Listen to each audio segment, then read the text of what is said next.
I'm in Hollywood chapter 513 to chapter 558. Charlize Theron's rise to fame in the original Spacetime was very typical. The South African girl, who had no roots and no foundation, went to the City of Angels like many young men and women with dreams of being a star. After spending 2 years in Hollywood, she attracted the attention of the circle with a thriller film, 2 Days in the Valley, which was a parody of Quentin Tarantino's Pulp Fiction. With her acting skills and appearance recognized, she began to play the role of a vase in various types of films. After a few years of hard work, she became a quasi-A-list actress. Later, she relied on her large-scale self-destructive performance in She-Devil to win the Best Actress Oscar and successfully became an A-list actress. Then, she began to receive invitations to be the female lead in commercial blockbusters such as Hancock, Snow White, and The Huntsman from mainstream film studios. Of course, luck played a big part in the whole process. The reason why Charlize Theron could become an A-list actress in Hollywood and obtain the title of South Africa's Beautiful Diamond was not only because of her acting skills and appearance, but also because she never took the wrong path. Eric remembered that in the original Spacetime, Charlize Theron had participated in the audition for the female lead in Paul Van Hoven's No Beautiful Women, which was criticized by many. Fortunately, she failed in the end. Elizabeth Berkley, who got the role, had a good career in Hollywood. However, after the movie was released, due to the bad reviews of the movie, not only was her acting career ruined, even her agent had abandoned her. After the few of them introduced themselves and sat down at the table, Michelle Simmons relaxed. At the same time, she had to be alert. She originally thought that Eric planned to have lunch with Charlize Theron alone, so she put all her attention on Charlize and did not prepare much for this meeting. She did not expect that Eric's assistant would suddenly say that Eric had asked her and Charlize to come together. She also did not expect that Nicole Kidman would be sitting next to Eric. The waiter handed over the menu, but Eric just put it aside. He ignored the reserved Charlize Theron and took the initiative to ask Michelle Simmons, "Michelle, are you good friends with Kapoor?" "Yes, Mr. Williams. Kapoor, his wife, Mary, and I were classmates in college. We have known each other for almost 20 years. "No wonder," Eric said with a smile. He sized up the short-haired woman in a suit and did not continue to inquire about her relationship with Kapoor. "Kapoor said that you had always been in the television business. Why did you suddenly change to a movie agent?" "I feel that my personal development in the television industry has reached a bottleneck, so I want to try my hand in the film industry," Michelle Simmons replied. Nicole had ordered lunch for Eric and herself. She took the menu and whispered to Eric, "Eric, do you think these are okay?" When Michelle Simmons saw Eric approach Nicole intimately, she quickly took the opportunity to order her lunch from the waiter. Charlize Theron, who was sitting beside her, also ordered the same dishes as her agent. Looking at the two of them discussing in low voices, Eric said something, and Nicole even let out a soft chuckle. Charlize Theron smacked Eric, feeling a faint sense of envy and unwillingness to be ignored. However, he didn't dare to express anything out of the ordinary. "All right, that's all. I still have work in the afternoon, so I don't want any alcohol. Juice will do." Eric said one last sentence before he turned his gaze to Michelle Simmons again. "You should have a lot of TV series actors in your hands, right?" Michelle Simmons replied, "Yes, the actor of Walter Narkins in The X-Files, Mitt Pegg, is my client. I also have 7 other clients, all of whom play important roles in different TV series." Walter Narkins's identity in The X-Files was the assistant to the director of the Bureau of Investigation. He had once gone through life and death with the 2 leads. Although this character only appeared in the 2nd season of The X-Files, he was a major supporting role that was second only to the 2 leads in the planned number of episodes. The fact that he only appeared in the 2nd season was also a very important factor. It was often more difficult to get such an important role in a TV series that had already proven its viewership than the leads in the new American TV series.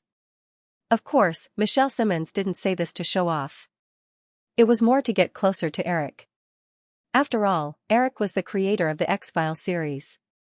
But at the same time, this also proved Michelle Simmons's outstanding ability. Developing as a film agent is indeed a good choice, but it shouldn't be so easy to take care of both sides, right? "I'll arrange it," Michelle Simmons said confidently. She had also made up her mind that if everything went well in Hollywood, she would transfer her clients to other agents. This was a very easy choice to make. The waiter quickly served lunch, and the few of them talked less.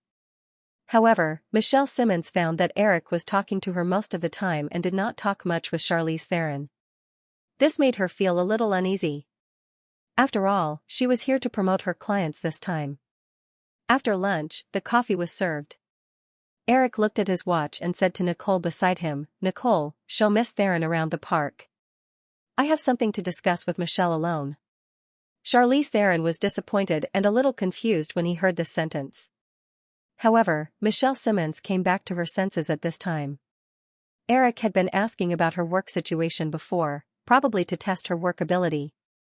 Since he had sent the other two away at this time, he must have more important cooperation to discuss with her. Nicole did not quite understand why Eric suddenly said this, but she still got up obediently and pulled Charlize Theron affectionately. "Charlie, let's go.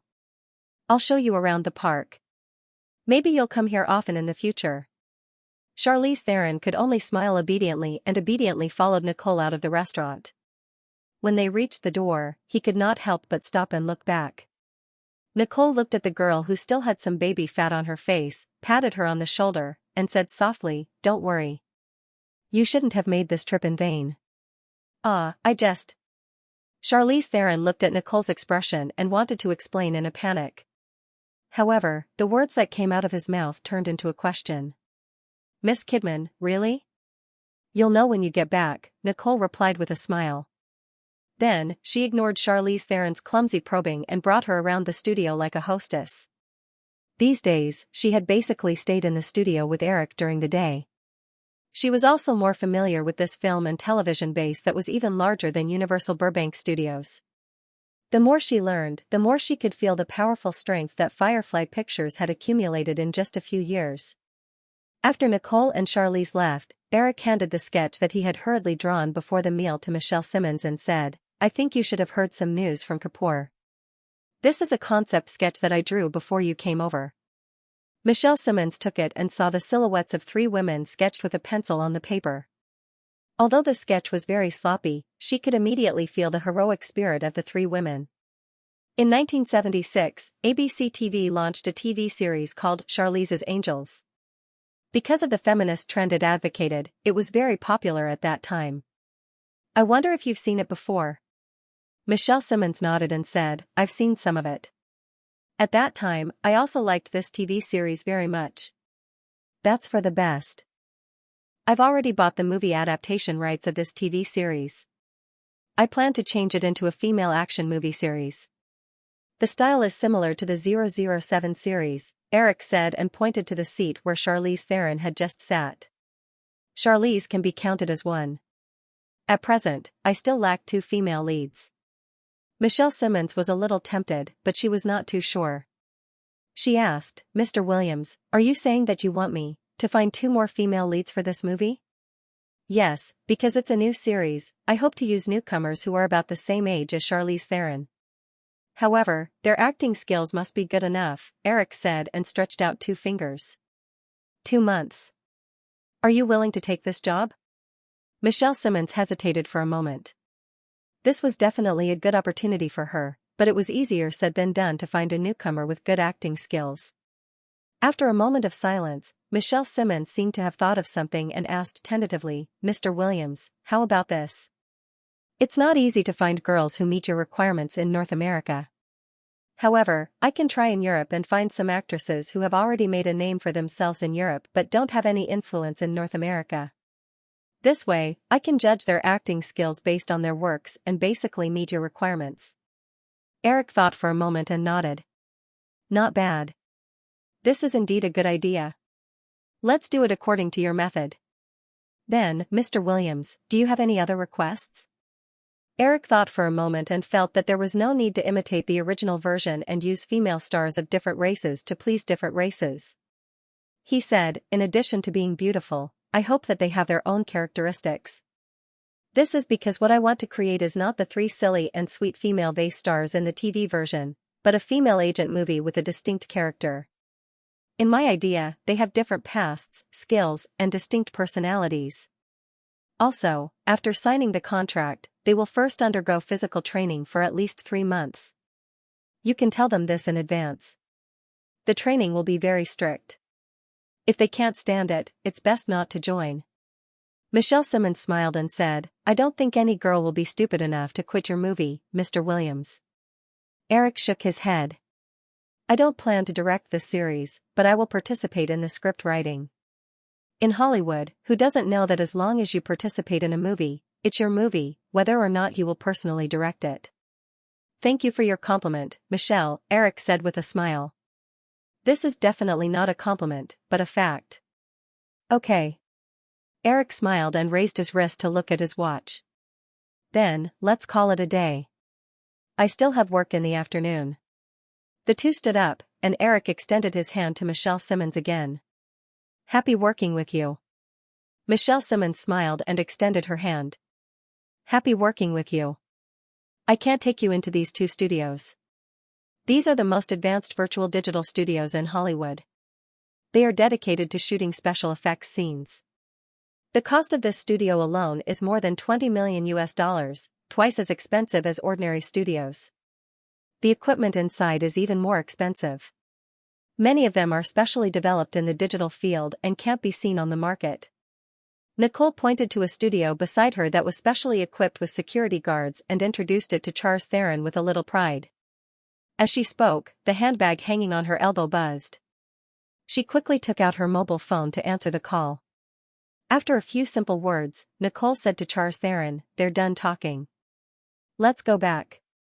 Charles Theron, who was already a little absent-minded, immediately perked up when he heard this.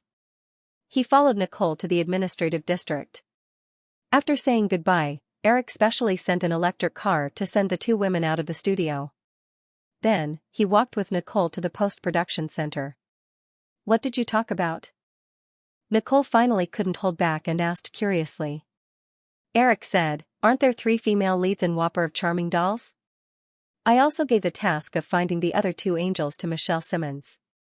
Nicole said in surprise, then, aren't you afraid that when the movie becomes popular in the future, she will use the 3 female leads to threaten Firefly to offer a higher price?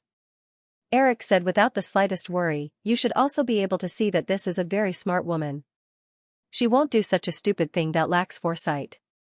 Moreover, if the 3 female leads belong to different managers or agencies, once the movie is successful, it will be more troublesome to negotiate the sequel. Of course, I will let Firefly draft the contract in advance. At least, I will ensure that the female leads won't cause too much trouble in the trilogy. Nicole asked, didn't you say that you want to imitate the 007 series? What about after the trilogy? For such a big budget movie series, the trilogy will take at least 5 to 6 years. Who knows what will happen by then? At most, the series will be rebooted and the female lead will be changed. Didn't 007 also change many male leads? The electric scooter sent them all the way to the entrance of the cinema. As soon as they walked out of the cinema, Charlize Theron couldn't wait to ask, Michelle, is there a result? Michelle Simmons nodded. Let's talk about it in the car. Seeing Michelle Simmons' action, Charlize Theron finally felt relieved. After a moment of excitement, it was followed by a faint sense of loss. For this meeting, she had prepared for so long and even owed a small debt to her agent. She didn't expect that during the whole process, Eric Williams would only say some polite words to her. He didn't even look at her too much. People's minds were often like this. Although Charlize Theron seemed to obey her agent's arrangements on the surface, she still had her own little calculations in private. However, she didn't even have a chance to implement these little schemes during the whole meeting. The 2 of them got in the car. Michelle Simmons was also thinking about her own matters. It wasn't until the car drove out of Santa Monica that she realized that Charlize Theron hadn't spoken for a long time. Are you a little disappointed? Michelle Simmons glanced at Charlize Theron in the passenger seat. Charlize Theron subconsciously wanted to deny it, but when she saw her agent's smile, she nodded slightly. I didn't make it clear just now. It's like this. After organizing her words, Michelle Simmons said, Mr. Williams said that he had seen your performance in the Buffy audition. It was not bad, so you have successfully got the role. However, there are a total of 3 female leads in that movie, and you are only one of them. Charlize Theron showed a happy expression to her agent. However, Michelle Simmons still saw the disappointment of the girl next to her and explained, "This is a movie that is absolutely centered around the female lead. The investment scale is comparable to Mr. and Mrs. Smith, and it is personally directed by Eric Williams. So, you should be grateful for your luck.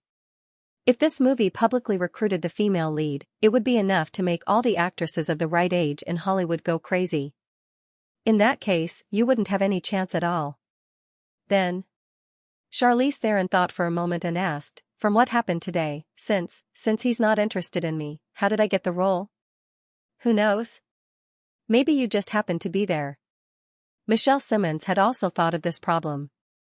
Although she was somewhat puzzled, she didn't have any intention of delving deeper. Perhaps other than Eric Williams himself, no one knew why. As for what the other party was thinking, she had no intention of personally asking. As she spoke, Michelle Simmons saw a large Blockbuster video rental store by the side of the road. She parked the car by the side of the road and walked in with Charlize Theron. After searching for a while, Michelle Simmons found a complete set of videotapes of the television series version of Charlie's Angels. She didn't choose to rent it but bought it directly. Although she had watched this television series before, it was more than 10 years ago. Since she had accepted the task of choosing the female lead, Michelle Simmons planned to watch the television series carefully and do her job carefully. When Charlize Theron saw the figures of the 3 hot girls on the videotape box, she understood that she might be acting in the movie version of this television series. Charlie's Angels was a television series that aired in 1976. At that time, Charlize Theron had just been born and lived far away in a small farm in South Africa. It was impossible for her to come into contact with such things. The two of them carried the bag full of videotapes back to the car. Michelle Simmons drove and continued the original topic. "Anyway, you've got the role now, so there's no need to find out why you got it. After all, you don't have anything that others can covet. If Eric Williams wants something from you, there's no need to beat around the bush. So just do what you have to do." Charlize Theron held a videotape in her hand and looked at the text summary on the back of the videotape. Hearing her agent's words, she said, "Then what should I do next?" Michelle Simmons thought for a moment and said, "I remember that you don't have a driver's license, right? In the next 2 months, learn how to drive first and get your license. This is an action movie, so you'll definitely come into contact with driving scenes. I also need to leave Los Angeles for a while. After 2 months, your schedule will be arranged by the film company. Williams said that you'll undergo 3 months of training." Speaking of this, Michelle Simmons added on Eric's original words. "He said that the 3 months of training will be very difficult and strict. If you can't take it, it's best to quit first." Of course, Charlize Theron couldn't quit. However, she caught the other meaning in her agent's words. "Did you just say we?" Michelle Simmons didn't expect Charlize Theron to be so sensitive. She said, "Yes, you. Besides you, I still have to look for the other 2 girls. According to William's request, I need to go to Europe. If everything goes well, it should be quick. It won't take more than 2 months. This is the deadline he gave." "Then what should I do?" Charlize Theron didn't have the time to think about the other 2 competitors in the future. If her manager left, she definitely wouldn't be able to stay in Kapoor Sid's mansion in Beverly Hills, and the money in her card wouldn't be enough to live in Los Angeles for 2 months. Michelle Simmons also understood Charlize Theron's meaning. She said, "I'll arrange it for you. The expenses will be deducted from your salary in the future. Before you leave, I'll sign your contract with Firefly. Then, you'll have an official contract." Ever since she was signed by Michelle Simmons last fall, this was the first time Charlize Theron heard the word salary being associated with her. This time, she was really excited. "Michelle, how much will my salary be?" Michelle Simmons tapped her fingers on the steering wheel and thought for a moment. She said, "For this kind of big production, even if you're a newcomer, your salary shouldn't be too little. However, the salary of female stars is usually lower than that of male stars. Moreover, Charlie's Angels has 3 female leads. So, I'll have to contact them to know the exact salary. I'm guessing your salary should be between $100,000 to $200,000. Of course, if the movie is a big hit in the future, the producers will definitely give you some extra rewards. There was one more thing that Michelle Simmons didn't mention.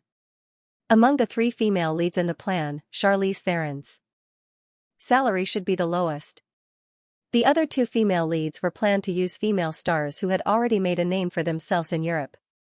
So, even if they didn't have much influence in North America, their salary would be correspondingly higher. Although this figure was a far cry from the multi-million-dollar movie stars she often saw in magazines, Charlize Theron was still very satisfied. At least this was a good start. She wasn't the kind of person who would bite off more than she could chew.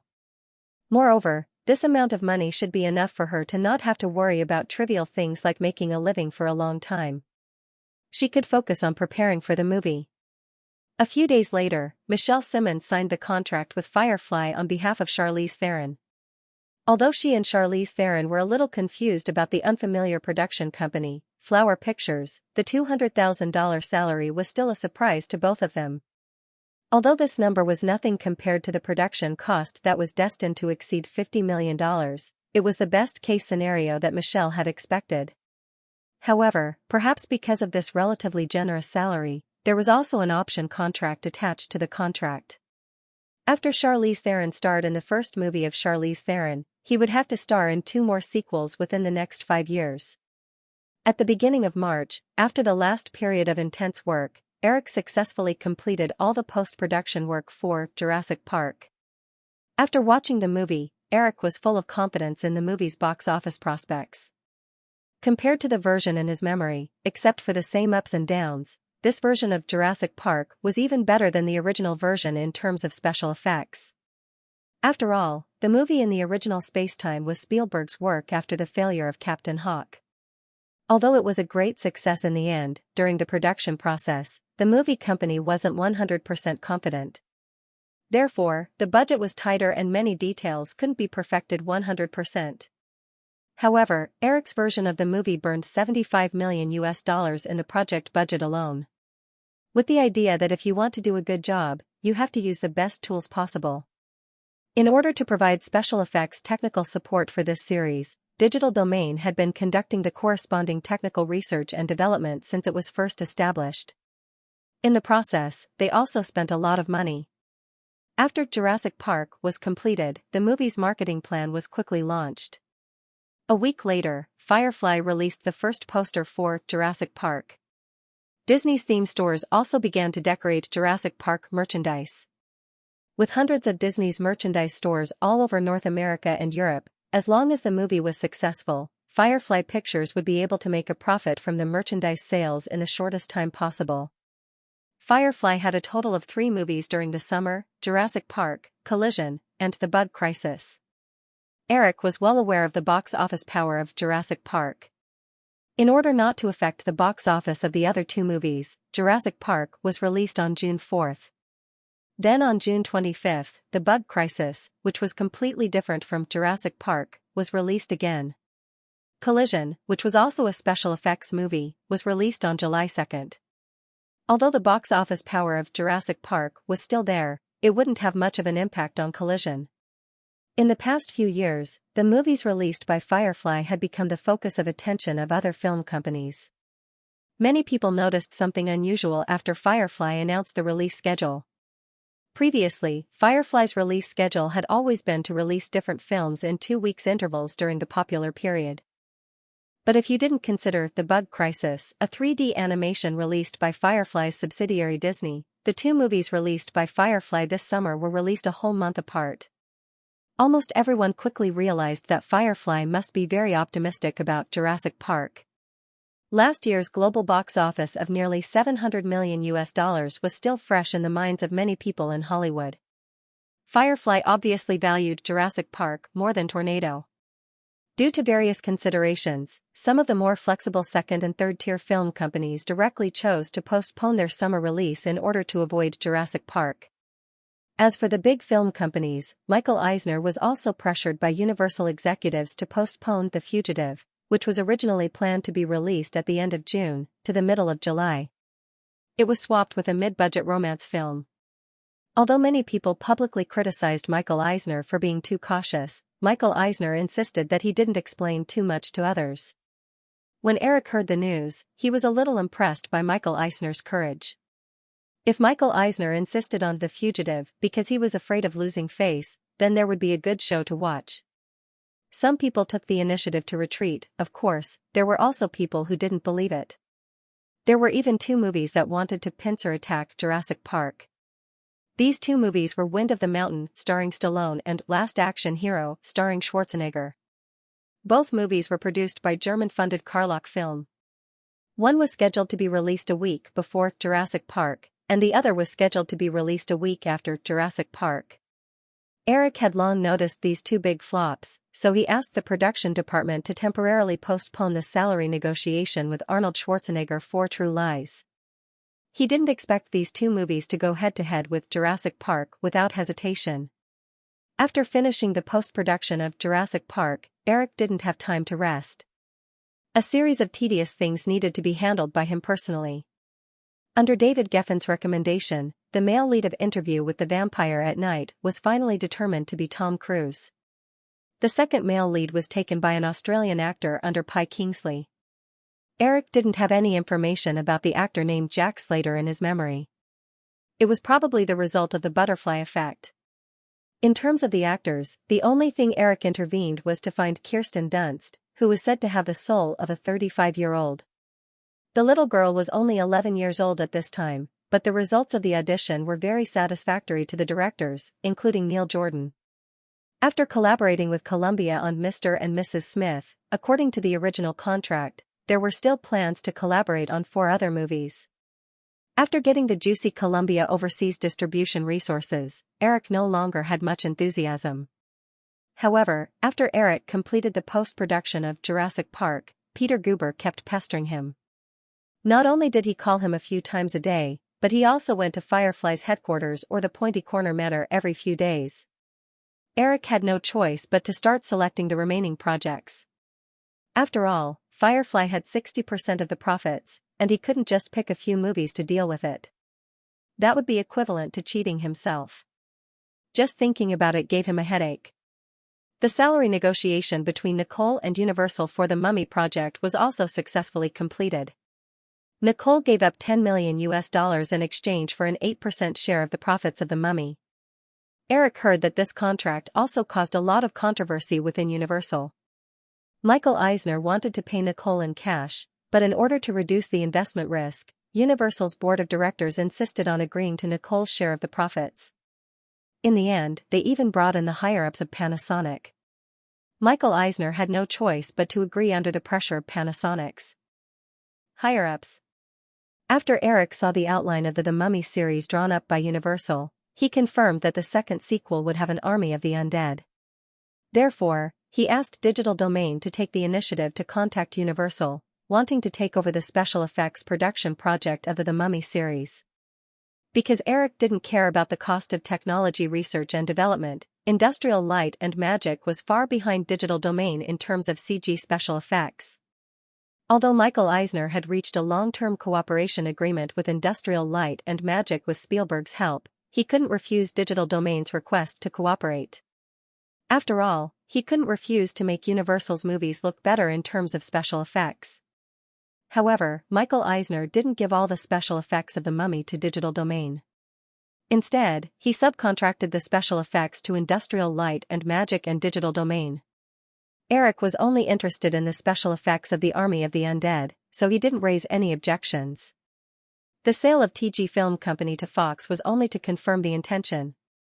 The specific deal would only be implemented after TG completed this year's project. Drew and Elizabeth still focused on the production of Buffy and Jim Carrey's new film. The episode with Charlize Theron didn't affect the progress of Buffy determining the female lead. If everything went well, the TV series would start production at the end of March. After a period of research, Jim Carrey's new film was confirmed to be the sequel to Detective Airplane at the end of last year. In the original Spacetime, the sequel did much better than the first one. Eric also stepped in and gave some suggestions for the script. Because TG Film Company wasn't in a hurry to sell, Drew couldn't leave in a short period of time. The production of Thunderbolt Girls wasn't in a hurry. Eric originally planned to hand over the script of Thunderbolt Girls to the scriptwriter team at Firefly. however, after thinking about it, he decided to do it himself. Anyway, because of the birth of the two little guys, he would definitely have some free time in New York. During this time, he could slowly come up with the script for Thunderbolt Girls.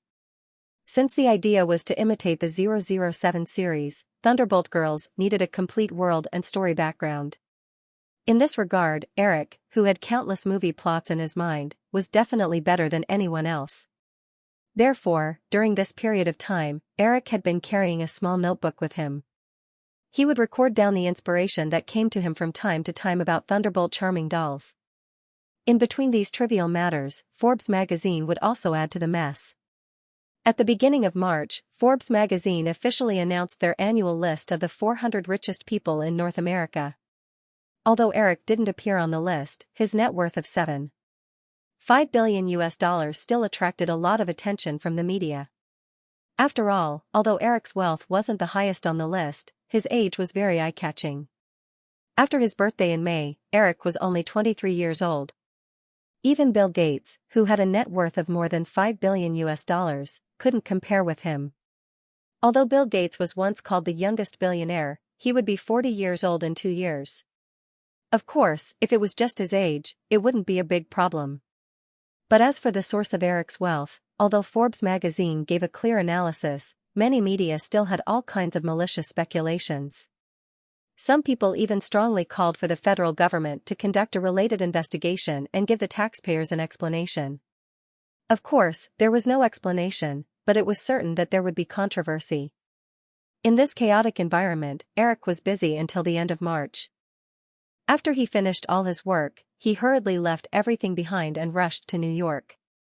In East Hampton, Long Island, because the two women were going to live there for a long time, the rented house had been cancelled. In January, Eric asked Chris, who was in New York, to help him buy a small 5-acre manor not far from the sea. When he came to New York again, Virginia and Joanna had already moved in. At the end of March, the weather in New York was still cold. Although it didn't snow again, the highest temperature still didn't exceed 15 degrees, and occasionally dropped below zero. Eric didn't feel at a loss like many workaholics when he suddenly came to this small manor, which was like a paradise. Instead, he enjoyed the sudden tranquility very much. For the two women now, it was definitely not suitable for them to go out in the morning and evening. They would only go out for a walk when the weather was warm at noon. It was a rare sunny day in New York. There was no wind, and staying under the sun gave people a warm feeling. At this time, Eric was standing on the lawn, which was just a little green, with a drawing folder in front of him and a charcoal pencil in his hand. He was whispering to himself as he drew Joanna, who was sitting quietly on the bench in front of him, on the white paper. The woman said that she wanted to keep it as a souvenir and show the little guy how his mother looked when she was pregnant. Because of the nourishment during pregnancy, Joanna's cheeks were not as thin as before. She looked plump and pretty, and with her charming eyes, she looked even more beautiful. As for Virginia, she absolutely wouldn't allow Eric to make any comments about her round face. The little woman also noticed that Eric was also looking forward to the little guy in her belly, so she was even more fearless. The sound of a car came, but Eric didn't look back. Before he came to New York, Chris said that he would visit with his girlfriend, and he called last night to tell him about it. Not far away, Virginia and Chris' voices could be heard. After exchanging a few words, they walked towards Eric's direction. Eric saw Joanna slightly raise her chin and smile behind him. He turned his head and saw that the three people had already arrived behind him. "Eric, your drawing is so beautiful," Emily Brighton said with some envy. She used to be very interested in drawing, but unfortunately, she had to apply for business school in order to take over the family business. Chris joked, "Yeah, if you don't plan to be a director in the future, you can also rely on this skill to make a living." Virginia looked at the drawing that was about to be completed and felt a little jealous. However, she was determined not to leave any image because she felt that this was the ugliest period of her life. Thinking of this, Virginia subconsciously glared at Eric and vented her little resentment on Eric. "It's all this guy's fault, for sure." Emily and Chris, who were standing on the other side, both noticed Virginia's expression and snickered, but they didn't say anything. Eric carefully sketched the lines and listened to Chris's teasing. He smiled and said, "It's not like I can't consider your opinion." Anyway, I have nothing to do recently, so I can go to Times Square and earn some money to buy a few packets of milk powder for the two little guys. Of course, this was a joke. After a few words, Virginia pulled Emily to prepare lunch. During Eric's absence, Emily often came to visit the two girls, and the three of them had become very good friends. Chris didn't leave. He put his hands in the pockets of his coat and watched Eric draw. He asked, "How long do you plan to stay in New York this time?" "If there's nothing else, I'll try to stay until the summer break," Eric thought and said with some uncertainty. Chris smiled and said, "Judging from your tone, I bet you won't stay that long." Eric also shook his head gently. "It can't be helped. Speaking of which, I envy many other people in the same industry. They can take a few months of vacation every year. I heard that the boss of Telcom, John Malone, only works for 6 months a year and takes his family around the world for a vacation for the rest of the year." Telcom was a major shareholder of QVC, which was controlled by Barry Diller. Eric had been paying attention to the bidding between QVC and Viacom for Paramount, so he happened to hear this anecdote. They are all old men, and they are successful. Of course, they can live comfortably. Also, they are not like you. You are only 23 years old, and you are in the top 10 of the world's billionaires list. Eric sighed slightly. Yes, there are gains and losses. I hope the two of them won't be too unfamiliar with me in the future. Chris didn't know how to continue the topic. He thought for a while and said, "Speaking of the Forbes rich list, I have registered several companies in Bermuda, the Cayman Islands, and other places. In the future, we can invest in several companies through these offshore companies and gradually dilute Firefly's shares in these companies. I have recently begun to talk to Steve Case about AOL's shares. The 30% shares we now own can also be distributed among several foundations. In this way, Firefly can become an empty shell that won't appear on the list of listed companies' shareholders in the future." "That's good. I was blocked by those paparazzi in Los Angeles a few days ago. Some of them even fanned the flames. It was really annoying." Chris smiled and said, "Even if we hide Firefly's investment, if Firefly Pictures continues to develop at the current speed, you will be pushed to the top of the list sooner or later." Now, many people have already questioned Forbes magazine's underestimation of Firefly Pictures' market value. Wall Street even scoffed at the valuation made by Forbes. "Let's talk about it when the time comes. At worst, I will split Firefly Pictures shares," Eric said. Suddenly, he thought of something and asked, "How's the Hotmail online mailbox? I haven't seen any news on the recent documents." "They are already building the server," Chris said with a helpless expression. "The core code for the online mailbox has almost been completed. Steve Mitnick is not satisfied with the way the mailbox password is encrypted. He led his team to develop a new encryption algorithm. This time, if there are no other accidents, it will be used in April. However, I have been keeping an eye on the internet market. So far, I haven't found any technology companies that are researching similar technologies. So, we can wait a little longer. Even if there are competitors, with the IE and Yahoo portals in our hands, we can promote it much faster than them." Eric nodded. He was getting more and more interested in the guy who was also called Steve. He said, "If you have time, you must meet him. I'm most interested in perfectionists and paranoid people, especially those who can persist in their perfectionism." Chris curled his lips and said, "When you see him, you might have the urge to beat him up." After finishing the painting, it was almost lunchtime. Eric took down the drawing board and walked to Joanna, who was sitting on the bench. He whispered a few words with the woman. The two then said goodbye to Chris and went straight to the villa. Chris looked at the backs of the two people and the lonely easel on the lawn. He shrugged helplessly and scolded Eric for being inhumane. Then, he rolled up his sleeves, took the easel apart, and followed them. During lunch, the dining room became the home of the three women. Women were naturally talkative creatures. Coupled with the fact that Emily was already very familiar with the two women, she was also very talkative. During lunch, she chatted with the two women about the birth of the little ones until 18 years later. After lunch, she still wanted to continue. Leaving Eric and Chris behind, she gathered in a small living room of the villa to discuss a small prenatal party.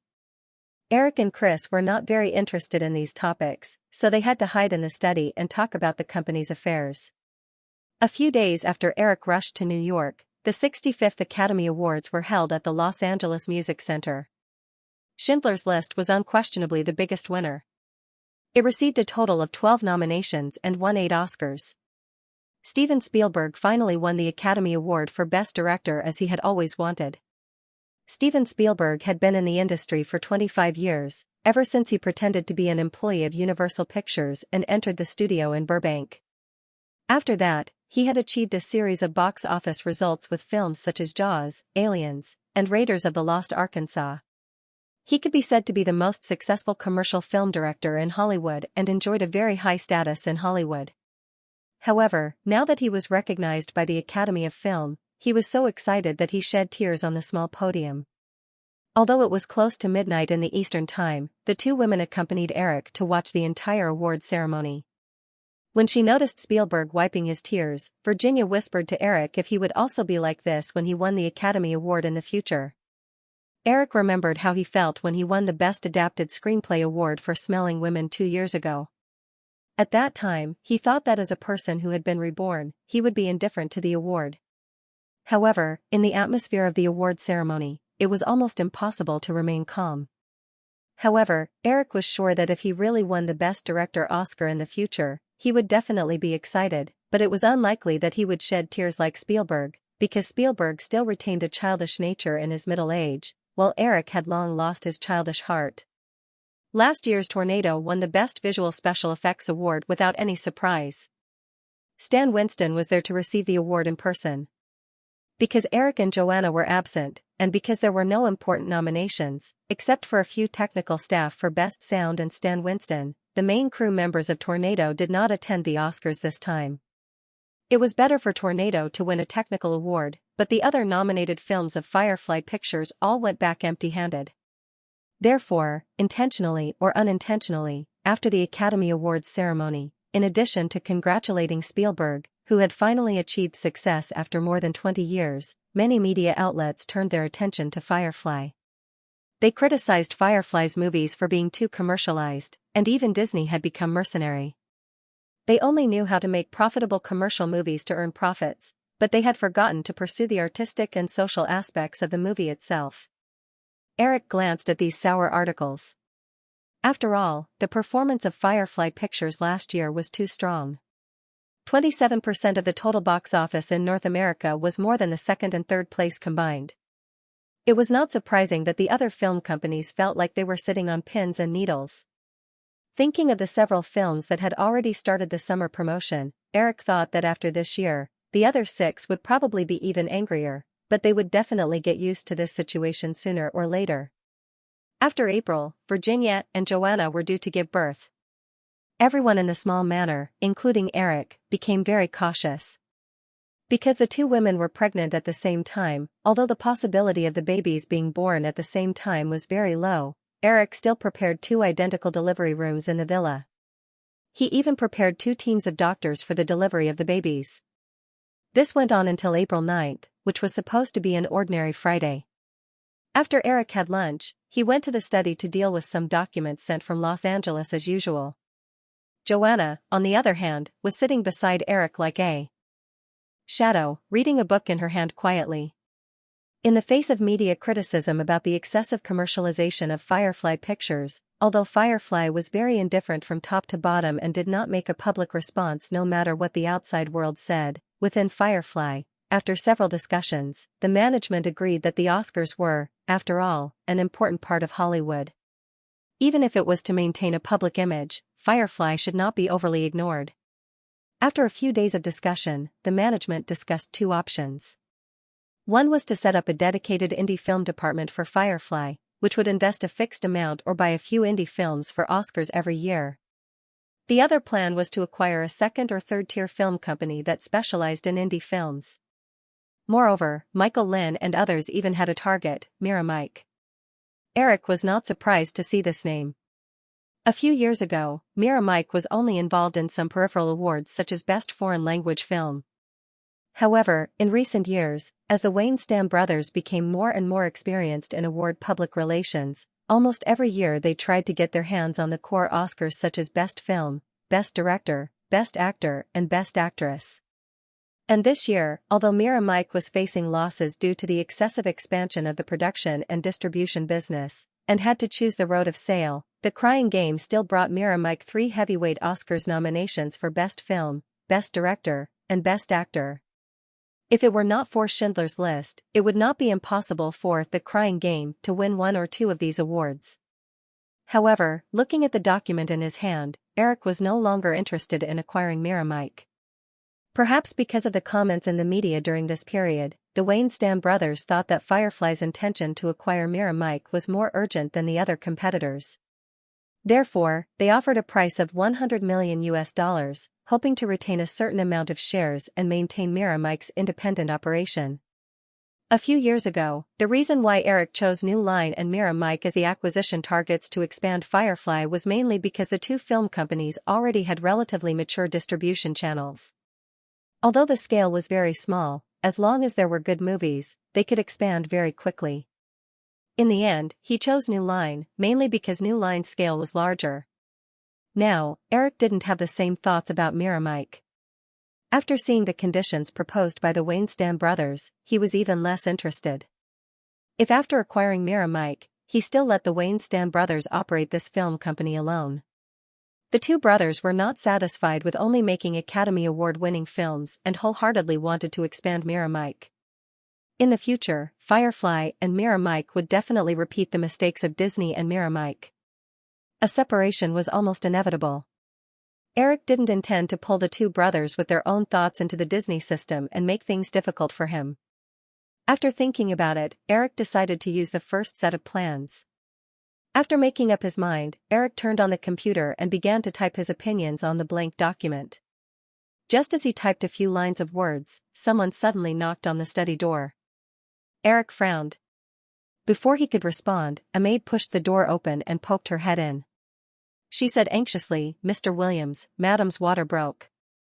Eric suddenly stood up. "Did you call the doctor?" Madam just felt a little uncomfortable in her stomach. "Ms. Paquin just came to check on her. Madam is now in the delivery room." Eric turned around the desk and was about to walk out. After taking a few steps, he turned his head and looked at Joanna. "Joan, did you?" Joanna closed the book and stood up with a smile.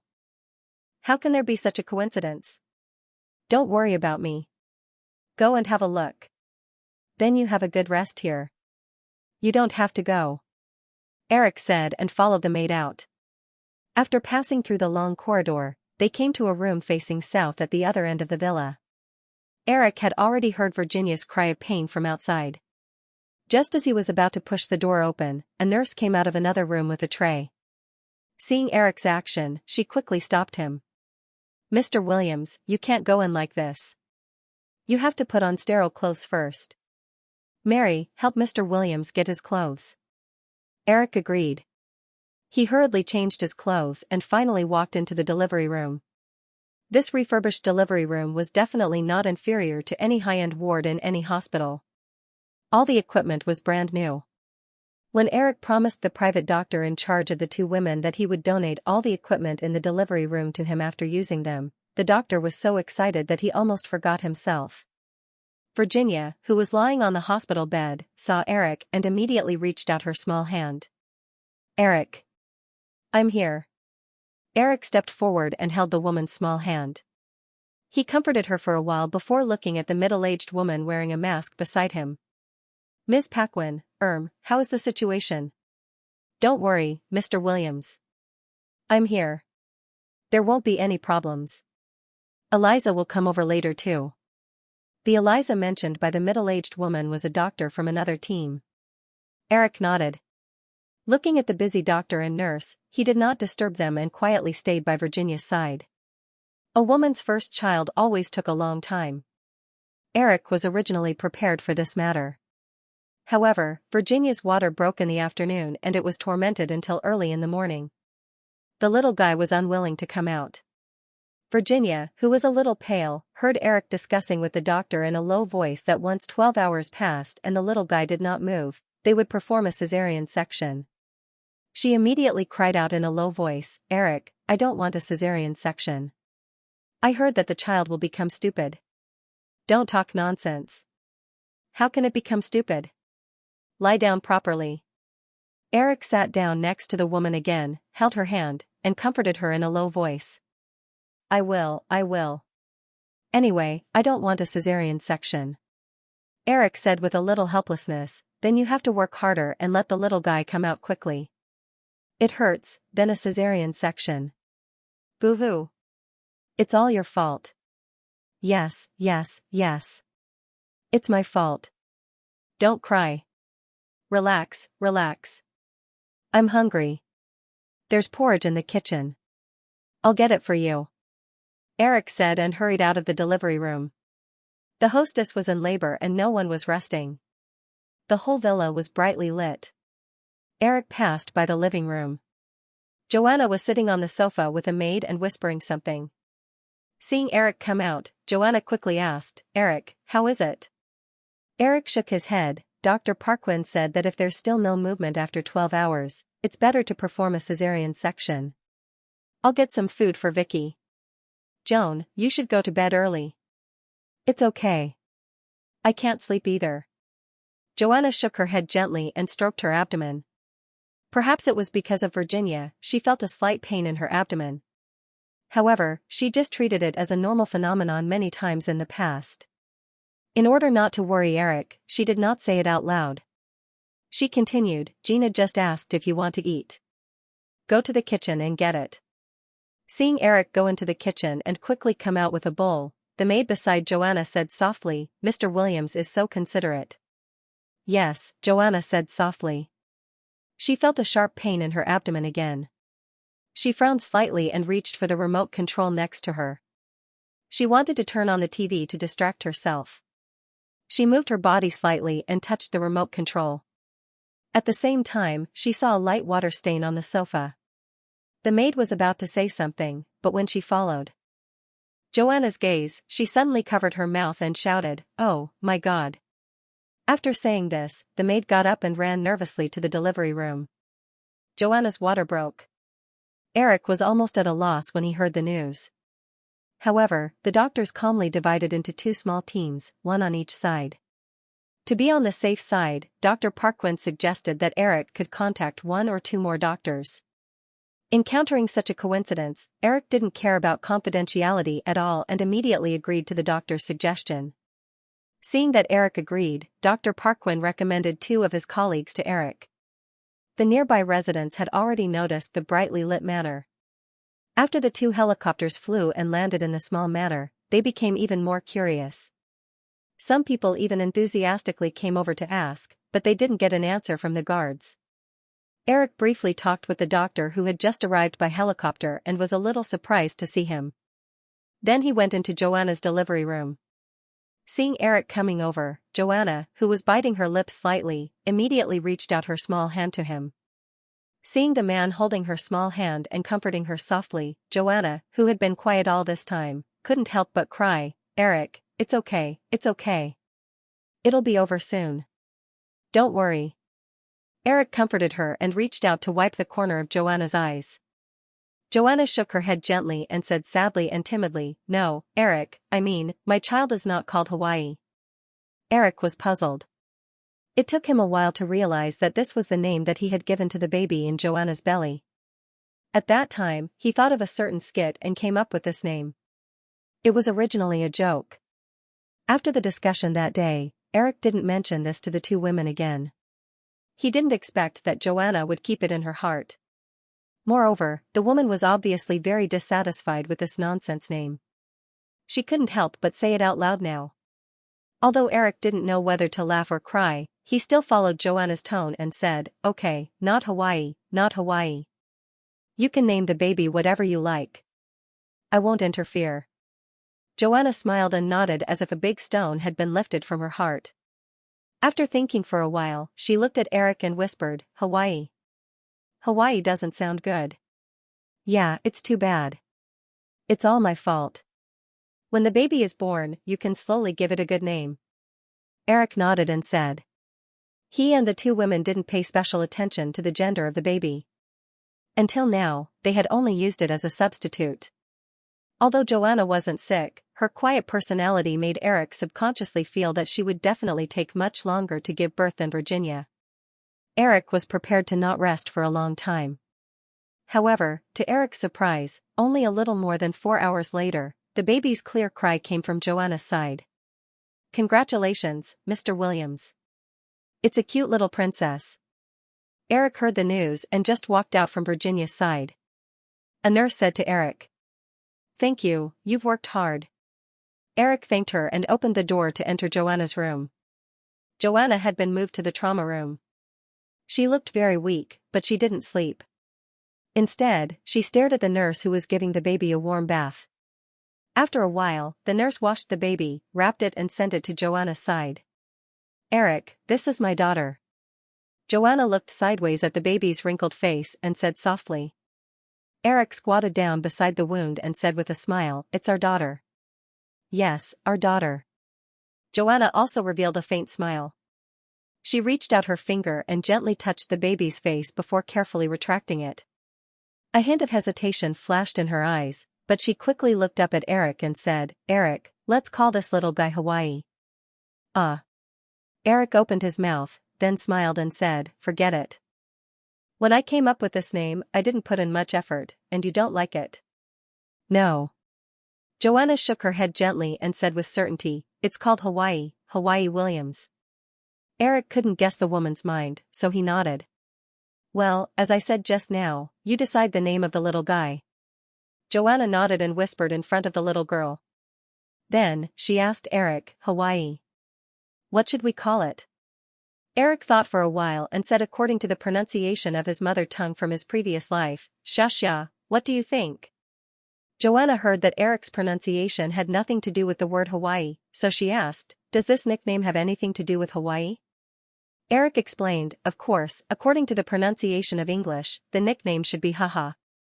But I prefer the pronunciation of another language, Xianxia. This name means summer. Summer represents vitality and blooming." Joanna didn't ask which language Eric was speaking.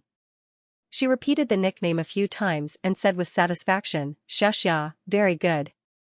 Let's call her Xianxia. By the way, how's Vicky? There are so many doctors here, so she should be fine." "But you know, most women take a long time to give birth for the first time," Eric said. Joanna nodded.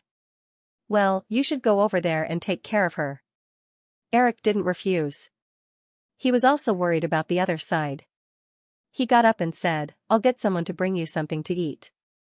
Then, go to bed early." "I know. Hurry up and go." Eric quickly went to another room. Virginia looked a little sad at this time. She originally thought that her child would be Eric's eldest son or daughter. She didn't expect it to become a younger brother or sister in the blink of an eye. Because 12 hours had passed, the baby was likely to be in unknown danger due to lack of oxygen if it was delayed any longer. The doctors were already preparing for a cesarean section, and Virginia didn't object at this time. However, perhaps feeling that his mother was going to be stabbed, the little guy, who had been quiet for a long time, finally decided to come out. The doctors had a simple discussion and cancelled the operation plan. More than 2 hours later, a chubby boy came into this world crying. Because the two little guys were born at the same time, the commotion was too big. Although several confidentiality contracts were added afterward, some information was inevitably leaked. However, because there were no photos or witnesses, only some tabloids attracted the attention of gossip lovers with specious headlines such as the birth of a Hollywood director's illegitimate child. The more credible large media outlets didn't rashly release the news. Most ordinary people who saw the news even just regarded it as another groundless Hollywood gossip. However, the ordinary people's sense of smell wasn't sharp enough, but it didn't mean that the media would be slow to react. In just a few days, the originally deserted East Hampton gradually gathered reporters from North America and even Europe. They easily found the small manor that Eric bought and waited. The small manor had long been empty. These people waited for several days, but of course, they didn't find anything. At this time, Eric had once again taken the two women to another place. This time, it was a farm that Eric borrowed, and the owner of the farm was Spielberg, who had just won the Oscar for Best Director. Magnificent Farm was the summer residence of Spielberg's family, but under normal circumstances, he still lived in Los Angeles. The two little guys had just been born and weren't suitable for long-distance travel. Buying or renting a place to live was also not something that could be done in a short period of time. Eric just happened to know that Spielberg had a manor in East Hampton, so he called him. After hearing Eric's reason, Spielberg readily lent the farm to Eric. The two little guys had been born for 7 days, and the two well-prepared mothers had arranged everything in an orderly manner. In addition, there were a few nannies watching over them, so Eric basically couldn't do anything. The day before yesterday, Eric enthusiastically changed his son's diaper. For some reason, the little guy started crying inexplicably, so Eric was kicked out of the baby's room by Virginia, and ordered to not get close to her precious babies. Of course, this ban was just a joke, but the two mothers no longer asked Eric to help with anything. Eric suddenly became the most idle person in the manor. Before the children were born, Eric wasn't in the mood to do anything else. Now that the two little guys were born smoothly, Eric was relieved and started his work. In addition to the work documents that would be sent over from Los Angeles as usual, Eric began to write the setting for Charlie's Angels. In addition, another thing came from Chris. The beta version of Hotmail was finally online, and Eric personally used it. Although he was a little annoyed by the guy named Steve Mitnick, after using this email service, Eric was very satisfied. Due to various restrictions, many websites now had some lag, and many times there were problems such as loading difficulties. However, these problems were basically not seen on Hotmail, and all the email functions were very smooth. After using it, Eric immediately began to take the initiative to spread this communication method to the people around him. The management of Firefly was the first to accept this online email tool. Katzenberg and others now sent a few emails to Eric every day to discuss problems. At the same time, the Hotmail tool also began to be promoted through the eye-catching interface on Yahoo's homepage. Yahoo and IE now covered more than 90% of the internet users. Therefore, in just 3 days after the launch of Hotmail, people realized the convenience of this communication tool. In addition to the free nature of Hotmail's email, the registered users exceeded 1 million. Fortunately, Hotmail was well prepared and did not cause an outage due to excessive server load. However, according to the current speed of user expansion, perhaps within a month, Hotmail's coverage could reach the same level as Yahoo and IE. Chris was originally a little worried about the operating prospects of the three companies. After all, if the continuous free strategy was not profitable, no one could operate the company for a long time. Not to mention, with the explosion of the number of users, the operating costs would continue to increase. In the future, even Eric would not be able to bear the cost of only investing and not producing. However, seeing the expansion of Hotmail's user base, Chris quickly relaxed. Even if Hotmail's user base only reached 10 million in the future, with advertising and other operating methods, they could still make a good profit. Not to mention, with tens of millions of users, they could certainly continue to develop other ways to make money on the internet. At the same time as Hotmail was the new official version of IE previously, IE had been a beta version.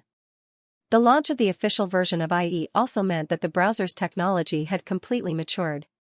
It was almost impossible for other computer companies to surpass IE's technological advantage in a short period of time. Sitting by the empty swimming pool, Eric crossed his legs. There was a laptop on the round table. While thinking about these things, his fingers kept tapping on the keyboard. From time to time, he picked up the coffee next to him and took a few sips. He looked relaxed and comfortable. The child was successfully born. Virginia and Joanna both hinted that if Eric was busy, he could return to Los Angeles as soon as possible. There was no need to accompany them here. However, Eric himself was not in a hurry to return to Los Angeles. When he was in Los Angeles, he was so busy that his feet never touched the ground. Now that he had left Los Angeles for more than half a month, there seemed to be no signs of chaos there. As the boss, of course, he had to be lazy. The laptop made a soft beeping sound. Eric skillfully opened the browser and logged into the mailbox.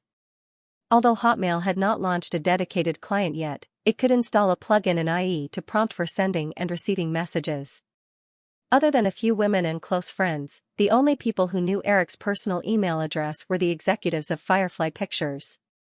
Although only the executives above the level of department head could get Eric's personal email address, there were still a lot of people who knew about it. Although Eric seemed to have reminded them not to email him unless it was something important, he still received a lot of messages every day. Some people even snitched to Eric, which made him speechless. This was a work email from Jerry Bruckheimer. It was now less than 2 months before the release of Jurassic Park, and the film had entered the final intensive promotion period. The promotion and distribution of the film were mainly jointly handled by the distribution department of Firefly and the producer, Jerry Bruckheimer. Eric was reading the document when Joanna walked over with a pot of coffee with a smile. "I think you should be almost out of coffee, so I made you a new one." Joanna waved her hand, stepped over a few data cables on the ground, and walked to Eric's side. She filled Eric's cup with coffee and pulled a chair over to sit beside Eric. "Is Xianxia asleep?"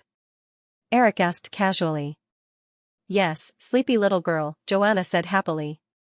She casually glanced at Eric's laptop screen and inadvertently noticed some sentences. She could not help but blink. Eric did not intend to hide anything.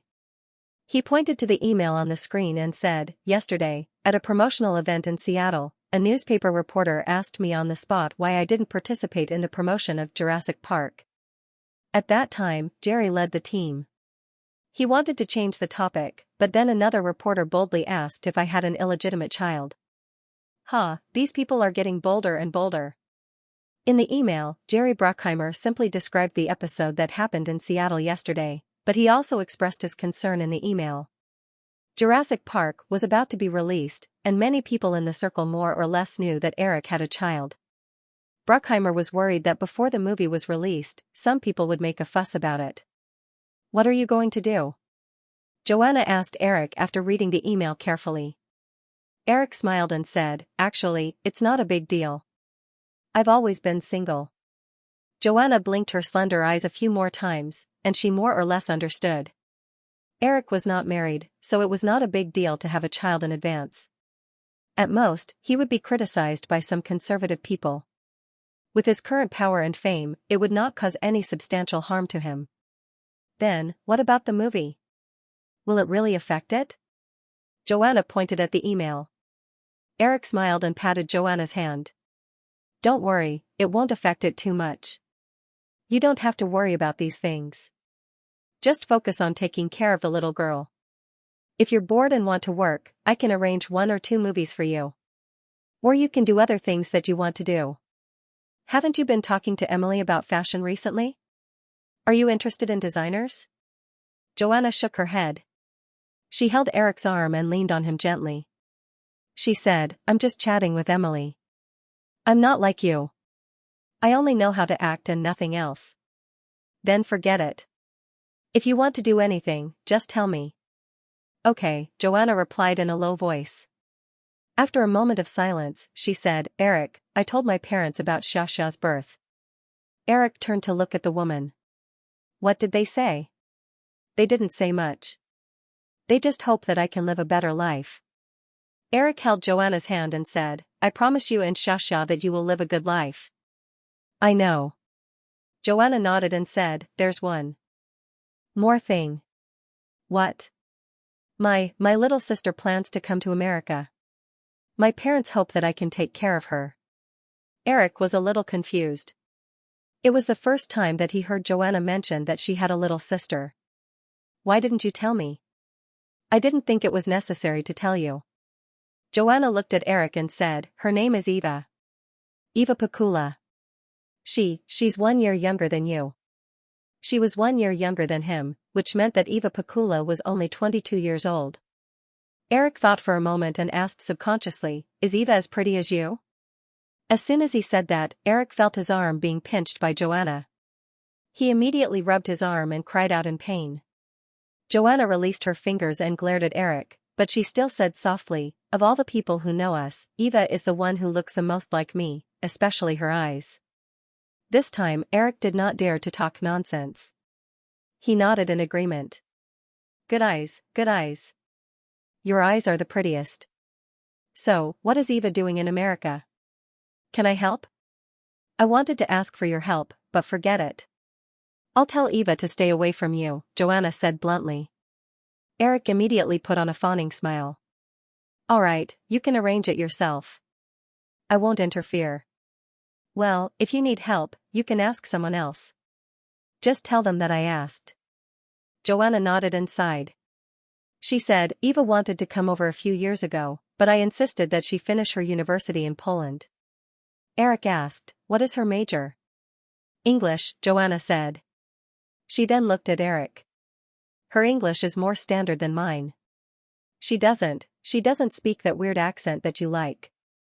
In order to film Tornado, Joanna had gone through a long period of language training to get rid of her accent. However, after filming Tornado, Joanna's accent returned. It was a kind of English that Eric could not describe clearly. It did sound weird, but Eric inexplicably liked Joanna's pronunciation. As the two of them were talking, Eric's mobile phone rang. When he picked up the phone, a female voice came from the other side. Hello, is this Mr. Williams? This mobile phone was a new number that Eric had gotten when he came to New York. Not many people knew it. Hearing the familiar yet strange female voice, Eric asked in confusion, Yes, it's me. Who is this? Mr. Williams, I'm Michelle Simmons. I just came back from Europe. Mr. Fissman picked up your original number. He told me that I could use this number to contact you. Eric immediately thought of her.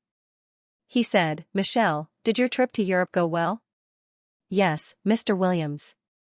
I've already found a few talented actresses according to your request. They are now in Los Angeles with me. I want to ask you, if you can arrange to meet them? Eric thought for a moment and said, How about this? Fax me their information first. I'll take a look first. You take down their numbers. Michelle Simmons seemed to know something, so she didn't object. She said, Wait a moment. I'll get a pen. After a while, Michelle Simmons took down the fax number and hung up. Seeing Eric hang up, Joanna asked, Is there something urgent in Los Angeles that you need to deal with? Eric shook his head and smiled. No, don't worry. I said that I would try my best to stay here with you for a while. Joanna smiled and stood up. I just wanted to hear about the fax. Shall I get it for you? Well, it might take a while, Eric said. After Joanna left, Eric looked at the email on the computer screen. He thought for a while and replied to Jerry Bruckheimer. Then he closed the browser and started to work on the story setting of Charlie's Angels. After waiting for more than half an hour, Joanna didn't come back. Instead, Virginia came out with a stack of fax numbers. Hey, there are so many beauties. What are you going to do? Eric smiled and picked up the documents. Didn't I tell you that I'm going to change Charlie's Angels and make a female action movie? Virginia sat down on the chair that Joanna had just sat in. She took a few sips of Eric's coffee and asked, Your next movie? Eric looked at the documents in his hand. He didn't realize the deeper meaning of Virginia's words. He nodded casually and said, Yes, my next movie. Virginia immediately pulled a long face and said, No matter how I look at it, I feel that you're going to mess around with the female lead under the guise of a movie. Charlie's Angels, humph, I've seen it. It's just three little bitches who show off their bodies. Eric finally understood that Virginia thought that he would personally direct Charlie's Angels. Looking at the woman's angry face, he wasn't angry. He just felt that the gentle woman had become a hot mother after giving birth. It wasn't that her body had become hotter, but that her temper had become hotter. He pushed a part of the story setting to Virginia and said, This is a very serious job. I'm only going to write the script. I don't intend to direct it myself. Virginia used the mouse to drag the document to the top. After reading a few paragraphs, she pulled the notebook towards her with interest. Seeing the woman's action, Eric took the stack of actress information from Michelle Simmons and moved it to the side. He flipped through it again. After a while, Eric's eyes stopped on an actress information. At this time, Virginia suddenly said, Eric, Jill Monroe, the genius girl with a high IQ, and Sabrina Wales, the female lead settings are okay. However, I think the setting of Kelly Garrett's character is a bit far-fetched. I've also seen Bruce Lee's action movies and know that Kung Fu is very powerful. However, Kelly Garrett's parents died in an accident when she was 6 years old. She was adopted by an old Chinese man who opened a martial arts dojo in Chinatown. Then, she learned very powerful kung fu. This won't work. Does Kelly Garrett have no other relatives? Even if she doesn't have any other relatives, according to the federal adoption law, it's impossible for her to be adopted by an old Chinese man. A lot of reasons don't make sense. Eric listened to Virginia's nagging and smiled slightly. These were just the settings he came up with in his mind. He would definitely make a lot of changes in the future. However, after looking at the information in his hand, Eric smiled and said, "Since it won't work, then let's change it. Maybe we can let the girl have a Chinese grandfather who knows kung fu. That would be reasonable. What do you think?" Virginia looked at Eric. "A Chinese grandfather who knows kung fu?" Eric smiled and said, "Yes, I happen to have the information of an actress here. She's a quarter Chinese. She's very suitable." As he spoke, Eric jumped out and placed the information of the actress on the round table. Virginia picked it up and saw the picture of the elegant and cool girl. Then, her eyes fell on the girl's basic information and softly spelled out the girl's name, Kate Beckinsale. Eric had a smile on his face. The role of Kate Garrett in Whopper Charming Baby was the martial arts role that Eric had set for the Angel Group.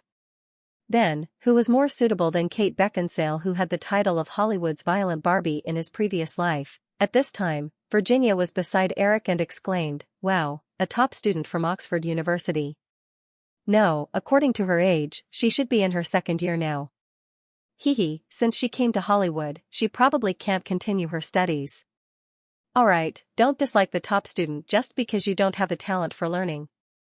Eric took the information from Virginia's hand. Virginia didn't mind. She smiled and said, "Don't you think I don't know? Your other little beauty, Jennifer Connelly, just got her degree from Stanford." Eric retorted, "You have to have the ability to get into Stan University first. Do you have it?" "I don't care." Virginia got up indifferently and asked, "What do you want to eat?" "Tonight? I'll eat whatever my son eats. Is that okay?" "Bah, I'll starve you to death." Virginia blushed and rolled her eyes at Eric before leaving. Eric smiled and shrugged. He turned his gaze back to the information in his hand. Michelle Simmons didn't find many candidates, only 8. Although the information was very detailed, it didn't take long for him to finish reading it. Eric originally thought that he wouldn't meet any acquaintances, but when he flipped to the last page, a familiar picture of a Latin girl with a wild aura appeared before him. Penelope Cruz. Eric raised his eyebrows in surprise. He looked up and took the notebook to look at the character settings of the other angel, Sabrina Wales. Although it was a little different from the image in his memory, when he thought about it carefully, Penelope Cruz's temperament and image were very compatible with the character of Sabrina Wales.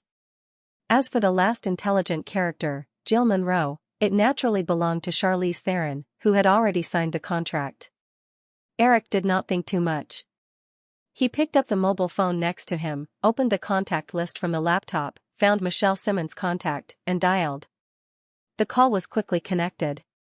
Michelle Simmons was surprised to hear Eric's voice, but she still asked, "Mr. Williams, I've already sent the information over. Have you seen it?" "Yes."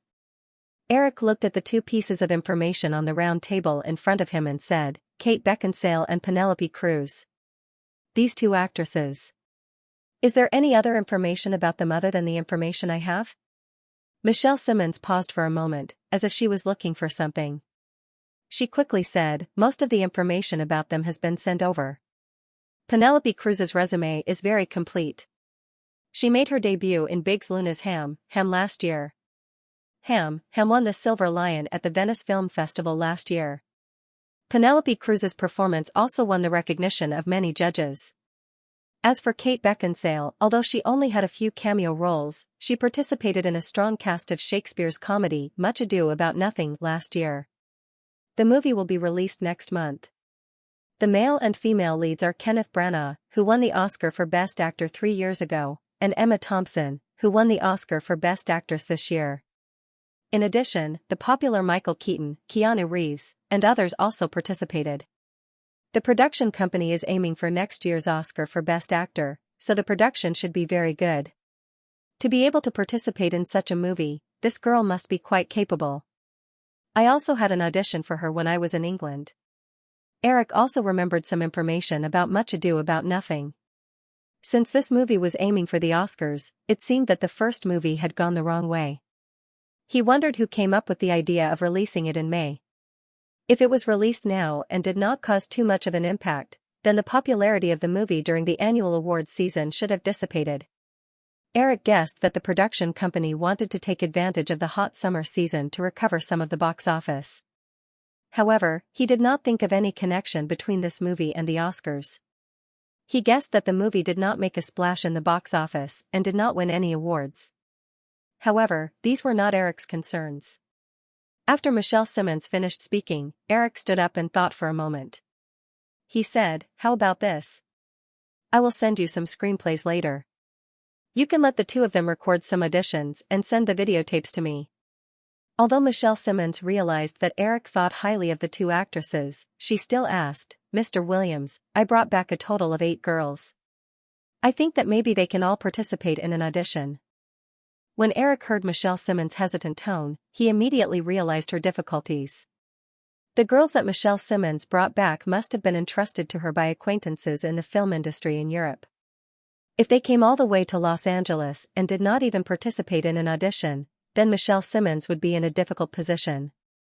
"Okay, let them all participate in the audition. Mr. Williams, maybe I can bring them to New York and you can see for yourself?" Michelle Simmons made another suggestion. Eric was stunned and smiled. "Michelle, you should know about my recent situation. It's not convenient for me to show up. You can handle this.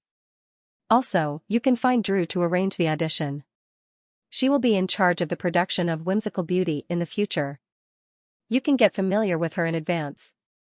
"Okay, I got it." Michelle Simmons did not say anything more. After chatting for a while, she hung up. 2 days later, a group of girls' audition tapes were sent to Eric. Eric spent a few hours watching the tapes, but he didn't see any talented girls with amazing acting skills. He then sent his original decision to Michelle Simmons, who was far away in Los Angeles.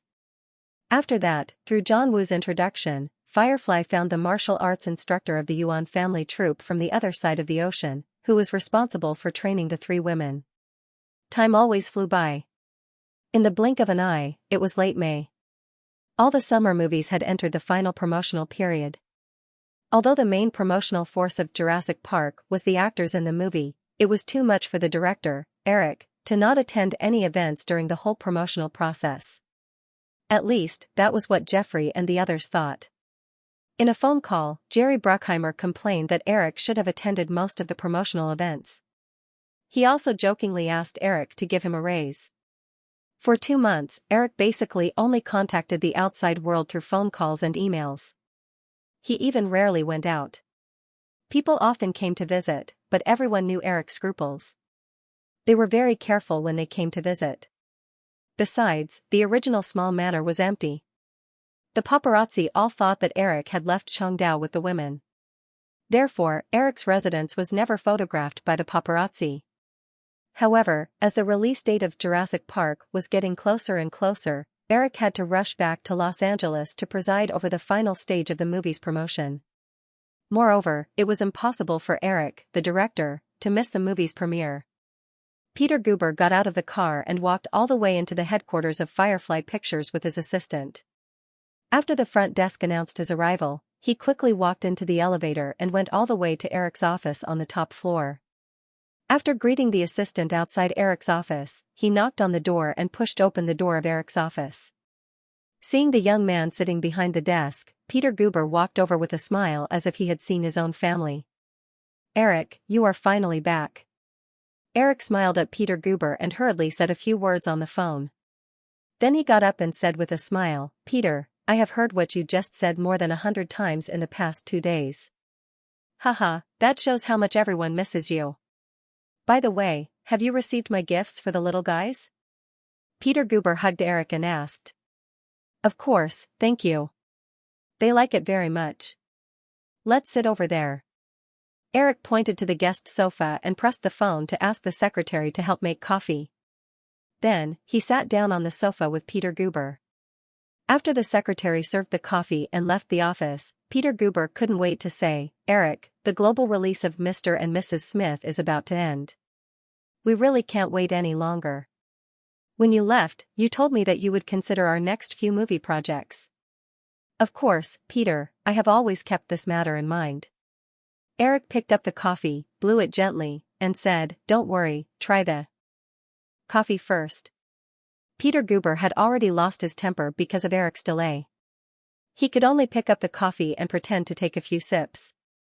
Soon, he put down the coffee cup again. "Eric, I heard that you are now preparing the movie version of Charlie's Angel. If you don't have any other projects for the time being, I think this movie is fine. You know, we still have a contract for 4 movies, but there are less than 2 years left." When Eric heard Peter Guber say this, he put down the coffee cup and said, "Peter, Charlie's Angel definitely won't work. I have other plans for this movie." Peter Guber was just testing the waters. When he saw that Eric didn't agree, he said, "Then, how about getting Wu to prepare the sequel to Mr. and Mrs. Smith immediately? We can't do nothing, right?" "Don't worry, Peter." "Wait a moment," Eric said. He got up and took out a folder from the filing cabinet. He walked over and handed it to him. "I said that I would keep this matter in mind. Look, I have already found the project." Peter Guber saw that things had finally taken shape. He couldn't wait to open the folder that Eric handed over. "Game of the Brave, what genre is this?" Peter Guber asked as he flipped through the information. After just a few pages, he didn't know what to say. "This is a 1981 children's literature work." Why didn't I know that there was such a work in Columbia's copyright library?" When Eric heard Peter Guber say this, he couldn't help but roll his eyes. This guy was thinking about getting benefits from Columbia all day long. He didn't have time to pay attention to this kind of thing. Game of the Brave was a 1981 work by the famous American children's literature writer, Chris Osberg. It was about a magical board game similar to Monopoly.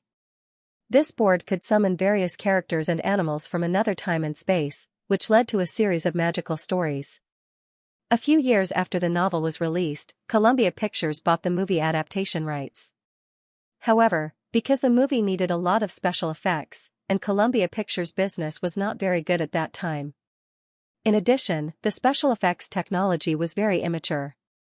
The management dared not risk spending a lot of money to make such a movie, so the copyright had been shelved. When Peter Guber urged Eric more than 2 months ago, Eric asked for their copyright reserves from Columbia, so he found the adaptation rights of this novel. Together with Game of the Brave, he found the adaptation rights of another comic. Looking at Peter Guber flipping through slowly, Eric said directly, "Peter, this is just the first project. There is another one below." "Another one?" Peter Guber flipped down in surprise and soon found the name of another movie. "Man in Black, I seem to have heard of this. This is a comic 2 years ago. I didn't expect." At this point, Peter Guber's expression finally showed a trace of embarrassment. "I didn't expect that the copyright of this comic is also with Columbia." Eric didn't urge Peter Guber this time. He let the other party read the information slowly and said, "Peter, according to the agreement we signed, the copyright of the 5 movies is shared by both parties. So if you want to make 2 projects, you need to sign a copyright sharing agreement in advance." Peter Guber was stunned. The adaptation rights of these 2 works were solely owned by Columbia Pictures. According to the original agreement, the copyright would become Firefly's in the blink of an eye. And if there were no sequels in a few years, Columbia's copyright would even automatically return to Firefly. No matter how he thought about it, he was at a disadvantage. This made Peter Guber very unhappy. Looking up at Eric, who picked up the coffee again and drank it slowly, Peter Guber had the idea of ignoring Firefly and making these 2 movies alone. However, this idea only flashed in his mind. Soon, Peter Guber was a little discouraged. In the information he just saw, these 2 movies were projects with special effects taking a large proportion. One was full of monsters and beasts running rampant everywhere, and the other was full of aliens. If he ignored Firefly, then the digital domain was likely not to participate in the special effects production of these 2 movies. It was not so easy to find a special effects company with enough technical strength to make these two movies in Hollywood. Even Industrial Light and Magic, which was outstanding a few years ago, might not be able to play. In the past 2 years, everyone in Hollywood knew that because of the rise of the digital domain, Industrial Light and Magic had begun to decline. Especially in the field of computer CG, Industrial Light and Magic was left behind by the digital domain by a few streets. Moreover, if he got rid of Firefly, Eric would definitely not give any guidance to these two projects. Then, it was not certain whether they would succeed or not. Cutthroat Island's box office failure, which was recorded in the Guinness World Records, was still a topic that many people in Hollywood were talking about. Although Eric pretended to be indifferent, he had been paying attention to the changes in Peter Guber's expression from the corner of his eye. Seeing Peter Guber's expression gradually relaxed, Eric said at the right time, "Peter, the copyright of Mr. and Mrs. Smith could have been owned by Firefly alone, but I still did not hesitate to take it out. Furthermore, if you can give Sony HQ a good financial report like last quarter, your position will be more stable. I believe Sony HQ will not be bothered by these small details." Fonyu said. Yes, Mr. and Mrs. Smith. Peter Guber knew that Columbia would definitely suffer this loss. However, when he heard Eric's words, Peter Guber also reacted. Anyway, these losses would eventually fall on the Japanese. When he was hired, Sony's headquarters set up a reward fund with a total amount of $50 million. Because of the excellent results of Mr. and Mrs. Smith, Sony's headquarters redeemed a part of the reward. As long as the next movie could still achieve good results, then in the next few years, Peter Guber could continue to redeem these rewards. In addition, he had secretly reaped a lot of benefits from Columbia. Even if he left Columbia in a few years, he could almost rely on these savings to retire early and enjoy his life. As for what would happen to Columbia, it had nothing to do with him. Okay, Eric, I will arrange for someone to discuss the relevant contract as soon as possible. However, it is already the end of May. According to the fastest production progress, these two movies should be released in the summer next year. In that case, we will not have any movies to cooperate with this year. Eric saw that the copyrights of Game of the Brave and Men in Black were in his hands, and he knew that he should return the favor. He said quickly, "In that case, let John Woo make another gunfight movie. I will personally take care of this." You know, Hong Kong directors have always been very fast in producing movies. Coupled with the non-special effects film, there should be no problem releasing it at the end of the year. Eric happened to remember John Woo's most successful movies in Hollywood. Hearing Eric say this, Peter Guber grinned and said, "Since the 3 movies have been confirmed, Eric, why don't you take this opportunity to finalize the last movie as well? Firefly has so many incubating projects. It's not a big deal to give up one. Also, if all 4 movies are confirmed, then I can immediately announce it to the public. This can also give investors some confidence." Eric didn't think of a suitable movie for a while. The projects in the Firefly project couldn't be easily given to Columbia. After thinking about it, Eric said, "In that case, you might as well announce it directly to the public and add a sequel to Mr. and Mrs. Smith. Anyway, the other 3 movies are real. When the time comes, you can say that the plan for the sequel failed for various reasons. The public won't suspect anything." Good idea. Peter Guber clapped his hands.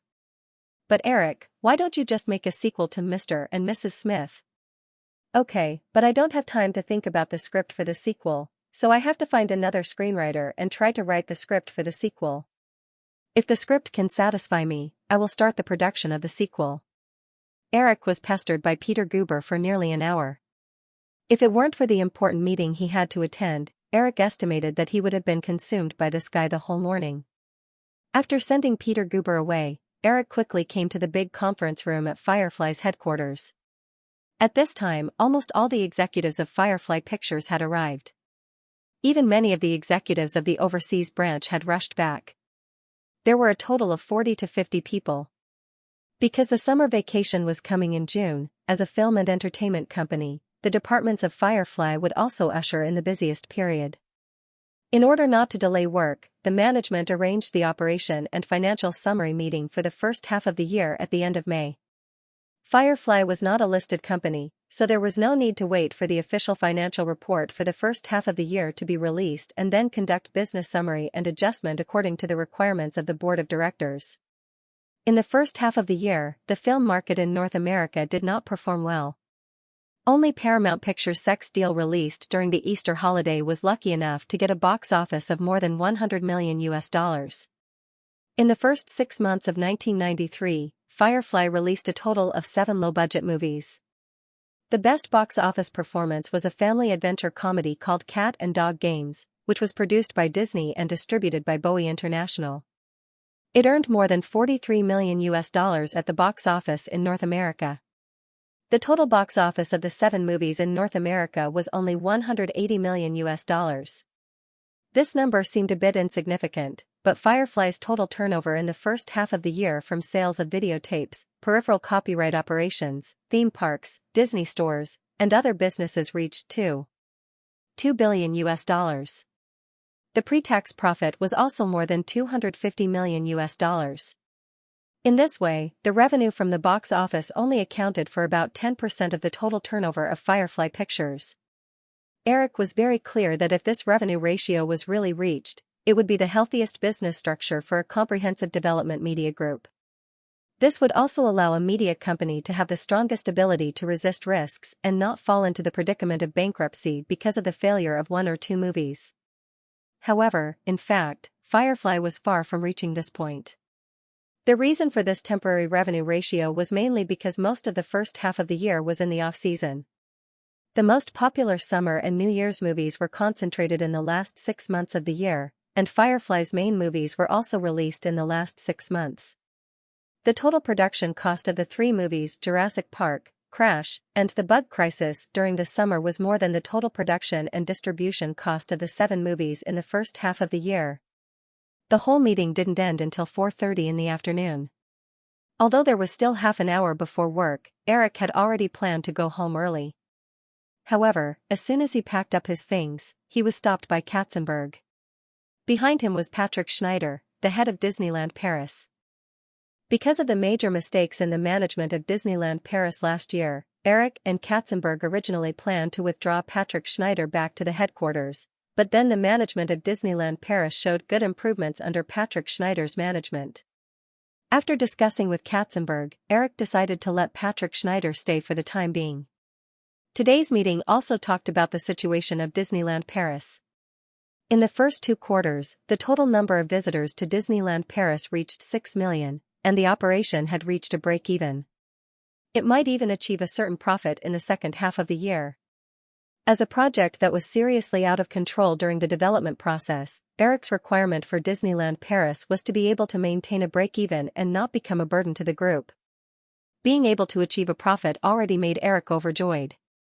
After all, after the opening of Disneyland Paris in the original space-time, it basically brought hundreds of millions of dollars of losses to Disney's headquarters every year. There were very few profitable years. Eric, this is the case. Louis Bartlot, the representative of the French investors of Disneyland Paris, also came to Los Angeles. The French are not very satisfied with the current situation of Disneyland Paris. They hope to take back the management rights of Disneyland Paris.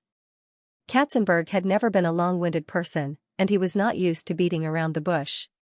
In a few words, he explained the reason why he stopped Eric. Eric did not take the 2 back to his office. He motioned for them to sit down at the conference table and asked, "I remember that we told them this situation of Disneyland Paris very clearly last year. We also made a lot of changes. Isn't the situation developing in a good way now? Why do they still have this idea?" Patrick Schneider, who was sitting on the other side, had the most detailed understanding of the inside story. He said, "Mr. Williams, the situation of Disneyland Paris is indeed developing in a good way, but compared with the profitability of Tokyo Disneyland, the gap is too big. The reason why the French have this idea should be because they are affected by the Japanese running Tokyo Disneyland." Eric sneered in his heart. The French have a good plan, but they don't consider whether they have the ability to do so. The success of Tokyo Disneyland mainly lies in the Japanese's recognition and worship of American culture. These conditions do not exist in Europe.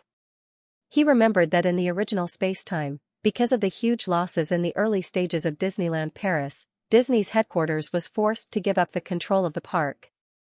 As a result, Disneyland Paris did not change for more than 10 years in the hands of the French. Instead, it became more and more a burden to Disney. Based on this alone, Eric could not give up the control of Disneyland Paris. After all, Disney's headquarters had a wealth of operating experience. This was also the reason why Disneyland in Paris was able to quickly adjust and gradually improve in less than a year after the problem was discovered. If it was handed over to the French, who knew what these people would do to the park? In any case, we will definitely not give up the control of Disneyland Paris, Eric said. He looked at the two and asked, "Is it Louis Bartlow who wants to see me? He invited us to a cocktail party tonight to talk about this matter. The two of us have already agreed. After all, you are a guest from afar. We just wanted to tell you and discuss how to deal with it," Carson said. He obviously knew that Eric would not attend this so-called cocktail party. "I won't go." Eric shook his head, thought for a while, and said, "Aren't the French jealous of Tokyo Disneyland? Since they want to take back the control, it is not impossible." Before Eric could finish, Carson hurriedly said, "Eric, absolutely not." Eric stopped Carson's words and said with a smile, "Wait for me to finish. You know that I was pestered by Peter Guber some time ago. If we refuse, I think we will definitely be pestered by the French in the future. So, let's just give them the price. Since they want to get the same control as the Japanese, then just like the Japanese, they can buy back all the shares of Disneyland in Paris. We can be like Tokyo Disneyland, and only charge a patent licensing fee." Hearing Eric's words, Katzenberg was relieved. Patrick Schneider also smiled and said, "That's a good idea. If the French are willing to buy the shares in our hands, then the headquarters can get rid of this big burden, and we can continue to earn profits from Disneyland in Paris without suffering any losses.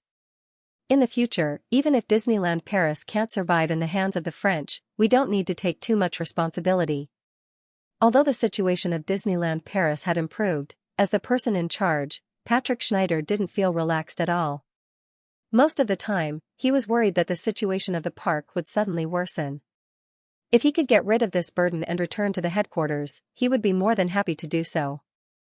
However, he also knew that this was unlikely. The French would not be stupid enough to take all the risks. Therefore, Eric's condition was basically equivalent to cutting off the French's idea of taking back Disneyland Paris. Carson also said at this time, "In that case, Eric, maybe you can come to the banquet tonight. Wouldn't it be better for you to personally tell Louis Bartlow about this condition? I'm looking forward to his expression when he hears this condition." Eric shook his head and said, "Forget it. It's not necessary. In addition, Jeffrey, although you have this condition as a shield, I think you can definitely explain the pros and cons to him clearly with your eloquence. There's no need to let the French think about this all the time." "Okay, I got it." Carson nodded. After talking about this matter, the three of them left the conference room together. As they walked towards the elevator, Patrick Schneider suddenly said, "Mr. Williams, I heard that the company is recently planning to open a new artistic film production department, dedicated to producing award-winning films, right?" Eric nodded and said with a smile, "Michael is now in charge of the planning of this department. You don't want to recommend yourself to be the person in charge, do you?" There were too many people named Michael, but Patrick Schneider still knew that the Michael that Eric mentioned was the CEO of Firefly, Michael Lin.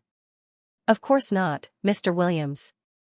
However, I have been staying in France and have a good relationship with the film and television industry there. Recently, a very good young French director is planning to come to Hollywood. Although he is only in his early 30s, he has already been nominated for several César Awards. Speaking of which, this guy's first film was nominated for a César Award at the age of 25. This is very rare in the French film industry. Everyone knows that in the conservative film industry of France, it is 100 times more difficult for young people to make a name for themselves than in Hollywood. What's even rarer is that this director's work is both commercial and artistic." The three of them walked into the elevator together. Then Katzenberg said, "It is not so easy for a French director to get the recognition of an Oscar, unless they have made their debut in Hollywood." Patrick Schneider was just asked by someone to mention this to Eric. He also knew that Katzenberg was telling the truth. When he was about to agree, he heard Eric ask, "What is the name of this director?" "Luc Besson," Patrick Schneider replied. Eric thought that it was indeed this guy. He smiled and said, "What a coincidence. I just saw his film Nikita. It was not bad." If White Dove Wu's three axes in Hollywood were slow motion, close-ups, and doves, then Eric's impression of Luc Besson's three axes was to chase, kill, and kill. This was not to say that Luc Besson's film style was monotonous. It was just that in the works of Luc Besson that Eric had seen, there were too many chase and kill plots. From the early Nikita to the later Hurricane Rescue, and the somewhat inexplicable box office success of Supernatural, etc., they could not avoid this kind of plot. And the audience was also very attracted to this kind of simple and crude plot that stimulated adrenaline. Thinking of this, Eric asked, "Pat, you said that Luc Besson is going to Hollywood. What's going on?" Patrick Schneider replied, "He plans to make a movie with a killer theme. He plans to shoot it in New York, so he is looking for a collaborator here." Eric thought that a movie about a killer in New York had to be Leon the Assassin. Leon the Assassin? How about this? Let the production department contact him. I will read the script first. If possible, Firefly can be responsible for the investment and production. Patrick Schneider did not expect Eric to make such a decision on the spot. He nodded and said, "No problem. He is also in Los Angeles recently. I will contact him tonight." After exiting the elevator, the three of them said goodbye to each other and got into their respective cars. The chauffeur drove the car onto the road. Eric looked out of the window in a daze. The trajectory of the world had changed so much under his influence. Although the director was still the same director and the male lead should be the same male lead, he did not know if Lorita was still the same Lorita. The car passed by a cinema. Eric caught a glimpse of the 2-meter-tall Jurassic Park poster hanging on the wall outside the cinema. Only then did he collect his thoughts. Jurassic Park was going to be released soon. This was the most important thing now. The initial investment of $25 million for publicity had been completed. Eric did not hesitate to ask for another $25 million. Furthermore, with the success of Mr. and Mrs. Smith as an example, Eric did not hesitate this time. He insisted on raising $3,000 for the release of Jurassic Park. There was no doubt that Jurassic Park would be the first movie in North America to raise more than $3,000 for its release. Now, Jurassic Park had entered its final pre-release period. When Jurassic Park began the last period of high-intensity publicity before its release, on May 28, Carlock Pictures' first summer movie, Peak of the Mountain, officially opened on more than 2,300 screens. The release of this movie also marked the arrival of the 1993 summer movie. Peak of the Mountain starred Sylvester Stallone. It told the story of the rescue team member played by Stallone and his companions who encountered a group of bandits on the snow mountain and were reborn in despair. The movie cost $70 million and was produced by Carlock Pictures, which was supported by German capital, and was distributed by MGM, which had just undergone restructuring. There was also an episode in this. Carlock Pictures movie was originally distributed by Columbia. However, after Columbia reached a cooperation agreement with Firefly last year, Peter Guber canceled the cooperation with Carlock Pictures. After the fraud of the Italian businessman Giancarlo, MGM was taken over by the creditor Credit Lyonnais of France. Credit Lyonnais, which held the control, auctioned MGM at the end of last year. However, no one was willing to take over. Credit Lyonnais restructured MGM and poached Frank Marcheso, John Carrier and others, who had been executives at Warner Brothers, to form a management team. In the process of MGM's restructuring, Carlock Pictures happened to be looking for a distributor for its own movie. The new management team, which urgently needed to reverse the decline of MGM, signed a distribution agreement with Carlock. However, fantasy is beautiful, reality is always cruel. Although Stallone's performance was very hard, and there was no lack of dangerous scenes in the movie, Peak of the Mountain was released on May 28, and only got $16 million in the first 3 days, accompanied by a sound of criticism from the critics. Most of the film critics gave the movie a low score, claiming that the plot of the movie was old-fashioned and naive, and that they could completely guess the rest of the plot of the movie after only 10 minutes. Moreover, a scene in the movie where the protagonist burned money to keep warm also became the focus of a large number of media ridicule. The movie cost $70 million, and MGM spent another $30 million for the publicity of the movie. The huge cost of $100 million was indeed no different from burning money. Moreover, the quality of the movie did not burn at all after burning so much money. Although the result of $16 million in 3 days in the first week was not too miserable, with the release of Jurassic Park in the second week, most box office analysts estimated that the North American box office of Peak of the Mountain would stop in the range of $50 million, even less than half of the total cost of Peak of the Mountain. The box office in North America is so bleak, and other distribution channels will not be too ideal. The situation of the producer and distribution company's huge losses is almost doomed. Of course, the management team of MGM was not willing to take over the film company and release such a bleak situation in the first heavyweight film released. After the box office of Peak of the Mountain was released on the first weekend, the senior management of MGM held an emergency meeting. After some discussion, they quickly came up with a response plan. Because the reviews of Peak of the Mountain were already very difficult to reverse, MGM decided to find another way. The next day, a large number of articles appeared in many newspapers complaining about Peak of the Mountain, claiming that the film quality of Peak of the Mountain was not as bad as the critics said, and that the reason for the one-sided situation was completely because of the wantonly smearing by the competitors. As soon as these articles came out, it immediately caused a lot of response. The release date of Jurassic Park was just a week after the release of Peak of the Mountain, and the other movies released at the same time were not as heavyweight as Peak of the Mountain and Jurassic Park.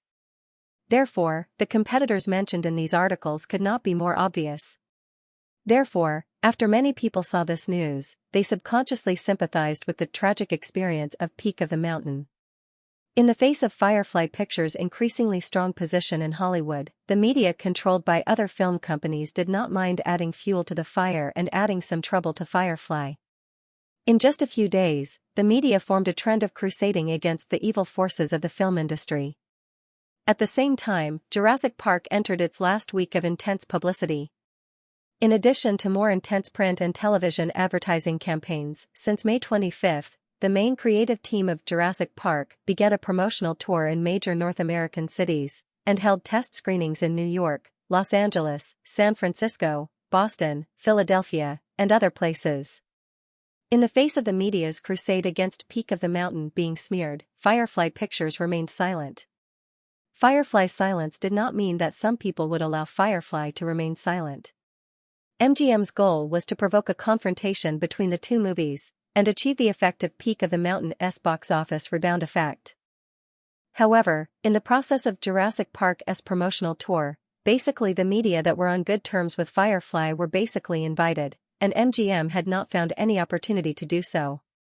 Because Jurassic Park was scheduled to be released at the same time in the UK, the main creative team had to fly to London on June 3 to attend the premiere in the UK. The North American premiere was scheduled on June 2, 2 days before Jurassic Park was released. As usual, the North American premiere was held at the famous Chinese Grand Theatre in Hollywood. The premiere started smoothly, but after the media's Q&A session, a reporter asked Eric abruptly after it was his turn, "Mr. Williams, about the recent smearing of Peak of the Mountain starring Mr. Stallone, what do you think?" Hearing this question, Charlie West, who was in charge of organizing the premiere, broke out in a cold sweat, and the atmosphere at the scene immediately fell into a state of stagnation. Before this, it was not that Firefly did not discuss this matter internally, but Eric's final result was to deal with it coldly and not give any response. Firefly's distribution department also executed very well, but they did not expect such a big mistake to occur at such an important occasion like the premiere. Charlie West wiped the cold sweat from his forehead and stood at the exit of the backstage looking down at the stage. The executive wanted to rush up and strangle the reporter who asked the question. After all, Fox TV was broadcasting the premiere live. "Mr. West, do you want to pause the broadcast?" Charlie West was a little overwhelmed, and the head of Fox TV had already come over. Charlie West glared at the other party. "Isn't this nonsense? The question just now has been broadcast live. Suddenly cutting off the broadcast is like slapping the face of the person on the stage. Eric held the microphone in his hand and was silent for a moment with everyone else. After seeing the news a few days ago, Eric more or less understood the ins and outs of the matter. Not to mention this life, even in his previous life, when he was not completely integrated into the industry, he had seen too many similar situations. If Magnificent Peak was a good movie and had a lot of fans, then MGM's method would have had a concrete impact. Unfortunately, Magnificent Peak was just a very mediocre popcorn movie, and it was impossible to form a die-hard fanbase.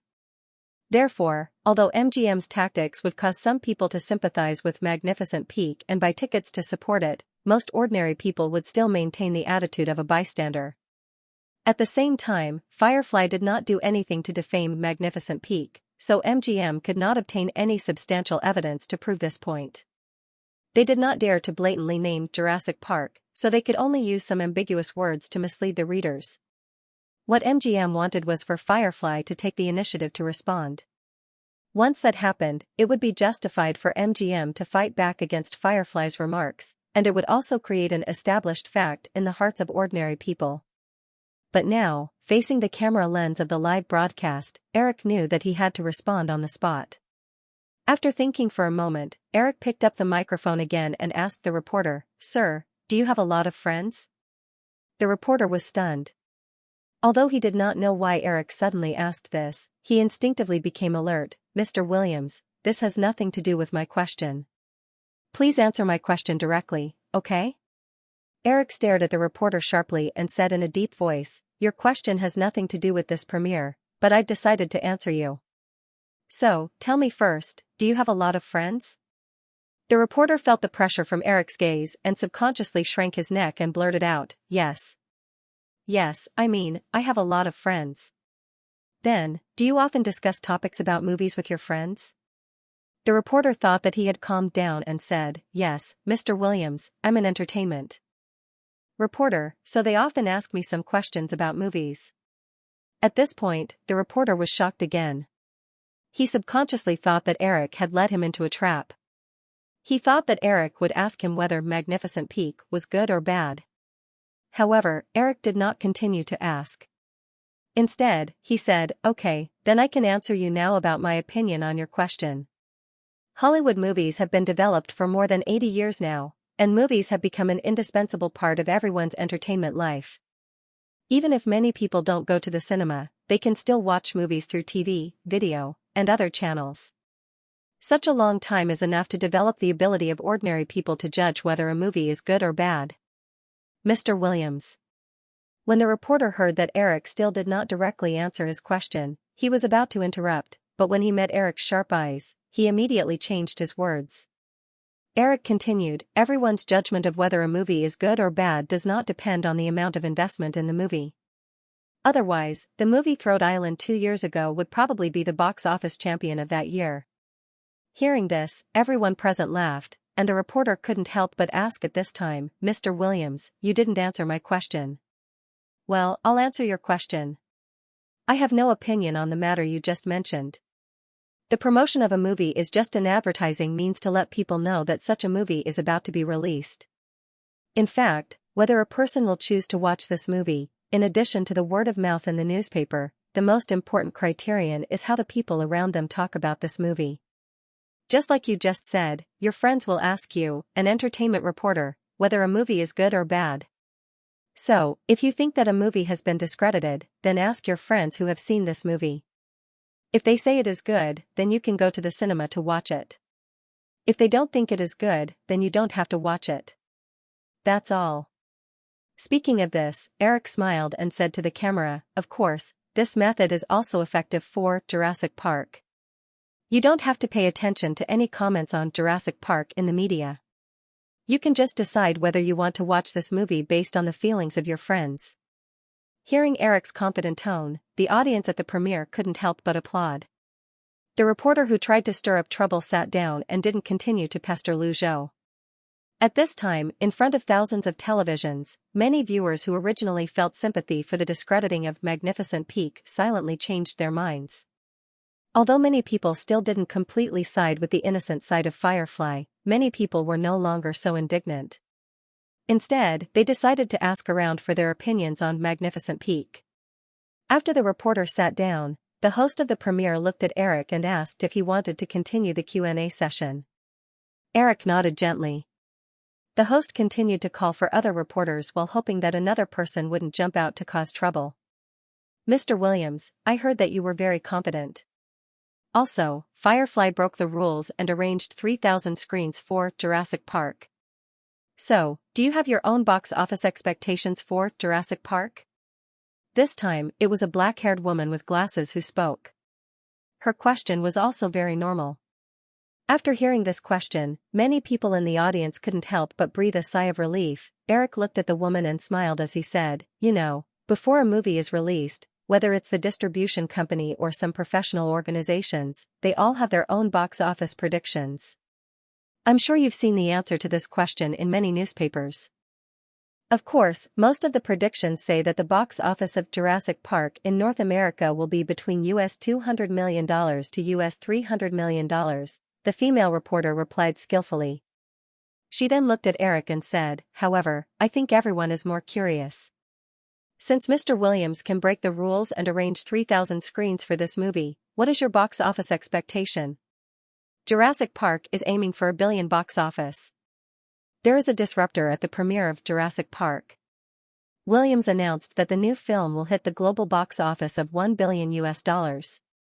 The director of Jurassic Park has made a bold statement of $1 billion, and it is an inventory of the movies with the potential of $1 billion box office in the history of Hollywood. Unsurprisingly, the day after the premiere, the media exploded because of Eric's words last night. If Eric had advertised that the box office of Jurassic Park was expected to be $1.5 or $2 billion, it would have definitely been treated as a joke by most of the media. But this figure happened to be $1 billion US, which was only $200 million US away from Hollywood's current highest box office record. However, although this gap seemed to be within reach, no one has been able to break through it. As early as 1977, the first Star Wars that came out of nowhere swept the global box office of $770 million US. But in the following 10 years, although there were many movies with a global box office of more than $700 million US, no movie could break through the figure of $800 million US. Therefore, some professional box office evaluation agencies have said more than once that $800 million US may be the global box office limit of a movie. However, in recent years, as long as people who care about the film industry can clearly find that the world film market is expanding at a speed visible to the naked eye. Therefore, Eric's prediction of $1 billion US for Jurassic Park formed two distinct factions in just one day, and both sides seemed to be able to come up with very sufficient evidence to prove that they were correct. The mutual conflict in the media has once again hyped the topic of Jurassic Park to the highest point. At the same time, Eric's intention of releasing these words has been successfully achieved. Not many people care about the bare peak of the mountain anymore. After receiving the call from Eric's assistant, Mario Kasser, CEO of Carlock Pictures, was both angry and aggrieved. Although he knew a little about that matter, it was the MGM distribution team that proposed the specific plan and implementation, which really had little to do with him. Although he was wronged, Mario Kasser did not dare to ignore it. He contacted the person in charge of MGM overnight and firmly stopped MGM from continuing to rely on Jurassic Park for hype.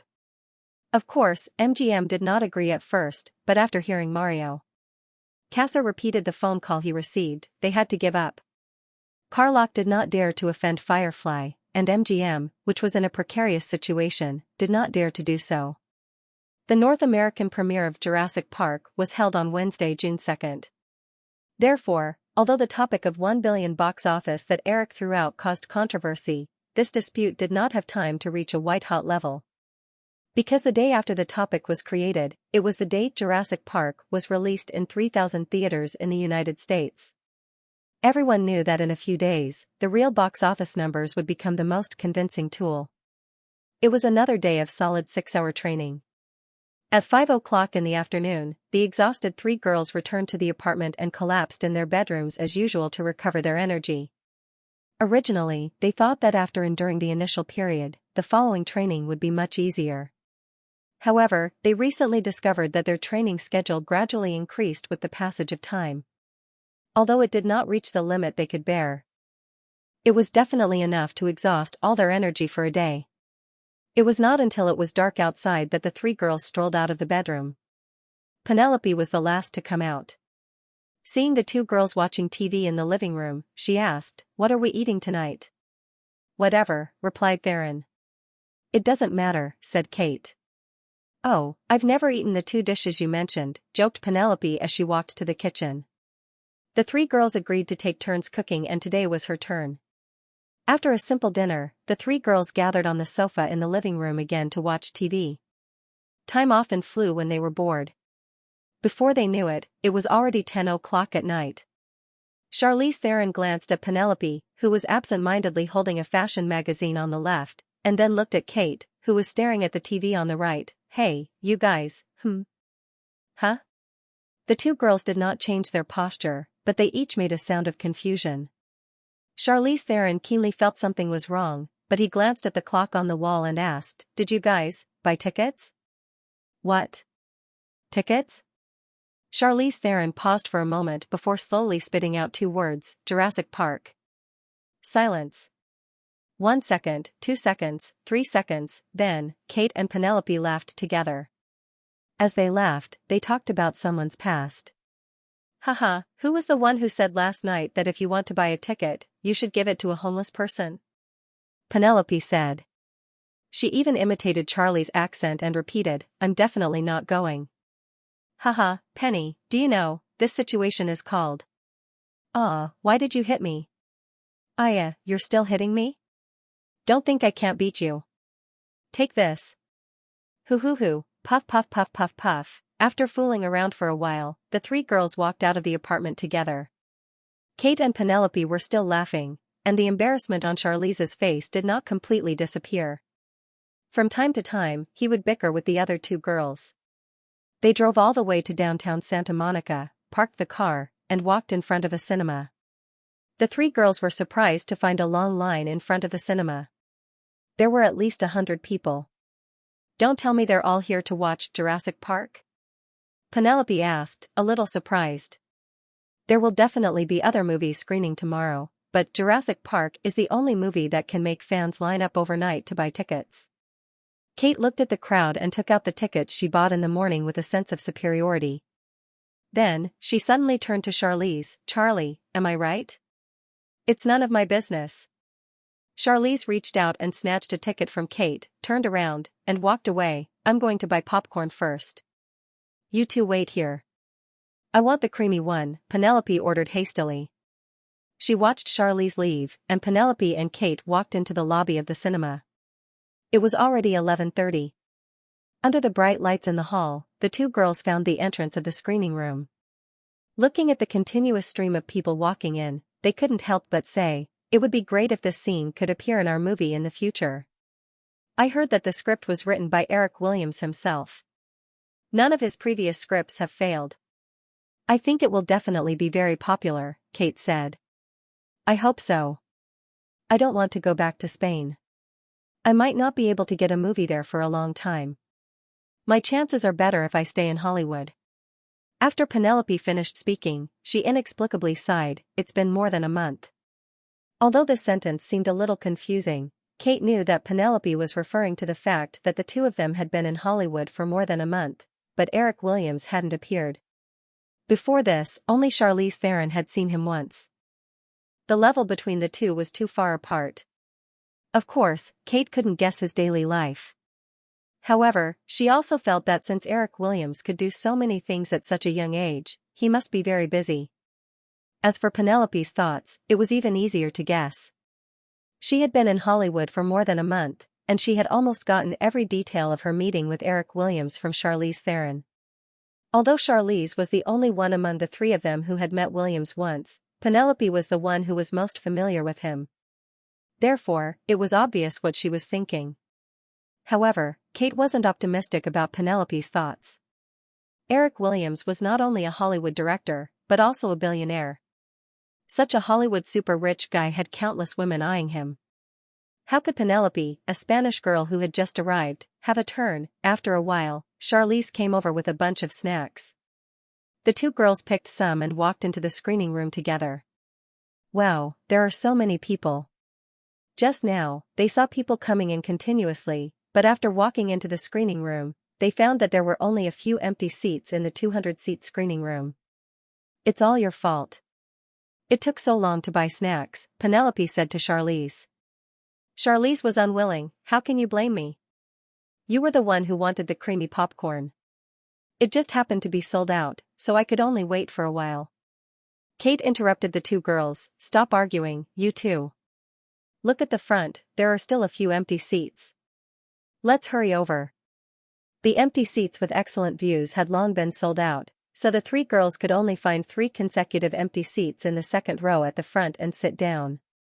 Not long after they sat down, the lights in the screening room dimmed. The story began outside an unknown building. Heavily armed workers carefully docked a container with the entrance of the building. However, although they were very cautious, an accident still happened. A worker was suddenly dragged into the container by something. Although a few electric batons were immediately inserted into the container, only half of the worker's body was left when he was dragged out. In a flash, the eyes of a beast filled with murderous intent were revealed.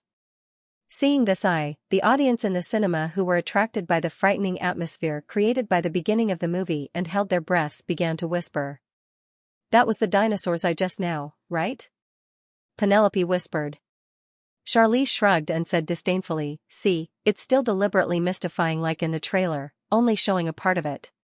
Kate whispered, Charlie, this is obviously your personal prejudice. At least I feel that the eye just now is like a living thing. There's no trace of a model at all. You must know that this is a dinosaur, not a real live lion or tiger. Since Eric Williams can make the eye so realistic, then a complete dinosaur will definitely not disappoint us. Yes, I think so too, Penelope nodded in agreement. As the three chatted, the scene began to switch between the amber mine in the Dominican Republic and the dinosaur fossil excavation site. The audience gradually understood the cause of all this. Because of the loss of life during the transportation of the dinosaur, Dr. Hammond's project was temporarily suspended by the investors. In order to continue the Jurassic Park project, Dr. Hammond invited dinosaur archaeologist Dr. Alan Grant, chaos scientist Malcolm, and his lawyer to visit the dinosaur island in Costa Rica. He wanted these influential people in the industry to express their support for the Jurassic Park project. At the same time, he also invited his grandson and granddaughter. This was the cause of all this adventure. On the helicopter to Costa Rica, Dr. Hammond did not reveal his true purpose in order to shock these people. The group landed on the island's helipad and took a jeep to the base. When they passed by a flat grassland, the people who were originally discussing their own topics suddenly became sluggish and revealed a shocked expression. The camera turned and swept across the crowd's field of vision. The audience in the theater suddenly let out a faint cry of surprise. On the grassland, several 7-meter-tall long-necked dinosaurs were leisurely strolling on the grassland. A long-necked dinosaur even stopped and tiptoed to eat the tender leaves on the top of a tree. When it landed, because of its heavy body, it produced a muffled bang and shook the ground. Seeing this scene, in the dim light, Kate stared at the screen and said to Charlize, "What do you say now?" In any case, these are all fake." Charlize was still stubborn. The two women gently smiled and ignored her. The camera continued to move forward. After the long-necked dinosaurs, in the vast field of vision, groups of all kinds of dinosaurs appeared. Once again, the audience feasted their eyes. After giving the audience a small surprise, the plot began to move into the main topic. The group arrived at the dinosaur hatching base and observed the resurrection process of the dinosaurs. Although a researcher said that all the dinosaurs in the park were female, chaos scientist Malcolm still expressed a strong concern about this kind of behavior that reversed the development of nature. After visiting the dinosaur hatching base, Dr. Hammond arranged for Dr. Grant and his two grandsons to sit in a self-driving jeep and tour the Jurassic Park. The real adventure began. Throughout the tour, there were endless problems. None of the dinosaurs were very supportive. The first Triceratops they encountered was also sick. At the same time, Fatty Dennis, who was in charge of the park's programming, secretly turned off the park's power grid in order to steal the dinosaur embryos. Tyrannosaurus rex, Velociraptor, and other carnivorous dinosaurs escaped their cages and caused a series of disasters. Due to the disaster caused by the power outage, the plot entered its most thrilling period. Although many of the audience had already realized that something terrible was about to happen, when the T-Rex appeared in front of them with its terrifying footsteps, many of them couldn't help but cry out in surprise. The narrative was also divided into several strands. Multi-strand narration was often very difficult to grasp. If the director didn't grasp it well, it could arouse disgust from the audience by abruptly switching scenes at a moment when the audience was very interested in the plot. However, Jurassic Park didn't have the slightest such a problem. Whether it was the fat programmer who rushed to the dock with the embryos and was killed by the T-Rex, or the Jeep team that encountered the T-Rex, they all tugged at the heartstrings of the audience. Countless examples had already proven that if a movie only had grand scenes or exquisite special effects, it often wouldn't be able to achieve outstanding box office sales. However, Jurassic Park had perfectly combined the best special effects technology of this era with a wonderful story with ups and downs. It allowed the audience to enjoy a visual feast of the resurrection of an ancient behemoth. At the same time, they also experienced a strange adventure filled with screams and screams along with the protagonists in the movie. 2 hours of adventure unknowingly passed by, and the movie finally came to an end. When Dr. Settler escaped from the dinosaur incubation base with his female assistant and 2 children, everyone heaved a deep sigh of relief as if they had escaped with their lives. When the credits slowly rose along with the ending music, most of the audience in the cinema didn't immediately get up and leave. Instead, they discussed the various plots of the movie with their companions. Starting from the second half of the movie, the 3 girls stopped whispering to each other. Instead, they focused their attention on the big screen. At first, they complained about not being able to get a better seat. But soon, they realized that because they were very close to the big screen, the first few rows of audience members got a better view of the movie. When the Tyrannosaurus Rex opened its mouth and chased after the Jeep that Malcolm and the others were in through the forest corridor, some of them even subconsciously leaned back to avoid it. After the lights came back on, the reluctant crowd finally began to leave the theater one after another. The 3 girls also followed the crowd out of the theater. Hearing the couple beside her mumbling that it wasn't enough and that they wanted to watch it again, Kate looked at the other 2 women and said, "Charlie, Penny, what do you think about watching it again tomorrow?" "Okay," Penelope immediately nodded and said, "I've watched Tornado several times last year. I thought that the special effects in that movie were already a miracle. I still remember the scene of the level 5 tornado. I didn't expect to see an even more exciting dinosaur scene in this movie. I must watch it again, no, twice." The 3 of them walked to the parking lot as they talked. Charlie took out his keys and opened the car door. He said, "3 times is fine, but tomorrow is Friday, not the weekend. Look at the time. If you guys are too excited to sleep, you might be late tomorrow." Penelope quickly looked at her watch and said, "It's already 2 o'clock, she said as she crawled into the back seat of the car. "Let's go back. I don't want to be punished by doing the horse dance. That's the most horrible torture I've ever seen in my life." "How is that torture? Didn't you hear Master Yuan say that if they were lazy when they were practicing martial arts when they were young, they would be punished by not eating for an entire day? They would even be beaten with such thick thorns on their backs," Charlie said as he started the car. He even used one hand to gesture the thorns that he had never seen before. "He must be scaring us," Penelope said indifferently. Although her family wasn't very well off when she was young and she was only the daughter of a hairdresser, she had never been punished by a teacher when she was dancing in elementary school. Therefore, it was difficult for her to understand what the Eastern martial arts master that Firefly had invited for them said. At this time, Kate interrupted and said, "I don't think he's scaring us. I remember when I was in high school, I went to watch a box of Eastern movies with my classmates. I don't remember the name, but it was about Eastern children learning to perform in a drama academy. Those children were only 6 or 7 years old, but they were often beaten and scolded. They seemed to call it something like a strict teacher produces outstanding students." When Penelope heard Kate's words, a mischievous smile suddenly appeared at the corner of her mouth. She looked at her and said, "After hearing what you said, I finally understand what Master Yuan meant when he looked at you at the beginning of the training. He obviously wanted to beat you up, but he couldn't do it. He must be feeling very uncomfortable in his heart." "Get lost, I didn't learn how to dance as long as the two of you." Kate reached out and tickled Penelope's waist. Although she had barely reached the standard after more than a month of training, there was still a big gap between her and the two girls who had a solid foundation. Therefore, she hated being teased by Penelope and Charlie the most. Although it was 2 o'clock in the morning in Los Angeles, the streets were still not deserted. However, the traffic had decreased by a lot. Charlie listened helplessly to the two girls playing in the back seat. She quietly stepped on the accelerator and sped up. She wanted to go back and rest as soon as possible. She also didn't want to be late for tomorrow's training.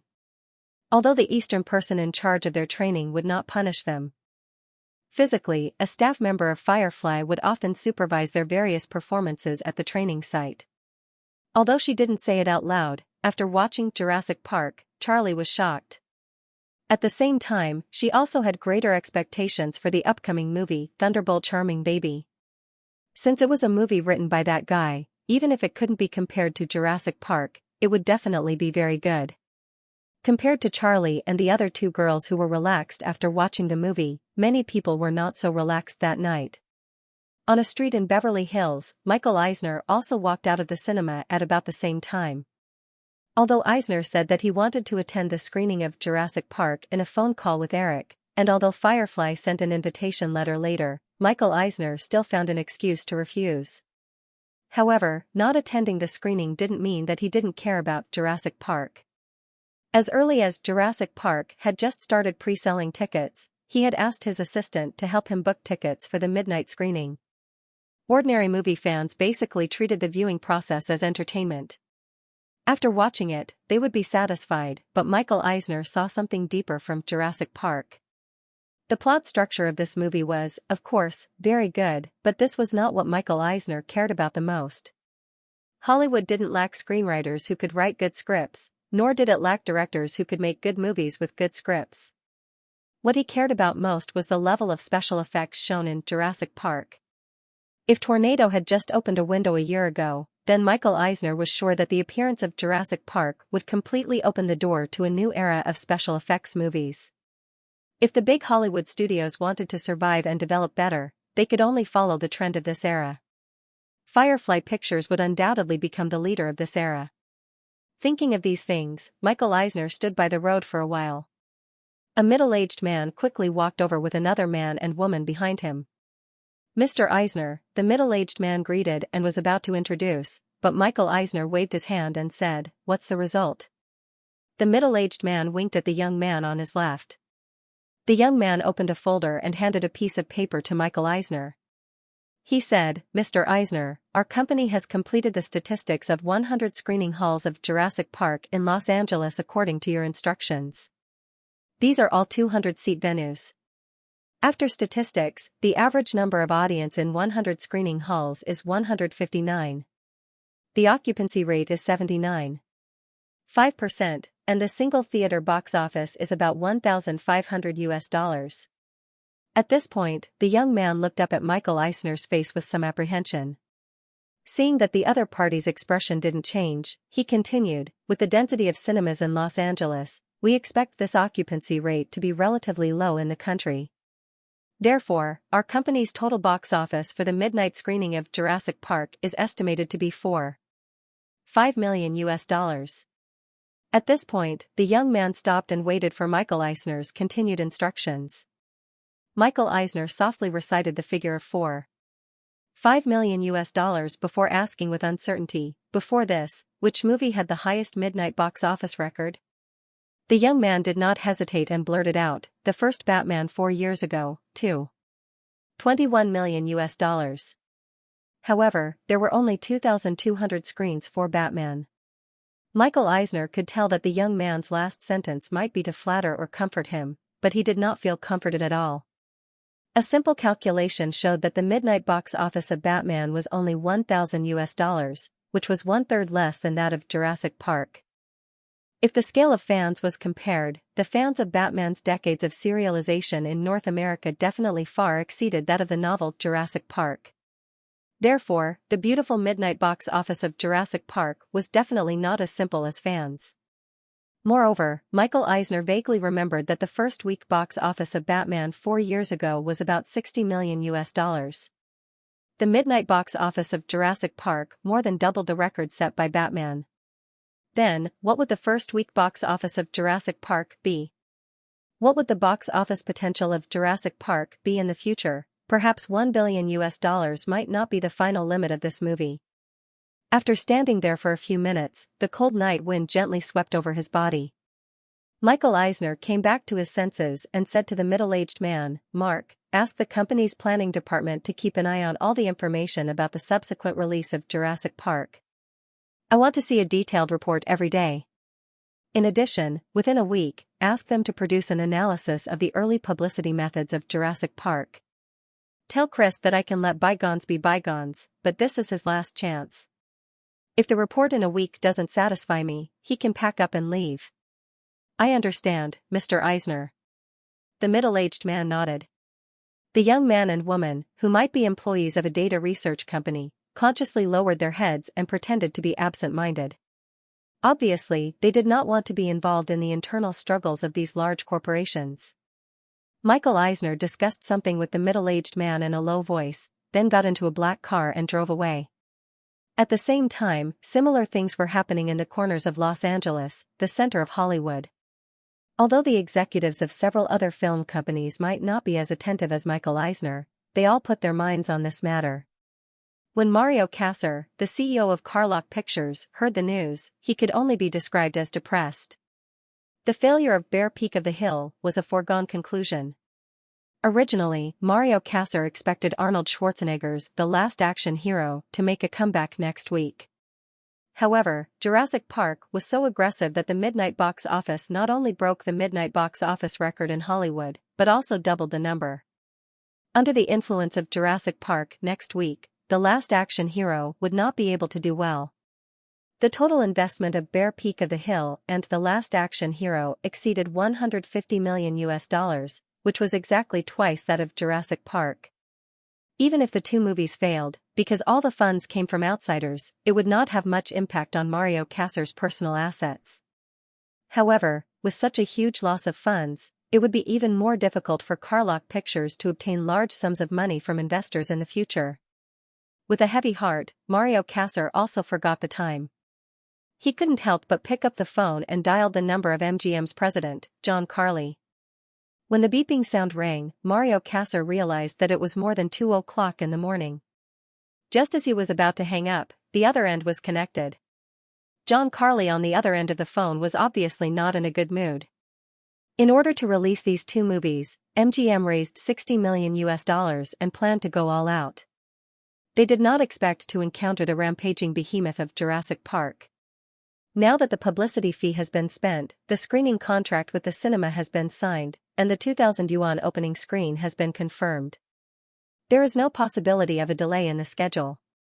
After Eric's warning, Carlock and MGM did not dare to play any dirty tricks. After all, if they did nothing, they could still linger on. If they angered Firefly, they could face bankruptcy in minutes. Moreover, with the box office potential of Jurassic Park, those small tricks would not have any effect. Hollywood has never heard of a blockbuster movie that caused the box office to plummet because of a scandal in the middle of its release. Mario Kassar and John Carley said some dry words on the phone and hung up discouraged. The next day, the midnight box office of Jurassic Park was released, and the result of $4.59 million immediately caused an uproar in the American media.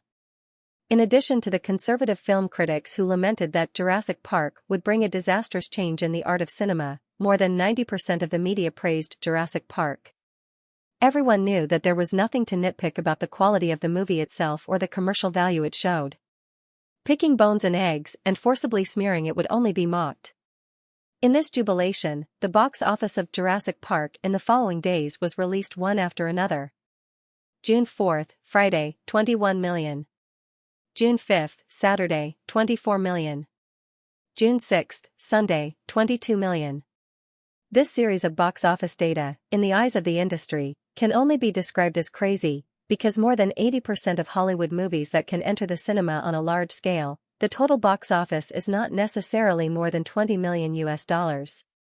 Therefore, when Jurassic Park first weekend box office results of more than $71 million US, 3 days and midnight in the first week, were released, most of the American media, who had their jaws dropped, could only numbly exclaim, "Wow." At the same time, there was also news from the United Kingdom. Jurassic Park had been released in the United Kingdom for 3 days and had earned £11 million at the box office in the first 3 days. It had also broken the United Kingdom box office records. When the news came out, a large part of the media that was shouting that Jurassic Park could not get $1 billion at the box office, a large part of the media directly changed the direction of the news. On the weekday, Jurassic Park was still harvesting box office at a rate of more than $10 million US on the same day in 3,000 theaters in North America. Without any suspense, after a full week, Jurassic Park earned $114 million US in North America. At this point, Jurassic Park broke all the Hollywood box office records that could be broken.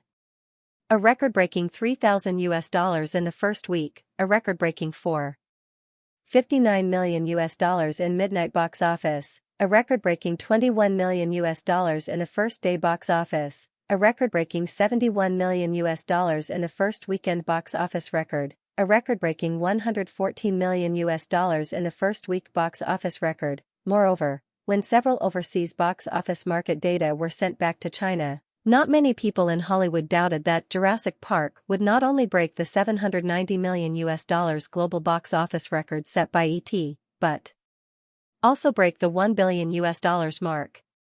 It was almost a certainty.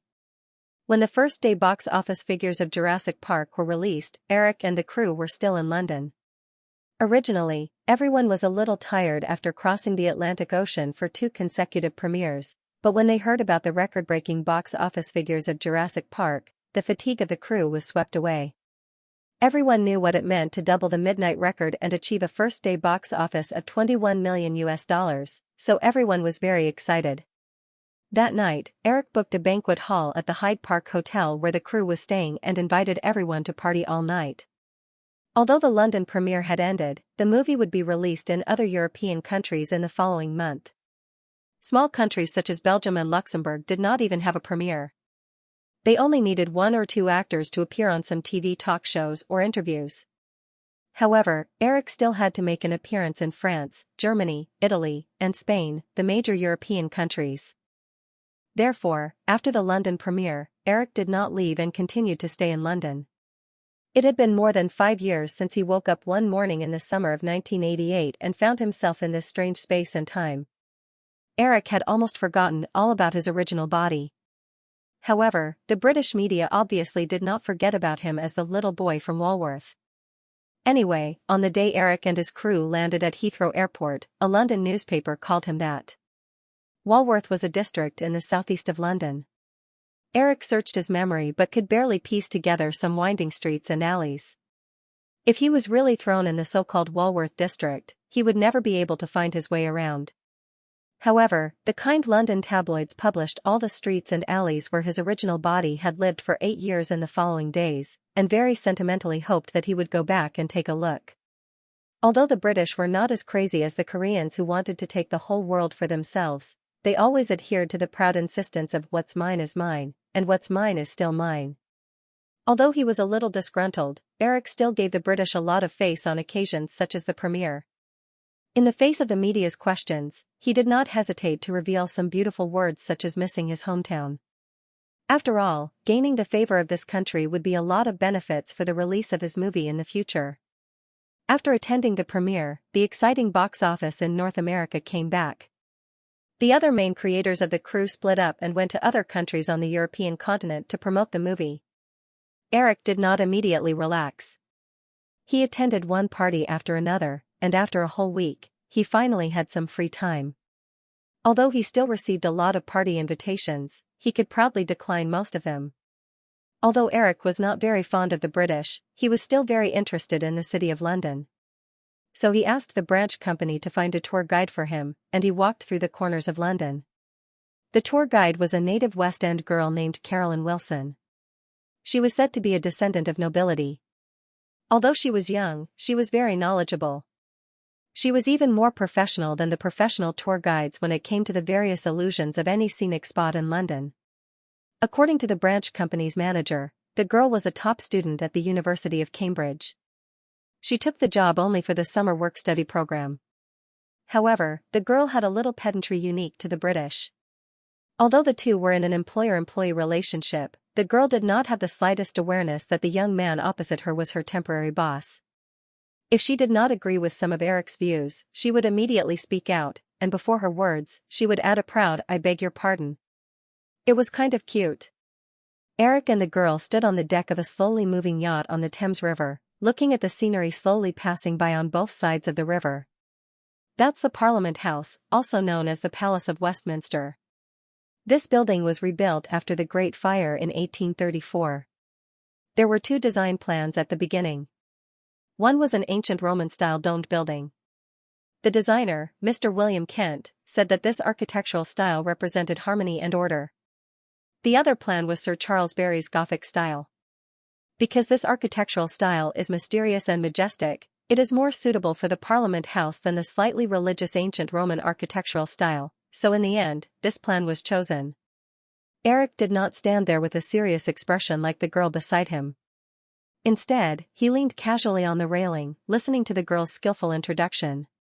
He smiled and said, "Carolyn, the views I heard seem to be different from what you said." In the middle of the 19th century, London became darker and more chaotic due to various factors. Those conservative aristocrats who had a bit of a literary aura felt that the dark and strange Gothic style was more suitable for the cultural environment of London at that time. Therefore, when the Parliament House was rebuilt, they chose the Gothic style. When Carolyn Wilson heard Eric's words, she was stunned. Then, she took a deep breath and said, "I beg your pardon, Mr. Williams. I don't agree with your point of view. Although there is indeed such a saying, the Parliament House is such an important building. It definitely did not come from such a ridiculous choice. This is a very serious matter." Eric looked at the girl with a smile. After Carolyn Wilson finished speaking, she raised her head and stared into Eric's eyes. Her eyes were wide open, waiting for him to continue retorting. Eric was also planning to bicker with this delicate girl when the originally gloomy sky unknowingly started to drizzle. The overall rainfall in London was not very high. However, due to the special climate, the weather was gloomy most of the time. From time to time, there would be a drizzle. When the bodyguard who was hiding in the cabin saw that it was raining outside, he quickly brought an umbrella over. Eric took the umbrella and said, "Since it's raining, let's find a pier to dock. That's all for today." The bodyguard nodded and went back into the cabin. Eric held up the umbrella and sheltered the two of them under it. "Thank you, Mr. Williams," Carolyn said softly. She shrunk her neck a little shyly. "In the blink of an eye," she said, but I still can't agree with your point of view just now." "Okay, I admit defeat," Eric said immediately. Not far away on the river, when they saw Eric holding up the umbrella for the girl beside him, frequent flashlights immediately flashed on the small boat not far away. Since the moment Eric got off the plane, he had been surrounded by paparazzi 24/7. More than a week had passed, and he was used to these people. However, when he looked at the girl beside him, Eric suddenly asked, "Carolyn, have you read the newspapers recently?" The girl, who had always been serious, immediately blushed.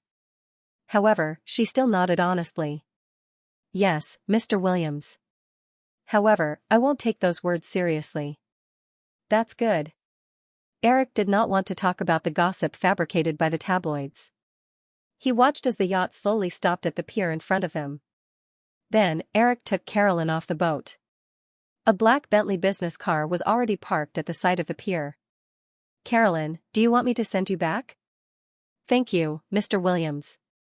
However, there's no need. I can take a taxi back. If it's possible, can you lend me an umbrella?" Eric looked at the drizzle that was getting heavier and heavier. He walked forward and personally opened the car door for the girl. "Let me send you back. There shouldn't be any taxis nearby. Don't refuse. Just treat it as an employee benefit. Carolyn Wilson hesitated for a moment. She knew that Eric lived in the Hyde Park Hotel. In fact, she also lived near Hyde Park. It was not too far away from Eric's residence. Moreover, it was not easy to find a taxi here. She thanked him again and carefully got into the car. Eric closed the door and sat on the other side. Then, he told the driver to start the car. "Where do you live?" Eric asked after the car started. "Knight Street," the girl replied. Eric nodded and gave the driver a few more instructions. The Bentley slowly made its way through the winding streets of London. The atmosphere in the car was quiet for a moment. Perhaps she felt that she had an obligation to liven up the atmosphere after hitching a ride. Carolyn Wilson quickly found a topic to talk about. "Mr. Williams, you've been touring London these days. Are you planning to shoot a movie related to London? This requires a suitable theme. However, if I really plan to shoot a movie related to London in the future, I will definitely ask you to be my consultant." How can I do that?" "I can't." Carolyn hurriedly shook her head. "However, I can introduce you to my mentor. He is a very knowledgeable person." Eric looked at the girl's serious appearance. He smiled and said, "I heard that you are a student at Cambridge?" "Yes, I studied English literature. I just graduated this year and have been admitted as a postgraduate student. After the summer break, I will continue to study." Eric nodded and said, "The female lead of my recent movie is a top student at Oxford. What about you? Are you interested in being an actress?" "I'm not interested. I don't know how to act." Carolyn shook her head again. After thinking for a while, she suddenly said, "However, I have a good friend who is very good at acting. She also studied literature. However, she established a drama club when she was in school. She is very good." Eric had just casually mentioned it. As for Carolyn's friend, he wasn't too interested. However, there was still some distance before they reached their destination. He casually said, "Very good? How good is she?" Although Carolyn felt that Eric wasn't too interested in this topic, she still answered him out of courtesy that had been cultivated since childhood. "She can personally write the script. Moreover, when she was in her second year, she used the script that she wrote to win the Edinburgh Festival Student Drama Award." After saying this, Carolyn suddenly thought of something and chuckled. "What's wrong?" Eric lowered his head and looked at the clothes in front of him. There didn't seem to be anything wrong. "No, it's not that. I mean, the comedy that she won the award for was called Small Fortune. During the performance, she had to fall down a 7-foot ladder every time. Therefore, after she won the award, she tattooed a small ladder on her body." Eric was somewhat puzzled. There didn't seem to be anything funny about this. After thinking for a while, he suddenly asked, "Then where did she tattoo it?" Carolyn's face immediately turned red. She bashfully rubbed against her seat for a while before saying, It's here." After saying that, the girl stretched out her finger and pointed at Eric's thigh. However, as if she had touched something terrifying, she immediately retracted her finger. Her face turned even redder. This time, Eric was interested in the friend that Carolyn had mentioned. He had never heard of someone who had a ladder tattooed on their buttocks. "Your friend is quite interesting. Maybe if there's a chance, you can introduce her to me." Carolyn nodded her head. She wanted to say something, but in the end, she felt that it was too abrupt and didn't open her mouth. Half an hour later, the car stopped next to an apartment near Knight Street in the southern part of Hyde Park. At this time, the rain outside had stopped. Eric dropped the girl off at the side of the road. After saying goodbye, he got the driver to drive away. Carolyn watched as the Bentley disappeared around the corner. Just as she was about to turn around and enter the apartment, she heard the familiar roar of an engine from the other side of the street. Following which, a large displacement Jaguar Monarch from the 1970s appeared in her field of vision. The Jaguar stopped beside Carolyn. A girl with wavy hair and a bohemian-style dress jumped out from the driver's seat. "Hey, Carolyn. What are you standing here for?" "It's nothing, Rachel. I just came back." Carolyn shook her head. Rachel looked at her face a few times and suddenly smiled. Was it that director who sent you back? Carolyn's face turned red. She wanted to deny it, but in the end, she still nodded her head lightly. The girl called Rachel gently pinched Carolyn's face and smiled. I really don't know what to do with you. It's been so many years, but you still can't lie. You're hopeless. I don't want to lie. Okay. Rachel helplessly shook her head. Suddenly, she mischievously asked. Then, do you like that director?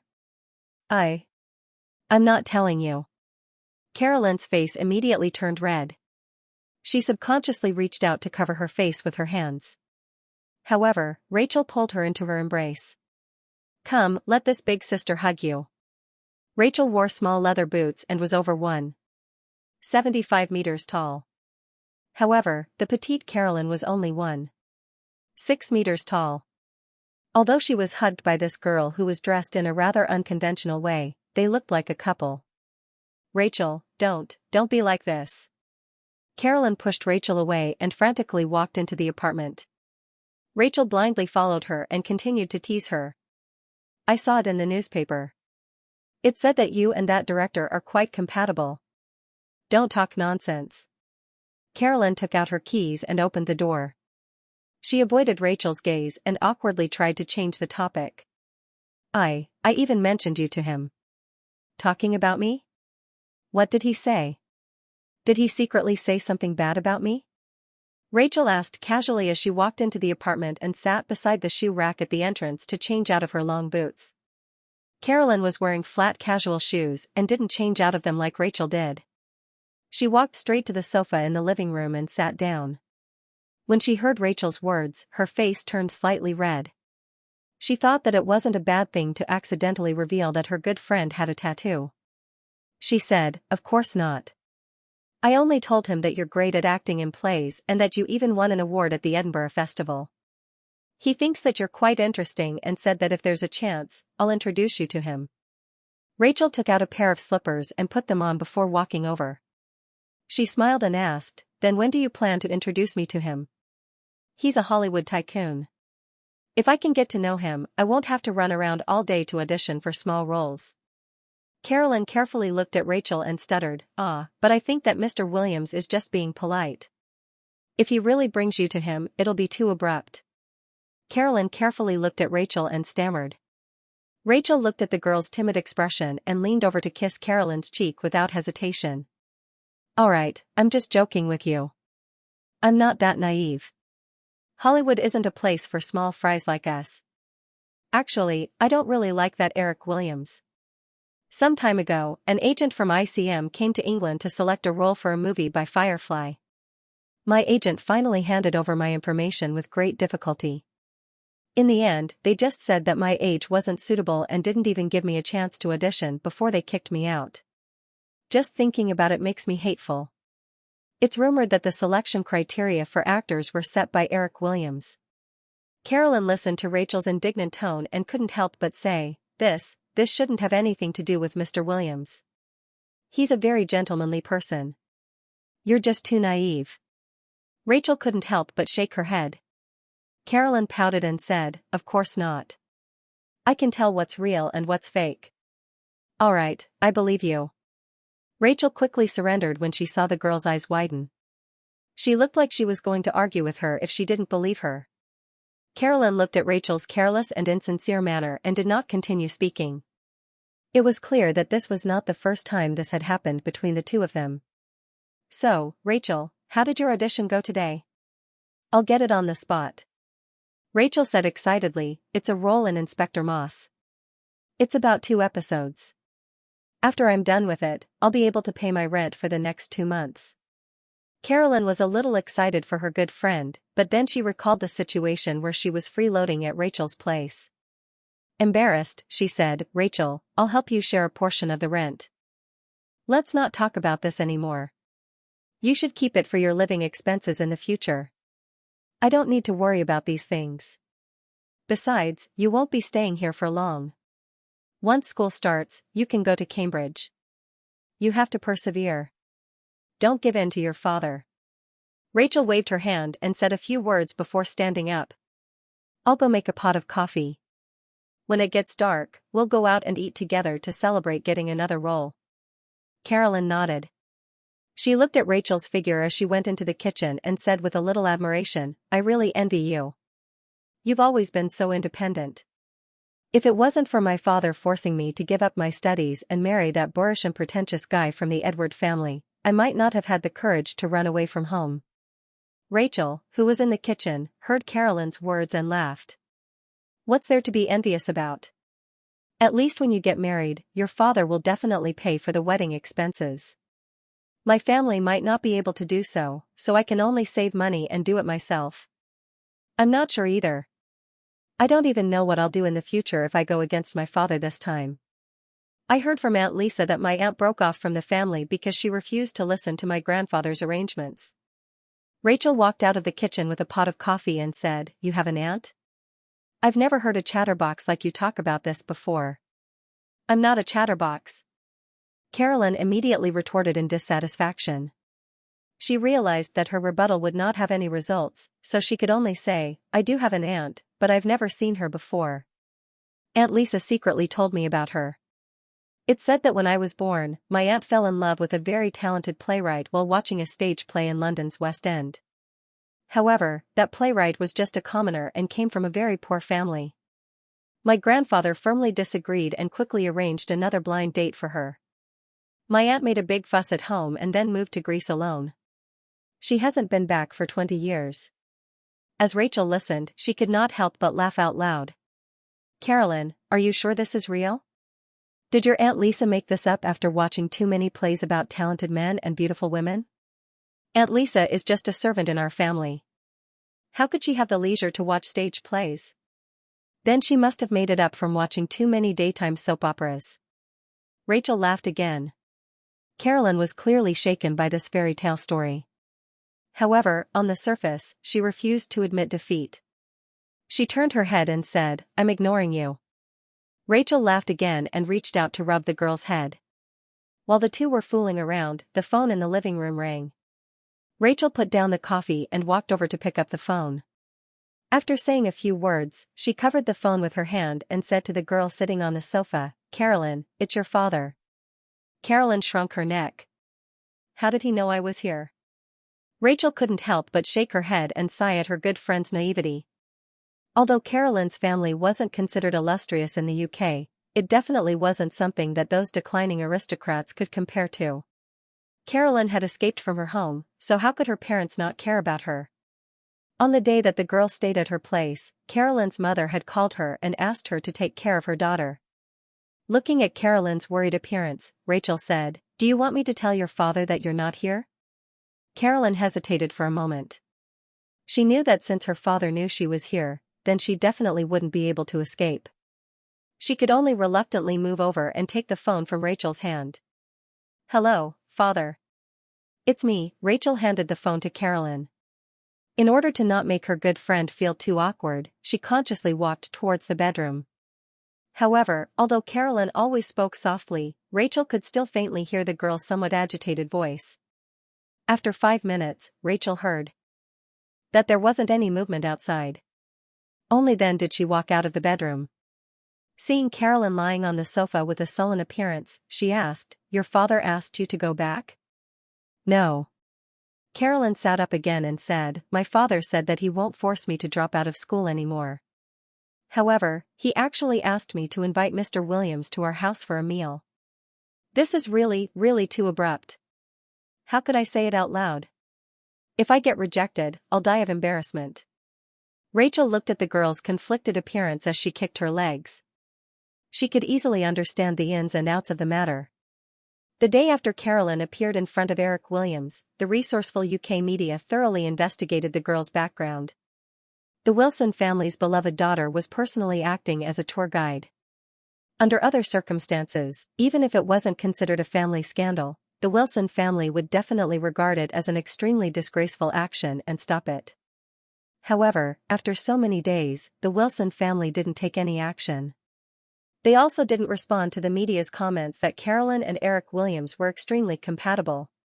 Clearly, they were happy to see this happen. If Eric was just a slightly famous Hollywood director, the the Wilson family might still be able to maintain their status. However, a young tycoon with billions of dollars in assets was enough for the Wilson family to put down their reservations. Looking at her friend's conflicted appearance, Rachel asked, "Then what do you plan to do?" I don't know." Carolyn shook her head.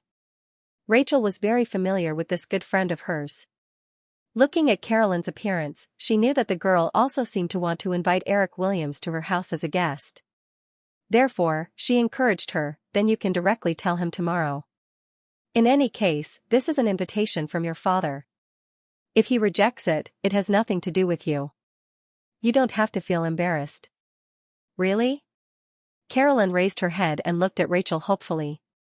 Rachel didn't hesitate at all and nodded firmly, "Of course. Then tomorrow, I'll tell him that my father invited him." Carolyn's face was red. "Rachel, help me think about how I should say it tomorrow so that it won't seem too abrupt," because it was located in a high-latitude area. The days in June in London were very long. It was already 7 o'clock in the afternoon when Eric returned to the hotel. However, the sky didn't show any signs of turning dark. After eating dinner in advance, Eric returned to his room and began to deal with the emails that had accumulated for the day. The box office of the second week of Jurassic Park was released. Because of the explosion in the first week's box office, although the movie's reputation was very good, most organizations still predicted that the box office of Jurassic Park would drop by more than 40% in the second week. Even many people in Firefly held a similar view. Some people even suggested that Eric prepare to reduce the number of screens of Jurassic Park in advance. However, after the real data was released, many people's predictions were once again disappointed. The box office of Jurassic Park in the second week only dropped 37% compared to the first week, earning more than $42 million. The drop was far lower than the average 50% expected by most box office forecasting organizations. In the process of large-scale release, many Hollywood movies would experience a relatively large drop in the box office in the second week because of the explosion in the box office in the first week. The subsequent drop in the box office would stabilize at a data that was in line with the movie's quality and reputation. Since Jurassic Park avoided the drop in the box office in the second week, the drop in the box office in the next few weeks would definitely not be too high.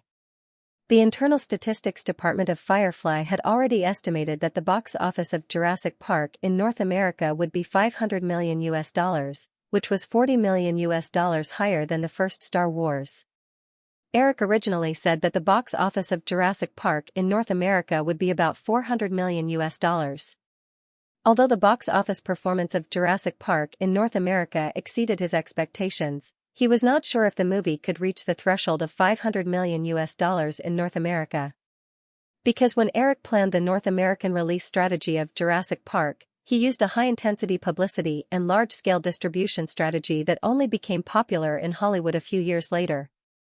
This distribution method was an evolution of the saturated distribution that was currently popular in Hollywood. It was more radical than the traditional saturated distribution, but it also had a lot of disadvantages. The most important thing was that it greatly shortened the release cycle of the movie. A traditional commercial blockbuster often earned more than 80% of the box office within 4 weeks of release. According to the current box office trend of Jurassic Park, Eric was confident that Jurassic Park would earn $300 million in North America in 4 weeks. However, Eric had no idea what would happen to the box office of Jurassic Park a month later. After reading the email related to Jurassic Park, Eric began to check other emails and soon found the information he wanted, which was Arnold Schwarzenegger's Last Action Hero. As Eric had expected, due to the poor quality and the box office squeeze of Jurassic Park, the action film that Carlock Pictures had spent $80 million on only earned more than $16 million in the first weekend. It was not even as much as the first-day box office of Jurassic Park. In the original Spacetime, Stallone and Schwarzenegger were both hit by these two blockbusters that were released consecutively. These two famous Hollywood action movie stars could be said to have shared the same fate. They were both born in the 1940s and were both late bloomers in their 30s. More than 10 years after they became famous, they both fell in 2 movies that were released in the same summer. Although Arnold Schwarzenegger received more than $20 million for several sequels to the Terminator series after Last Action Hero, he no longer had the confidence to ask for a high price for his other movies. Stallone's two popular series Rambo and Rocky ended because of the declining box office, and there was no trump card to maintain his value. In the next 10 years in the original spacetime, Stallone's works were barely good, and only The Expendables was completed after many years of bumpy production. As early as last year, when Firefly acquired Disney, they had already publicized the True Lies project. The media had also been paying attention to the progress of this matter. As the True Lies project began to prepare, the media also paid attention to the male lead that had been missing for this project. Hollywood stars such as Mel Gibson, Harrison Ford, and Nicolas Cage were rumored to be candidates for the male lead. However, many people in the industry knew that Firefly was eyeing Arnold Schwarzenegger for the male lead. Arnold Schwarzenegger was, of course, aware of this matter. Both sides had a brief contact at the beginning of the year. At that time, Arnold Schwarzenegger's net worth was $15 million, and the other party had no intention of backing down. After that, the two sides temporarily stalled. Schwarzenegger was not in a hurry because his previous movies had done well at the box office. Arnold did not consider that Last Action Hero would fail miserably at that time. However, the other party obviously knew the value of the movie that Eric had personally selected, so they did not reject it. It seemed that they were just waiting for Firefly to take the initiative to compromise. After all, Firefly had compromised once during the box office negotiations for Terminator 2. Arnold was not in a hurry, and Firefly was of course not in a hurry either. No one knew the box office prospects of Last Action Hero better than Eric. Now that the box office of Last Action Hero was released, Eric could not even imagine how Schwarzenegger was feeling right now.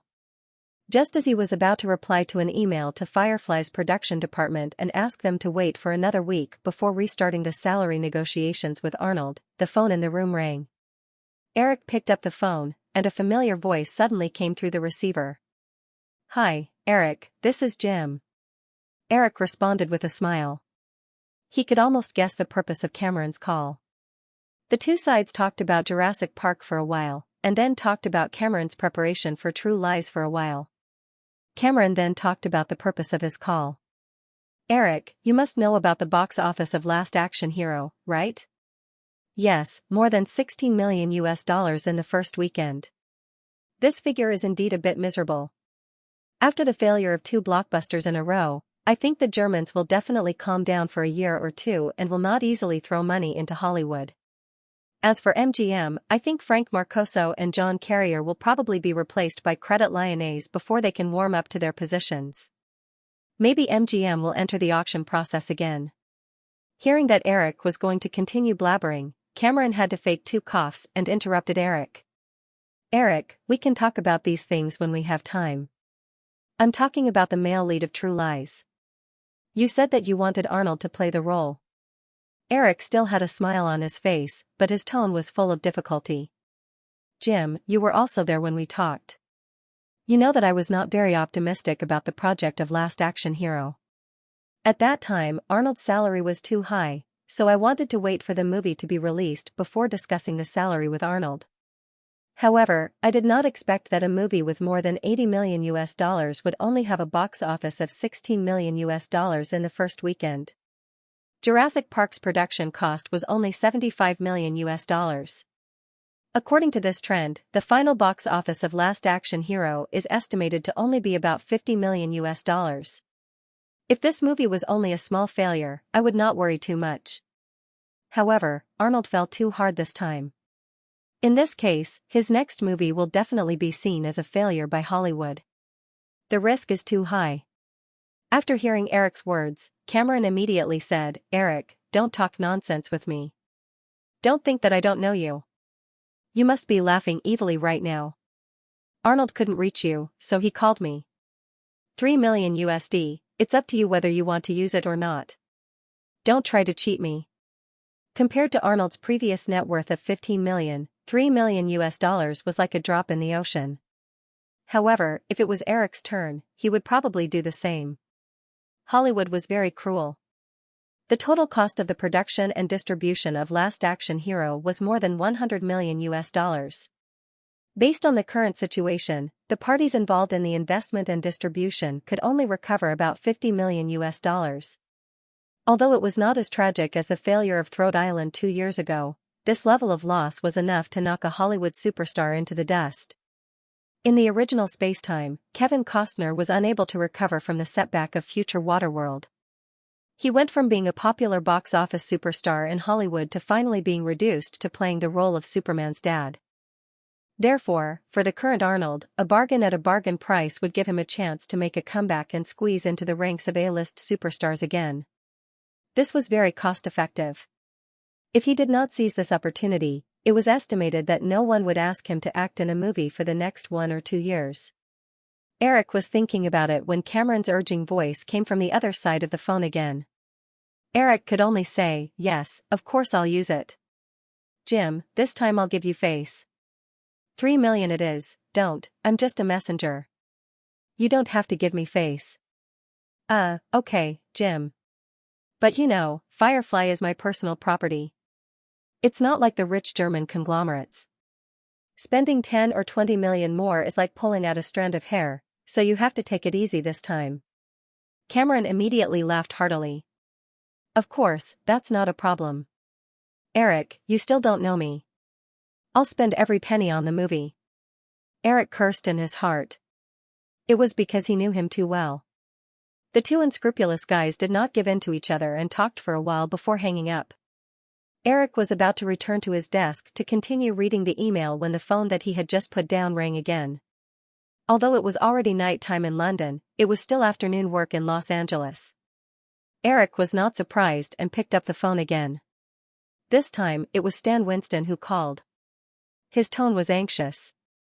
Eric listened to Stan Winston's words and frowned. He said, "Stan, send me a copy of the information. I'll take a look first. If necessary, I'll rush back tomorrow morning as soon as possible."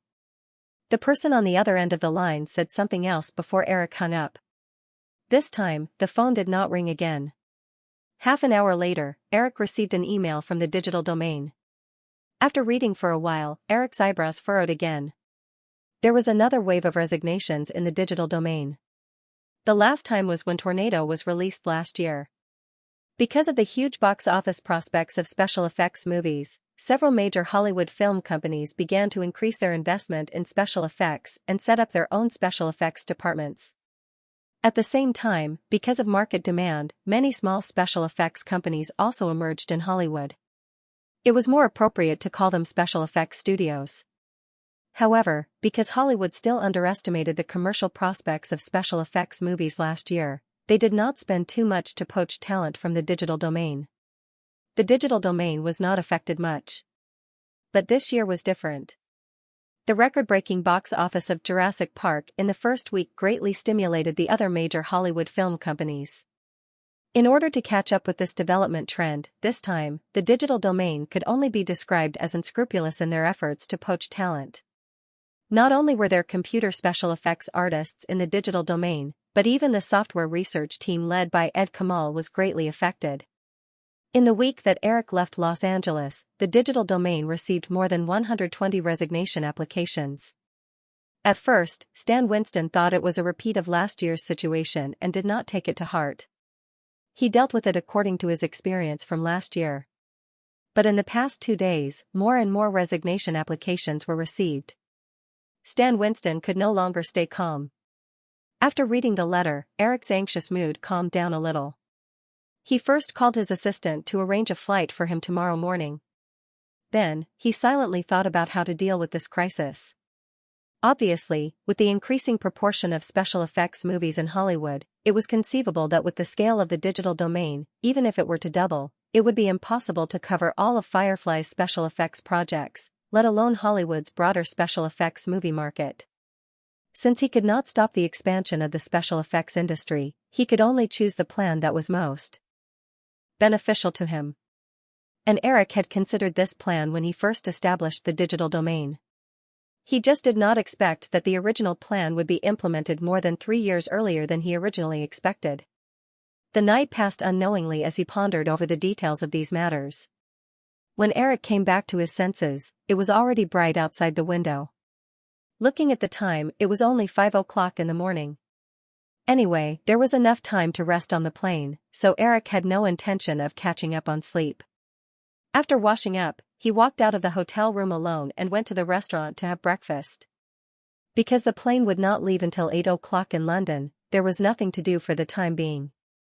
Eric opened today's newspaper. Hollywood's young tycoon falls in love with British aristocrat's daughter, both intimately tour the Thames River. On the News of the World, a clear photo was published on the front page. The photo was taken yesterday afternoon when Eric was holding the umbrella for Carolyn. The paparazzi took the photo quite cleverly. It happened to be the moment when the two of them looked at each other. Eric could vaguely remember that at that time, Carolyn should have been thanking him. However, the newspaper described this situation as two people looking at each other affectionately. Eric smiled helplessly. He suddenly remembered that the News of the World was also a newspaper under the News Corporation. Moreover, it was the fuse of the famous eavesdropping scandal in the original Spacetime. Putting this matter aside, Eric thought of another matter. He had originally made an appointment with Carolyn to continue touring London today. Now, he definitely could not continue. Eric originally wanted to let the staff of the branch company explain to the girl afterwards. However, there was nothing to do at the moment. Moreover, Carolyn's place was not too far away. Eric decided to make a trip there personally. After calling the hotel lobby manager and asking for a car, Eric instructed the driver to drive to Carolyn's place. A few minutes later, the car stopped in front of the apartment where Carolyn's film crew was staying. Eric had just gotten out of the car when he felt a flash of light nearby. Looking over in surprise, he discovered that there were paparazzi guarding the place. Eric was about to ignore them and walk into the apartment, but then he remembered that he did not know which floor Carolyn lived on. When Eric saw the paparazzi peeking their heads out, he walked over to them. When the paparazzi saw Eric walking towards him, he did not show any signs of panic. Instead, he smiled and greeted Eric. "Mr. Williams, you came to pick up Miss Wilson so early in the morning?" Eric did not answer. Instead, he asked, "Which newspaper are you from?" "The News of the World." The paparazzi did not hide anything and added, "But if there is any breaking news, of course, it will be sold to the highest bidder." Eric smiled and asked, "Do you know which room Carolyn is staying in?" "Room 203 on the second floor," the paparazzi blurted out without hesitation. Eric thanked him and turned to walk back to the apartment. The moment Eric entered the door, he heard a few soft clicking sounds. Because it was still early, Eric walked up the old stairs to the second floor without bumping into anyone. When he arrived at the door of room 203, Eric gently knocked on the door. There was no response. After knocking a few more times, a somewhat languid female voice sounded, "It's not even 7 o'clock yet." "Who is it?" When Eric heard that the girl's voice was not Carolyn's, he was a little surprised. However, he still said, "Hello, miss. I'm Eric Williams. I'm looking for Miss Wilson. Can you open the door?" A somewhat surprised cry came from the door. Eric guessed that the other party was observing him through the peephole, so he did not hide. Then, the door was pulled open. A girl in light blue pajamas appeared in front of him. When Eric saw the girl's appearance, a look of surprise appeared on his face. The world was so small. "Hi.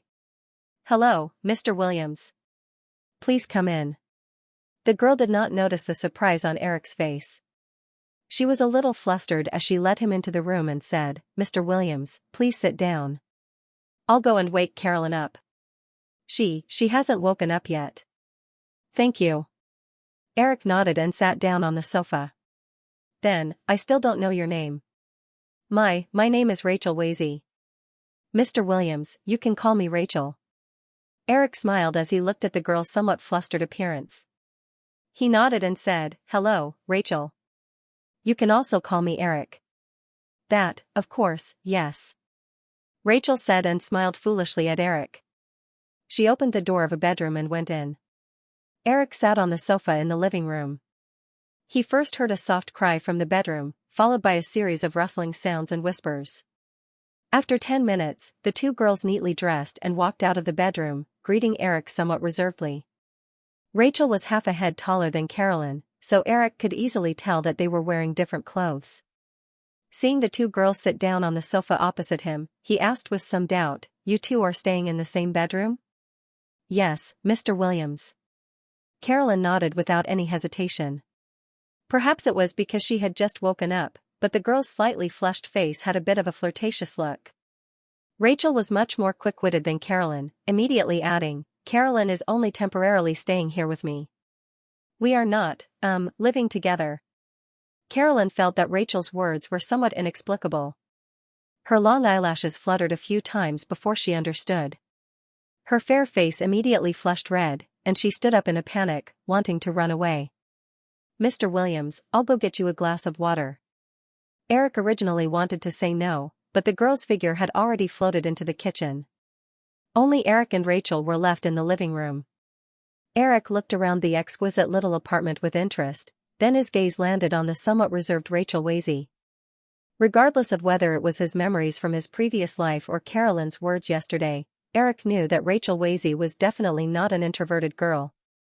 However, due to his current identity, as long as the majority of people had a normal EQ, they would not be able to unreservedly reveal their true nature in front of him. From a certain point of view, this was also a kind of pity. "Carolyn said that you are an actress?" Rachel's gaze had originally followed Eric, secretly looking around to see if there was anything inappropriate about her apartment. When she suddenly heard Eric's words, she hurriedly nodded. "Yes, Mr. A. Mr. Williams, I've been going through auditions most of the time recently. I've already obtained a small role in the 6th season of Inspector Moss." Just as Eric was about to speak, Carolyn walked out of the kitchen with a cup of steaming hot water. Eric took the glass and saw that there was still a piece of ice at the bottom of the glass that had not completely melted. He politely took a few sips before putting the glass on the coffee table in front of him. Seeing Eric put down the glass of water, Carolyn asked, "Mr. Williams, why are you here so early? Is there something you need?" Although the girl was a little naive, she was definitely not a fool. Eric must have come to find her so early in the morning for something else. "I'm going back to Los Angeles. I happen to have some time, so I came over to say goodbye." When Carolyn heard Eric's words, a trace of unconcealable sadness appeared on her face. However, she still politely replied, "In that case, Mr. Williams, I wish you a pleasant journey." Eric was stunned for a moment before he smiled and said, "Thank you." Rachel, who was sitting beside Carolyn, resisted the urge to cover her forehead with great difficulty. This little fool, what nonsense is she talking about? Seeing that Carolyn didn't know what to say next, Rachel could only open her mouth and ask, "Mr. Williams, will you still come to London?" "I might not come back in the short term." Originally, the German premiere of Jurassic Park was scheduled for the 4th of July. I could have stayed there until that date. However, something happened in Los Angeles, so I had to personally rush back to deal with it. If I come to Europe again, I might directly stay in Paris or Berlin. When Rachel heard Eric's words, the disappointment on Carolyn's body could even overflow. She looked at her good friend with some pity and suddenly mustered up the courage to say, "Mr. Williams, Carolyn will only report to Cambridge in September. If you go to Paris or London, Carolyn can still be your tour guide. She has no problem speaking French, German, or Spanish." Seeing the originally depressed girl suddenly raise her head and look at him with hope, Eric didn't have the heart to refuse. He nodded and said, "That's good. When the time comes, I'll get someone to give you a call." "Carolyn, are you willing?" I have no problem." Carolyn nodded a few times like a chick pecking at rice. Then, she realized that her actions were too unreserved. She lowered her head with a red face. Carolyn's salary would be handled by the people at the Firefly branch. After Eric finished with this matter, he stood up and said, "In that case, I'll take my leave. The plane leaves at 8 o'clock. I have to go back and pack my luggage." The two girls stood up together with Eric. After he finished speaking, Eric looked at Rachel Wasey. He took out his personal business card from his pocket and handed it over. Under Rachel's somewhat surprised gaze, he explained, "There's a disaster romance movie in the Firefly project. They need a British female lead with a rebellious and elegant temperament. I think you can give it a try. Rachel subconsciously took the business card. When she heard Eric's first few sentences, she felt that happiness had come too suddenly. Her head was buzzing, and she didn't hear a single word that Eric said after that. Although she was born in a wealthy family and could leisurely study literature at the University of Cambridge like those aristocratic children, being an actress was just a hobby and a way to make a living. However, this didn't mean that Rachel would be indifferent to the invitation from the broader stage of Hollywood. It was just that because of her inner pride and restraint, Rachel wasn't like many people who would use unscrupulous means to curry favor with Hollywood. Otherwise, when she found out that Carolyn had gotten the job as Eric's personal tour guide, she would have thought of ways to get close to her. Eric said something and left after saying goodbye to Rachel, who was still in a daze. Carolyn wanted to send Eric all the way downstairs, but Eric thought of the paparazzi downstairs and rejected her. The girl watched as Eric's figure disappeared down the stairs. Then, she turned around and closed the door. She took a few deep breaths to calm her emotions before walking up to Rachel. "Hey, Rachel?" Seeing that her friend didn't answer, Carolyn playfully reached out her small hand and snatched the business card from Rachel's hand. "Hey, it's mine." Rachel immediately reacted. Carolyn threw herself on the sofa and hid the business card. She spread out her hands and said, "It's gone. Hurry up and get up. If you lose it, I'll chase you out to sleep on the streets." Rachel lifted Carolyn to the side and found the business card under the pillow. She went into the bedroom and put it away. Then, she walked out and jumped in front of Carolyn. She held the girl's small face and rubbed it. "Ha ha ha, Carolyn, I'm going to Hollywood." "Hollywood?" Carolyn shook her head in dissatisfaction. "Hey, you must have been distracted just now. You didn't hear what Mr. Williams said." "Oh, that's right. What else did he say?" "He said that the movie will only start filming in about 2 years. He also hopes that you won't be too eager for quick success in the next 2 years. Instead, you should take part in more stage performances and continue to hone your acting skills." Carolyn's face was filled with schadenfreude. 2 years. Who knows, he might have forgotten about it by then. Rachel was a little confused when she heard this condition. 2 years wasn't a long time, but it wasn't short either. Since the movie was decided by Firefly 2 years in advance, it definitely wouldn't be a small matter. If she was 100% sure that she could get the role, Rachel didn't mind waiting for 2 years. However, what Eric had just said was only a verbal agreement. Although Rachel didn't think that Eric would make fun of a nobody like her, if he really forgot about it 2 years later, she could only blame herself for being unlucky. Feeling hesitant, Rachel decided to call her agent and ask for an idea.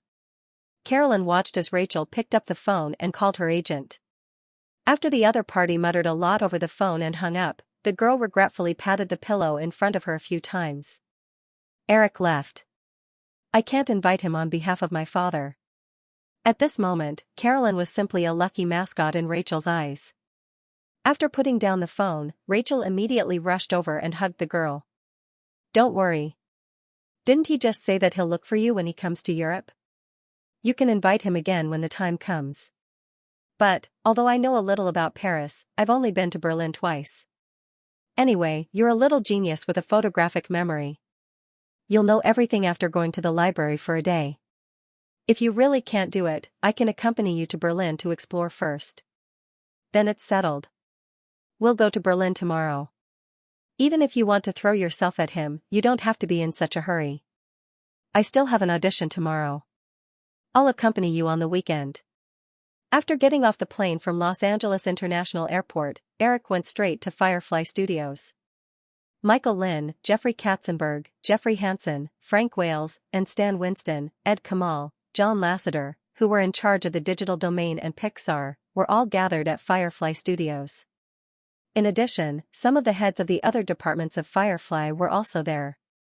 Eric walked into the conference room and sat down in the empty seat prepared for him. He said to Stan Winston, who was on his left, "Stan, reintroduce the current situation." Stan Winston nodded. His assistant secretary distributed the prepared documents to everyone present. He said this incident probably started after the box office of Jurassic Park was released on the first weekend. Because of what happened after Tornado was released last year, I didn't take it to heart. However, we've been receiving more and more resignation letters these days. When I sent you the email, we only received 126 resignation letters. In just one day, it increased to 169. Currently, I'm holding back most of them and haven't signed them immediately. Before this incident, the fixed number of employees in the digital domain was 850. Of course, this number doesn't include the technical support team led by Ed. However, if things continue to develop, we may lose more than 30% of our employees. Eric tapped the table lightly and thought for a moment, then asked, among these people, what's the ratio of model special effects artists to CG special effects artists? Stan Winston paused and said, well, I haven't gotten anyone to calculate that yet. Then do it immediately, Eric said. He watched as Stan Winston turned his head to instruct his assistant to do it immediately. Then, he looked at Ed Carmel and asked, what about you guys? Ed Camore said, my situation here is still okay. Our opponents are not too interested in the ordinary programmers of the team. They are mainly in contact with the mid-level and senior project managers of the team. Although some of them have signed a non-compete agreement, and if they are forced to leave, they will not be able to engage in related work for a year. However, I think the commercial prospects of Jurassic Park are enough for our opponents to challenge the legal risks. After hearing this, Eric looked at John Lasseter. John Lasseter shrugged and said, I think everyone here has already seen the Bug Crisis movie. This 3D animated movie is not inferior to Toy Story 2 years ago. So, I think, with the previous experience in the digital field, Pixar should take some precautionary measures to prevent a large number of employees from leaving. After the three of them finished talking, Eric looked at the executives present and asked, is there anything else to add? Michael Lind said, Eric, Ryder collected some information. Let him speak. Eric nodded to a slightly plump Caucasian man in his 40s. The man said, Mr. Williams, according to some of the information we collected a week ago, Michael Eisner of Universal Pictures, George Lucas of Lucasfilm, and Carol Bartz, the chairman and CEO of the famous graphics software company Autodesk, had a meeting in San Rafael, where Autodesk's headquarters is located. Then, Autodesk announced that it would cooperate with Industrial Light and Magic and Universal Pictures to enter the film and television special effects software market. However, the announcement did not mention any specific details. In addition, several medium-sized special effects companies in Hollywood have recently received a large amount of funding and are recruiting. After the executive named Ryder finished speaking, the assistant who had just received Stan Winston's order pushed the door open and walked into the conference room again. He placed a set of sorted data in front of Stan Winston. Eric, the statistics are out. Among the 169 people who submitted their resignation applications, 112 of them are model special effects artists, and 57 of them are CG special effects artists. When he reported the data, Stan Winston breathed a sigh of relief. Although he started by making model special effects, Stan was definitely not a conservative person. He had heard Eric say more than once that CG special effects were the mainstream special effects trend in Hollywood in the future. The success of CG special effects films such as Terminator 2, Tornado, and Jurassic Park proved this point. Among the employees who resigned, close to 2/3 of them were model special effects artists, and only 1/3 were CG special effects artists. In this case, things were not as bad as he thought. Everyone in the room seemed to be relieved. Eric had already guessed this possibility. Now that his guess was confirmed, the last trace of worry in his heart dissipated a lot. The reason why CG special effects artists in the digital domain did not leave in large numbers was mainly because CG special effects artists used a combination of special effects software developed by the digital domain. Currently, this software was not sold in the digital domain. Without the tools and software of the digital domain, these skilled CG special effects artists could only relearn the immature third-rate special effects software on the market. If it were not for the hard-to-refuse salary offered by the poaching company, these people would never take the risk to leave. After sorting out the ideas that he had conceived in London and on the plane yesterday, Eric clapped his hands to get everyone's attention. He said, okay, now let's talk about how to solve this problem. First of all, we considered cooperating with Autodesk to develop Maya, but that cooperation did not succeed. Since they were unwilling to join us, now that Autodesk has set their sights on the special effects software, it's too late for them to join us. We'll kick them out the same way they jumped in.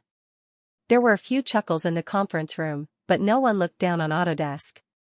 Autodesk relied on the AutoCAD industrial design software series and had basically monopolized the industrial graphics software market. Film and television special effects software and industrial graphics software had many similarities. If Autodesk wanted to develop the corresponding film and television special effects software, it would not be too difficult. The cycle was also much shorter than the development of Maya and other tools and software in the digital domain. In the original spacetime, because of the opportunity to enter the market early, Autodesk also monopolized the film and television special effects software. At this time, if they wanted to stop Autodesk from entering the film and television special effects software industry, it was not only for the sake of the software sales interests, but more importantly, it was to ensure the digital domain's position in the film and television special effects industry. If any company only invested and did not generate profits, sooner or later, they would not be able to escape the road of closure. The technical team led by Ed Kamal was in such a situation. Under the rapid development of the digital domain, there were no disadvantages. Once the film and television special effects company entered the era of mass murder, this huge technical team that could not make profits would become a burden to the company. After Eric finished speaking, everyone in the conference room began to put forward their own suggestions. After 3 days of intensive meetings, the digital domain held a press conference at the Firefly headquarters. At this time, the box office data for the second week of Jurassic Park was released. The box office received more than $71 million, and the total box office reached $185 million. Although it was a digital domain press conference, when they learned that Eric would be attending this press conference, many of the invited reporters prepared a lot of Jurassic Park sequels. However, the information revealed at this press conference did not disappoint the reporters present.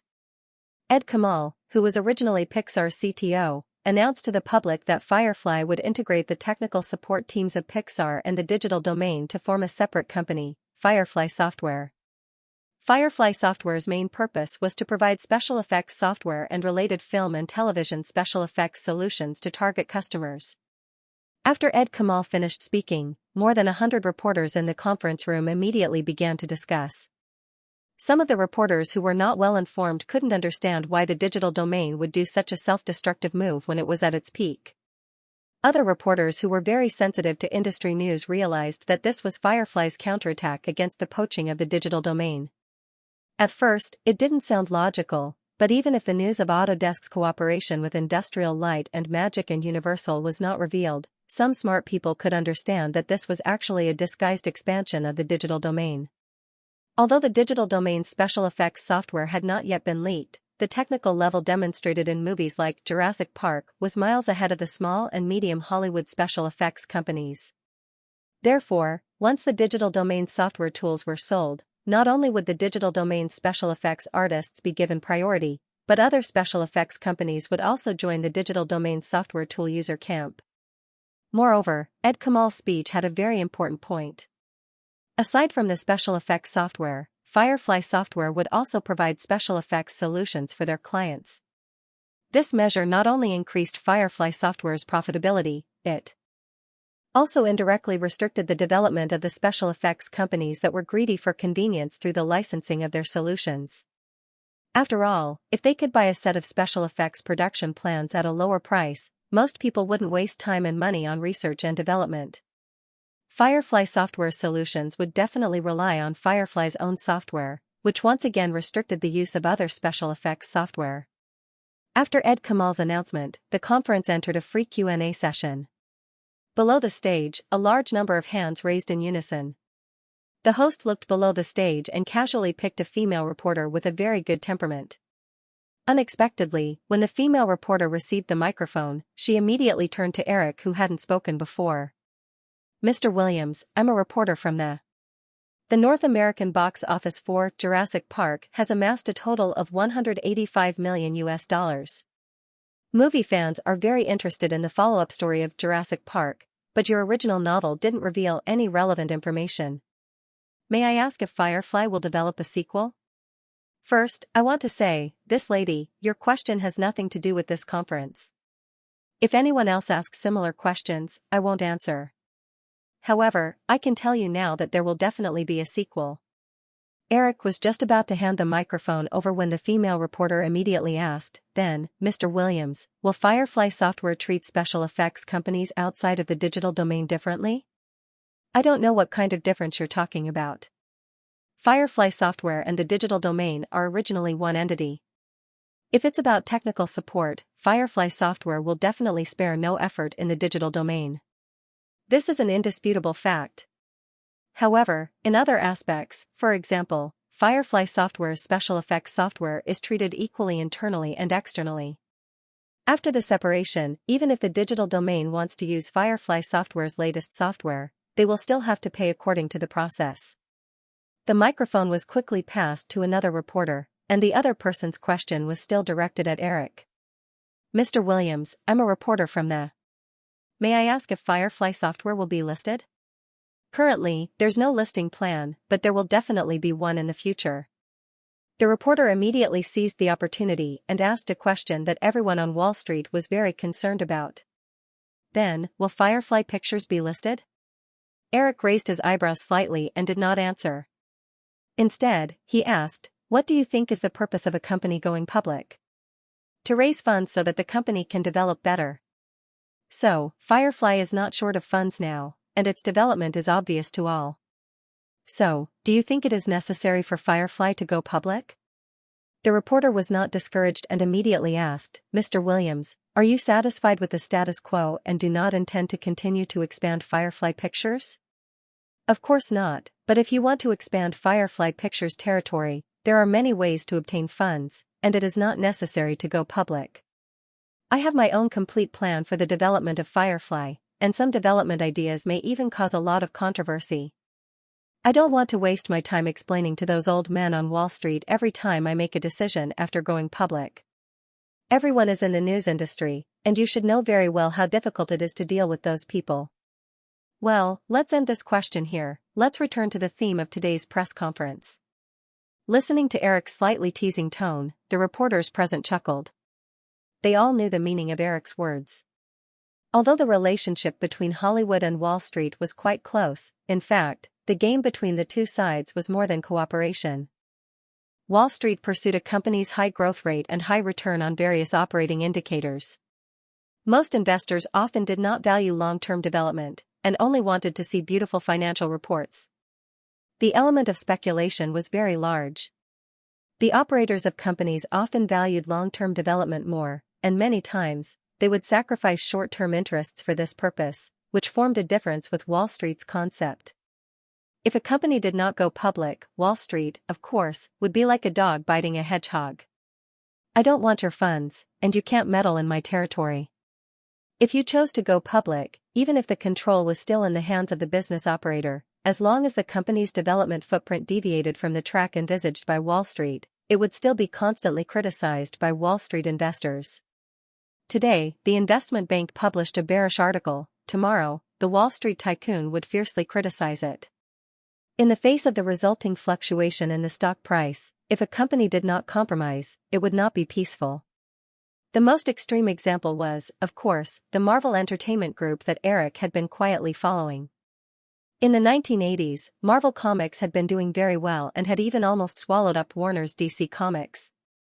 But since the comic company fell into the hands of Wall Street investor Ron Perlman at the end of the 1980s, it ushered in a life full of disasters.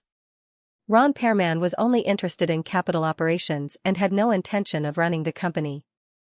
Until now, Ron Perlman had extracted hundreds of millions of dollars of profit from Surprise Entertainment, but Surprise Entertainment's operating condition had been declining, almost to the point of bankruptcy. There were countless speculators like Ron Perlman on Wall Street.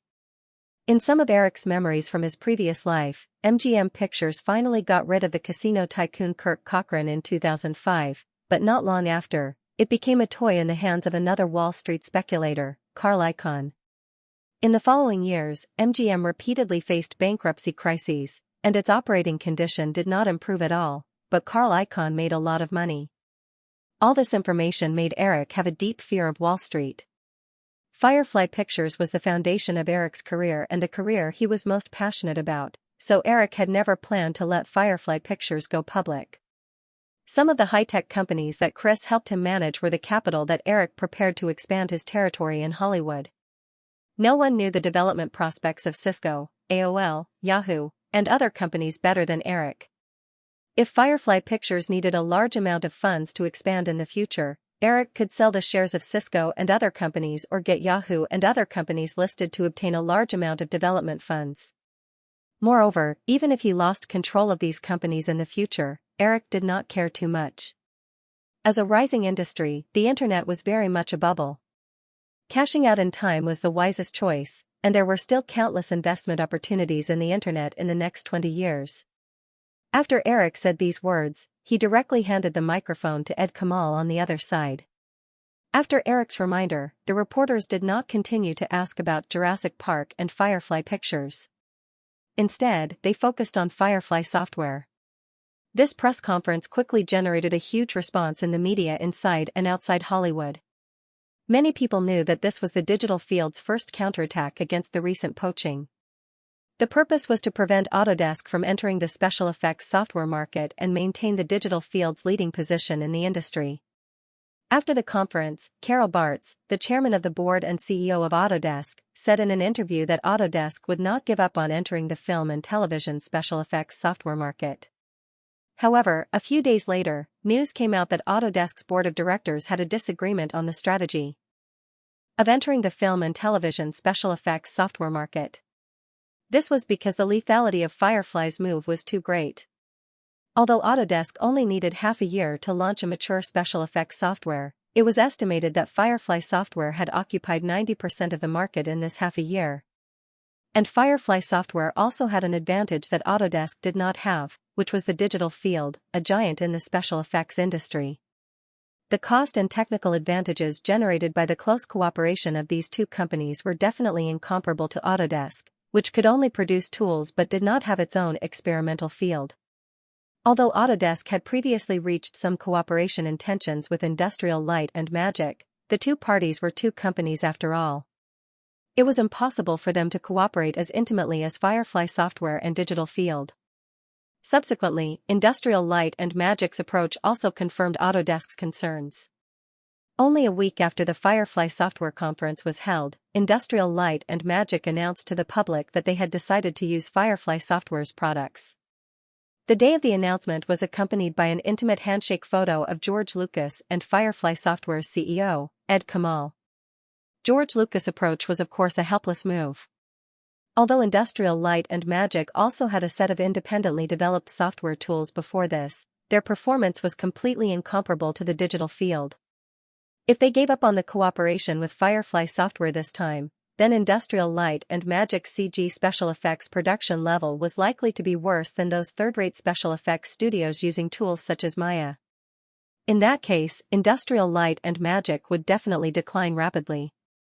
When the news of the cooperation between Industrial Light and Magic and Firefly software came out, Autodesk's board of directors directly rejected the management's proposal to establish a special effects software department.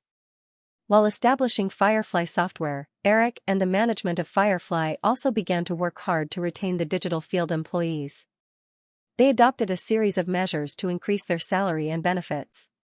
Digital Field did not stop the employees who insisted on leaving. Instead, they encouraged these employees to set up their own special effects studio and rely on Digital Field as an affiliate. They also promised these studios that not only could they use the special effects software at a discounted price, but they could also receive a certain number of outsourced projects from Digital Field.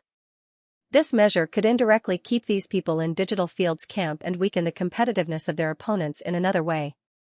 This measure was very attractive to many people. Continuing to be an employee in another company was not as comfortable as being their own boss, even if it was just a small studio boss. After this measure was implemented, some micro special effects companies that originally had nothing to do with Digital Field also expressed their desire to join Digital Field's camp in hopes of receiving the corresponding benefits. Digital Field also selectively accepted a batch of them. Because these small special effects companies affiliated with the digital domain camp relied too much on the digital domain headquarters in terms of technology and projects, Eric wasn't worried that there would be another behemoth that would threaten the digital domain. In fact, this method also accelerated the expansion of the Firefly special effects software tool. More than a week later, the resignation storm in digital field finally subsided. Stimulated by this incident, in order to ensure that similar incidents would not happen in the company in the future, Eric began to formulate an equity incentive plan for all of Firefly's member companies. Through the equity incentive plan that covered the entire company, it deepened Firefly's sense of belonging and cohesion to Firefly's employees. During this process, Pixar's second 3D animation, The Bug Crisis, was officially released on more than 2,500 screens in North America. This insect-themed animation attracted a large number of audiences of all ages with its interesting characters and plot that was suitable for both young and old. It received $33 million in box office on its first weekend and was expected to reach $50 million in the first week. Although it could not be compared to the box office of Jurassic Park in the first week, The Bug Crisis was already in the ranks of the hottest blockbusters. The cost of this 3D animation was only about $70 million. Based on the North American box office trend, the film could basically recoup its cost by releasing it in the North American market. As an animated film, the profit from the licensing of Bug Crisis was the biggest source of profit. In just 3 days after the movie's release, hundreds of Disney stores in the United States generated nearly $12 million in sales. By the way, the products of Jurassic Park were also released at the same time as the movie was released through Disney stores. In nearly a month, the sales of the products had successfully exceeded $100 million. Eric deliberately imitated the original and gave a few clear close-ups of the products of Jurassic Park in the movie. Moreover, the history seemed to be surprisingly similar. Because of Dr. Hardman's granddaughter, Lex, a series of pig teammates in the movie, the girl's figurine image became the most unpopular product of Jurassic Park. Eric forgot to remind them of this, causing Disney's toy factory to produce a batch of Lex's figurines in advance. As a result, the other characters' figurines were out of stock several times, but not even half of the original batch of Lex's figurines were sold out. Staying in Los Angeles meant that one was busy. Often, other things would come one after another before one could finish the things on hand. Of course, most of the things were related to the movie. Although the direct profit generated by Firefly's movie business was getting smaller and smaller in the company's total profit, no one could underestimate this area. The movie business was like the engine of a movie company. Only when the engine was powerful enough could it lead the other businesses to develop quickly. After deciding to give up on the acquisition of Mike Mira, Firefly Pictures restarted the Black Ant brand and set up a specialized indie film investment department. After a period of screening, some scripts were sent to Eric one after another. After Quentin Tarantino shot to fame with Drowning Dog, he happily played around in many B-movies for 2 years. Finally, he remembered that he still had work to do. After Eric's urging and advice, Quentin finally took out the script for pulp novel. Eric also gave some suggestions based on his memory of the original, such as the choice of the male and female lead, as well as the classic twist dance. Perhaps many people who had watched pulp novel did not understand what was so classic about the twist dance performed by John Travolta and Uma Thurman. However, when the movie was first released in North America, many North American audiences who had experienced the popularity of the movie would have tears in their eyes when they saw this scene. It all started in 1978. That year, Paramount Pictures released a very anti-traditional musical film, The Hot Prodigal. The male lead of the movie was John Travolta from pulp novel. As soon as the movie was released, it immediately caused a sensation among North American teenagers. At half the price of the movie in the 1990s, the movie took the North American box office of $170 million. It was no surprise that it won the box office that year. Moreover, the movie also led the popular disco trend and set a sales record for the soundtrack that had not been broken for many years.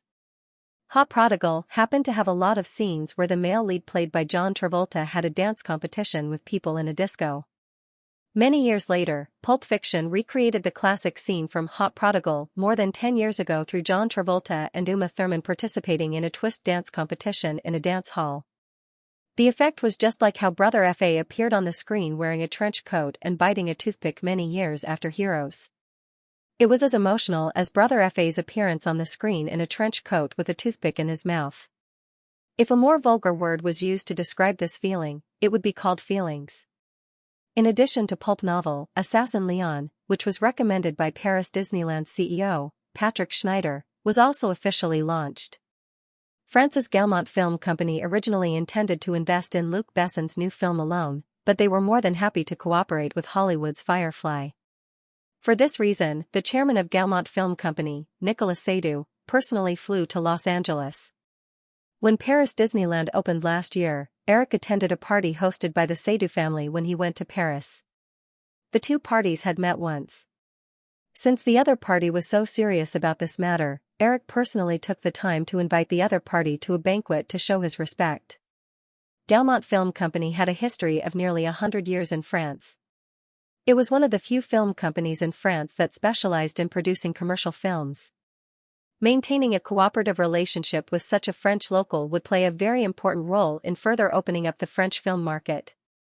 Because he was at Firefly Studios in the morning to check on the post-production progress of several of the company's films, Eric chose Venice Beach as the location for the banquet. After the two had dinner, they chatted for a few hours in a cafe before Nicolas Seydoux left. After seeing the other party off, Eric continued to sit by the window and drink coffee. Today was July 1st. It had been nearly half a month since he returned to Los Angeles. The chaos caused by the resignation crisis in the digital domain had passed. Because they were prepared in advance, although Pixar's 3D animation bug crisis still performed very well at the box office, Pixar did not experience the same situation as the digital domain. Of course, several other Hollywood film companies were jealous of the huge box office profits brought by bug crisis. However, although Pixar's first Toy Story only cost $40 million, the cost of the second bug crisis had skyrocketed to $70 million. It was completely at the level of a blockbuster. Although the other 6 major film companies could afford this production cost, they had a 2-year production cycle and lacked production experience. In addition, the other 6 major film companies did not have Disney's rich peripheral operation experience and perfect Disney's retail network. Most of the companies were hesitant about whether to develop their own 3D animated films. However, Eric is the one who understands the prospects of 3D animated movies the most. He knows that even without the peripheral operation system on the internet, the commercial prospects of 3D movies are very broad. In the original spacetime, almost every year in the next 10 years, there will be 3D animated movies in the top 10 of the Hollywood box office. Therefore, Eric was already considering expanding the scale of Firefly's 3D animation department to at least release one 3D animation every year. Thinking about these things, Eric saw Alan walk in from the entrance of the coffee shop. For a period of time, Eric also wanted to get himself a new assistant. It would be best if it was a beautiful woman with exquisite looks and ability. Unfortunately, this matter ended in failure. Eric wanted to let Jennifer Connelly, who received a degree in history of STEM last year, try it out. Connelly was also enthusiastic at first, but the girl interned in his assistant's office for less than a month and directly quit because of the complicated work. The girl was a Persian cat, and her small brain was not very smart. She was more suitable for a comfortable life. Now, her life was to occasionally take 1 or 2 movies to show her presence. The rest of her life was to enjoy life. She flew around the fashion capitals of the world, participated in various fashion activities, and followed the trend with interest to create a clothing brand under her own name. A lot of money was spent, but there was no result. Eric didn't care. The last thing he lacked now was money. As long as the girl was obedient, he could do whatever he wanted. Alan walked to his side and said, "Mr. Lin just called." According to the current box office trend, the North American box office of Jurassic Park will exceed $300 million next week. He asked me to ask if the company wants to prepare a celebration party. From June 4th to now, Jurassic Park had been in theaters for 4 weeks, and the total box office had reached $280 million. Although the weekly box office had now dropped to about $30 million, and the release of Collision next week might bring a big drop in the box office of this dinosaur movie, the total box office of Jurassic Park next week would not be a problem for the total box office of Jurassic Park to exceed $300 million next week. Eric looked at his watch. It was already 3:30 in the afternoon. Collision would be released in North America tomorrow. In the evening, he would attend the premiere of the movie in Los Angeles. Tomorrow, he would fly to Europe again to attend the premiere of Jurassic Park in Berlin. In late July, he might also go to Asia. As the largest film market in Asia, Eric also needed to personally appear at the premiere of Jurassic Park in Japan. It could be said that he still had to live the life of a flying man throughout July. Let's postpone this matter. At present, most of the main creators of the movie are promoting the movie in Europe. Without them, there is no point in holding a celebration party. Let's wait until the global box office of the movie breaks $1 billion. According to the global release schedule, the total box office of the movie may not break $1 billion until after October, or even November at the latest. Then after October, I don't care about the next few months, Eric said. The celebration party of the global box office of the movie breaking $1 billion is more meaningful to Firefly. That's it for now. Is there anything else? Alan shook his head. No, the premiere of Collision starts at 7 o'clock. You can sit here until 5:30. Eric smiled and finished the coffee in front of him. He stood up and said, the 3 female leads of Thunderbolt have been training in Santa Monica. I haven't seen the other 2 yet. Since there are still 2 hours left, let's go take a look. I'll arrange a car. Alan nodded and walked out. The 3 angels had been training for more than 2 months. Even Kate Beckinsale, who couldn't even do basic skills like splits at the beginning, could now perform a complete set of boxing skills. The martial arts director invited by Firefly was a member of the famous Yuan family troupe across the ocean. The head of the Yuan family troupe would definitely not come personally to teach the 3 girls. The one who came was the 3rd son of the Yuan family, Yuan Shorin, the wretched old man who sold the Buddha's palm in Kung Fu Hustle. As for Firefly's request for him to train the 3 girls for 3 months, Yuan Shorin actually did not quite understand it. According to his view, nothing could be achieved in 3 months. If he wanted to be a hit girl, he definitely had to start training from a young age. It was better to use more stunt doubles during filming than to start training halfway. However, Firefly's salary was very generous. Coupled with the fact that the Hong Kong film industry was declining, there were only a few people left who could live comfortably. Of course, Yuan Shorin wouldn't refuse an invitation from a Hollywood movie giant at this time. As the training entered the last stage, the actual combat segment had already begun. In the spacious training room, the 3 girls were fighting with a few martial arts masters from the Yuan family troupe. From time to time, they would laugh and laugh. Of course, the martial arts masters couldn't really attack the girls. They just carefully fed them moves. Yuan Shorin stood at the side with his arms crossed. From time to time, he would give a few instructions. The door of the training room was suddenly pushed open. A Chinese young man came over and whispered a few words in Yuan Shorin's ear. Yuan Shorin immediately waved his hand to stop the few people fighting in the field. Okay, that's all for now. Take a break. After explaining this matter, Yuan Shorin followed the Chinese young man out of the training room. In a lounge next to the training room, Yuan Shorin opened the door and saw Eric, who just got up from the sofa. He quickly greeted him and shook hands with Eric. He said in somewhat choppy English, "Hello, Mr. Williams." "Hello, Mr. Yuan." Eric shook hands with him. The 2 of them sat down together. Only then did Eric say, "I just happened to have some time, so I came over to see how Kate and the rest's training is going." Yuan Shorin could still understand these simple English words. Moreover, the Chinese young man beside them was also a translator provided by Firefly. There was no problem with the 2 of them communicating. Mr. Williams, other than Miss Beckinsale, the other 2 girls have a very good foundation. The 3 of them are improving very quickly. Even if the movie starts immediately, there won't be a problem. Eric nodded with satisfaction.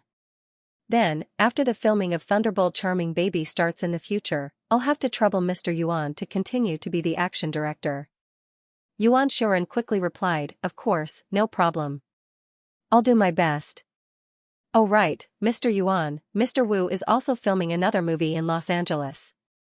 Have the two of you met? Yes, I've even had a few meals with him, Yuan Shoren replied with a hint of envy in his tone.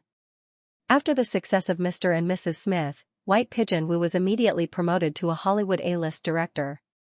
At this time, he was filming another movie that Eric gave him, Broken Arrow. This movie was the script that Eric gave him after talking to Peter Guber last time. In the original spacetime, Broken Arrow's results were not as good as Face/Off. However, because it was a co-development with Columbia, Eric naturally wanted to keep the best for himself. After White Pigeon Wu finished filming Broken Arrow, it wouldn't be too late for Firefly to invest in Face/Off on its own. The two of them chatted in the lounge for a while before Eric stood up. He planned to go to the training room next door to check on the three girls. Yuan Shoren had also heard of some of Eric's achievements. In addition, today's training was almost over. He said, Mr. Williams, today's training is almost over. I won't be accompanying you. You can take the three of them and leave directly. Eric was stunned for a moment, but he quickly smiled and said, all right then. You should go back and rest too. After the two of them said goodbye, Yuan Shoren called a few of his apprentices and left the training room together. Eric sent Yuan Shoren and the others off before walking to the training room. Penelope took a drink from the female assistant that the company assigned to the three of them. She took a few big gulps and sighed, last 2 weeks, last 2 weeks. Just 2 more weeks and we'll be free. Charlie took a towel and wiped the sweat on his body. He said, it's still early. Who knows, maybe the filming will be more tiring. But it definitely won't be as boring as it is now. Penelope returned the drink to the female assistant and took the towel. On the other side, Kate found her clothes from the clothes rack and took out a pack of cigarettes. She then walked to the balcony on the south side of the training room. Because of the hot weather, the training room was even more stuffy. The other two girls saw Kate Beckinsale's actions and followed her to the balcony to get some fresh air. There were no chairs in the training room, so the three girls pulled out a sponge cushion and sat down. Do you want one? Kate lit a cigarette and took a deep puff before asking the two girls beside her. Charlie turned around and glanced at the training room. Only their bespectacled assistant was packing up. The others were nowhere to be seen. She took a cigarette from Kate and lit it up. Penelope saw that the two girls had started smoking without being left out, so she lit one as well. When Eric came in from outside, he saw that there was only a black-haired girl with glasses in the empty training room. Seeing her, the black-haired girl's face immediately became a little nervous, which made Eric feel very strange. Although he was a little confused, Eric still asked, where are the three of them? The girl hesitated for a moment, but still reached out and pointed at the balcony exit. She hoped that the three girls had finished smoking. Otherwise, if they were caught red-handed by this young man, who knew what would happen? Eric touched his cheek, feeling a little strange about the girl's reaction. However, he still walked towards the balcony. When he arrived at the entrance, Eric saw that the three girls were sitting cross-legged or leaning forward on a green sponge cushion. The three of them each had a cigarette in their hand and were smoking happily. Eric shrugged, not knowing whether to laugh or cry. He finally understood the reason for the girls' reaction just now. Eric absolutely didn't like to see girls smoking, but he didn't dislike it either. However, looking at the three beautiful women in tight-fitting training clothes in front of him smoking together, he had a strange feeling. Thinking of this, Eric took 2 steps forward and squatted down beside Kate, who was on the far left. He took out a cigarette from the cigarette box beside her leg and waved it at the three girls who were stunned when they saw him. Can I have one too? It wasn't until Eric picked up the lighter and lit the cigarette that the three girls jumped up like frightened cats. They threw away the cigarette butts in their hands and said awkwardly, Mr. Williams, hello. Eric nodded and looked at the three girls who looked like they were waiting to be criticized. He smiled and said, I just happened to be free, so I came to see how your training was going. I didn't expect to see this scene. If I had known, I would have brought my camera. After you become famous, if I have a photo like this, I can sell it to the tabloids and make a lot of money. Hearing Eric's slightly teasing tone, the three girls pulled the corners of their mouths together, but they couldn't laugh out loud. Penelope was extremely regretful at this time. She even hated Kate, who was standing beside her. If it weren't for the smoking pipe's instigation, she would never smoke here. Among the three of them, she was the least addicted to smoking, and this was the first time she smoked during training. She didn't expect to be so unlucky as to be caught red-handed by Eric Williams. Although Eric Williams didn't seem to be angry, this bad impression was definitely left. Charlize also felt a burst of regret at this time. She secretly swore that she would never touch this thing again. Kate Beckinsale, on the other hand, quickly relaxed after the initial worry. She was born in the British middle class, and her family situation was much better than the other two girls. Although her biological father died early, her mother and stepfather had some connections in the British film and television industry. Even if she lost this role and returned to the United Kingdom, she wouldn't have to worry about not having a role. Therefore, after a short period of worry, Kate even secretly sized up the legendary Hollywood youth in front of her. Although she knew that the youth in front of her was only 23 years old, Kate didn't see any of the arrogance and impetuousness that young people of this age often had in Eric. His every movement carried the calmness and indifference of an adult who had experienced the world. Eric stood up when the three girls jumped up in fright. He leaned against the balcony railing and looked at the three girls in the corner with a smile. He smiled and shook the cigarette box in his hand. "Whose is this?" Penelope and Charlize looked at Kate together. Kate, who had already relaxed, finally couldn't help but feel nervous when Eric spoke and the other two girls cast their gazes on her.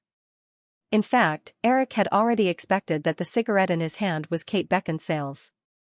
There were definitely a lot of female celebrities who smoked in Hollywood, but there were not many who were known to be addicted to smoking. Kate was one of them. This somewhat maverick British rose had been photographed by paparazzi more than once smoking in public. Even in front of the camera, she had no intention of hiding it. Facing Eric's gaze, Kate was just about to muster up her courage to say something when she saw Eric leisurely put the pack of cigarettes into his pocket. He then looked at the two girls beside her and said, "Charlie, Penny, help me keep an eye on Kate. Don't let her smoke again, at least not before the contract for Whopper Girls is completed. No matter who informs me that Kate is smoking again, your pay will be reduced by 10% each time." When the three girls heard Eric's words, their eyes widened. Penelope couldn't help but point at Kate. Then what about her?" Eric revealed a slightly mischievous smile. "Kate's pay will remain unchanged." At this time, Kate finally opened her mouth. "Mr. Williams, it's all my fault. If you want to deduct my pay, then deduct mine. It has nothing to do with Charlize and Penny." Eric shook his head gently. "No, if you don't feel bad about deducting your pay, then deduct theirs." Ever since the first date, Charlize had always had an inexplicable grudge against Eric. When she heard Eric's outrageous punishment, she finally couldn't help but raise her voice. "You're really unreasonable." Eric looked at Charlize's delicate face that still had some baby fat. He resisted the urge to reach out and pinch it. "I'm so busy. I don't have time to reason with you." Eric ignored the three girls who were rolling their eyes. He extinguished the remaining half of the cigarette in his hand and threw it into the trash can at the side. He clapped his hands and looked at the girls who were still standing in front of him. "Go and change your clothes. Mr. Yuan said that your performance in the past 2 months was very good. As a reward, I'll treat you to the premiere of Clash of Heaven and Earth tonight." The three girls looked at each other. Penelope took the lead and walked towards the training room. Kate followed closely behind. Charlize originally wanted to say something, but the moment her gaze met with Eric's, she immediately avoided his gaze. She walked into the training room reluctantly. Kate and Charlize walked into the changing room one after another. They saw that Penelope had already taken off her training clothes, leaving only her sexy underwear. However, the Spanish girl was not in a hurry to change into her usual clothes. Instead, she took out her makeup tools from her bag and started to carefully apply makeup in front of the mirror. When Kate saw this, she couldn't help but tease, "Penny, I don't think you need makeup. As long as you go out wearing this, Eric Williams will definitely be infatuated with you." Penelope was unmoved. She frowned and said, "Humph, you still dare to say that? If you didn't encourage me and Charlize to smoke, such an embarrassing thing wouldn't have happened." Kate didn't feel too burdened. She said while changing her clothes, "Don't worry. At most, I won't smoke for the next few months. Who knows if you can endure it or not." Charlize folded the training clothes she took off and put them in the closet. While the other two girls were bickering, she said, "Hey, haven't you guys thought about why Eric Williams suddenly came to see us?" Kate had just put on a little t-shirt that exposed her navel. She held her jeans in one hand and put one hand on her waist in front of the full-length mirror, striking a sexy pose. She looked at the fair and seductive girl in the mirror and said narcissistically, "Do you even need to say it? It's too obvious. But I definitely won't let this playboy get what he wants." After Kate finished speaking, she looked at Penelope with a look of disappointment. Penelope couldn't stand Kate's gaze. She retorted, "What are you doing? You have a boyfriend, but I don't." Kate said unhappily, "Who told you that I have a boyfriend? Then who's the guy who called you last weekend? I just met him during the filming of Much Ado About Nothing. I didn't agree to be his girlfriend." Charlize listened to the two girls muttering in silence. After changing into her casual clothes, she looked at Penelope, who had just finished putting on her makeup and was slowly putting on her clothes. She couldn't help but untie the ponytail that she had tied up because she was practicing martial arts. She looked at the dressing mirror not far away and used her fingers to fix her hair. Because it was summer, the three girls were wearing very light clothes. In addition, they were at the age of blooming flowers. They exuded a youthful aura from head to toe. Eric couldn't help but have a feeling that his eyes lit up. Noticing the slight change in Eric's expression, Penelope was slightly happy. She came over and asked, "Mr. Williams, where are we going next?" Eric pointed outside and said as he walked, "I originally wanted to let you guys show up on the red carpet to promote Thunderbolt Girls. Now, forget it. If the three of you appear together, I'm afraid that Clash of Heaven and Earth will steal a lot of the attention tomorrow. Let's wait until the press conference for Thunderbolt Girls." Penelope ignored the two girls behind her. She followed Eric step by step and said, "Then this time, I'll arrange for you guys to go in directly. After the premiere, I'll treat you guys to dinner. How about that?" "Okay, but I heard that there's usually a party after a movie premiere. Do you want to go?" We'll listen to your arrangements." "Oh, forget it this time. I have to go to Europe tomorrow. It's not suitable for me to stay out too late. I won't bring you guys to the party. Next time." "Okay." Penelope quickly nodded obediently. Charlie and Kate, who were behind Eric and Penelope, heard the conversation between the two. They curled their lips at the same time but did not object to Eric's arrangement. Eric took the three girls downstairs and asked the girls to squeeze into the back seat of his car. He then got into the front passenger seat and told the driver to drive. Even though the premiere started at 7 o'clock, at 5 o'clock in the afternoon, a long red carpet was laid out outside the Chinese Grand Theater on the Walk of Fame. The two sides of the red carpet were filled with media and movie fans who came to attend the premiere. Of course, Eric couldn't bring the three girls straight to the Chinese Grand Theater. Instead, he stopped at a hotel not far away where the main cast of the movie and the guests of the premiere were temporarily staying. He handed the girls over to the staff and began to socialize. When the stars saw Eric appear, they all came over to greet him. Eric socialized for a while before he walked over to the director of Clash of Heaven and Earth, Roland Emmerich. "Eric, congratulations. The box office of Jurassic Park is amazing." "Thank you, Roland. I believe that Clash of Heaven and Earth will also achieve great results," Eric said. He then greeted John Landau, who was in charge of Clash of Heaven and Earth, and asked, "What were you guys talking about?" John Landau was originally the exclusive producer that Eric prepared for Cameron. However, Cameron only made a movie once every 2 or 3 years, so Eric asked Roland Emmerich to partner with John Landau on Clash of Heaven and Earth. From the results were very good. Hearing Eric's question, John Landau pointed at Roland Emmerich and said, "Roland is still a little worried about the box office of Clash of Heaven and Earth. This is the first movie that he invested more than $50 million in. To be honest, I'm a little nervous too. Because of the amazing box office results of Jurassic Park, as the second CG special effects blockbuster released by Firefly this summer, it attracted as much media attention as Jurassic Park. The final production cost of the two movies was almost the same. Eric could understand the psychological pressure that Roland Emmerich was under. However, compared to Roland Emmerich, Eric was much more relaxed. Starting from the earliest Noah's Ark, Roland Emmerich had nearly 10 years of experience as a director. His personal style was very mature. With Eric's personal supervision, this version of Clash of Heaven and Earth was definitely much better than the original in Eric's opinion. Moreover, it was still 1993. CG special effects had just become popular a few years ago. The North American film market and even the world's film market were still in a state of hunger for CG special effects blockbusters. Clash of Heaven and Earth would definitely achieve a good box office result. Eric didn't hide anything. He told the two of them his thoughts. Roland Emmerich also knew that Eric's words made sense. He nodded in agreement, but the anxiety on his face didn't dissipate too much. Eric also knew that only real box office results could make Roland Emmerich feel completely relieved. This was a common problem for many directors before the release of their movies. Even Eric himself felt a little uneasy before the release of Jurassic Park.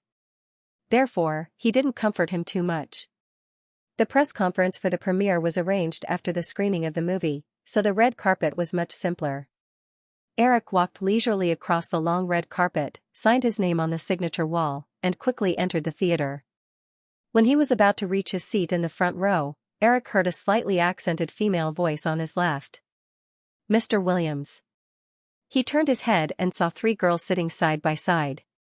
Penelope was talking and waving at him. Eric nodded slightly. Many people greeted him along the way, so the girl's behavior didn't attract much attention. However, Eric felt that this Spanish girl really didn't hide her thoughts at all.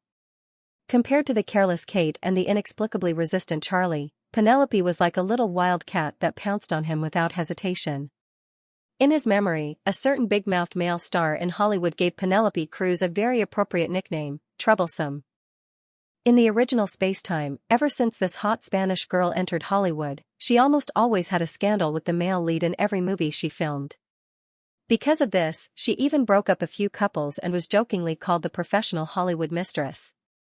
In his previous life, after Tom and Nicole parted ways, he was very high profile with Penelope for a period of time.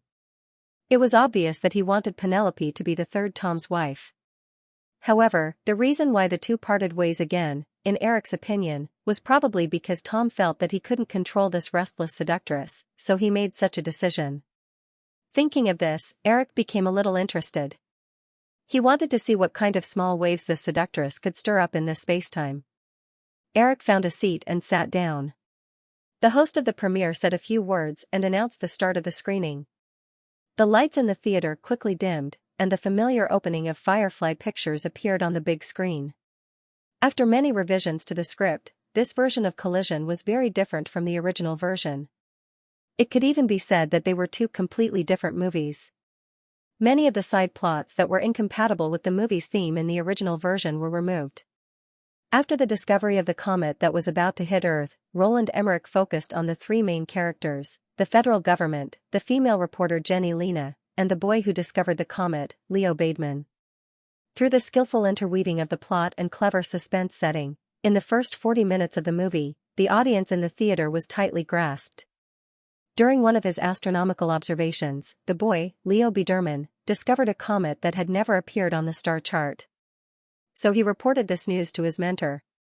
Later, an astronomer calculated that the comet's orbit would overlap with the Earth's. In other words, the comet was about to hit the Earth. When the astronomer anxiously wanted to pass the news to the federal government, an accident happened. There was a big suspense in the plot, and then the time jumped directly to a year later. The female reporter Jenny Lena was tirelessly investigating a scandal. In the end, the breakthrough of the matter was fixed on a woman named Ellie.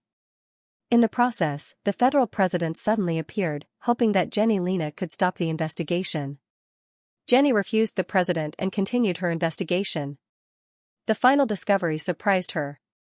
It turned out that Ellie was not a person, but a comet that was about to hit Earth. At the same time, the boy Leo, who discovered the comet last year, was still living an ordinary life in a small town like many American high school students.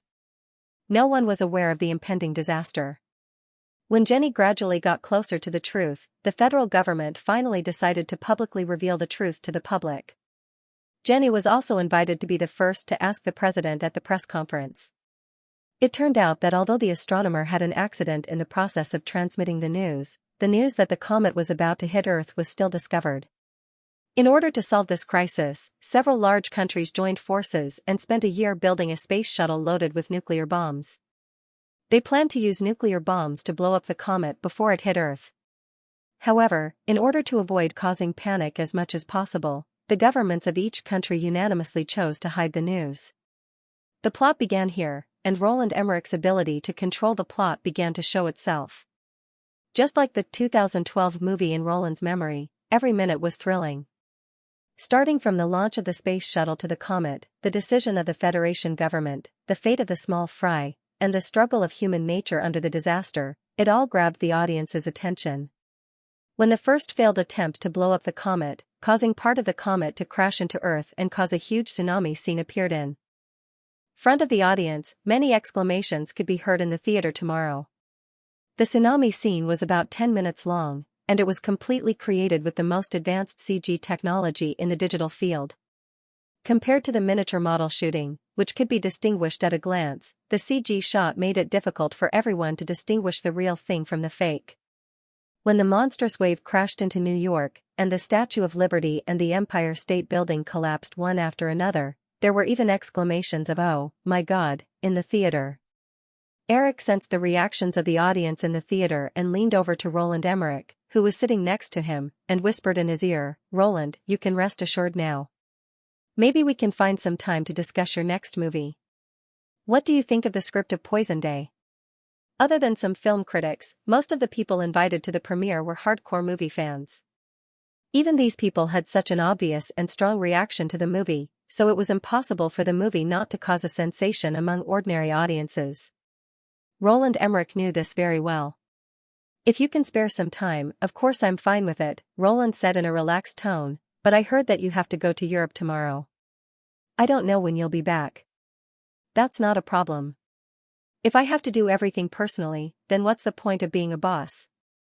The two of them smiled at the same time. Seeing that the movie was about to come to an end, Eric whispered to the person next to him and got up to go to the bathroom. Although most of the people in the theater were focused on the screen, when Eric got up, some people still noticed his movements. Penelope glanced at Kate, who was staring intently at the screen, carefully got up from her seat and chased after the figure that she had been watching disappear. Kate, who was a little insensitive, didn't care when she saw Penelope get up. Charlie, on the other hand, kept watching Penelope's figure until he saw the Spanish girl disappear into the exit that the man had just passed through. He muttered something in a low voice. He was a little unwilling, a little depressed, and a little inferior. Soon, these emotions were focused on the man, so Charlie gritted his teeth and became angry. He couldn't focus on the movie anymore. "This is my only chance. If I miss it, I don't know when I'll have to wait for the next time," Penelope thought in her heart. She had already passed through a small door and arrived at a corridor. She just happened to see Eric's figure disappear around the corner, so she chased after him without hesitation. As soon as the Spanish girl turned the corner, she immediately bumped into someone. Just as she was about to apologize, she heard Eric's voice, "Girl, are you looking for someone?" Penelope stood still and noticed Eric's teasing gaze.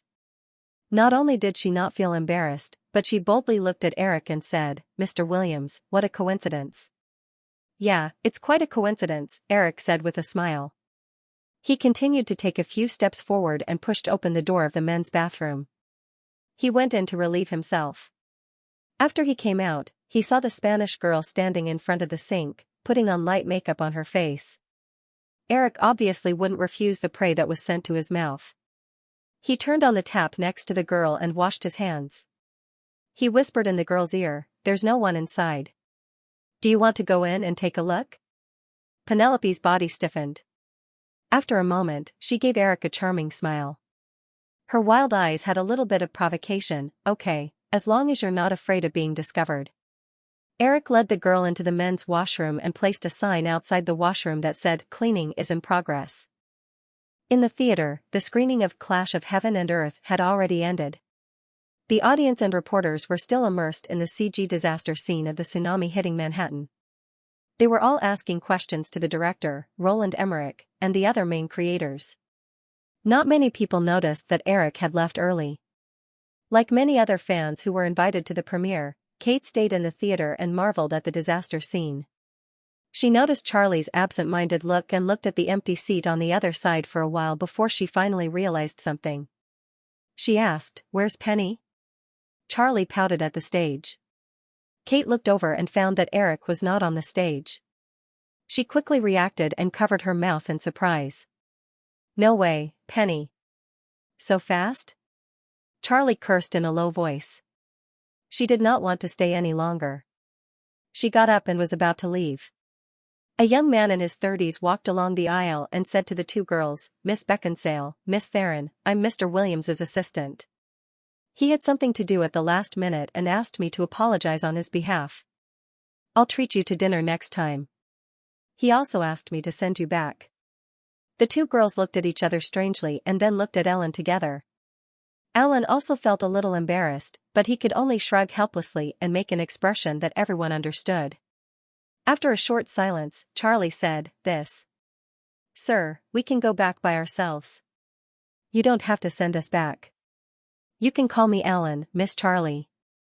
We met a few months ago at Firefly Cineplex," Alan explained and said, "The car is already outside the theater.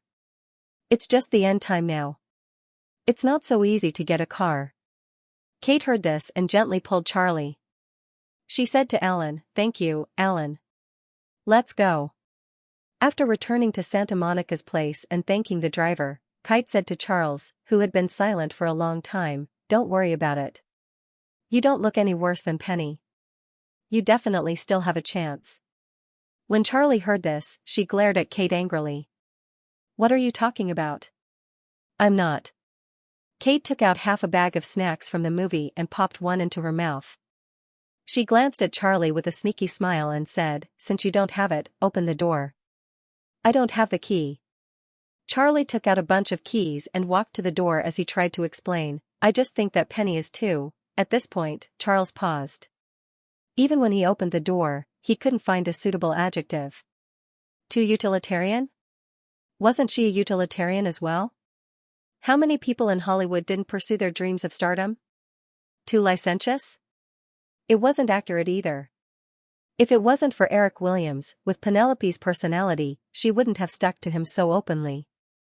Clash's midnight box office is $2.68 million, surpassing Batman to take second place in North America. Los Angeles Times after tornado, another classic disaster film came out of nowhere. Collision showed us the disaster scenes that could only exist in our imagination in the past with amazing CG special effects. San Francisco Chronicle Clash's outstanding midnight box office results once again prove the huge commercial prospects of CG special effects films. It is conceivable that after more than 80 years of development, Hollywood will once again usher in a new round of fundamental technological changes after sound films and color films. Chicago Tribune when Jurassic Park was still crazily reaping profits in North America and even in the global box office, Firefly Pictures once again released an amazing special effects film.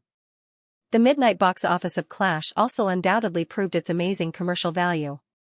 At the same time, a week ago, Firefly Pictures' digital domain announced that its special effects software series would be sold to the public.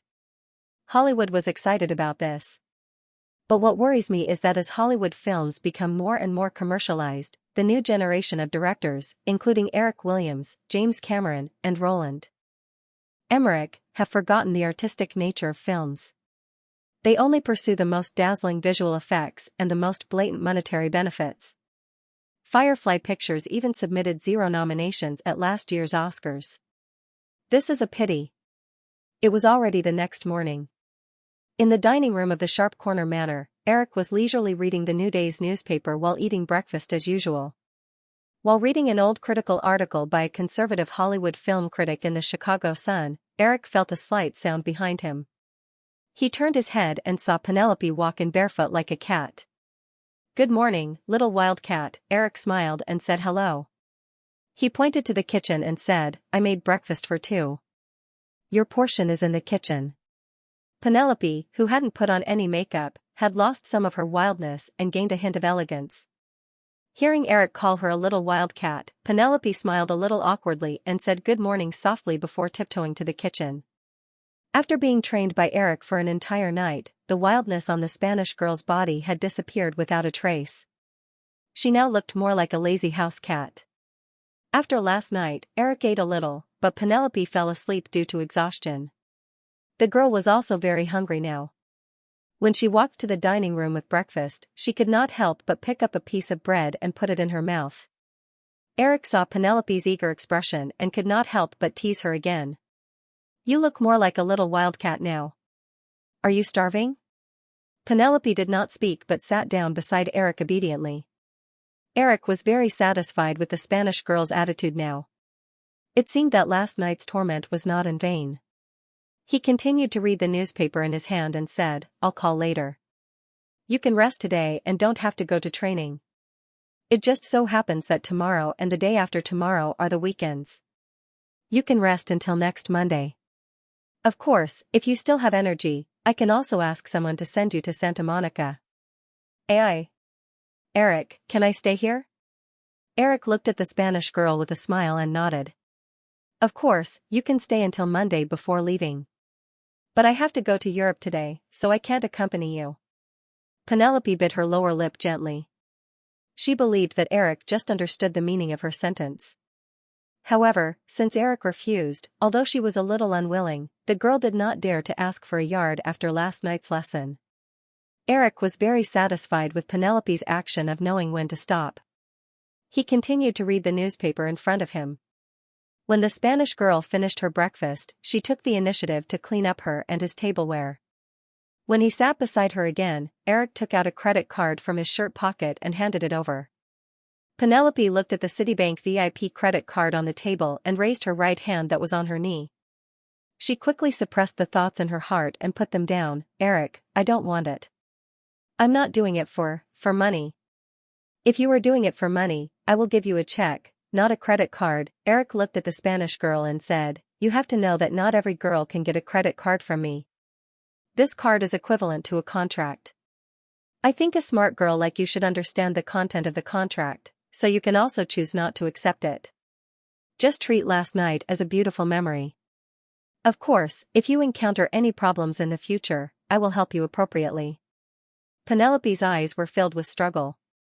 Of course, she knew what Eric meant by contract.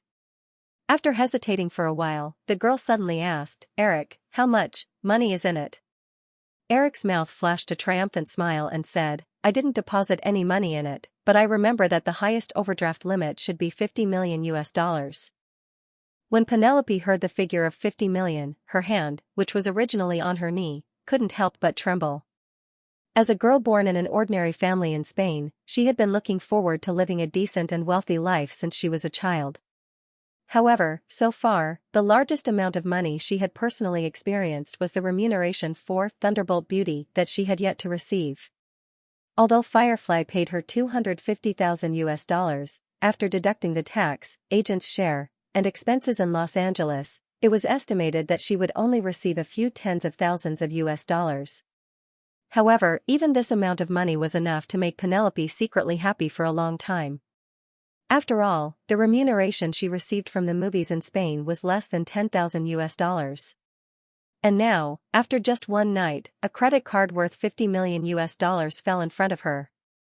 Before seeing the luxurious life in Hollywood, even if this amount was subtracted by a zero, Penelope felt that it was worth it to sell herself.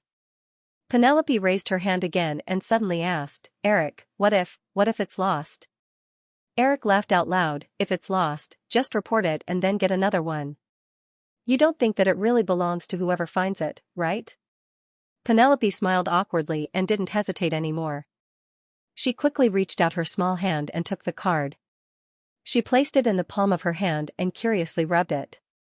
"Remember, this is a contract. Once you sign it, you can't go back on it. You still have one chance. Before you leave the point matter, if you feel that it's inappropriate, just leave the card here." "Eric, I've already thought about it." The Spanish girl didn't hesitate to lean over and hug Eric's arm like a cat. Eric pinched the girl's sharp chin and said, "Think about it again." Penelope didn't respond. Instead, she continued to rub Eric's arm and said, "Eric, it's still early. You're definitely not in a hurry to catch the plane, right?" Eric ignored the girl's hint. He got up and said, "I have to go to the company first." "Let's go, help me pack my luggage." Penelope looked at Eric's unmoved figure and stood up in disappointment. She thought for a moment and suddenly walked up to Eric and said, "Eric, there's something I want to ask you for help with." "What?" I want my sister to come to America to study." Eric suddenly stopped and turned to look at Penelope. He saw a flash of guilt in the girl's eyes and suddenly smiled. "Of course, no problem. What's your sister's name?" "Her name is Monica." "Oh." Eric nodded calmly and said, "Just wait for my call. I'll get someone to contact you." After Eric finished speaking, he didn't continue to ask. Penelope followed behind Eric and gently waved her small fist. "Even if I can't catch this man, what if I have a sister who looks like me?" With this thought in mind, the Spanish girl began to think of some small schemes. Of course, she couldn't see that Eric, who was walking in front of her, also had a slightly playful smile on his face. "This is really interesting," Eric couldn't help but think. Some images of Monica Cruz flashed in his mind. To be honest, the Spanish sisters were really not much different from twins except for their age. At 9 o'clock, Eric took a car and left the Pointed Corner Manor on time. The Spanish girl was obviously reluctant to leave immediately and stayed there alone. Eric wasn't worried. With Penelope's shrewdness, she definitely wouldn't do anything out of line. Eric went to Firefly's headquarters to arrange some things. Then, he took the Disney Group's chartered plane to New York. He stayed in New York for a few hours to visit the two little guys who still lived in Long Island. Only then did he leave again amidst Virginia's complaints and fly directly to Berlin, Germany. Berlin time was 9 hours later than Los Angeles time. Eric left on July 2nd. After more than 20 hours of flight, he arrived in Berlin at 5 o'clock in the morning on July 4th. This day happened to be Independence Day in the United States. Of course, it definitely had nothing to do with Germany. However, because of this incident, Eric remembered another thing. It seemed that the title of the next script he prepared for Roland Emmerich, Independence Day, was in the hands of another film company. In the original spacetime, there were many disputes because of this title. Although the project Independence Day had been revealed to the outside world, Firefly had not officially announced the title of the movie. After settling down in Berlin, Eric promptly called Los Angeles and asked Firefly's production department to pay attention to this matter. Eric was not too worried. In the original spacetime, the title of Independence Day was originally Earth Defense War. Sometime before the movie was released, the film company finally obtained the authorship rights and set the premiere on July 4th. It was basically a gimmick. Of course, this gimmick also played a certain marketing role, but it was definitely not necessary. If the film company with the authorship rights demanded an exorbitant price, Eric would not insist on being a sucker and insist on getting the title. The premiere in Berlin did not have any surprises or waves. The Firefly branch in Germany arranged everything in an orderly manner. After Eric arrived in Berlin, he simply understood some of the procedures before the premiere and smoothly completed everything that followed. Before Jurassic Park was released in Germany, it had already caused a worldwide sensation because of its amazing box office and realistic CG special effects. In addition, the German branch spared no effort in the operation. Unsurprisingly, the movie also quickly broke box office records in the German market one after another. Thinking about Rachel telling her to take the initiative, Carolyn took a deep breath and lightly patted the stack of newspapers in her hands. Only then did she use the spare room card that Eric had given her to open the door to Eric's suite. It was already 8:30 in the morning. Carolyn had acted as Eric's interpreter last night and attended a cocktail party with him. Of course, she didn't drink much. However, Eric couldn't resist the enthusiasm of the host and drank a little too much. As a result, he hadn't gotten up yet. After eating breakfast, Carolyn went to a nearby park for a walk. Coincidentally, she bumped into Alan, who was preparing today's newspaper and was planning to wake Eric up. Alan had a very good impression of this girl who had politely greeted him. He also knew that Carolyn liked Eric, so he took the initiative to provide her with an opportunity. Pushing open the door to the luxurious suite, Carolyn stuck her small head into the room to take a look. Seeing that there was no one in the living room, she walked in. Placing the newspaper in her hands on the coffee table, Carolyn walked to the bedroom door and lightly knocked a few times. "Wait a moment." A voice immediately rang out from the bedroom, giving the girl a fright. Before she could react, the bedroom door was suddenly pulled open. Then, a man and a woman stood there in a daze. Eric had just woken up and thought that the person outside was Alan. Just then, he remembered that he had forgotten to do something yesterday and planned to get his assistant to call Los Angeles. Without thinking, he opened the door. Carolyn had never had the experience of waking a man up. How would she have thought that Eric would run over to open the door for her in just a pair of boxers? The girl was originally a little petite. After opening the door, her gaze first fell on Eric's muscular upper body. Then, she let out a cry and turned around, her hands unconsciously covering her burning hot face. Eric, who was originally in a daze, was awakened by the girl's tender cry. Seeing Carolyn covering her face with her hands, he couldn't help but laugh. Turning around, he picked up his clothes and put them on. He teased, "Running over so early in the morning to take advantage of me. AI, this time I've suffered a big loss. I just don't know if I can earn it back." Carolyn gently stamped her feet. Even though she knew that Eric was joking, she couldn't help but defend herself. I just came here to deliver the newspaper to you." Hearing the trembling in Carolyn's voice, Eric knew that this girl was shy and did not dare to continue teasing her. He quickly put on his clothes and said, "Okay, you can turn around now." Carolyn originally wanted to run away, but she knew that her face was definitely covered with a layer of red cloth. If she were to be seen by others like this, they would definitely laugh at her. Therefore, she resisted the urge to run away. However, when she heard Eric's words, the girl was unwilling to turn around. Her back was still facing Eric as she said, "Go wash up first, Mr. Eric. I'll help you call for breakfast." "Okay, thank you." Eric didn't refuse and walked into the bathroom. More than 10 minutes later, Eric walked out of the bedroom again. Carolyn's figure had already disappeared without a trace. Eric smiled and shook his head, feeling a little emotional. It was impossible to find such a simple and shy girl in Hollywood. After coming to Europe again, Eric made a phone call to London according to their original agreement. He didn't expect Carolyn to rush over on the same day. Of course, Eric understood the girl's feelings for him. However, the more he understood Carolyn's pure and innocent character, the more Eric felt that perhaps he should let the girl continue on her original path of life.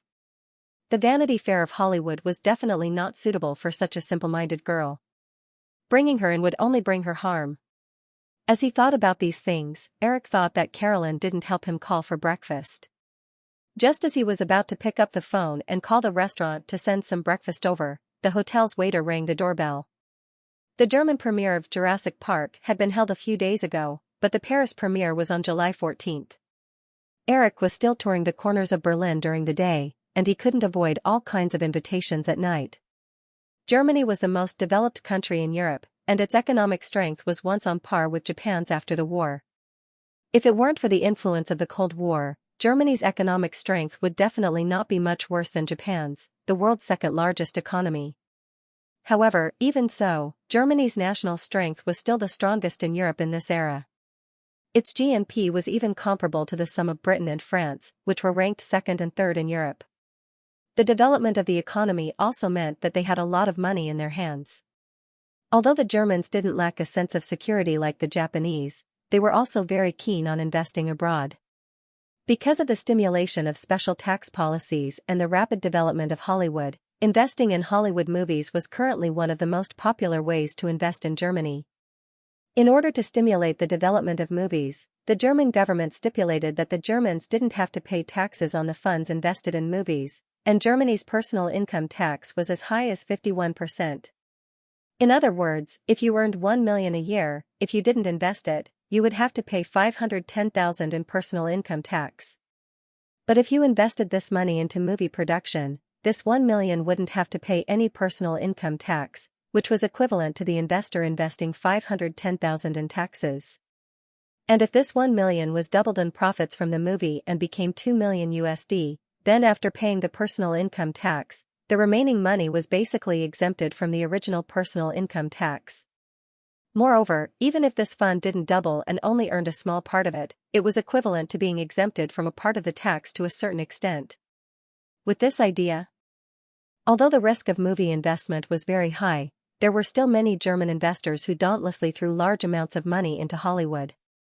The two movies that Carlock Pictures failed miserably this summer, The Bear Peak and The Last Action Hero, most of the production funds came from German film funds. Strictly speaking, Firefly's Jurassic Park increased the loss of these two big productions to a certain extent. Schwarzenegger's recent action hero was basically crushed by Jurassic Park. However, when Eric arrived in Berlin, he was still eagerly pursued by many German film companies and film funds. After experiencing the failure of The Bear Peak and The Last Action Hero, the Germans had also learned to be smarter. They understood that it wasn't safe to simply invite big stars to make blockbusters.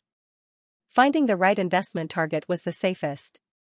Now that Jurassic Park was crazily breaking box office records around the world, Firefly Pictures was definitely the most suitable investment target.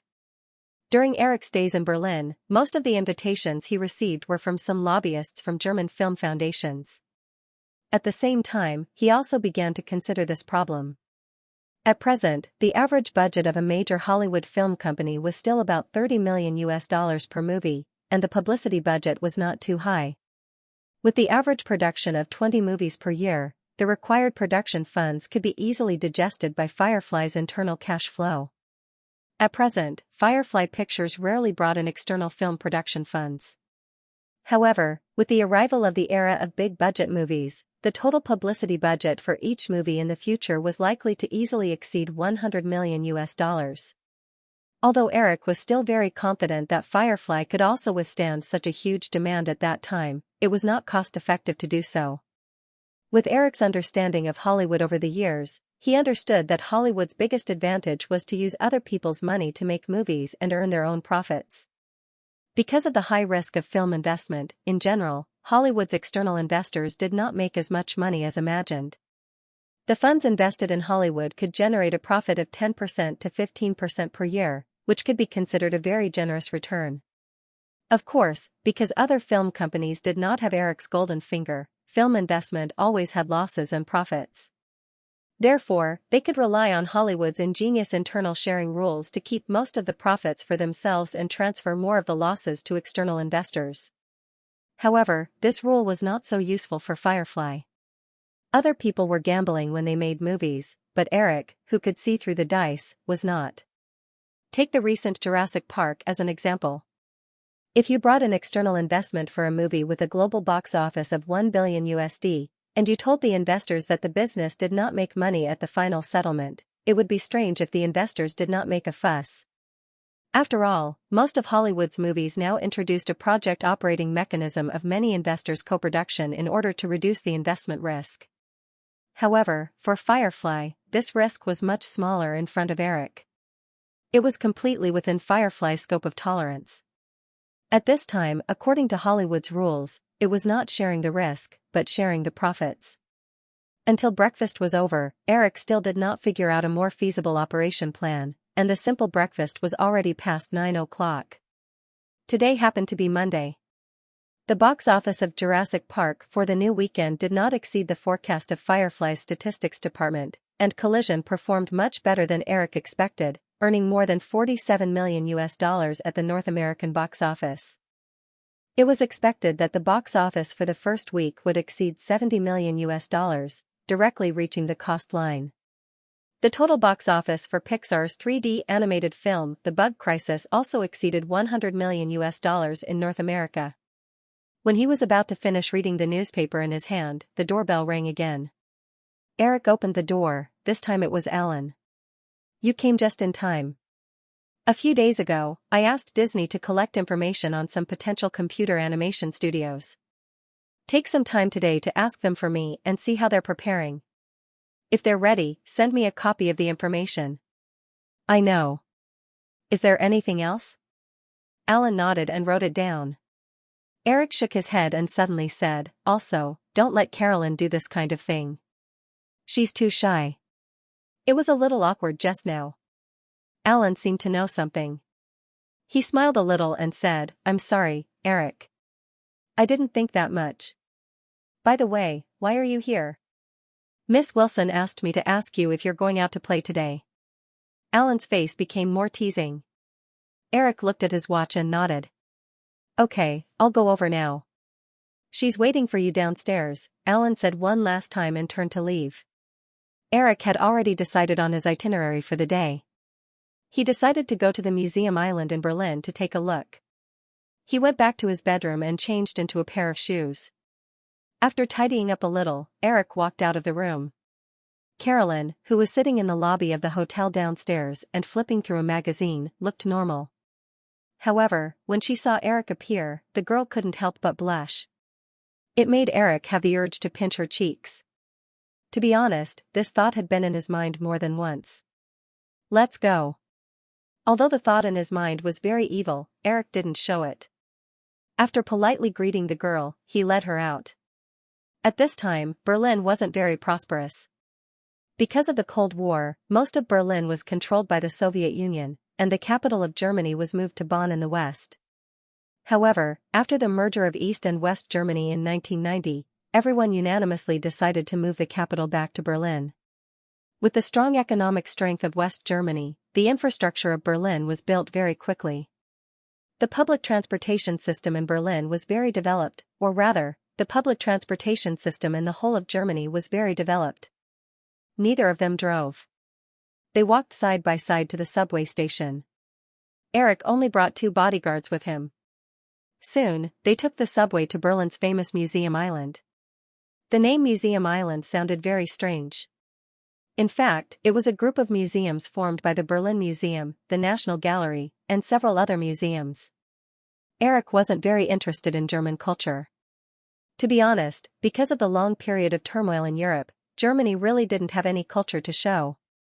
In fact, many people could find that whether it was the United Kingdom, France, Italy, Greece, or other countries, most people could talk about a series of cultures and tourist attractions with relish.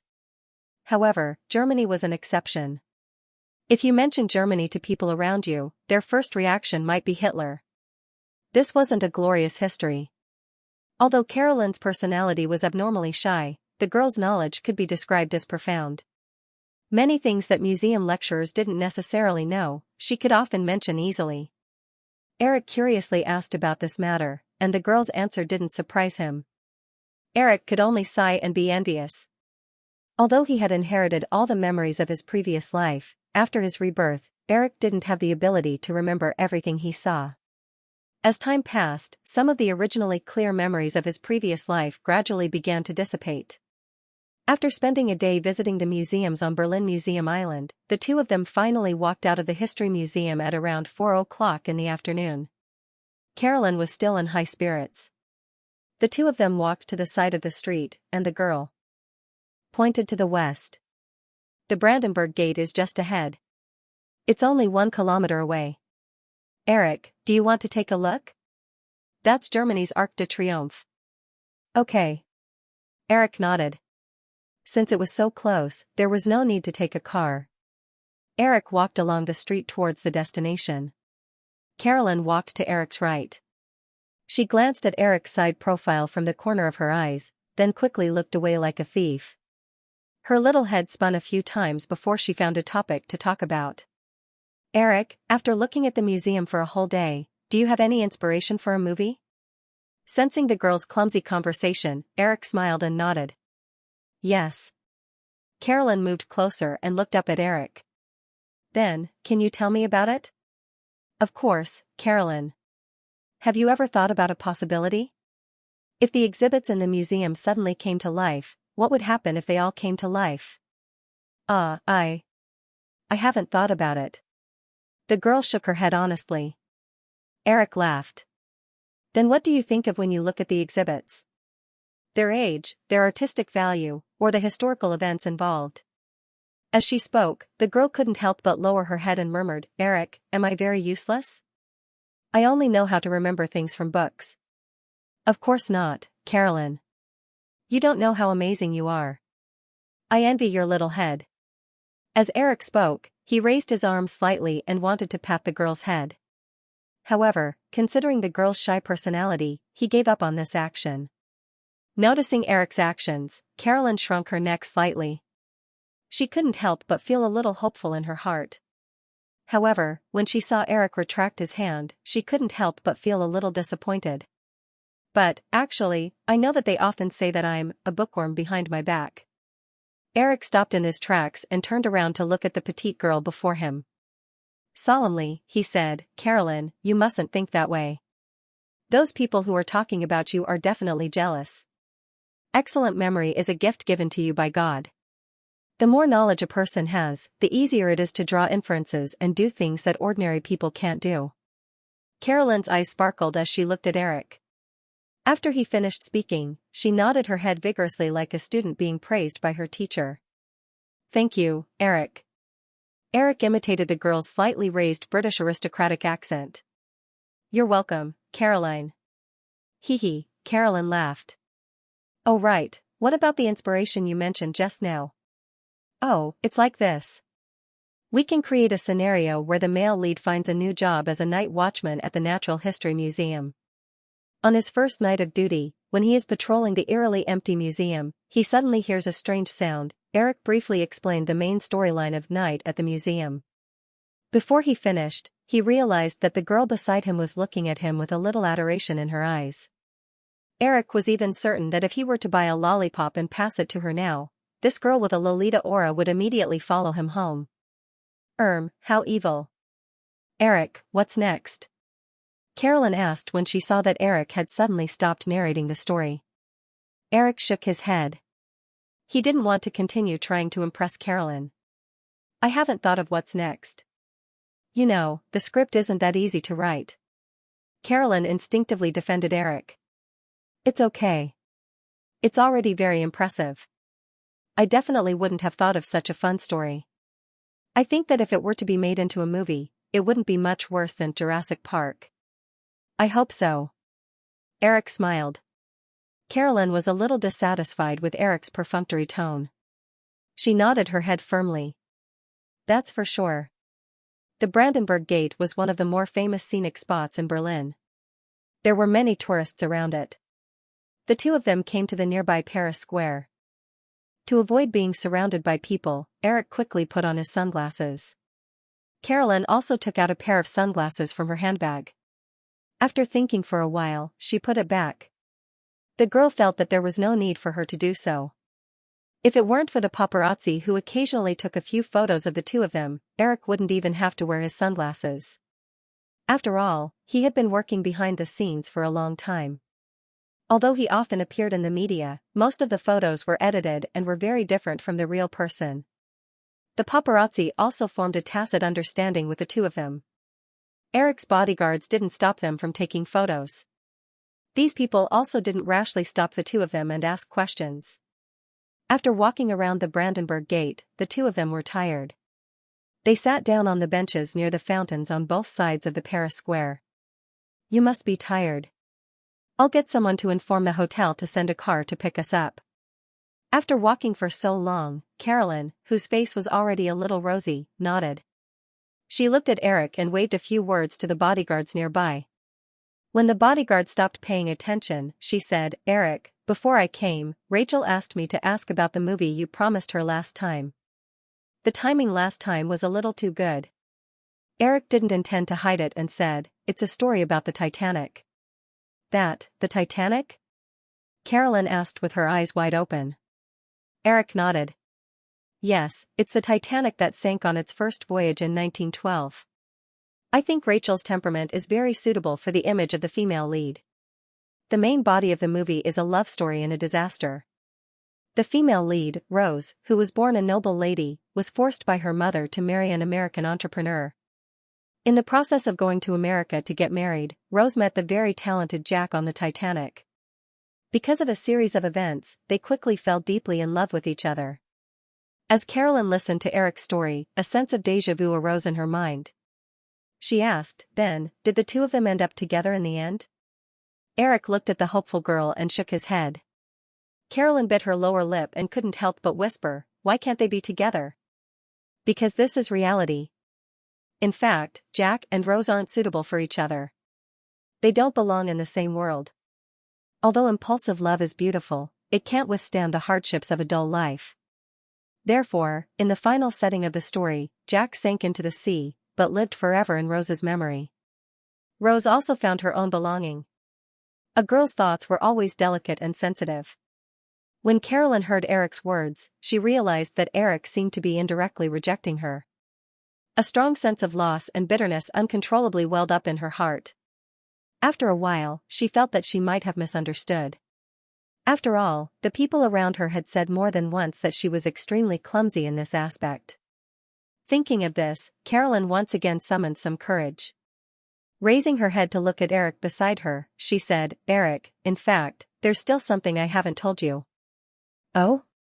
Carolyn gently twisted her fingers and said in a low voice, "My father asked me to invite you to my house as a guest." "There's no need." Eric looked at the delicate and pitiful appearance of the girl and carefully considered his words. "Carolyn, I'm sure you've seen some information about me in the newspapers." Carolyn immediately shook her head. "I don't believe it. Eric, they're definitely talking nonsense. You're a very good person. I personally experienced it. I know that I'm a little clumsy in this aspect, but I believe in my feelings." In the end, Eric couldn't hold back anymore. Reaching out, he pinched Carolyn's cheeks. Looking at the blushing appearance of the girl, he said, "Silly girl. In fact, a lot of what they're saying is true." Carolyn was originally still somewhat shy. However, when she heard Eric's words, she suddenly stood up, her eyes wide open. "I don't believe it. You're definitely lying to me." In her agitation, the girl's voice couldn't help but become a little louder. Quite a few people in the surroundings looked over, and the paparazzi who discovered the situation raised their cameras one after another. Eric didn't want to be surrounded by people. At this moment, he couldn't care about anything else. Standing up, he pulled Carolyn towards another direction. The instant Eric held her small hand, the girl's imposing manner immediately disappeared. Obediently, she followed Eric towards the 17th of June Street in the west. The car sent by the hotel quickly arrived. Eric brought the girl into the car before opening his mouth once more. "Carolyn, thank you for accompanying me during this period. Being with you always makes people happy. However, I think you should return to London and return to your own life." When Carolyn thought of her previous loss of self-control, she felt both disappointed and sad. At this moment, when she heard Eric chasing her away, she couldn't hold back her tears any longer. Patter, patter, patter. When she felt Eric hand over a tissue, she didn't take it. Instead, she moved to the other side of the car, as though she wanted to draw a clear line between herself and Eric. The car quickly arrived at the hotel's parking lot. Eric instructed the driver to leave and sat in the car with Carolyn for a while. After confirming that the girl's emotions had calmed down, he brought her to the hotel. When they were about to reach the hotel's lobby, Carolyn gently tugged at Eric's lapel. When he stopped, she said in a low voice, "Eric, I'm really sorry. I lost myself a little just now. I'll return to London tonight." Eric took out a tissue and helped Carolyn wipe the tears on her face. This time, the girl didn't refuse. However, her face still quickly turned red. When Eric withdrew his hand, she said in a soft voice, "Thank you." Eric sighed softly and said, "It's too late today. I'll get someone to send you back tomorrow." "Thank you," Carolyn said in a low voice again. The two of them fell into silence once more. When Eric walked into the hotel's lobby, the girl who was originally sitting on the sofa in the lounge area immediately stood up to welcome him. The girl had a head of blonde hair, a tall figure, and exquisite curves. It was Claudia Schiffer, whom he hadn't seen in a long time. "Eric." Claudia arrived in front of Eric and glanced at the petite girl beside him. She somewhat hesitantly slowed down her footsteps. She originally wanted to extend her hand to shake Eric's hand, but she saw that Eric had taken the initiative to extend his arms to her. The girl didn't hesitate and threw herself into Eric's embrace, kissing his cheek intimately. Eric knew that Claudia was German. However, he hadn't paid attention to the girl's whereabouts for a while. Thus, he was a little surprised to meet her in Berlin.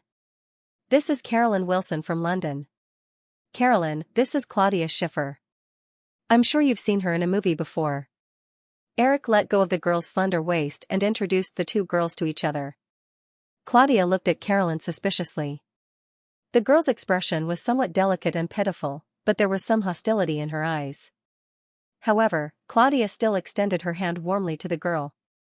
"Hello, Miss Wilson." "Hello, Miss Schiffer." Carolyn instinctively shook Claudia's hand out of etiquette that had been cultivated for a long time. However, after greeting her, the girl quickly released her hand and turned to Eric. "Eric, I'll go back to my room first." "Okay, see you tomorrow." Carolyn walked towards the elevator. The moment the elevator door closed, she saw that Eric had already intimately wrapped his arm around Claudia's waist and was walking towards the hotel restaurant. The girl bit her lips and lightly stomped her feet. "You did it on purpose. You must have done it on purpose. You bad guy."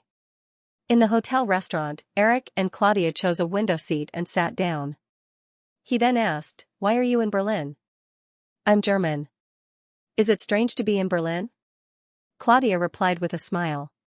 However, she quickly explained, "I received an invitation to work with a brand, so I came over to participate in some activities." "A car brand?" Claudia rolled her eyes at him. "Do cars only exist in Germany?" "In my opinion, that's the case." Eric smiled and continued, "You just happened to come over." "I don't speak German." "Accompany me to a cocktail party tonight. It's organized by Konstantin Film. Maybe it will bring you some good opportunities." "Okay, but I still have 2 movie contracts. I still feel that it was easier when I was a model. I've already acted in a few movies, but every time before the movie was released, they would mock me for being a vase. Please, I've already admitted it. I'm a vase. Can't they change the way they call me? Although you're so beautiful, if you want to seek a breakthrough, you can try to dress up ugly and act in a few movies." Claudia shook her head and refused. "I'm not looking forward to winning an Oscar. I'll just be a vase. I just want to appear on screen beautifully." At this time, the waiter came over. As there was a party in the evening, the two of them did not order anything to eat. They only ordered 2 cups of coffee and continued chatting. Her first love that she had been looking forward to had come to an end before it had even started. The sad girl couldn't rest for the entire night. Only when the sun had risen did Carolyn pack her luggage and leave her room. She had originally planned to leave quietly, since he might not care about her anyway. The corridor of the hotel was empty. The left led to the elevator, and the right led to Eric's room. She looked around and hesitated. In the end, she couldn't resist the anticipation in her heart and even found a reasonable excuse for herself. Leaving without saying goodbye was too rude for the upbringing she had received since she was young. Arriving at Eric's door, Carolyn pressed the doorbell and waited quietly. She quickly thought about what she should say later. Perhaps he would ask her to stay again. If that was the case, she would forgive him for what he had said yesterday. She had always thought of herself as a very forgiving girl, not to mention that she liked him so much. Then the door opened, and the tall blonde girl from yesterday afternoon appeared in front of her. The girl was wearing a simple pink silk pajamas, and the Yuehan tribe's props showed that she was not wearing anything else underneath. 2 smooth and round long legs were exposed, and anyone could tell that she must have stayed here last night. "Good morning, Miss Wilson." Eric happened to be in the shower. "What can I do for you?" Claudia turned to the side and politely gestured for Carolyn to come in. She didn't show any other reaction because of the girl's weak aura. She was a very smart woman and would never take the initiative to ask about the other women by Eric's side. Carolyn stood in front of Claudia, who was much taller than her, and shrunk her neck back in self-abasement. Suppressing the sourness in her heart, she gently sniffled and said in a low voice, "Miss Heaver, I'm only here to say goodbye to Eric. Please tell him that I'm returning to London." After the girl finished speaking, she didn't wait for Claudia's reply and walked towards the elevator in a panic. Claudia looked at the girl's dispirited figure and walked back to the guest room. She knocked on the bathroom door and told Eric what had just happened.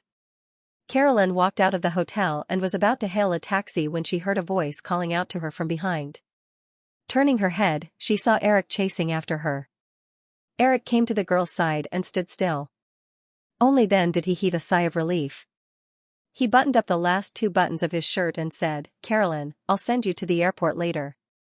I'm worried about you being alone." When the girl heard Eric's words, she was a little touched at first, but she immediately turned her back in a huff. "No need, Eric, you should go back and accompany Miss Heaver. I can go back by myself." Eric buttoned up his shirt and ignored Carolyn's words.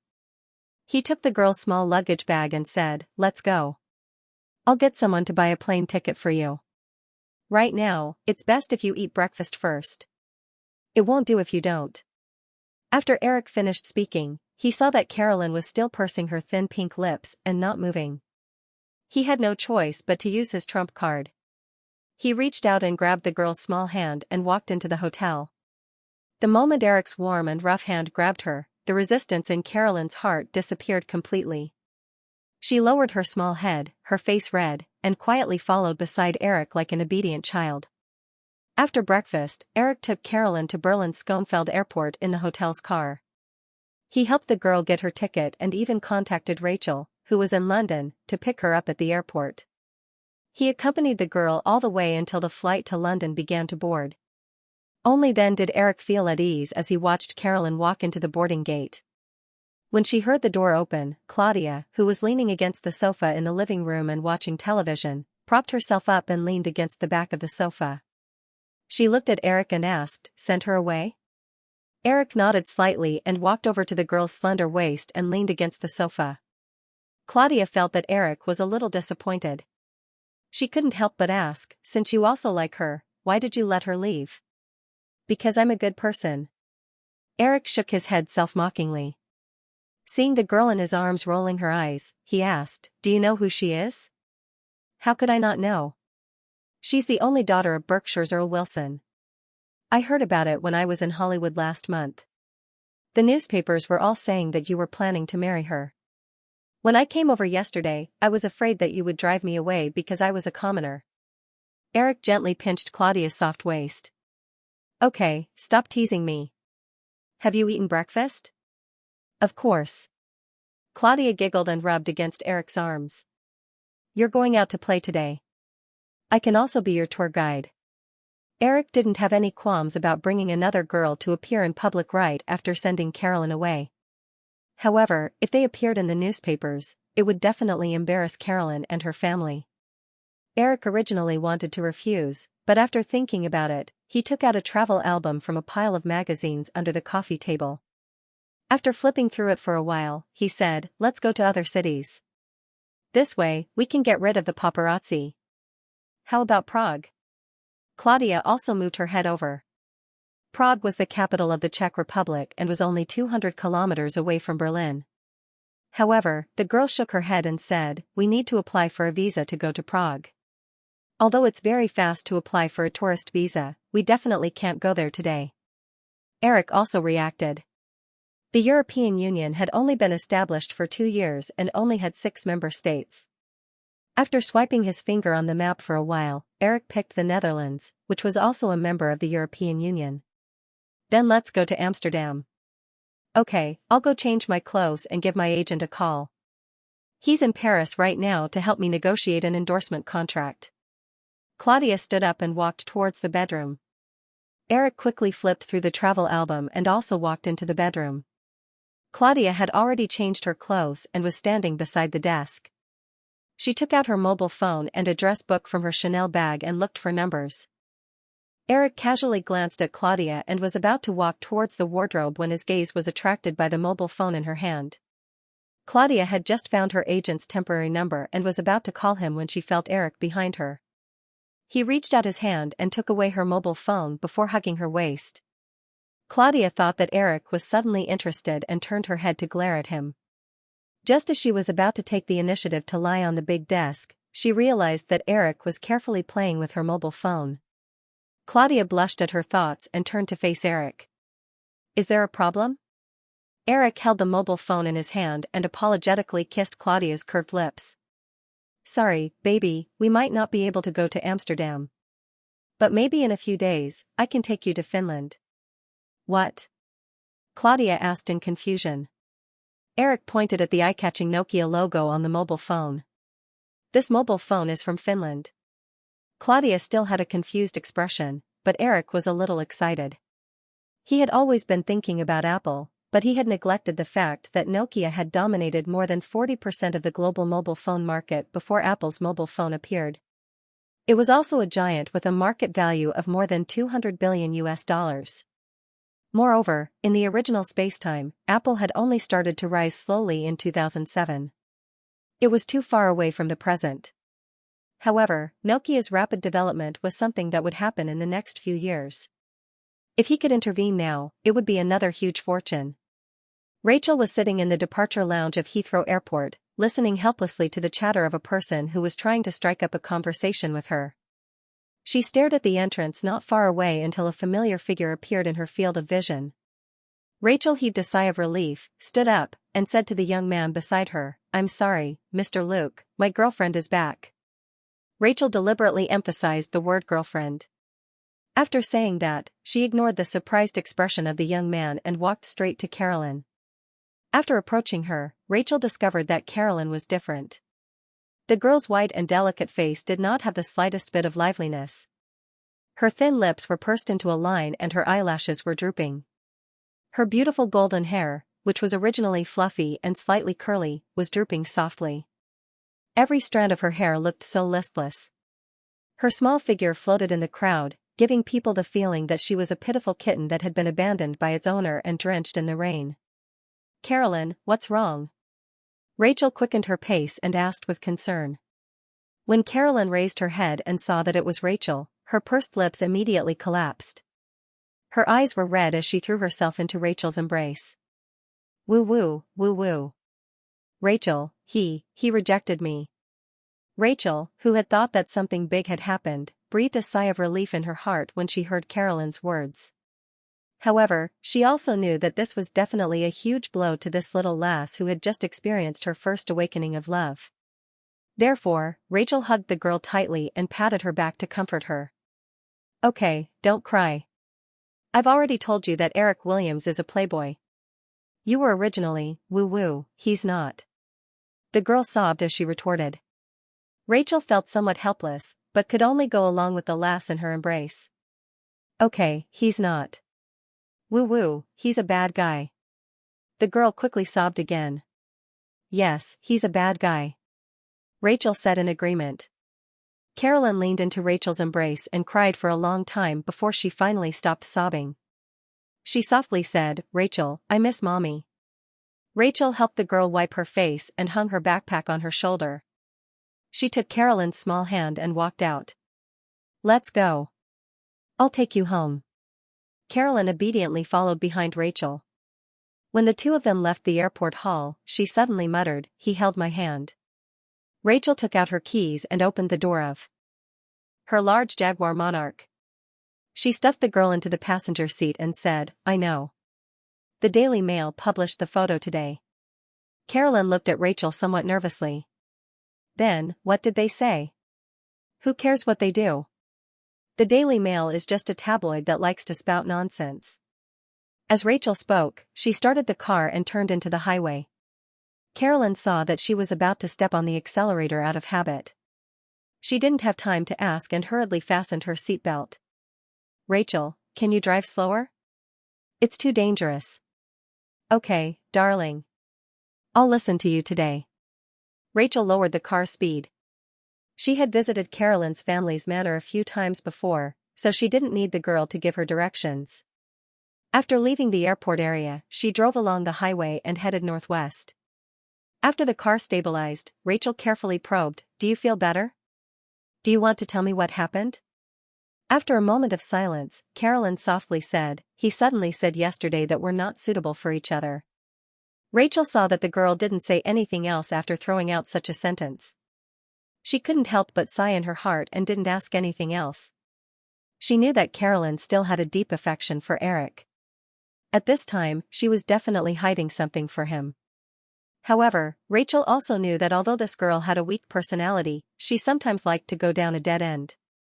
Once she had decided on something, even 8 cows couldn't pull her back. The Jaguar Sovereign passed by Windsor town and drove for more than 10 kilometers before arriving at Wilson Manor, which was located next to a tributary of the River Thames. When the manor's guard saw the car parked outside the gate, he went up to ask a few questions. However, he saw the window roll down, revealing his young lady's haggard little face. "Mark, it's me. Miss, you're finally back. Madam mentioned you this morning. I'll inform her now." "Oh, I'll open the door for you first." The middle-aged man named Mark respectfully greeted Carolyn. He then hurriedly opened the manor's large iron gate before walking into the security booth to pick up the phone. Although it wasn't Rachel's first time visiting this place, she still couldn't help but feel a little emotional and envious as she drove through the long corridor of Wilson Manor and looked at the large manor that was dozens of acres in front of her. The British aristocracy had long declined. The cost of maintaining traditional aristocratic manors and castles was extremely high. Because of the 75% inheritance tax in the United Kingdom, most of the economically weak aristocrats found it difficult to maintain their ancestral businesses. They had no choice but to donate a large number of manors and castles, or simply abandon them. Earl Wilson's family was one of the few aristocratic families in the United Kingdom that was still thriving. The car stopped at the side of the road. Before Rachel could get out of the car, she saw a graceful woman walking out of the castle with a few maids. Seeing her mother's figure, Carolyn hurriedly jumped out of the car and ran towards the woman. Rachel got out of the car and opened the back door. Just as she took out Carolyn's luggage, a maid came over and took the bag. At this time, Mrs. Wilson also came over with her daughter. She stretched out her hand to Rachel and said, "Miss Wazy, thank you for taking care of Carolyn during this time." "You're welcome, Mrs. Wilson. Carolyn is my good friend, so this is what I should do," Rachel replied politely. The reverence that the British people had for aristocrats was deeply engraved in their bones. The reason why Rachel was able to get along well with Carolyn was mainly due to the girl's pure personality concealing the distance brought about by the aristocratic manners she had cultivated since she was young. However, Rachel still felt somewhat restrained when facing Mrs. Wilson. She could not wait to leave. "Madam, since Carolyn has safely returned home, I think I should return to London. I still have some matters to attend to in the afternoon. If it's not something important, stay for lunch." Mrs. Wilson still had a gentle smile on her face. She even gently gestured for Rachel to leave. Carolyn directly stepped forward and pulled Rachel. "Stay, Rachel. We talked on the phone the night before yesterday. I know you definitely have nothing to do in the afternoon." Rachel was exposed on the spot. Her cheeks were slightly hot. She really wanted to reach out and pinch this silly girl's face. Looking at Mrs. Wilson, whose smile didn't change at all, Rachel could only nod slightly. "Then I'll bother you." Hearing Rachel agree, Carolyn couldn't wait to pull her to the castle. At this time, Mrs. Wilson, who was following her daughter, said, "Carolyn, go and say hello to your father first. He's in the study." "I know, Mother. Also, Matthew and Robert will be back for lunch at noon. The little guy will also come over." Carolyn asked in surprise, "What about Charles?" "He went to New York a week ago." Mrs. Wilson looked at her daughter dotingly. "You're too incompetent as a sister. You don't even know your brother's whereabouts." Carolyn stuck out her tongue playfully. However, she quickly retracted it under Mrs. Wilson's glare. Rachel, who was following them, only felt her scalp go numb. Due to Carolyn's talkative nature, she knew the situation of the Wilson family very well. The current Earl, James Wilson, had 3 sons and 1 daughter. The 3 sons happened to be the 3 people mentioned by the mother and daughter just now. Carolyn was the youngest child in the family. Although the Countess, Edith Wilson, looked like she was in her 40s, her actual age was much older because she took good care of herself. Her eldest son, Matthew, and second son, Robert, were already married and had children. Only Charles, who was 4 years older than Carolyn, was still single. However, it was said that he was already engaged. Listening to the conversation between the mother and daughter, Rachel guessed that almost everyone in this big family would be gathered at noon. Thinking of this, the uneasiness in Rachel's heart grew stronger. And reality proved that her bad feeling in her heart was not wrong at all. As noon came, more and more people came to Earl Wilson's castle. The two sons of the owner brought their wives and children, as well as a few other guests. This made Rachel feel a strong sense of escape. Fortunately, the considerate Mrs. Wilson seemed to have sensed Rachel's emotions. After lunch, she whispered a few words to her daughter. Only then did Carolyn bring Rachel back to her room. After entering Carolyn's room, Rachel finally didn't have to pretend to be a lady anymore. Heaving a long sigh of relief, she threw herself onto the large bed in the girl's bedroom without a care for her image. She was only glad that she was wearing a long dress today. If she was wearing the loose sweater and washed jeans that she usually wore, she would probably feel uncomfortable sitting next to a room full of serious or pretending to be serious aristocrats. Carolyn didn't care about Rachel's carefree appearance on her bed. Instead, she was somewhat envious of her carefree behavior. The girl moved the small stool beside the dressing table over and leaned on the edge of the bed. Propping her chin up with her little hand, she looked at Rachel. "Rachel, are you still hungry? I saw that you only ate a little. You usually don't eat so little." Rachel turned over and faced Carolyn. Stretching out her hand, she pinched the girl's face. "You little troublemaker. I want to hurry back to London right now." Carolyn's expression immediately became somewhat perturbed. "Is there something that our family isn't good enough?" "Of course not," Rachel hurriedly denied. "I just feel that we don't belong to the same world. I feel more free in my own world." Hearing Rachel's words, Carolyn was stunned for a moment. Her long eyelashes fluttered a few times, a layer of mist appearing in her sparkling eyes. Sparkling and translucent teardrops dripped down.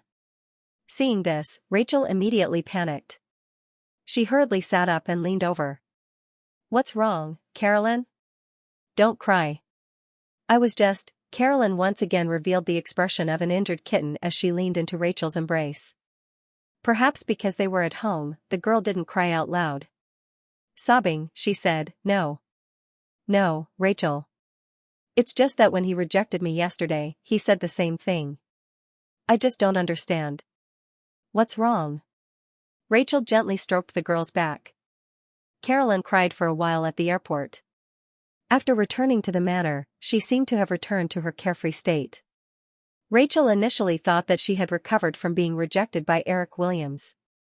She didn't expect that the girl had only hidden her feelings in her heart. Furthermore, she hid them so shallowly that she couldn't bear to be touched at all. "Carolyn, don't cry. Tell me what exactly happened yesterday. You're so stupid, so you must have misunderstood. I'll help you analyze it." This time, the girl didn't hide anything. She told Rachel about what had happened the day before. "Yesterday, we went to the Berlin Museum Island and the Brandenburg Gate. I asked him about the movie for you, and he said it was Titanic. He told me the plot of the movie. He said Jack and Rose were not from the same world, and it was more suitable for them to have a good memory instead of being together for a long time. Then he told me to go back to my life. And that woman. She was very beautiful, prettier than me." After Carolyn finished stuttering, Rachel helped the girl tidy up her messy bangs and said, "I feel that Eric Williams thinks that you're too naive, and that you're not suitable for the Hollywood environment. That's why he rejected you. You know, Hollywood is very chaotic. But I feel that Eric, well, let's just say that he's a gentleman. That's why he didn't continue to lie to a silly girl like you.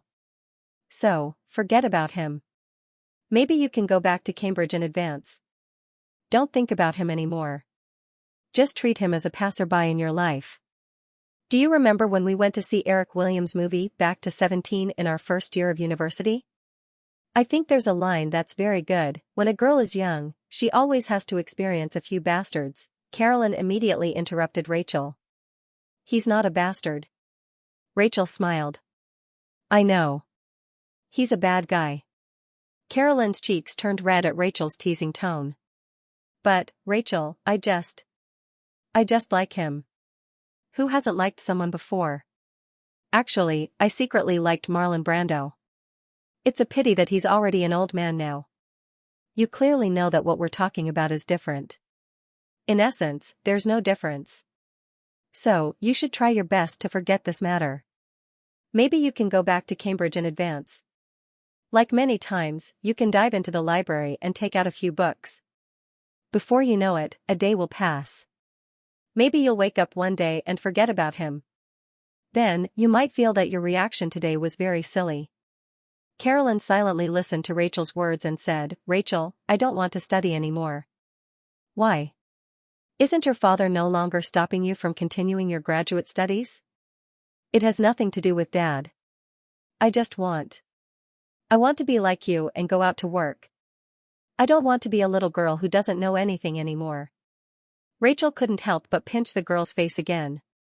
"I think it's better to forget about it." Carolyn could tell that Rachel didn't seem to have any expectations for her decision. She sniffled and said unhappily, "I'll definitely do very well. I'll go out and look for a job tomorrow." "Then you'll have to get your parents' approval first."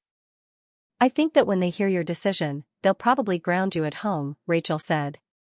Carolyn was a little girl who had been carefully protected in an ivory tower by her parents and brothers since she was young. She hadn't had much contact with the outside world since she was young. If such an innocent little girl were to be pushed into society, it would be no different from throwing a little sheep into a pack of wolves. Rachel believed that she could see this point. Carolyn's family definitely understood this as well. Last time, the girl had left home to pursue her studies in Cambridge. It was barely within the scope of the Wilson family's tolerance. However, if Carolyn were to speak of her decision, there was a 90% chance that she would be grounded by the Earl's family. She knew that aristocratic girls like Carolyn would generally choose to marry into aristocratic families or rich families. Then, like Mrs. Wilson, she would quietly become a housewife. This was the safest path for her. Carolyn seemed to understand the possible reaction of her family.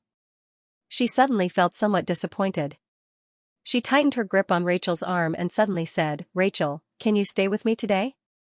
"No, you're already 22 years old." "You're not 2 years old," Rachel hurriedly refused. "But if you're not here, Father and Mother will definitely ask me about Eric. I don't even know how to answer them." Rachel looked at Carolyn's pitiful little face and her heart immediately softened. "Okay, but I'll definitely leave tomorrow morning." "Then can you take me with you and leave?" "Even if I wanted to, you can't leave. I can hide in the trunk. I've read about this in books." Rachel couldn't help but laugh again. "Then I'll be wanted by the London police for kidnapping and selling young girls." "Eric, this is the financial situation of Nokia in recent years. Also, this is the list of some of Nokia's current shareholders. The most important one is the National Bank of Finland. There are also some German and French capital. Oh right, I also found out today that Nokia's current CEO, Jorma Ollila, is not in Finland. He should be in New York.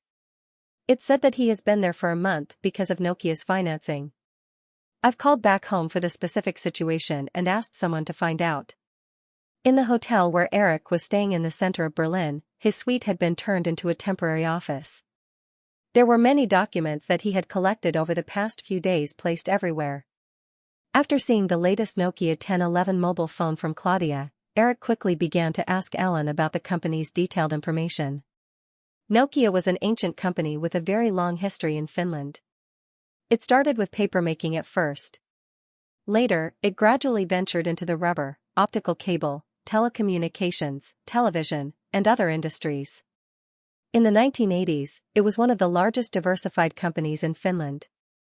Of course, this giant was only for Finland, a small northern European country with a population of only 5 million. At the end of the 1980s, because it was involved in too many fields, the group's business fell into chaos. Nokia began to decline rapidly. In 1988, Nokia's CEO, Kalle Karamo, committed suicide under the pressure of Nokia's business failure. Nokia's business became worse and worse. In just a few years, it had changed several leaders. The current Nokia CEO, Jorma Ollila, was originally the president of Nokia's mobile phone department. After being appointed as Nokia's leader, he began to bet all of Nokia's chips on the mobile phone department. In recent years, he had spun off many of Nokia's businesses. Nokia had successfully launched a GSM mobile phone, the 1011, which was the mobile phone that Eric saw at Claudia's place a few days ago. Eric knew that the GSM network was the main mobile phone network communication system for more than 10 years, so Jola Olala's choice of direction was not wrong. However, because of the collapse of the Soviet Union a few years ago, the economy of the Soviet Union obviously collapsed. Finland, as a northern European country close to the Soviet Union, joined the Warsaw Pact camp under the coercion of the Soviet Union a few years ago. Therefore, the economic collapse of the Soviet Union, without exception, affected Finland. Finland had been in a state of economic stagnation for several years. Although the Nokia 1011 received a good market response, Nokia was still in a difficult situation because it did not have enough development funds.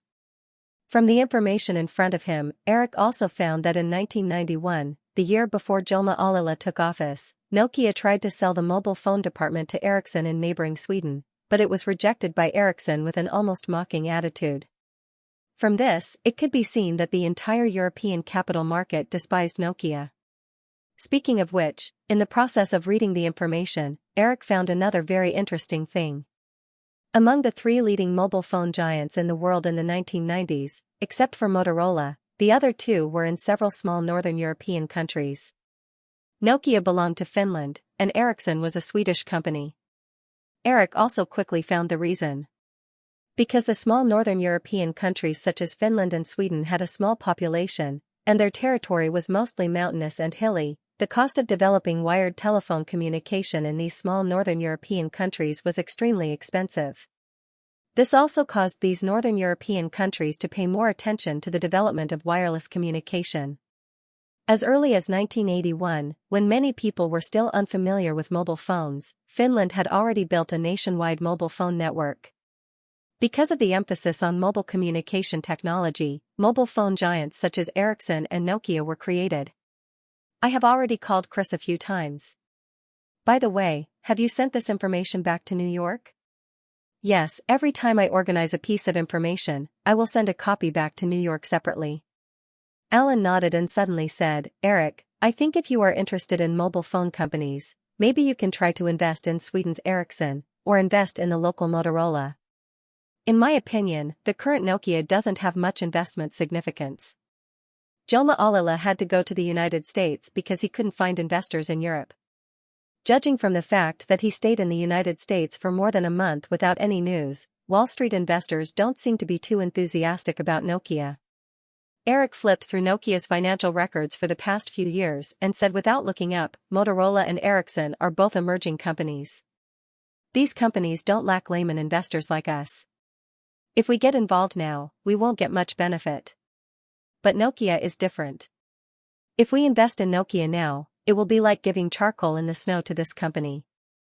Oh, you should understand what I mean by giving charcoal in the snow. Alan resisted the urge to roll his eyes and nodded.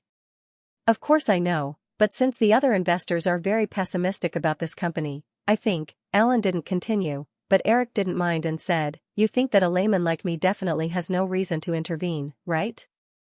Alan smiled awkwardly, but nodded slightly. Claudia had been acting as Eric's temporary secretary these days, and she did it with relish. Moreover, the girl also liked how Eric looked when he was working.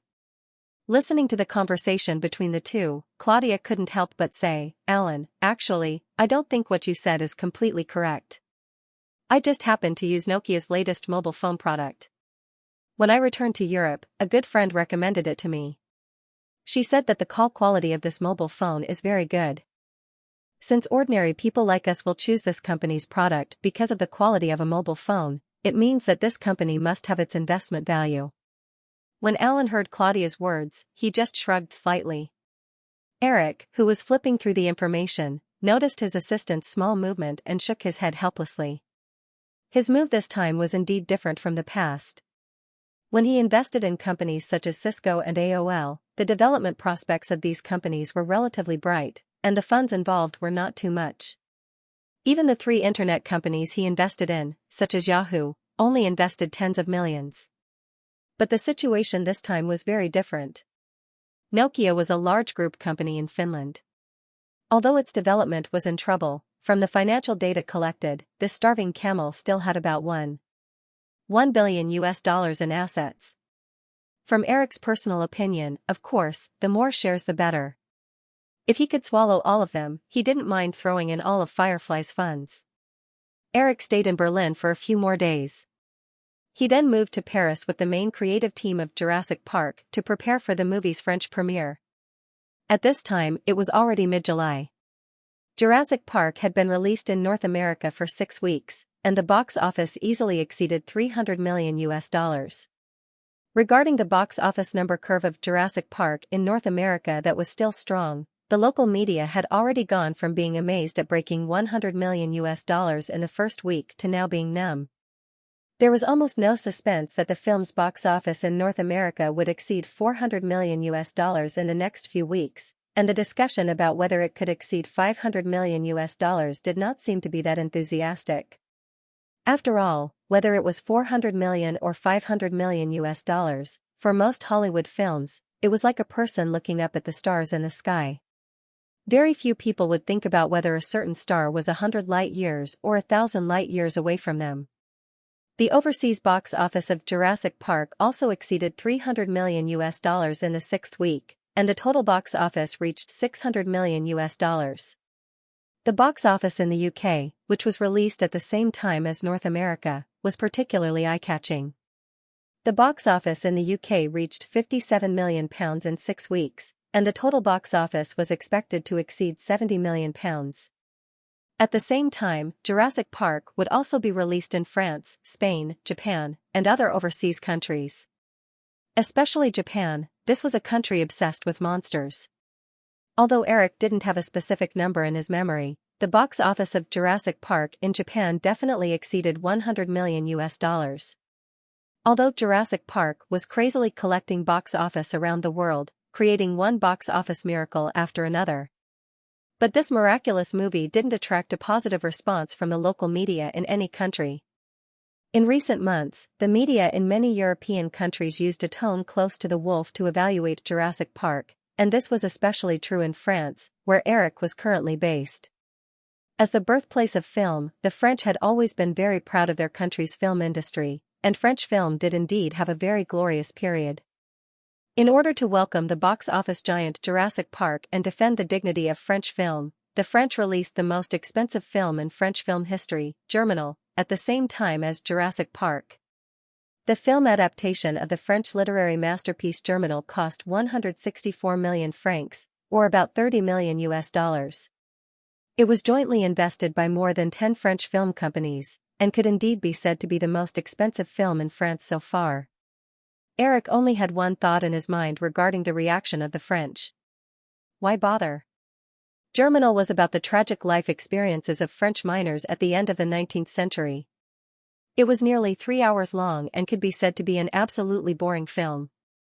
Using such a film to compete with the entertaining Jurassic Park in box office, Eric couldn't think of a second result. Moreover, the timing was very sensitive. This year was the last year of the General Agreement on Tariffs and Trade Negotiations. In order to establish the World Trade Organization, after many years of wrangling, North America and Europe finally reached a consensus on most of the terms. Now, the UA government was fighting for the same economic status for Hollywood films as physical products, but the European countries proposed the cultural exception argument. For this reason, some famous Hollywood directors even started a debate with European filmmakers. With Eric's current position, of course, he had to stand on the side of Hollywood. In order not to provoke the emotions of the French media, after a simple premiere, Eric cancelled most of the promotional schedule in France and sent the other main cast members to the next stop, Madrid, Spain. Anyway, Jurassic Park was already a hot topic in Europe. Reducing some of the promotional activities would not affect the French box office of Jurassic Park too much. While promoting the film, Eric had not stopped privately discussing the Nokia matter with Chris on the phone.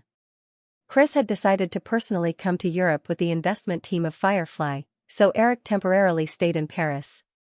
Compared to the resistance of the media and cultural circles to Hollywood films, the French film production and distribution companies were very eager to invest in and distribute Hollywood films. Shrewd businessmen could see that the decline of French films was irreversible. Capital chased after profits, and the French film companies certainly knew how to choose. In a hotel on the banks of the Seine in Paris, Eric sat leisurely on the balcony of the hotel. A faint steam rose from the coffee cup on the small round table beside him. From time to time, he would tap on the laptop keyboard on his lap. Occasionally, he would look up and see the tall Eiffel Tower not far away. Hearing the sound of the door, Eric looked back and saw Alan walking in with a stack of documents. "Eric, the box office news for the first day of Jurassic Park and Germinal is out."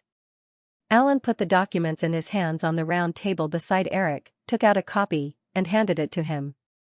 Eric had taken advantage of the night to walk around the streets last night. The few cinemas he passed by had the scene of parties buying tickets, so he had already expected it.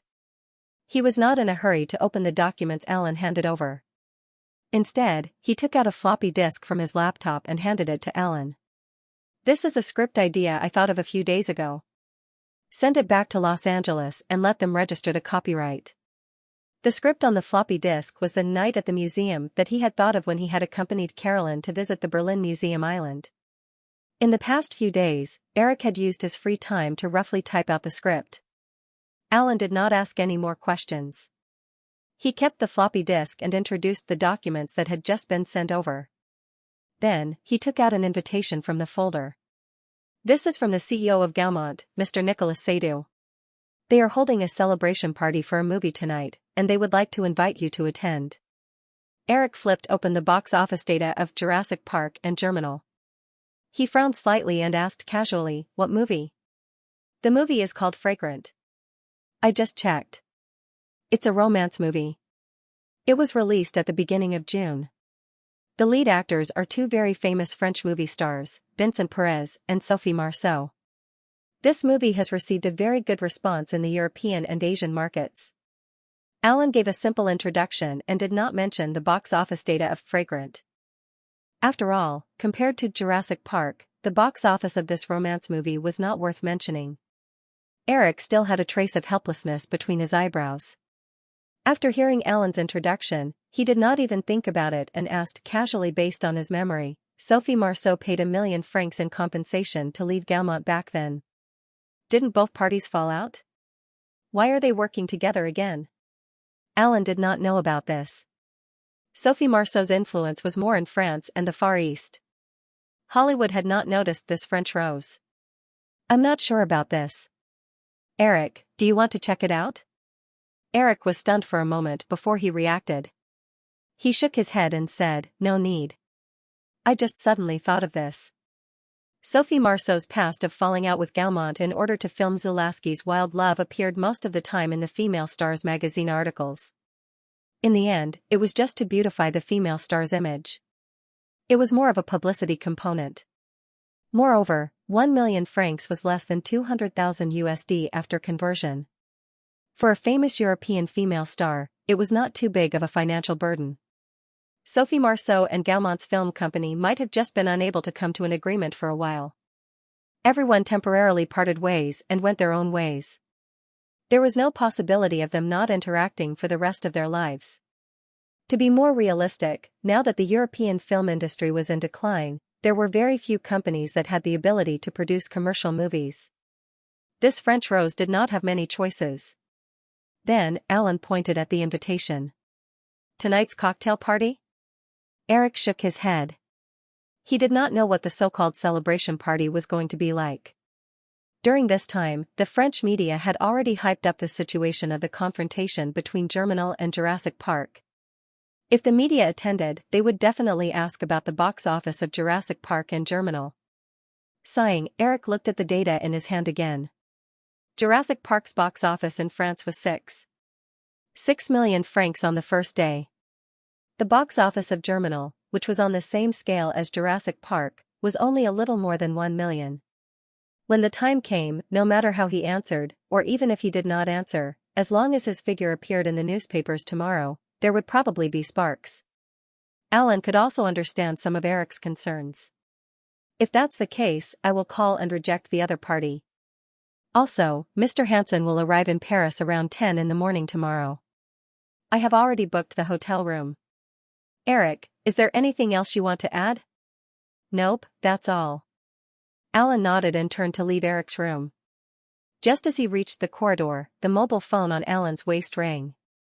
After saying a few words, Alan pushed open the door to Eric's room again and handed the mobile phone to him. "Eric, Mr. Jack Valenti is calling." Jack Valenti? Eric was a little confused. Jack Valenti was the president of the American Film Association. Eric had only seen him once at the American Film Association's annual meeting last year. He was a little confused as to why Jack Valenti would call him. However, Jack Valenti had been the president of the American Film Association since 1966. He had been in this position for nearly 30 years, and it seemed that he would continue to be in this position. The political-turned-president of the Film Association had been dedicated to the expansion of Hollywood's film industry around the world, so his position in Hollywood was very respected. Eric did not neglect and quickly took the mobile phone from Alan. The two chatted briefly and then hung up. Alan could only faintly hear that the voice coming from the phone was a little hurried, but he did not know the content. After Eric hung up the phone, he said to Alan, "Get ready. I will attend the celebration party for fragrance held by Gaoming Film Company tonight." Noticing Eric's solemn look, Alan asked, "Do you want me to prepare another dress for you?" "No, the one I wore at the premiere will be fine." Eric returned the mobile phone to Alan. He was still wondering why Jack Valenti appeared. Judging from the current situation, Eric expected him to be here for the general agreement on tariffs and trade that was being negotiated. The American Film Association was not only responsible for the classification of Hollywood films, but also the spokesperson for Hollywood's interests. The negotiation of the general agreement on tariffs and trade would definitely be handled by the American Film Association. Although it also involved the interests of Firefly, Eric could not think of a reason why Jack Valenti would contact him directly. Under the night sky, the hotel's limousine slowly drove into a mansion on the banks of the Seine River in the western suburbs of Paris. As soon as Eric got out of the car, he saw a group of people greeting him enthusiastically. When Eric saw these people, he realized that this celebration party was unusual. Nicolas Seydoux of Gaoming Film was not surprised, and Jack Valenti was also invited in advance. However, he had just met the president of German Standing Film last week, and some other familiar faces. "Eric, I'm glad you could come." Nicolas Seydoux took the lead and hugged Eric warmly. He then introduced the others to Eric one by one. Needless to say, the president of Ding Film, there was also the CEO of German New World Film, the president of French Television 4, the head of the film department of Vivendi Group. What surprised Eric even more was that even the president of Metro-Goldwyn-Mayer, John Kerry, was here, and the current actual controller of Metro-Goldwyn-Mayer was French Credit Lyonnais. Generally speaking, these people were basically the heads of the top film companies in Europe. At the end of the introductions, Eric could only entertain them calmly with the thought of dealing with them as they came. "Okay, guys, give me and the little guy some time," Jack Valenti said loudly after Nicolas Seydoux finished the introduction. Everyone agreed. Jack Valenti gave Eric a look, and the two walked all the way into the mansion. They passed through the crowd of guests and came to a suite under the guidance of a waiter. "You must be very confused now, right?" Jack Valenti asked Eric to sit down on the sofa and asked with a smile. The gray-haired old man with sharp eyes in front of him was the most reliable spokesperson for Hollywood. Eric nodded without hiding anything. Although he had realized something, Eric was not worried that the other party would do something bad to Firefly Pictures. Otherwise, Jack Valenti would not have been able to hold the position of president of the Motion Picture Association of America for decades. Jack Valenti's smile didn't fade as he said to Eric, "Little guy, Jurassic Park has brought me a lot of trouble during this period of time." Eric had already guessed it, so he asked, "It's about the GATT." "Yeah," Jack Valenti nodded and said, "You should know that I've been working hard on the terms of the GATT for the past few years. Originally, many things were almost done, but since Jurassic Park was released in early June, there was a strong backlash from the European countries." Jack Valenti looked up at Eric and continued with a smile, "I've wanted to talk to you about this since last month, but you've been very elusive, and I've been very busy with my personal affairs, so I couldn't find the right time. This time, I finally got the chance." Eric was very clear about the final negotiation result of the GATT, so he was not too worried. He said, "Mr. Valenti," then this time, Jack Valenti waved his hand and said, "Let me finish first. Regarding the negotiation of the GATT, we, Hollywood, will not intervene in other aspects. But regarding the negotiation of movies, in addition to the normal process, because of Hollywood's absolute advantage, we also need to rope in these European film forces to speak for us. This way, we can force the European governments to agree to include movies in the final agreement of the GATT. In order to accurately find the breakthrough point, Washington even used the power of the CIB. Everyone is sparing no effort in this matter. Eric understood very well. If he was not the owner of Firefly Pictures, Jack Valenti would definitely not be so straightforward. Roping in the European film forces was ultimately about the word profit. In the face of some efforts by the European government officials, the Big Seven naturally did not have to worry about it. Hollywood was related to millions of jobs in the United States and billions of dollars of trade surplus every year, so the Washington authorities had to do their best. However, in terms of movies, the Big Seven still had to do their own efforts. The ones who had the most intense conflict with Hollywood were, of course, the local film forces of the European countries. If these people could not be appeased, then under the strong interference of such forces, even if the European governments were willing to compromise, the relevant agreements would be difficult to sign. At this time, Eric had basically guessed the reason why Jack Valenti contacted him. "Mr. Valenti, are you talking about those people outside?" Eric pointed in the direction of the hall outside the door. Jack Valenti nodded and said, "So, kid, this time, you have to be generous. Give these greedy guys some benefits, then they won't come out and cause trouble. Instead, they'll speak for Hollywood." Although Eric respected this old man who worked hard for Hollywood's interests, he could not be the child of wealth for no reason. "Mr. Valenti, this should be done together with Hollywood, right? Of course, everyone should do it together. I've already talked to Warner Brothers, Universal, and Paramount. However, you should have heard the saying, the greater the power, the greater the responsibility. Firefly's performance in the past few years has been so dazzling, it's only right for them to contribute more." Eric realized that he could not escape this time. Although this matter was not forced, if the other film companies did what they should do and Firefly refused to cooperate, they might be marked in a small notebook.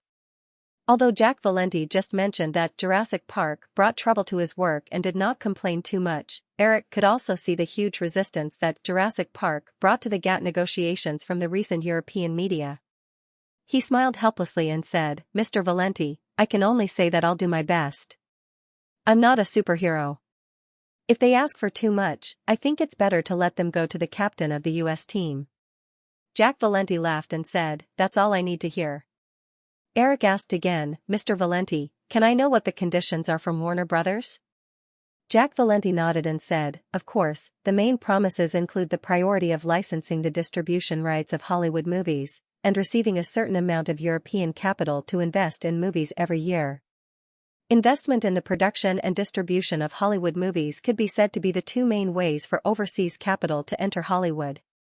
The current promises were nothing more than priority and no difference. There were good and bad Hollywood movies. Movies that sold well at the box office would definitely attract more competitors in the process of overseas distribution. At this time, if they had priority, it would be easier to get the distribution contract. Indiscriminate investment was equivalent to investing a certain amount of funds into most of the movies of a film company.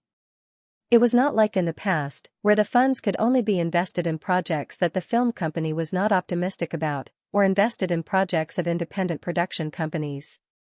This model was equivalent to sharing profits and losses with the film company. If the film company made money, the investors would definitely make money. If the film company lost money, the investors would also lose money. In recent years, there were not many film companies that lost money in the 7 major Hollywood studios.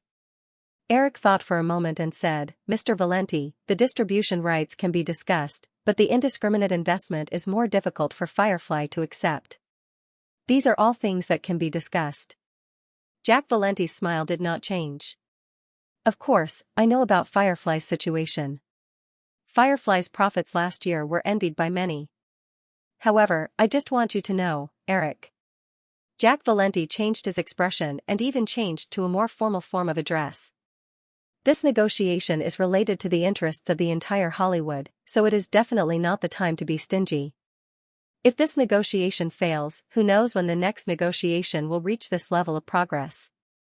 The gat has been wrangling since 1947 and has been entangled for more than 40 years. There have been many breakdowns during this period, and this is the most completed one. Eric nodded solemnly after listening. Although the 1993 GATT was successfully signed, Eric was not sure if he, the butterfly, would mess up something that should have happened. Jack Valenti noticed Eric's expression and smiled with relief. He reached out and patted Eric's knee and said, "Eric, you know, I can't force you to agree to any conditions. You're doing all this for yourselves. An old man like me won't get any benefits. Although you're very young, since you've achieved so much at such a young age, I think you must understand the pros and cons. Although the 7 major Hollywood studios have always been competitors in China, in the face of external forces, their interests are always the same. Everyone should do their best for the major events that affect the future of Hollywood." Eric could sense that Jack Valenti was being so earnest because he still felt that he was too young. He could only nod solemnly again. "Mr. Valenti, I'll do my best."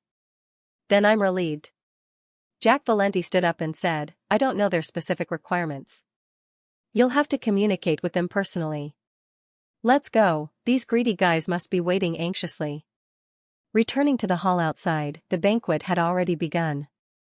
Under the bright and splendid lights, the hall was crowded with people, gathered in 2s and 3s, either raising their glasses or whispering. On the dance floor, there were also pairs of men and women dancing slowly to the gentle music. However, the moment the door of a room on the west side of the hall opened, the entire hall seemed to be quiet for a second. Then, the atmosphere returned to normal. The group of people who had personally welcomed Eric at the beginning also came over again. Eric's smile remained unchanged as he chatted with these people. The group of people unknowingly came to a relatively quiet corner where a sofa was placed. The waiter served champagne to everyone one by one. As the host, Nicolas Seydoux asked, "Eric, you don't seem to have brought a date?" Because Claudia had several movie contracts with her, after signing her endorsement contract, she hurried back to Los Angeles. Even the follow-up commercials had to be shot in the studio in Los Angeles. Of course, she could not stay in Europe to accompany Eric. "Well, I don't have a girlfriend." Eric shrugged. Everyone chuckled. Nicolas Seydoux continued, "French girls are very passionate and romantic. You can talk to them more later." Eric looked at the men and women shuttling back and forth in the hall and smiled. "I want to talk to them more now." There was another burst of laughter in the corner. The group of people said a few irrelevant words. At this time, different forces were basically gathered together, and some even belonged to different countries. And in this kind of occasion, of course, it was impossible to talk about specific matters. Eric only revealed in the chat that he would continue to stay in Paris for about a week, and hinted that Firefly would cooperate with them to a certain extent. Everyone quickly dispersed in satisfaction. Jack Valenti did not stay at the party for long. In less than half an hour, the old man received a phone call and had to leave in a hurry. Eric shuttled back and forth in the party hall, taking business cards from the people he had just met. He also made some preliminary appointments. Although the conversation did not involve any substantive issues, more than an hour still quietly passed by after these things were done. Eric was just about to rest for a while when he happened to see a black-haired girl in a black backless evening gown in the crowd. Only then did he remember the theme of tonight's party, the celebration party for Fragrant. Although Fragrant was like many French movies, the plot was a little messy as usual, but the details were exquisite everywhere. The first meeting on the rainy night, the dinner in the unfamiliar mansion, waking up on the beach, staring into the mirror, and so on, all left a deep impression on the audience. And Eric's favorite was undoubtedly the scene where Sophie danced in front of the mirror to brisk jazz music. "Hello, Miss Marceau." Eric exchanged a glass of red wine from the waiter and walked over without hesitation. When the young man who was chatting with Sophie Marceau saw Eric, he consciously raised his glass and walked away. Sophie Marceau seemed to be relieved. When she faced Eric, the irritation between her eyebrows was still clear. As the woman who attracted the most attention at the party, there were definitely many people who came over to hit on her. Although Sophie Marceau knew Eric's identity, her tone did not seem very friendly. She said lightly, "Hello, Mr. Williams. It's nice to meet you." Eric did not mind the girl's cold tone. When he looked at this French rose up close, she seemed even more pure and charming. Sophie Marceau gave Eric the feeling that she was an exquisite work of art, even in her movies. This woman was so beautiful that Eric often felt that such a stunner should not even appear in those rough art movies with blurry graphics. Noticing the expression between the girl's eyebrows, Eric asked, "Is there something bothering you, Miss Marceau?" "No, Mr. Williams." Sophie Marceau shook her head and said lightly. She even raised her glass to Eric. Eric took a sip of red wine and said, "Then, let me guess. You don't like this party, do you?" "So what?" Sophie Marceau raised her eyebrows slightly and said. Eric smiled and said, "If that's the case, maybe I can help you solve this problem?" "How?" Eric said, "How about I take you away?" "That's too rude." Sophie Marceau shook her head. Eric smiled and did not answer immediately. He gestured to Sophie Marceau and walked out of the crowd. Sophie Marceau hesitated for a moment and followed. Eric brought Sophie Marceau to avoid the crowd and came to the villa's balcony. A man and woman who were chatting on the balcony noticed them coming over. The girl was about to say something when the middle-aged man patted the girl's back and greeted Eric with a smile before leaving with his female companion. The style of the terrace was the same as the villa. Outside the finely carved stone railings was a small garden. Under the bright street lights of the manor, it looked lush and verdant. At this time, there were also figures of 2s and 3s in the garden. Eric leaned against the stone railings comfortably and looked at the girl who could not help but take a deep breath. He said, "Do you feel much more relaxed? You don't like parties either?" Sophie Marceau asked in return. A party is supposed to bring joy to people. No matter how bad it is, it should be able to let people relax after a whole day of work. If the whole party is filled with people who are trying to get close to you with various motives, I don't think anyone will be able to get the joy they deserve from such a party. Sophie Marceau imitated Eric and leaned against the railings. She held the glass of red wine that was almost empty in her hand. Her expression suddenly revealed a hint of a young girl's slyness. "Then what's your motive for getting close to me?" "I think I should know you from my previous life, so I came up to say hello," Eric said honestly. Sophie Marceau was stunned for a moment before she suddenly laughed. She was a 27-year-old woman, but her face still had some baby fat. Her smile was natural and pure. The girl raised her glass and clinked it with Eric's. She said, "Thank you, Mr. Williams. This is the most interesting pickup line I've ever heard." Eric took a sip of red wine and said, "Then what do you think my success rate is?" Sophie Marceau tilted her head and said with a smile, "From the current situation, 0. You have to know that girls hate men who use flowery words the most." Eric sighed with regret. "Looks like I have to work harder." Sophie Marceau said, "I think if you change your target, your success rate might instantly be full." Eric nodded pretentiously and looked in the direction of the hall, as if he was choosing something. Then, very coincidentally, a small figure wearing a princess dress ran towards the two of them as she stepped on the floor. It was a 7 or 8-year-old girl. She was small and had a fair and tender baby face. "Eric, you're Eric, right? The director of the dinosaur movie?" The girl was not interested in Sophie Marceau at all. She pounced in front of Eric, raised her small face, and asked in French without any fear of strangers. Eric did not know much French. He only knew some very simple daily communication terms. In his current situation, he did not have much time to specifically learn French. In the entire party, most of the people who spoke to him would take the initiative to speak in English. If not for the girl's pronunciation of Eric being exceptionally clear, Eric would not even know what the girl was saying.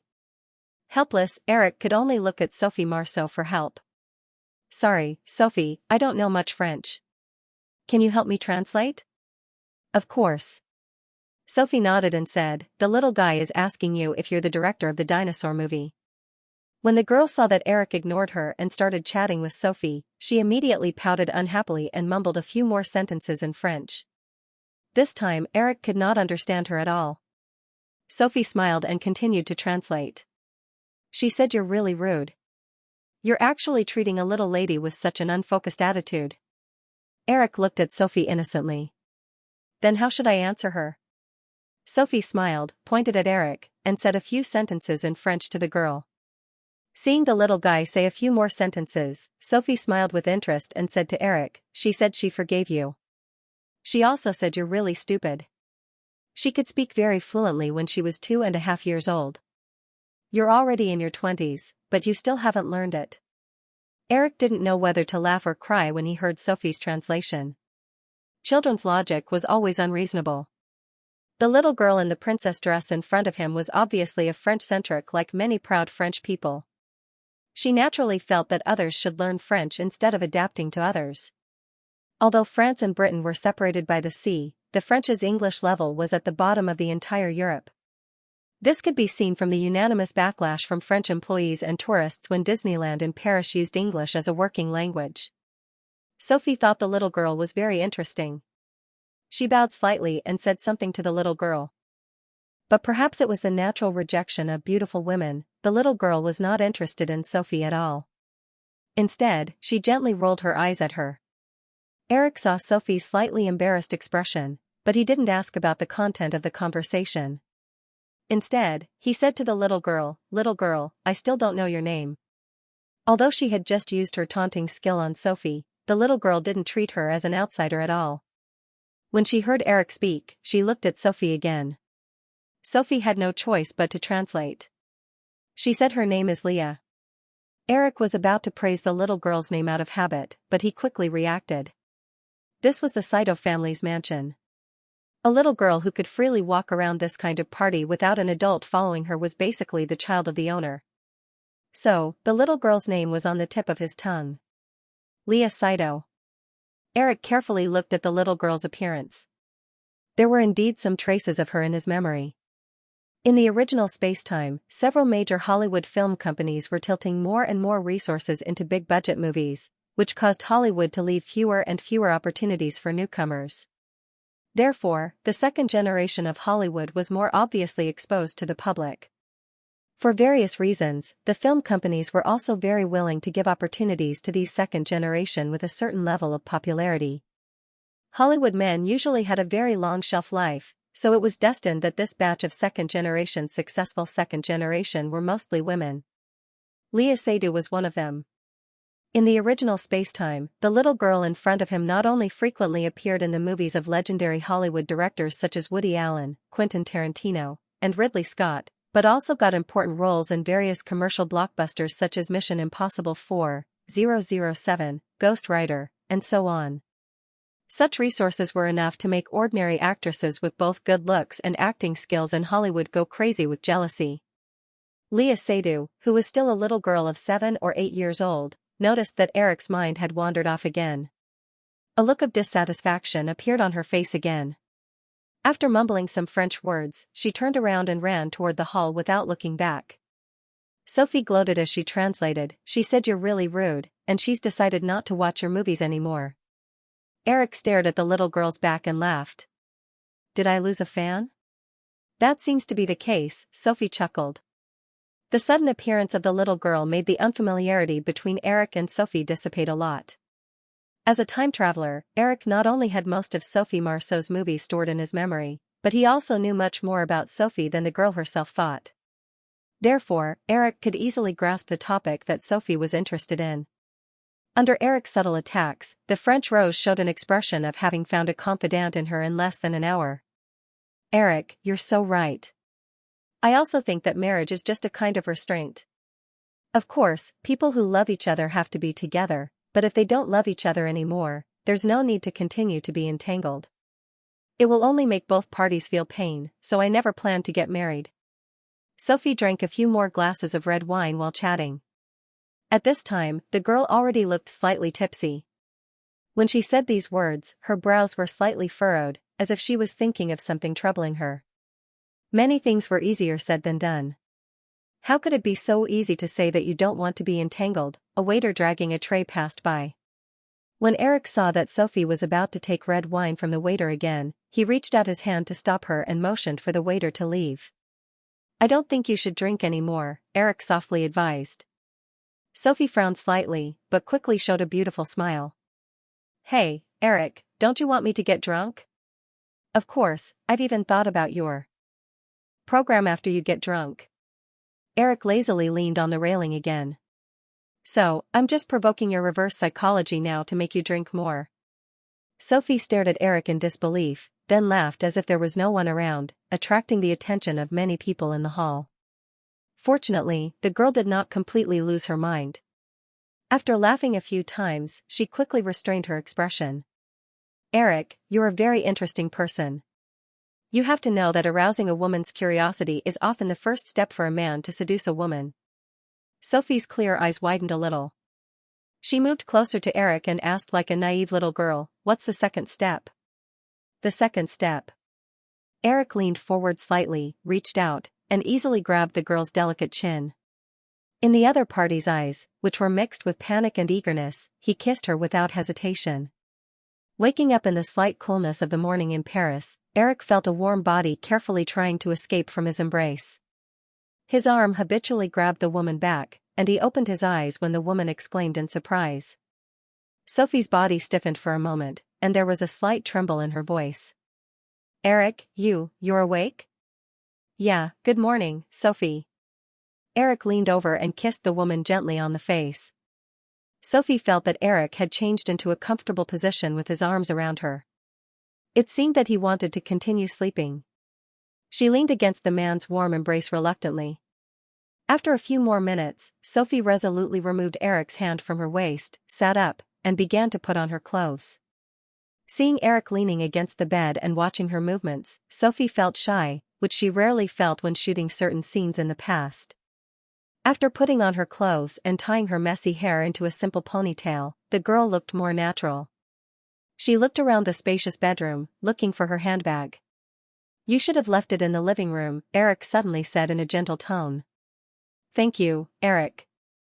Sophie paused and said, I was very happy last night, but now, I think I have to go. Eric showed a sad expression. Seeing that I was played by you all night, don't you want to leave a kiss?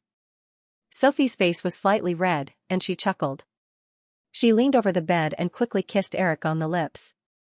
She quickly ran away and slipped all the way to the bedroom door before saying goodbye to Eric. A moment later, the sound of the door closing came from the living room, and the suite was quiet again. Eric smiled for a moment, then began to get dressed and got up. He could understand Sophie's struggle just now, so he didn't force her to stay. This was a woman who was extremely unrestrained. Forcing too much would only make her run further and further away. It was better to let nature take its course.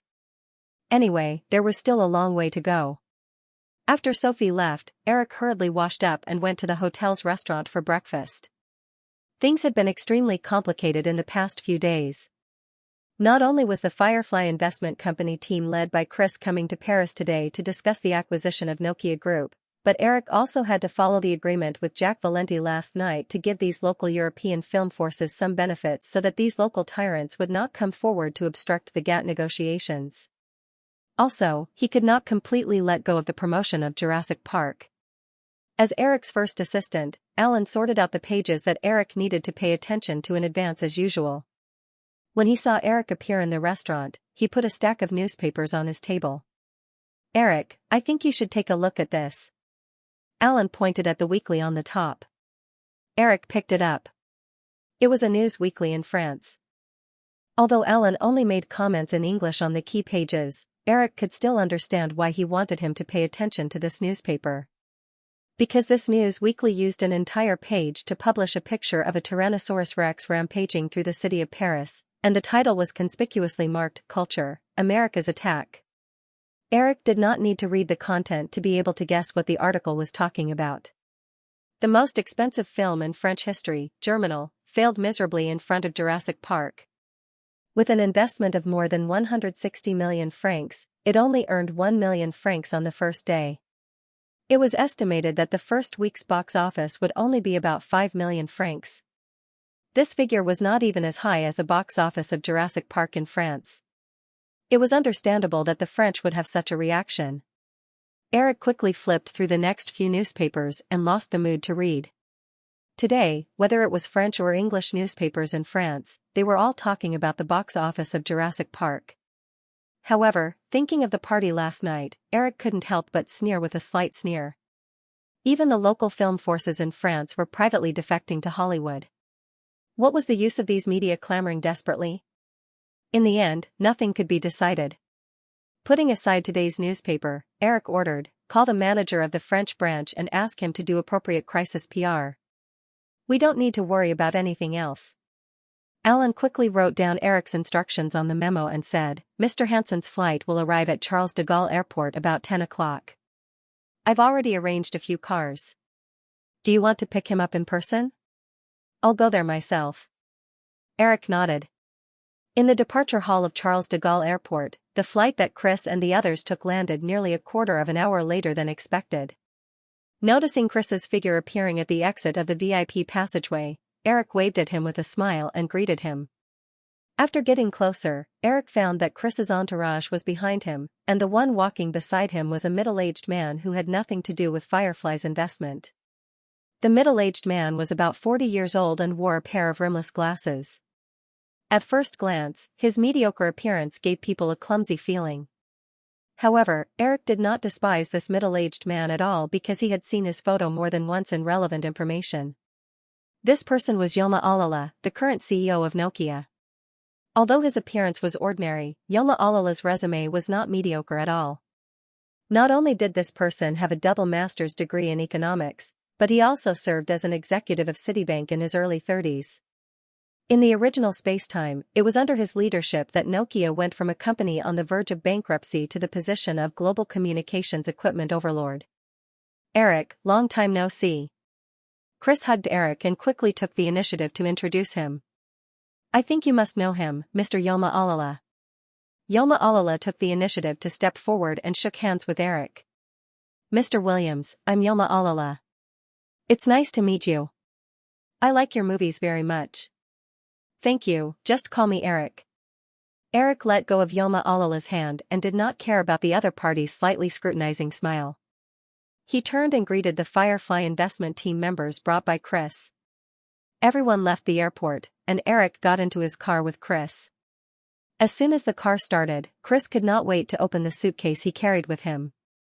"Eric, according to the information you sent back to New York, I once again asked people to evaluate Nokia." Eric interrupted Chris and smiled as he pointed to the car behind him.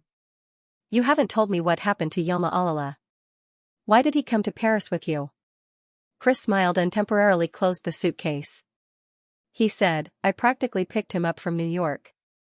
I know Yoma Alala went to Wall Street to invest in Nokia, but the situation shouldn't be as bad as you said. Right? As far as I know, Goldman Sachs, Morgan Stanley, and other major investment banks are not very interested in investing in Nokia because Boston Consulting Group published a report more than a year ago, claiming that Nokia's mobile phone business is completely unable to compete with Motorola and Japanese mobile phone manufacturers. In the end, Lehman Brothers, which had just gotten rid of the control of American Express, was interested in investing. However, Lehman Brothers is now very short of funds, and the conditions they offered were relatively harsh.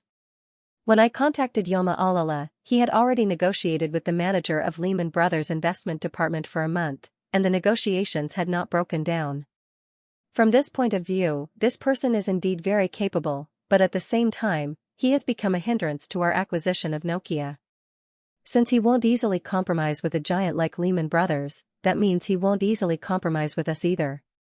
Eric asked, "Then did you get the details of the negotiations between him and Lehman Brothers?" Chris nodded slyly.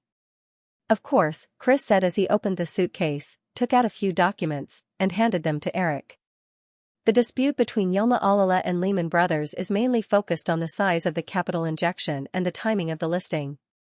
Lehman Brothers initially only agreed to invest $50 million, but they wanted to take 10% of Nokia's shares.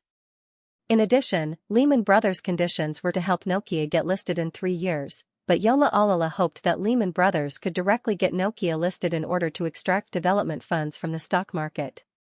Eric read the documents in front of him and wondered, why is he in a hurry to get listed? If Nokia's development prospects are good, wouldn't he be able to get more benefits by getting listed later? "I also asked someone to analyze this," Chris explained. "Most of Nokia's shares are currently concentrated in the hands of a few banks in Finland. This means that any major business adjustment by Nokia requires the approval of the shareholders of the banks. This situation also causes Nokia's management to have limited room to act independently. But if Nokia can be listed in North America, Nokia will become a company with public shares. This way, the management will have more room to act. They only need to be responsible to the shareholders, and they won't have to listen to the orders of the shareholders of the banks. In the end, he still wants more power, right? Chris nodded. Yes, so when I first contacted Yoma Alala, he wasn't too enthusiastic about Firefly's investment. I was worried that if he continued to talk with Lehman Brothers, they would suddenly reach a cooperation agreement, so I revealed some information about Cisco to him. Only then did he agree to go back to Europe with me. Although Firefly Investment hid Cisco's shares among several investment funds, it was still the largest shareholder of Cisco. However, other than the necessary personnel and financial supervision of Cisco, Firefly Investment did not intervene much in the company's operations. Eric knew that Yoma Alala probably saw this. Speaking of which, last week, Cisco completed the merger of COC Communications and expanded Cisco's business into the Catalyst 5000 switch field. After this merger, our shares have slipped to 31%. However, according to the stock price before the close last Friday, Cisco's current market value has reached $5.3 billion. The detailed information is still being sorted out by the headquarters. Once it's done, it will be sent to your email. I'm just giving you a brief summary. Eric nodded to show that he understood. Ever since President Clinton came to power and announced the Information Superhighway Plan, the stock prices of computer-related companies had skyrocketed in the past 6 months. Cisco's stock price had more than doubled since the beginning of the year. Although the craziest time for internet technology stocks had yet to arrive, this trend had already attracted the attention of a large number of Wall Street investors. After Chris finished speaking, he quickly took out a delicately wrapped gift box from his suitcase. Here, the second thing, someone asked me to bring you a gift. Eric did not notice the smirk on Chris's face. He opened the wrapping paper with some confusion and found a 32 by 32 photo frame inside. In the photo, 2 chubby little guys were sitting on the sofa. The little boy was staring at the camera with his eyes wide open. The little girl, who looked very much like Joanna, was restlessly reaching out her little hand as if she wanted to grab something. When Eric saw the photo, he remembered that the 2 little guys were born on April 10th. A few days ago, it was the 3-month anniversary of the 2 little guys' birth. He had forgotten about this matter and had not called back in the past few days. It seemed that Virginia must be very angry, so she asked Chris to bring him a gift. Chris said, on the day of Kevin's baptism, Emily and I were also there. I am now the little guy's godfather. I thought you would definitely know, so I didn't inform you. The day before yesterday, Emily went to visit the 2 little guys and brought back this thing. She asked me to give it to you. Only then did I know that you haven't called back in the past few days. Western children would generally be baptized a few months after birth. Eric did not expect Virginia to do it directly without discussing it with him. He smiled awkwardly. Then, he realized something and asked, Kevin's baptism? What about Xianxia? Chris spread out his hands and said, this should be something you and Joanna should discuss. Noticing Eric's puzzled expression, Chris said, Joanna is a Jew. Jews follow their mother. Traditionally, Xianxia should also be considered a Jew. In terms of bloodline, she can also be considered as an Englishwoman. Most Englishmen believe in Christianity, so you and Joanna should discuss which religion to let the little guy follow. Eric felt a little strange and murmured, my daughter is actually a Jew. After knowing Eric for so long, Chris also realized that Eric was a person who was very insensitive to race. Therefore, he also knew that Eric's words just now did not mean any discrimination. He smiled and said, yes, if you let Xianxia take over your job in the future, she will definitely be very popular in Hollywood. I just feel a little strange. Eric also smiled and said, what about you, Chris? Which ethnic group is your family? Chris said, my family is Norwegian immigrants who migrated from the era of the Great Voyage. Now, we should be considered an American. Norway, I thought Hansen was also a British surname, Eric said with a smile. The arrogance in the bones of the British, Chris joked and then explained, the surname Hansen means son of Hans. If you read fairy tales, you will find that the name Hans often appears in Nordic fairy tales. Norway is one of the 5 Nordic countries. Eric put away the photos of the 2 little guys and said, well, let's not talk about this for the time being. Let's go back to Nokia. Chris nodded and took out a few documents from the suitcase. These are some comparative tests I commissioned Cisco's technical department to do. The communication method used by Nokia completely suppresses most mobile communication devices at this stage. Now, the mainstream mobile phone uses analog signals because it uses pulse signals. It is very easy to interfere with the transmission process and cause distortion in the call quality.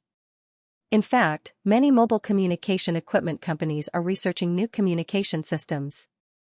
From the test results given by Cisco's technical department, the digital signal used by Nokia's 1011 mobile phone is very stable. This signal uses the same binary principle as a computer. There is no distortion in the transmission process at all. So, I think that if the GSM network used by Nokia can be promoted, it will cause a huge change in mobile communication equipment.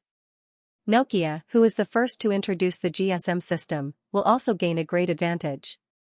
If we don't want our investment to go down the drain, the first thing we have to do after the acquisition is to lobby European countries to fully adopt the GSM system. Eric said, this seems to be something to do after the acquisition, right? Since you have made up your mind, of course, I have to consider the long term. Chris smiled and said, as for the acquisition, the information you have collected is very comprehensive. Although Nokia's 1011 mobile phone has been selling well recently, Nokia's own difficulties have not been solved. Plus, we have the advantage of capital, so acquiring Nokia is not a big problem. What we need to discuss is the acquisition method. Eric, if you fully acquire it, the premium will be very high, and your original plan to acquire the TV network will be hindered. Now, among the 4 major TV networks in North America, Fox is developing the fastest, so it will definitely not be sold. The market value of the other 3 TV networks is more than $10 billion. If you use the stock exchange method, you will even lose the absolute control of Firefly. In fact, Eric had been thinking about these issues. A windfall like the Gulf War would definitely not happen a second time. When the IT stock boom, it would take a few more years to make money, but the acquisition of the TV network should be done as soon as possible. Eric vaguely remembered some data. In the original spacetime, the order of the merger of the 3 major TV networks in North America was ABC, CBS, and NBC. In 1996, Disney completed the acquisition of ABC for about $19 billion, but only 3 years later, in 1999, Viacom spent $37 billion to acquire CBS. The scale of the 2 TV networks was not too different. The reason for this situation was mainly because of the rapid economic growth in the United States in the 1990s, which caused the stock price to rise. Chris, with the current performance of Firefly, do you think it is feasible to use the method of issuing corporate bonds to acquire the TV network? Chris thought for a moment. Eric did not hide many of his plans. If they followed the plan completely according to Eric's communication with him, Firefly could raise about $5 billion in cash during the negotiation process of acquiring the TV network. However, if they wanted to acquire any of the 3 major TV networks, to be safe, the capital scale was about $15 billion. 15 billion minus $5 billion. Thinking of this, Chris suddenly opened his eyes wide and looked at Eric in disbelief. Issuing $10 billion of corporate bonds, Eric, you are really crazy.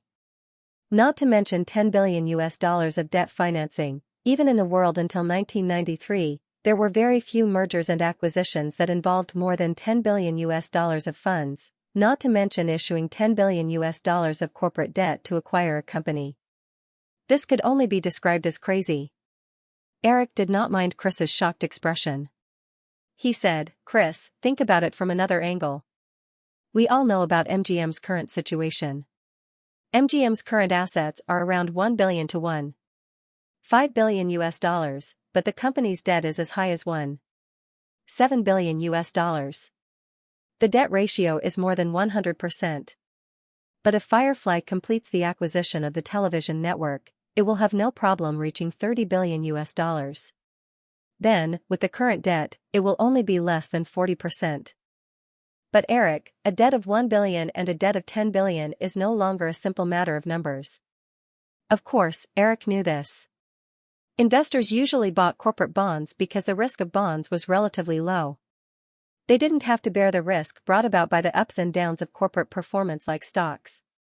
Therefore, the larger the amount involved, the more cautious the investors would be. Even a giant like General Motors Group had not discovered $10 billion of corporate debt at once. However, Eric was full of confidence. In his memory, when Disney acquired ABC TV in the original space-time, they successfully completed $10 billion of debt financing. Moreover, Firefly Pictures' current operating situation was much better than Disney's in the parallel space-time. Chris, perhaps for other companies, issuing $10 billion of corporate debt at once is indeed a large amount of money to make Wall Street investors flinch. But Firefly Pictures is different. Last year, Firefly Pictures' net profit was close to $1 billion.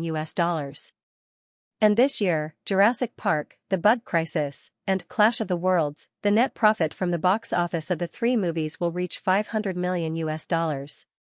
And this is only a part of the movie's overall operation. This kind of profitability is enough to dispel the concerns of most investors. Chris was about to speak when the car suddenly stopped. Eric looked out of the window and found that the car had stopped in the hotel's underground parking lot. Chris put the documents back into the suitcase and said, "Eric, I will pay attention to this matter.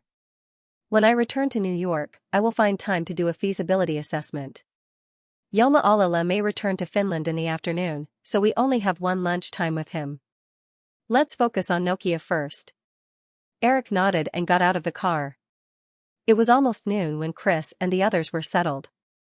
Eric and Chris hosted a banquet for Yoma Alala in a nearby restaurant on behalf of Firefly. According to the discussion between Eric and Chris, Firefly Investment would issue an acquisition offer to Nokia within 3 days. Before the acquisition was completed, they and Yoma Alala would be on opposite sides for the time being. Therefore, the conversation between the two sides at this luncheon did not involve too many substantive issues. Eric just talked to Yoma Alala about why he was interested in Nokia, and Yoma Alala talked about the prospects of digital mobile phones and the Global Mobile Communication Network, GSM. In the end, both the guests and the host enjoyed themselves. Yoma Alala returned to Finland in the afternoon and had a preliminary communication with the current shareholders of Nokia Group's major banks. Eric and Chris rented the hotel's conference room and began to discuss the specific acquisition plan. Although Nokia Group had divested or sold the loss-making paper, rubber, and television businesses in recent years, as a once diversified Finnish giant, in addition to the mobile communication equipment department, Nokia Group also owned other businesses such as energy, pharmaceuticals, and cables. This part of the assets had been in a profitable state and had not been divested or sold. It accounted for about 1/3 of the group's total assets. Although mobile communication companies in some European countries had begun to operate the GSM network and thus increased the sales of Nokia's first GSM mobile phone, 1011, the GSM network had not been fully popularized. In addition to the huge investment in research and development in the early stages, although the GSM mobile phone had a bright future, Nokia's mobile phone department was still in a state of loss. The funds had been fed back by other profitable departments. Except for Eric, who was a traveler, no one could predict the explosive growth potential of GSM mobile phones in the next few years. Without seeing actual profits, the shareholders of Nokia Group would not tolerate this situation to continue. This was also the reason why Yoma Alala urgently needed external investment. Everyone knew that energy and pharmaceuticals were industries full of huge profits, but Eric was not interested at all. After all, in terms of scale, Nokia's businesses were nothing in front of those giants. After a detailed discussion, Eric finally decided that the most important plan was to acquire Nokia's mobile communication department. This department not only included the mobile phone business but also the communication equipment business. It mainly produced base station equipment for the GSM network. As the first country to use the GSM network, Nokia's technology in this area was much more advanced than other communication equipment manufacturers. The next afternoon, Eric and Chris walked out of the conference room together. Chris still had a stack of documents in his hand and said, "In order to develop GSM mobile phones, Nokia Group has been losing money for the past 2 years. That is to say, Nokia invested all the profits generated by those profitable departments into the development of GSM mobile phones. Now that the results are out, I think that as long as Nokia's shareholders have a little foresight, they will not sell the mobile communication department to us. Who knows? Maybe Nokia's shareholders are in a hurry to cash out, Eric said. But no matter what, we have to at least get absolute control of Nokia. This was the bottom line of the acquisition that the team had discussed over the past 2 days. Chris also nodded in agreement and said, "Then, I will send a formal acquisition offer to Nokia tomorrow morning. Also, regarding the name of the offshore investment fund that we just discussed, you can name it." Because the tax rates in each country were different, in the process of cross-border acquisition, the circulation of large sums of money would always involve tax issues. The usual solution was to inject the funds into an offshore company, and then invest through the offshore company. At the same time, this kind of offshore investment could also play the role of hiding assets. Although it was only 1993, because of the various conveniences of offshore investment, the scale of funds in various offshore capital centers around the world had exceeded $1 trillion. Eric remembered the 2 little guys' voices when he was on the phone in New York yesterday. He quickly said, "Let's call it the Hawaii Fund." Chris nodded and smiled. "Do you prefer daughters?" "Yeah, haven't you heard of that saying? The son is the father's enemy in the previous life, and the daughter is the father's lover in the previous life. There seems to be such a saying, and I think it's quite scientific. For a long time, my relationship with my father wasn't very good, but Emily and her father have always been very harmonious. Perhaps you don't know, but I've had a few arguments with Emily's father, and she's always stood on her father's side." Chris said with a smile, then said, "Then I'll have someone register this name." Eric nodded. The meeting room was at the bottom floor of the hotel. The 2 of them came to the end of the corridor. The rest of the team went directly to the restaurant for dinner, but Eric had to go upstairs to change his clothes. Chris also had something to do in his room. While waiting for the elevator, Chris asked curiously, "Which company is the appointment tonight?" In addition to Nokia, in order to cooperate with the negotiations of the General Agreement on Tariffs and Trade, Eric also had to discuss cooperation with the European film industry. The biggest shareholder of MGM is Credit Lyonnais. The 2 movies released by MGM during the summer season have suffered huge losses. Credit Lyonnais failed to auction MGM last year, and now they want to get rid of MGM even more. But before they get rid of MGM, they hope that MGM's performance will recover, so that it will be easier for them to find another company. When the elevator door opened, Chris and Eric moved aside to let the guests in the elevator leave. Chris pressed the button and asked, "Have you never thought of buying MGM?" "Of course, I want to. I am very jealous of MGM's huge film library. If I can get MGM's film library, not only will I be able to fully utilize Firefly's current operating resources, but it will also be greatly beneficial for the future development of the television network. After all, the television network still needs a lot of high-quality content. But other than the film library, there is nothing in MGM that can tempt me." In the change of hands in 1986, Ted Turner only kept MGM's film library before 1948. This was also the reason why Time Warner's Turner Broadcasting started to broadcast MGM's old movies in recent years. However, MGM still owned the rights to more than 4,000 movies and even more TV series. The film library was second only to Time Warner. But because of MGM's continuous losses for many years, this once glorious movie giant could not fully utilize its huge film library. It could only continue to struggle in the vicious cycle of borrowing and continuous losses. Chris said, "Isn't there still the rights to 007?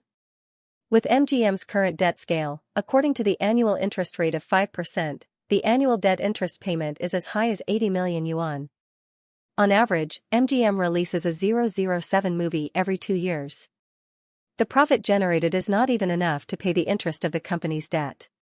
That's why MGM has been losing money these years, and the debt is increasing." Eric casually talked about MGM. Suddenly, he had an idea. He could not help but kick the elevator wall with the tip of his foot.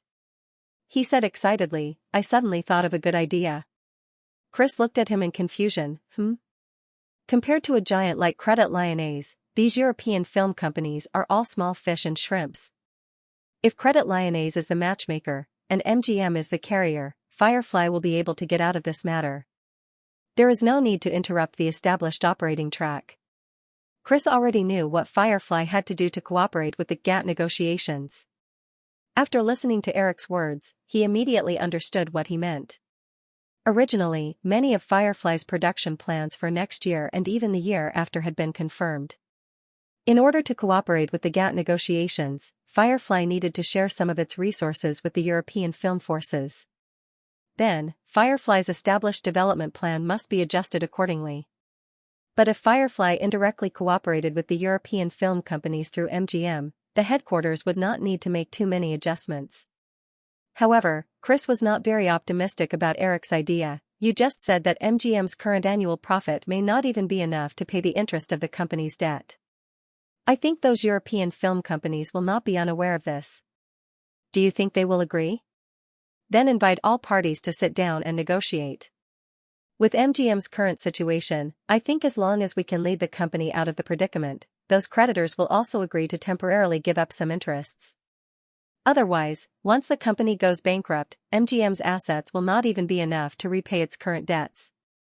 The biggest problem for MGM now is that they do not have enough funds to start more film projects.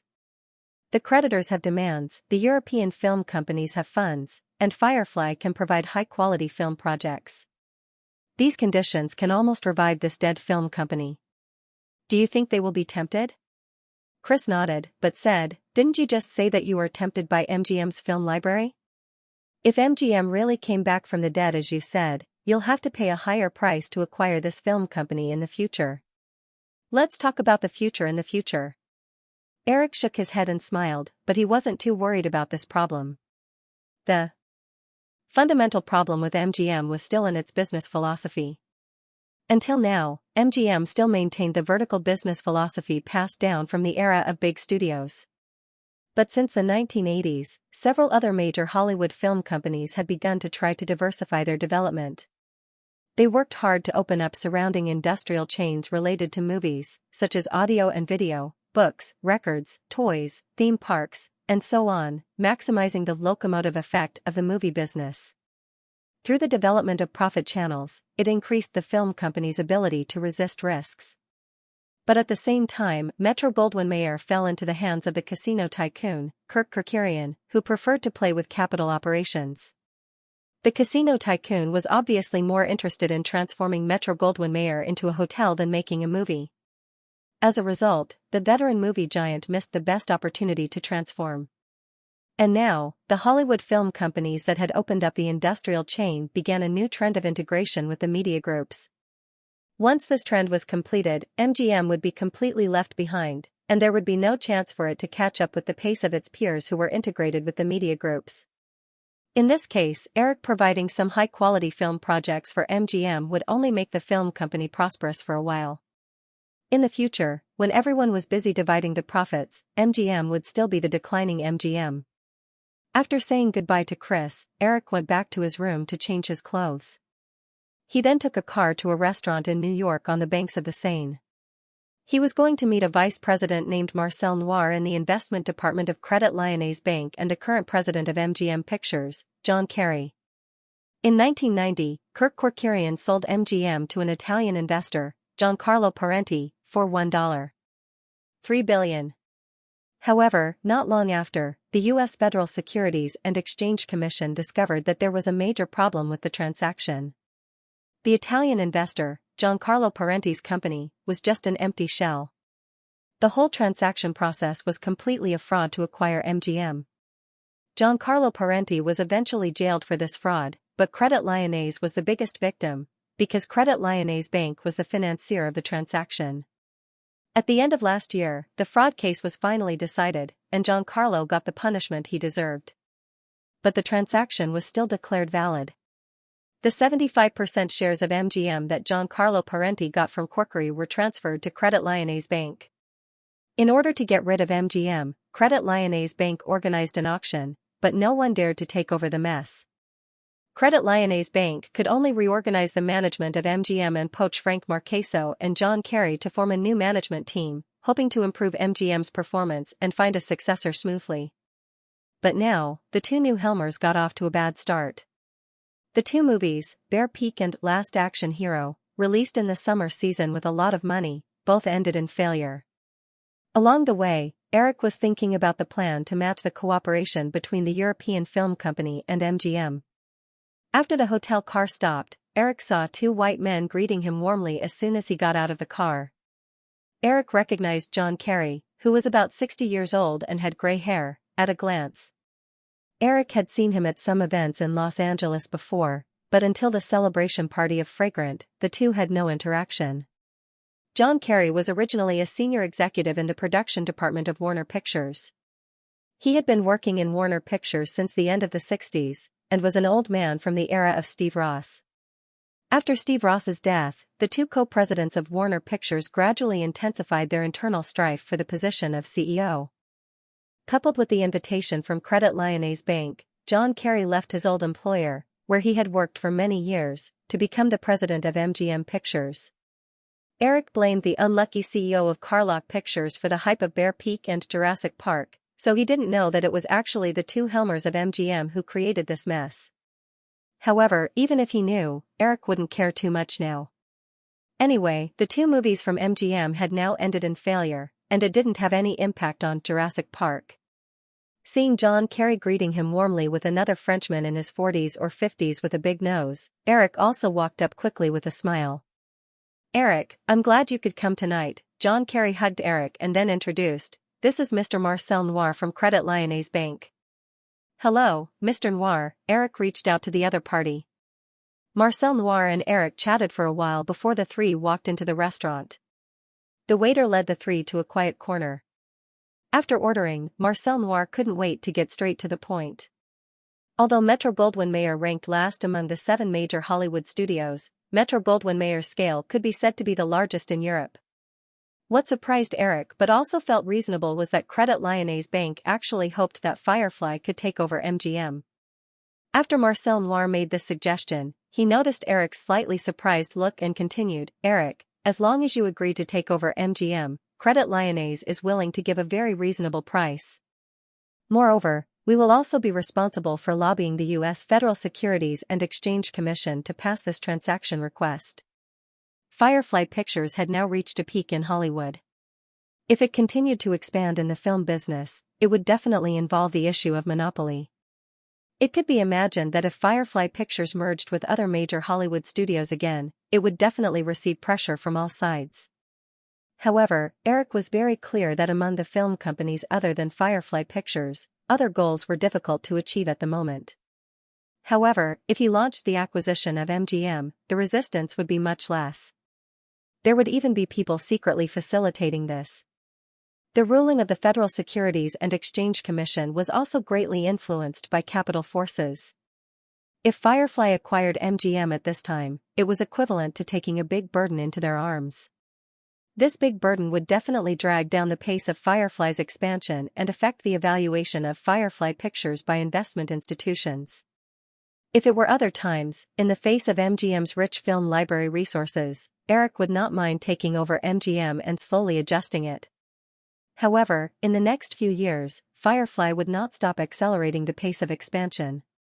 At this time, it was absolutely impossible to take over the mess of MGM. Since Marcel Noir was so direct, Eric did not beat around the bush. He bluntly refused, "Marcel, I'm really sorry. I can't agree to your request because I can't think of any reason to take over MGM now." Of course, Credit Lyonnais could not have guessed Eric's strong interest in MGM's film library. Therefore, Eric's reaction was not unexpected by Marcel Noir. He originally did not have much hope that Eric would agree to this matter. He proposed this proposal to Eric out of desperation. Credit Lyonnais was one of the 3 major banks in France. Not only did it operate traditional banking business, but it also involved investment banking and insurance. Because of the European economic recession caused by the turmoil in the Soviet Union and Eastern Europe in the early 1990s, Credit Lyonnais fell into huge losses for several years in a row. The amount of losses this year was expected to be as high as 11 billion francs, equivalent to $2 billion US.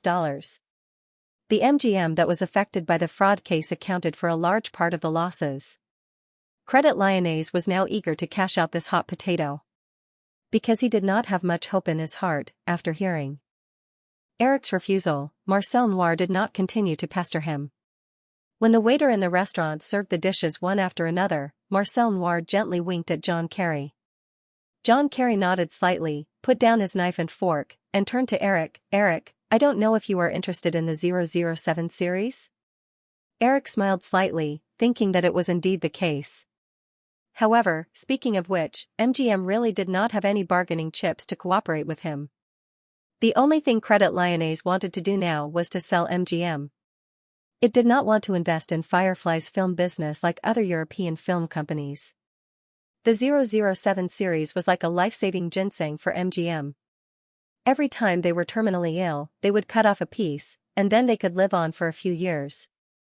Before the 16th 007, whether it was during the United Artists or MGM era, the production cycle of 007 was 2 years. The reason why this long-lasting series was suddenly stopped 4 years ago, in addition to MGM's continuous turmoil and copyright disputes, was mainly because the 16th 007, License to Kill, was too bad in box office and reputation.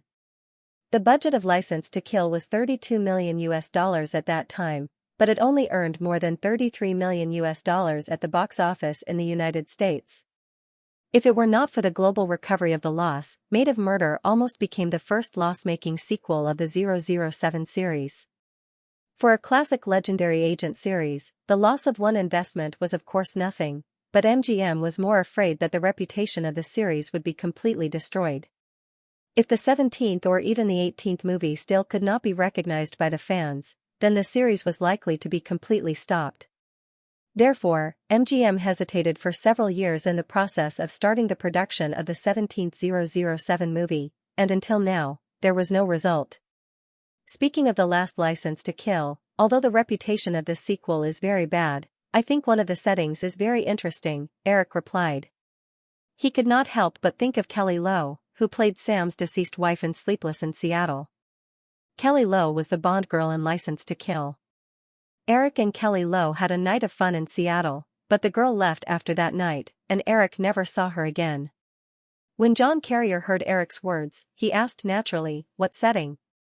The setting of 2 Bond girls. License to Kill is the only 007 movie where 2 Bond girls are jealous of Bond and even shed tears because of it. Unfortunately, the plot conceived by the screenwriter of the last movie was more focused on a revenge movie, but it lost the essence of a Bond movie, so it did not highlight the 2 Bond girls. Moreover, I also think that there is something wrong with the setting of 2 Bond girls. John Carrier hesitated, but still chose the first key point in Eric's words and asked, Eric, what do you think is the essence of the 007 movie? Eric smiled mischievously and said, of course it is to save the world. John Carrier and Marcel Noir, who was on the other side, were stunned for a moment before laughing along with Eric. But after laughing, John Carrier realized that although Eric's words were a little teasing, they hit the core of the 007 series, so he immediately asked, what do you mean by the setting of 2 Bond girls? Eric was also interested. He put down the cutlery and said, in the traditional production idea, the Bond girls have always been Bond's assistant or lover. Even if there are 2 Bond girls in the 16th movie, it still can't escape this mindset. But why don't we do the opposite and set 2 Bond girls, one good and one evil? One is Bond's assistant, and the other is Bond's enemy. Just like Warner's 2 recent Batman movies, although Batman's actor, Michael Keaton, was quite popular, the villains in both the first and second movies attracted more attention from the audience. Needless to say, Jack Nicholson's Joker will definitely be a classic imitated by later generations, and Michelle Pfeiffer and Danny DeVito's Catwoman and Penguin also left a deep impression on the audience. This shows that after watching so many righteous protagonists in the movies, the audience is still very much looking forward to the villains with distinctive characters. This is a big breakthrough for the 007 series. When Marcel Noir heard Eric's words, he subconsciously felt that it made sense, but he didn't have a deep feeling about it. However, John Carrier, who had been in the production industry for more than 20 years, had a glint in his eyes. As a former executive of Warner Brothers' production department, John Carrier had also experienced the joy of the success of the first Batman series. But internally, Warner Brothers only attributed the success of the Batman series to the popularity accumulated over decades of comic serialization. They didn't think too deeply about it. Eric's casual words at this time made John Kerry feel suddenly enlightened. Perhaps Warner Brothers' more than $50 million share for Jack Nicholson's Joker role was not too unjust. At the same time, John Kerry could not help admiring Eric's keen thinking and vision. It was not unreasonable for this young man to achieve such dazzling success at such a young age. Although John Kerry sighed in his heart, he did not forget to strike while the iron was hot. Eric, since you have such an idea, why not just be the director of the 17th 007 movie? MGM will definitely give you a satisfactory offer. Eric picked up the red wine beside him and took a sip. However, he did not directly answer John Kerry's invitation. Instead, he said, "John, is MGM willing to maintain a strong interest in the 007 series?" John Kerry's heart skipped a beat, but he did not show it on his face. He sighed softly and said, "Eric, you know, we don't have much choice. There is a very good opportunity right now." Eric put down the wine glass and looked at Marcel Noir. "However, this needs Credit Lyonnais to pull the strings." Although Marcel Noir did not know much about movies, he was sensitive enough to realize that Eric's next words would definitely have a great impact on MGM's current situation. "Eric, if Credit Lyonnais can help, we will definitely do our best. Tell us your thoughts." Eric said, "Recently, several film companies and film foundations want to invest in Hollywood. However, Firefly's production plan for the next 2 years has been more than half confirmed. It will be very inconvenient to adjust it, and it will not maximize the profits. Therefore, I think maybe we can cooperate. I will be responsible for selecting the appropriate projects and participating in the production as appropriate. The European film companies and film foundations will be responsible for the investment, and MGM will be responsible for the production and distribution. This will not only solve MGM's current operational difficulties, but also make full use of the European financial advantage." Marcel Noir kept nodding throughout the whole process. After listening carefully to Eric, he turned to look at John Kerry. John Kerry's eyes were also filled with interest. However, compared to Marcel Noir, John Kerry was more aware of the difficulty of implementing Eric's proposal. Although Eric's personal contribution seemed to be the least in this cooperation proposal, in fact, his personal participation was the most valuable part. Just like in the original Spacetime, because of Steven Spielberg's strong appeal, DreamWorks had just announced its establishment, and investors from all over the world rushed to provide more than $1 billion of startup capital. At this time, if it were not for Eric, perhaps those European film companies would not even consider cooperating with MGM. After all, the 2 blockbusters released during the summer had already made them afraid. However, at the same time, the European film companies were the clearest about MGM's current situation. Even with Eric taking the lead, the possibility of them agreeing was still very slim. "Eric, personally, I am very much looking forward to this cooperation, but..." John Kerry was just about to continue speaking when he noticed Marcel Noir's wink, so he stopped speaking.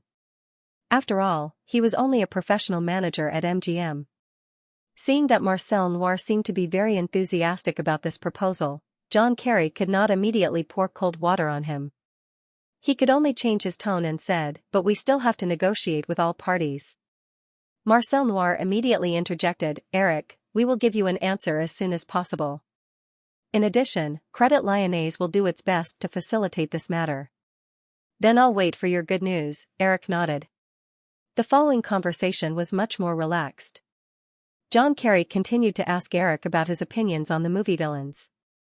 Eric was not stingy and shared some of the theories he had seen in his previous life with John Kerry. It was not until 9:30 that the 3 of them ended the dinner. After paying the bill, John Kerry and Marcel Noir walked Eric out of the restaurant. After leaving the restaurant, Eric stood by the roadside and said goodbye to the 2. Then, he saw a beautiful figure walking out of the bright restaurant hall. It was Sophie Marceau, whom he had not seen for a few days. At this time, the girl was accompanied by a tall middle-aged man in his 40s. He looked like a typical French. The middle-aged man chattered endlessly as he walked out with Sophie. John Kerry and Marcel Noir followed Eric's gaze almost at the same time. John Kerry had also attended the fragrance celebration party at the Sadua's house that night, so he knew some inside information.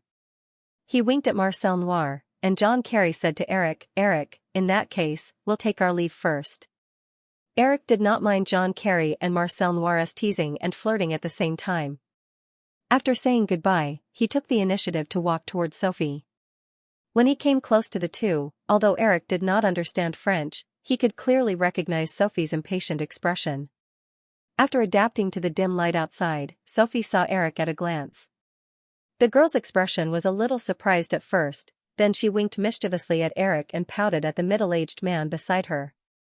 Obviously, she was hinting for Eric to help her out.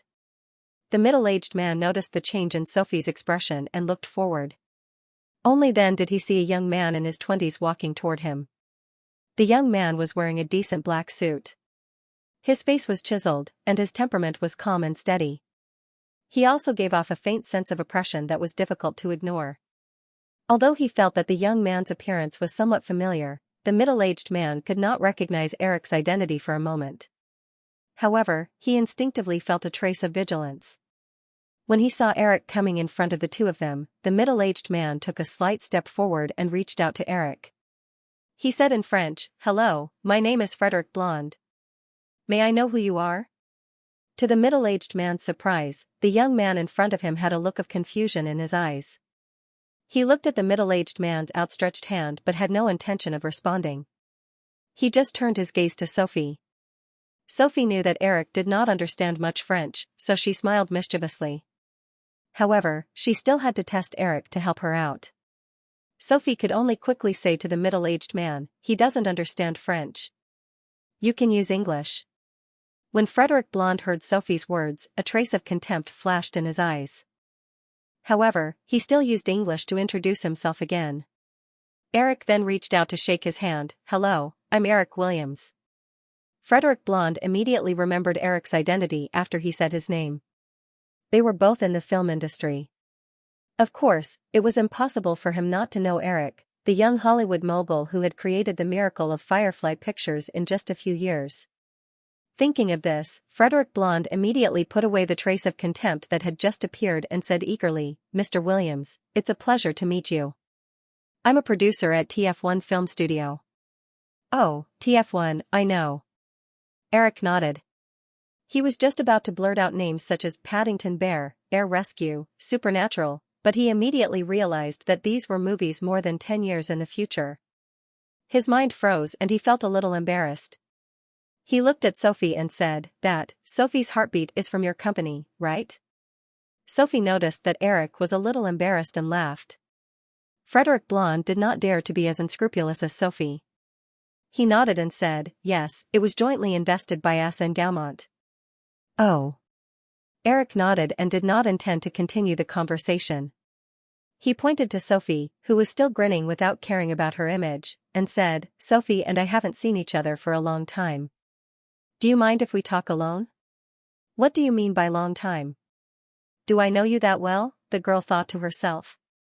She rolled her eyes at Eric but did not deny it. "Of course. In that case, I'll take my leave first."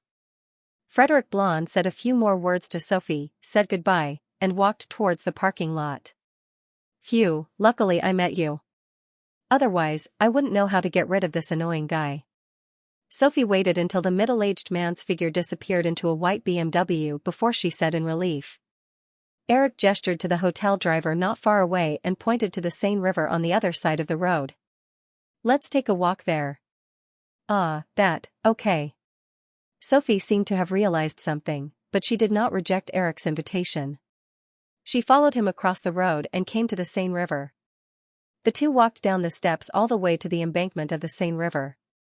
The night was dark, and there were many couples strolling on the embankment, but no one paid attention to the two of them. Looking at Sophie, who seemed to have shrunk her neck slightly because of the cold night, Eric asked, "Since you hate that guy, why did you have dinner with him?" "My agent just accepted a movie for me." Sophie seemed to have recalled the unpleasant experience just now and said angrily, "I suddenly received an invitation tonight to talk about the script. In the end, the director and screenwriter left early, leaving only that annoying guy who kept pestering me. If I had known, I wouldn't have come." I only accepted the script because of Alexander Dumas. Listening to Sophie's proud tone, Eric smiled gently and said, "Which one is Alexander Dumas' work?"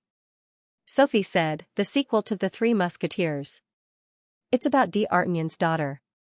"Humph, if he keeps pestering me, I won't take it. It's not like I can't find a movie to shoot." Eric thought to himself that it should be the movie Passion for the Rose and said, "Since you're not happy, then you might as well not take it." "That's easy for you to say. I still have to make money to support my family. If I don't act if I'm not happy, then I can forget about acting in anything in the future," Sophie said to Eric in a teasing tone, as if she had forgotten what she had just said. Passing by a street lamp, Sophie stepped on her short shadow and jumped a few times briskly. Her high heels made a series of crisp clicks on the stone floor. The hem of her light blue dress fluttered in the light, occasionally revealing her fair and slender calves. Eric looked at Sophie's slightly childish movements with some affection. He thought to himself that the spirited girl in the first kiss had not grown up, but she had learned to compromise. He wondered if it was a pity. Sophie jumped a few times and naturally walked to Eric's right side.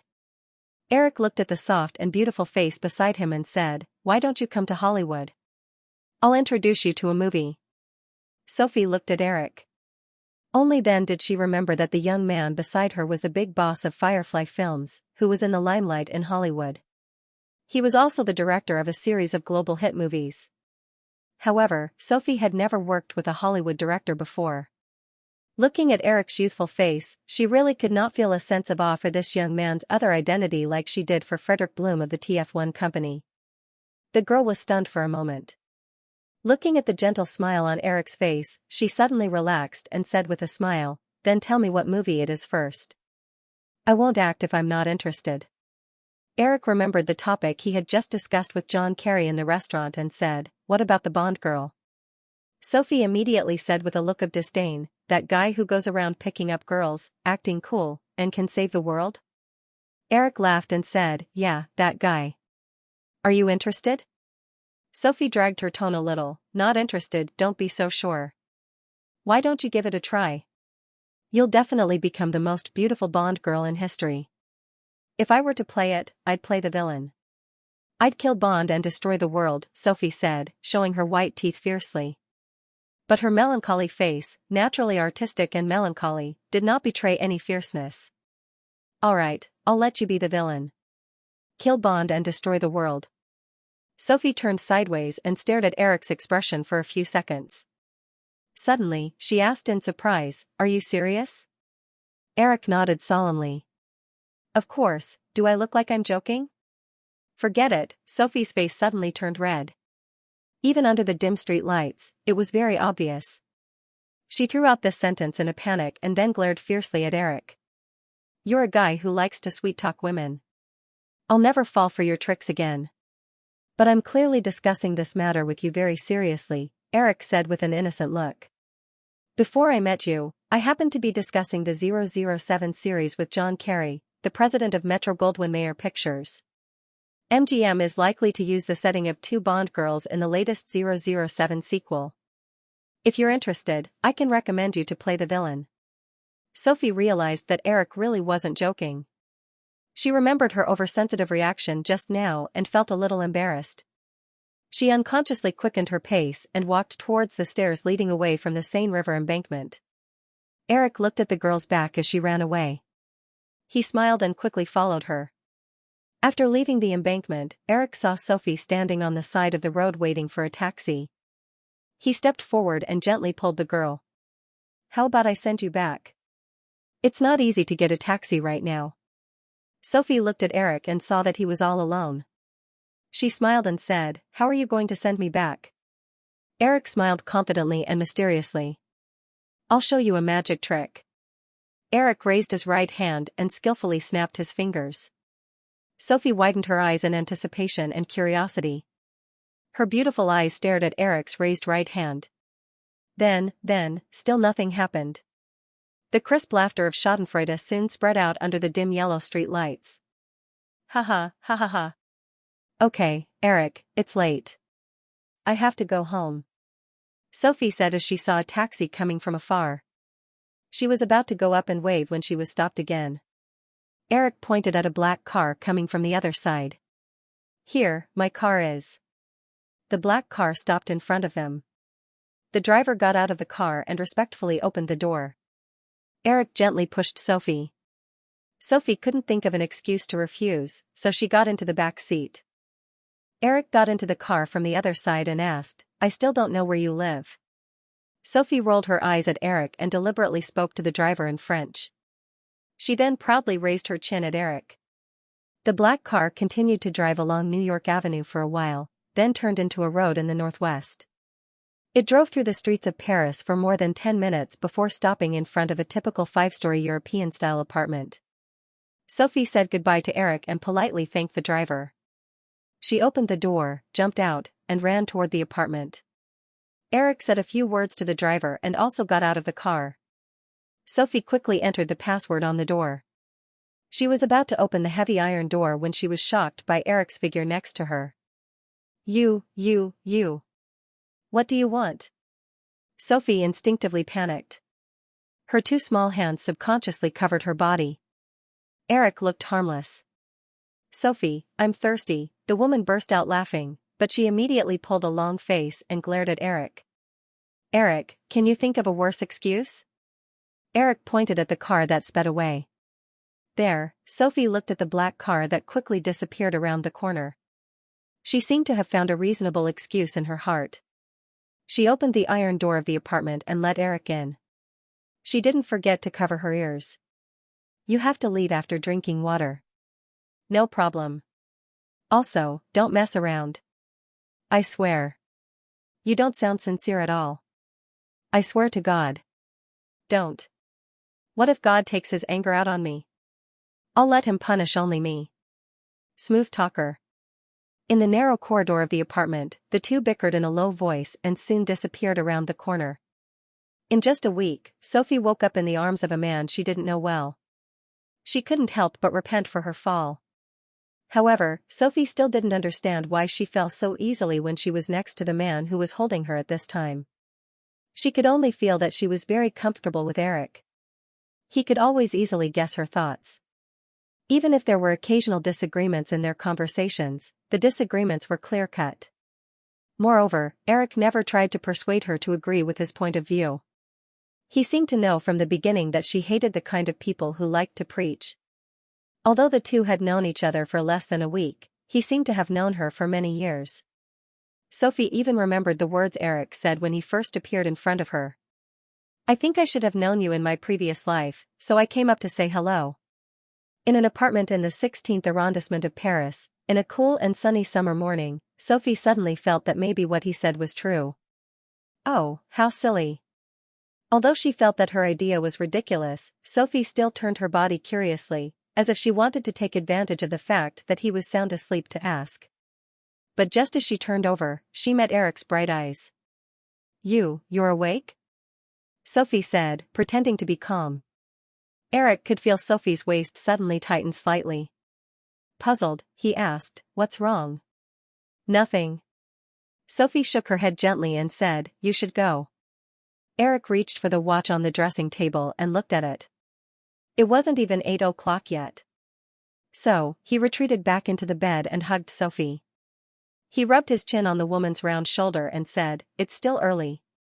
Sleep a little longer." Sophie opened her mouth and wanted to say something, but she gave up the idea. Since she didn't have any work to do today, she obediently leaned into Eric's arms. At the same time, she twisted her body and pulled Eric's arm to a more comfortable position. The two of them were like little mice snuggling together in the cold winter. After an unknown amount of time, they opened their eyes at the same time as if they had a tacit understanding. Eric sniffed and smelled the faint smell of toast. He said to Sophie, "Am I hallucinating because I'm hungry?" Sophie chuckled and said, "There's a bakery downstairs." "I'm hungry. Too. Get up and buy some bread." Eric immediately bargained, "I don't speak French." "You go." "You don't speak French, and you don't know how to use francs?" Eric buried his head in Sophie's fragrant pillow and continued to act shamelessly, "I'm a big shot.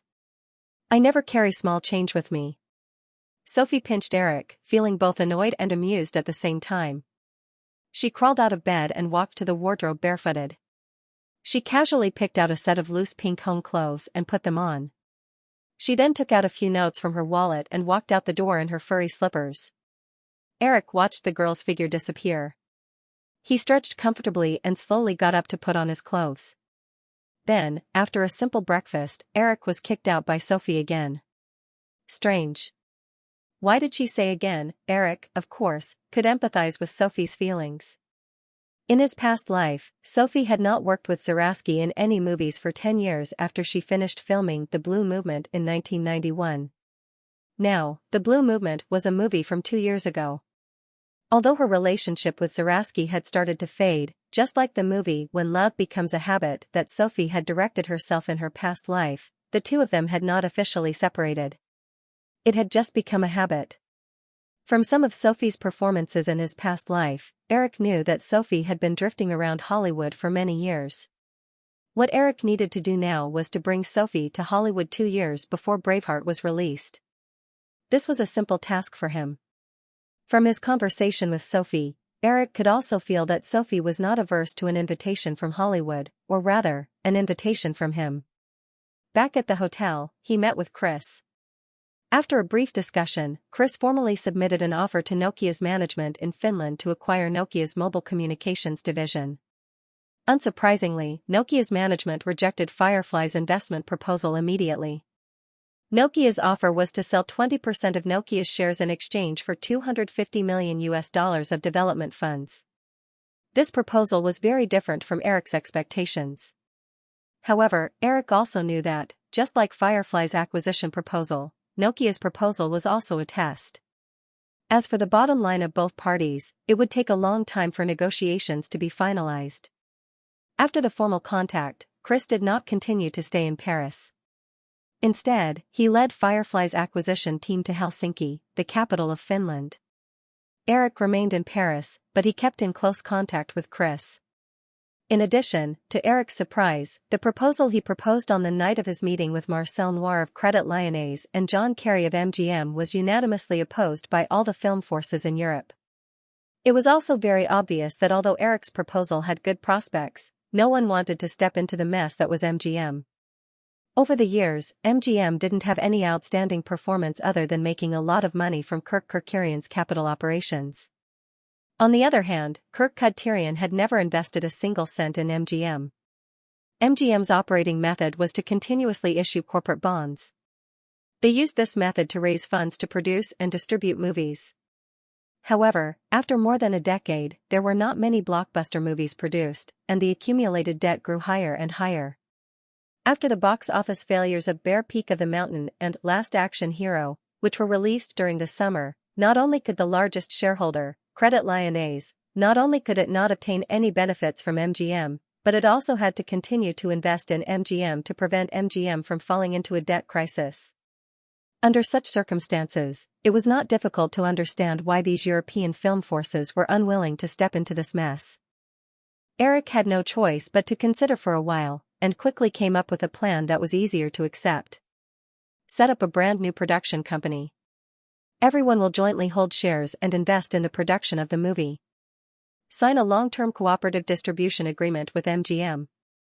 This way, we can not only use MGM's distribution channels but also avoid falling into MGM's debt trap and fully protect the interests of investors, Eric said to the representatives of several European film companies in the mansion of the Seydoux family in the western suburbs of Paris. This method was similar to the previous cooperation between Carlock Pictures and MGM. However, due to the box office failure of the two summer blockbusters, there was definitely no need for the two parties to continue to cooperate. Most people in the reception room neither shook their heads nor nodded after listening to Eric's suggestion. However, Marcel Noir, the representative of Credit Lyonnais, looked a little disappointed. However, Eric had already communicated with him before. These people were not willing to agree to the initial plan at all. Eric could not force these European film forces to join MGM.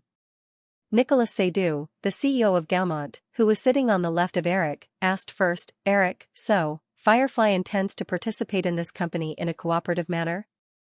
Firefly will participate in the shareholding and provide the corresponding hardware support for the production of the movie, such as the studio, post-production, and so on. Eric replied, in addition, I will personally select 10 movies as the production plan of this company for the next 3 years. As for the rights and interests that everyone has in this company, it will be settled through negotiation. After Eric finished speaking, 7 or 8 people sitting in the reception room immediately whispered to each other. Eric did not rush them. He picked up the coffee next to him and drank slowly. After a round of discussion, Marcel Noir said, Eric, can MGM have a cross-shareholding with this company? Eric glanced at the people around him and smiled, if everyone agrees, I have no opinion. Cross-shareholding would definitely increase the operating risk of this new production company, but Eric was not too worried.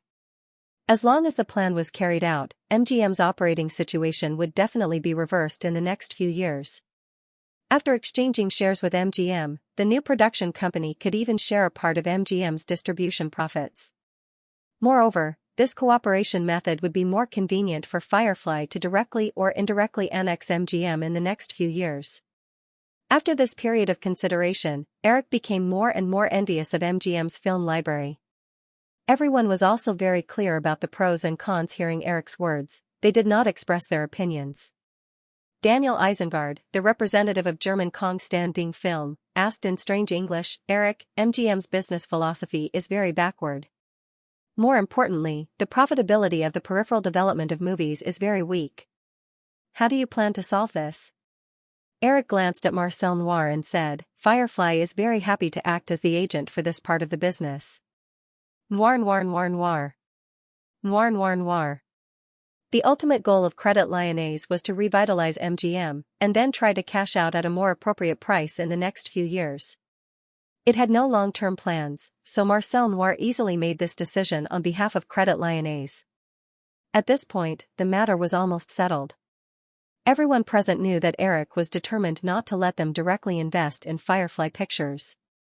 If they insisted, Eric might not refuse, but whether they could get a good cooperation plan was not certain. As people in the film industry, they knew very well that Hollywood had 100 ways to make them lose money. Of course, after years of cooperation, these people could easily avoid most of the traps set by Hollywood. Of course, there were still some people who were not reconciled. Daniel Isengard, the representative of German Kong-standing film, who had just spoken, said again, Eric, you just said that you have a production plan of 10 movies in 3 years. Can you talk about the genre of these movies, or the investment scale? Also, do you have a suitable project in mind now? Eric looked at the other party and suddenly remembered that he still had the copyright of a novella related to Kong-standing film, and that was Resident Evil. In the original spacetime, the Resident Evil series was invested in by Constantine Pictures. Only a rich and powerful investor like Germany would produce 6 consecutive installments of the Resident Evil series, which was not very profitable. Even until Eric's rebirth, the series still hadn't ended. I wrote a novella called Resident Evil a few years ago. If the new company is established, I can put the copyright of this novel into the production company. Jurassic Park, which was still running rampant in the global box office market, was a change from Eric's original novel. In less than 2 months after the film was released, the global box office had exceeded $600 million, and its momentum showed no signs of slowing down. Moreover, it had not been released in a country like Japan, which was a huge box office. In the next few months, Jurassic Park's global box office would exceed $1 billion without any suspense. Therefore, when they heard Eric's words, everyone present was shocked. But then, they remembered the information about Resident Evil. After Jurassic Park was released, many people inquired about Eric's other 2 novels, The Matrix and Resident Evil. However, everyone was very clear that even if they were to be developed, these 2 novels would definitely be reserved for Firefly Pictures, and there was no way for outsiders to get involved. Resident Evil was a limited-rated zombie novel, and this type of novel's audience was very limited. Even a famous director like Eric could not change this situation. Moreover, after the zombie novel was adapted into a movie, it would definitely be rated R, and the movie's audience would still be very small. Although with the support of Eric's personal halo, the movie's profits would definitely not be a problem, but it would definitely not be comparable to Jurassic Park. Eric, I think your other novella, The Matrix, is also good. Why don't you take out the adaptation rights for this novel? Eric shook his head slightly and said with a smile, the current special effects technology still does not meet my requirements, so for the next 2 years, I will not consider changing The Matrix for the time being. The special effects of last year's tornado and this year's Jurassic Park could only be described as shocking. The special effects technology in the digital domain was definitely the best in the industry. Many people present vaguely knew the content of The Matrix, and with the current technology in the digital domain, the production was not too big of a problem. For these European film forces, especially the German Film Fund, who had nowhere to invest, money was not a problem at all. Carlock Pictures had invested $150 million in the 2 movies that flopped during the summer. At this time, if they were asked to invest $150 million in a movie adaptation of Eric's novel, not many people would shake their heads and refuse to invest $150 million in a movie adaptation. Therefore, when they heard Eric lying through his teeth, more than half of the people in the reception room could not help but roll their eyes. Eric also knew that these people were all smart people. If he did not offer some tangible benefits, these people would not easily give in. After thinking for a while, he said, how about this? Firefly is preparing a movie internally. It's an adaptation of a TV series from the 1970s. I can take it out and put it in the production company. There was no lack of well-informed people in the room. Nicholas Saidu immediately probed, Eric, is it Thunderbolt? Eric nodded. As Firefly already planned to release several blockbusters during the summer next year, forcing Thunderbolt into the summer would not get enough publicity resources from Firefly. Therefore, Eric was not in a hurry to produce Thunderbolt. He planned to carefully craft it. If it really did not work, he would put it in the new year next year. Although this would correspondingly prolong the investment period, it would also give Thunderbolt enough publicity resources to achieve better box office results. At this time, if he took Thunderbolt out and put it in the new production company, then he could use MGM's resources to release the movie during the summer next year. As for Drew, there was no problem. The little girl had always been obedient to Eric. Seeing that everyone in the reception room had a satisfied look, the representative of Credit Lyonnais Bank, Marcel Noir, could not wait to say, in that case, Eric, why don't we discuss the specific equity distribution plan of the new production company? Before Eric could answer, Daniel Isengard of Standing Pictures immediately interrupted, Eric, how much is the total investment of the 10 movies in your plan? I can't answer this question for the time being. Eric smiled and shook his head. However, the budget of Thunderbolt is about $60 million. If everyone doesn't want to make a fuss, the investment of the remaining 9 movies will probably maintain the same investment scale. How can $60 million be enough? How about an average of $80 million? Daniel Isengard waved his hand somewhat heroically. An average of $80 million, let's make it $800 million for 10 movies. Our German side can be responsible for $400 million, so we'll take 50% of the shares. How about that? After Daniel Isengard finished speaking, the representatives of several other German companies nodded in agreement. Eric sighed in his heart. The Germans at this time were as rich as the Japanese who bought the whole world. If Germany was given 50% of the shares, what about the French film? There was also a British film company. It was impossible to let them go back shirtless. Nicholas Saidu also shrugged in amusement. Since Eric had promised so many benefits, Firefly Pictures' share of the production company would definitely not be less than 30%. If they gave 50% to the Germans, only 20% would be left for the others. It was not even enough to fill the gaps between their teeth, not to mention that they planned to exchange some shares with MGM. Daniel, it's definitely impossible to give you 50%. If it's just a matter of funds, although we don't have as much funds as you, we can still take out $800 million. $800 million was equivalent to swallowing the new production company. Nicholas, we have more companies here. It's only right for us to take more. Daniel Isengard found a seemingly reasonable reason. Nicholas Saidu immediately retorted, this is not a matter of the number of companies. Who doesn't know that when you Germans invest in a Hollywood film, you usually register several companies? Eric listened quietly. In the blink of an eye, the reception room had turned into a wet market. He was not worried about the distribution of profits at all. If Firefly did not participate, this plan would not be implemented at all. Therefore, Eric was the most secure person in the fishing boat. The crowd was noisy for nearly 10 minutes before it finally quieted down. Eric said, "As for the specific cooperation plan, we can sit down and discuss it slowly. Of course, we can't drag this out for too long. Otherwise, it won't be good for anyone. As for Firefly, in addition to the 2 copyright resources of Resident Evil and Break-In, I will participate in the production of 10 films. Firefly only wants 30% of the company's shares. At the same time, they will share 30% of the gross profit of the production company after deducting the production costs. As for the development of the surrounding copyrights of the relevant films, according to normal business rules, Firefly will send someone to contact MGM Pictures." Eric did not mention any capital injection, but everyone in the reception room was very satisfied when they heard about the 30% gross profit share. After all, Eric was very generous to let them deduct the production costs. This greatly reduced the investment risk of everyone present. Moreover, Eric would definitely be very concerned about the production company's affairs. This was because this share would only be available if the film was profitable. If the company's film was a loss, Firefly would not get a single cent. Seeing that no one raised any objections, Eric continued, "As for how to distribute the remaining 70% of the company's shares, as well as the cross-shareholding with MGM Pictures, it's up to you to discuss among yourselves." Just as everyone was about to nod in agreement, Eric said again, "Oh right, it's best to negotiate within a month. I hope that after the negotiation, we can start the production of Break-In as soon as possible.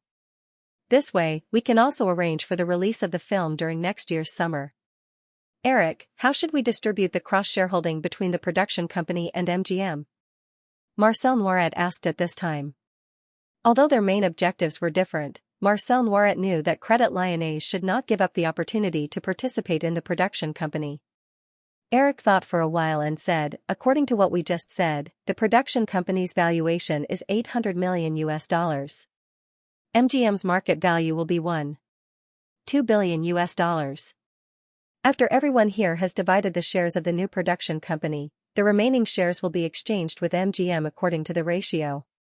After Eric stated the terms of the exchange, Marcel Valrino was immediately unwilling. Even if only taking into account the 75% of MGM's shares held by Credit Lyonnais, he felt that $1.2 billion US was an understatement. The overall valuation of MGM was only $1.2 billion US, and the production company that no one had mentioned was directly offered $800 million US by Eric. "Eric, this condition is too harsh. Even if the overall market value of MGM is barely $1.2 billion US, the production company is definitely not worth $800 million US. Eric had no intention of refuting Marcel Valrino. He smiled at the Frenchman and nodded. "Of course, if you don't agree, we can talk about it." Marcel Valrino was stunned. He noticed the gazes of the other people in the reception room and couldn't help but smile bitterly. He realized that at this point, since Eric had already spoken, MGM had no room to bargain. From the current situation, MGM was completely in a passive position. With Eric's plan for the production company, the other major film companies in Hollywood would definitely be very willing to take on the distribution work. The reason why MGM could get this opportunity was mainly because of Eric's personal will. If he didn't want to pay attention to MGM, he only needed to assist MGM in the production of the 007 series to get rid of the hidden deal brought by the GATT. There was no need to do so much. Thinking of this, Marcel Valrino nodded helplessly. "Okay, Eric, I will submit this plan to the board of directors as soon as possible." The matter was basically finalized. As the host, Nicolas Saidu was about to ask everyone to go to the dining room for dinner when he suddenly thought of a question. "Eric, what do you want the production company to be called?" Eric didn't even think about it and said lazily, "Let's call it DreamWorks." "DreamWorks, a good name." "Yes, DreamWorks, a very good meaning." Everyone nodded in agreement, but Eric smiled mischievously. However, the new production company was indeed very similar to DreamWorks in the original spacetime, so the name was very appropriate. However, if Spielberg wanted to do something big again, he would definitely have to choose another name for the film company. After dinner at the Saidu family mansion, Eric took a car back to the hotel. It was already 10:30 p.m. and it was still working hours in Los Angeles. Eric called the Firefly headquarters in Los Angeles and communicated with the management of Firefly Pictures. He also asked Michael Lynn to send a senior Firefly executive to participate in the negotiations for the new production company. A few days later, a vice president of Firefly Pictures rushed to Paris to be in charge of the negotiations between Firefly Pictures and DreamWorks Studios. The last stop of the European promotion, Madrid, had also completed its premiere. At the same time, the box office data of Jurassic Park in Paris was released quickly. Jurassic Park earned more than 27 million francs in the first week in France, while Germinal, which competed with Jurassic Park, only earned more than 6 million francs in the first week. Although the production cost of Germinal was only half of that of Jurassic Park, the production cost of more than 160 million francs was still the highest in French film history. After the data was released, the French media was in an uproar again, and they all asked the French government to pay attention to local films. However, Eric knew very well that a lot of things had already been settled in secret. At this time, it was already the final stage of the GATT negotiations. In the face of the insistence of some European countries, the United States government once again issued an ultimatum. If the GATT negotiations were not concluded before December 15, 1993, the entire agreement would be null and void. The European countries knew very well that if the agreement was really null and void, international trade would fall into a long period of chaos. This was something that Europe, which was in the midst of economic recovery, could not afford to do. When he received the news, Eric had already brought the main cast of Jurassic Park to Tokyo, Japan, to prepare for the movie's premiere on July 29. At the same time, the negotiations between Chris and the Nokia Group had also achieved some results. The main shareholders of the Nokia Group had agreed to divest the other companies that were not involved in the mobile communication business from the group. They would only continue to negotiate with Firefly for Nokia's mobile communication business. After this agreement was reached, the scale of assets involved in the entire negotiation would be reduced from $1 billion to about $700 million. At the same time, Eric also learned from Chris that because the launch of the GSM network was gradually recognized by European countries, more communication companies had begun to turn their attention to the research and development of GSM mobile phones. Once other mobile communication companies launched GSM mobile phones in time, the time and technical advantages accumulated by the Nokia Group would no longer exist. In this case, Nokia urgently needed a large amount of funds for the research and development of new mobile phones and the marketing and promotion of the company's products. Therefore, Firefly's advantage in the negotiations would become more and more obvious. Since the scale of assets involved had been reduced to $700 million, Eric told Chris not to worry too much about the funds. The most important thing was to obtain more shares of Nokia's equity. After more understanding of the prospects of mobile phones, Chris also agreed with Eric's opinion. Eric and the publicity team settled in Chiyoda district in the center of Tokyo. Because of the continuous economic boom in Japan in the 1980s, it was the time when Japanese national self-esteem was at its highest. After Eric came to Tokyo, he could clearly feel the restlessness from the Japanese people he came into contact with. Tokyo in July was the hottest time of the year. In addition, he didn't have a good impression of this country. Eric didn't stay in Japan for too long. After attending the premiere, he left Japan in a hurry. However, many people in the team chose to stay and planned to travel in Tokyo. Except for a few countries across the sea, Japan's international image in the West was maintained very well, so most Westerners were very curious about Japan. In addition, Tokyo was the last stop for the promotion of Jurassic Park. Since the work had been completed, Eric didn't insist on anything. "Alan, I had a dream when I was a child. It was to be like a migratory bird, constantly migrating all year round, looking for a place where the temperature was always 23 degrees. After getting off the plane at Los Angeles International Airport with several entourages, Eric took a deep breath and said to Alan, who was walking beside him. Alan knew that Eric moved from London to Los Angeles with his father when he was 8 years old. he asked with a smile, your dream before you were 8 years old? Eric was stunned and nodded. Yes, that, the weather in London has always been very bad. I hate the wet and cold environment, I hate it very much. Alan smiled and asked, then what happened? Then, Eric waved his hand as if to hug the bright sunshine around him. I found out that Los Angeles is actually such a place. As long as you are here, you don't have to migrate at all. It seems that you don't like to fly around the world, Alan concluded with a smile. Of course, Eric also laughed. Eric did not inform too many people of his itinerary. When he walked out of the airport, several official cars sent by Firefly Pictures picked him up. Eric also found Jeffrey standing next to a commercial car with a smile. Jeffrey, why did you come in person? Eric greeted him with some surprise and hugged Jeffrey. I happened to be free in the afternoon. I heard that you were coming back today, so I came in person, Jeffrey explained. Eric let the bodyguards who followed him around the world move freely. He sent Alan away before getting into a car with Jeffrey. Is something the matter? After the car started, Eric asked Jeffrey next to him. Jeffrey shook his head with a smile. Are we already so distant from each other? Eric was stunned for a moment. He then shook his head and said, of course not. I'm just a little surprised. I really don't have anything to do today. That's why I came in person, Jeffrey explained again. However, there's a small matter. I went to New York last week and saw the two little guys. Oh? Eric looked puzzled. Kevin and Xianxia are very cute, Jeffrey said. Then, as if he was a little embarrassed, he asked, Eric, Emily has been in frequent contact with Joan and Vicky. You also have more contact with Chris than me. I just want you to help me ask when the two of them are getting married. It seems that caring about their children's marriage is a common problem for parents all over the world. Eric laughed in his heart and said, didn't they say that they plan to get married when they're 30 years old? Jeffrey pursed his lips. Then how old do you think Chris is now?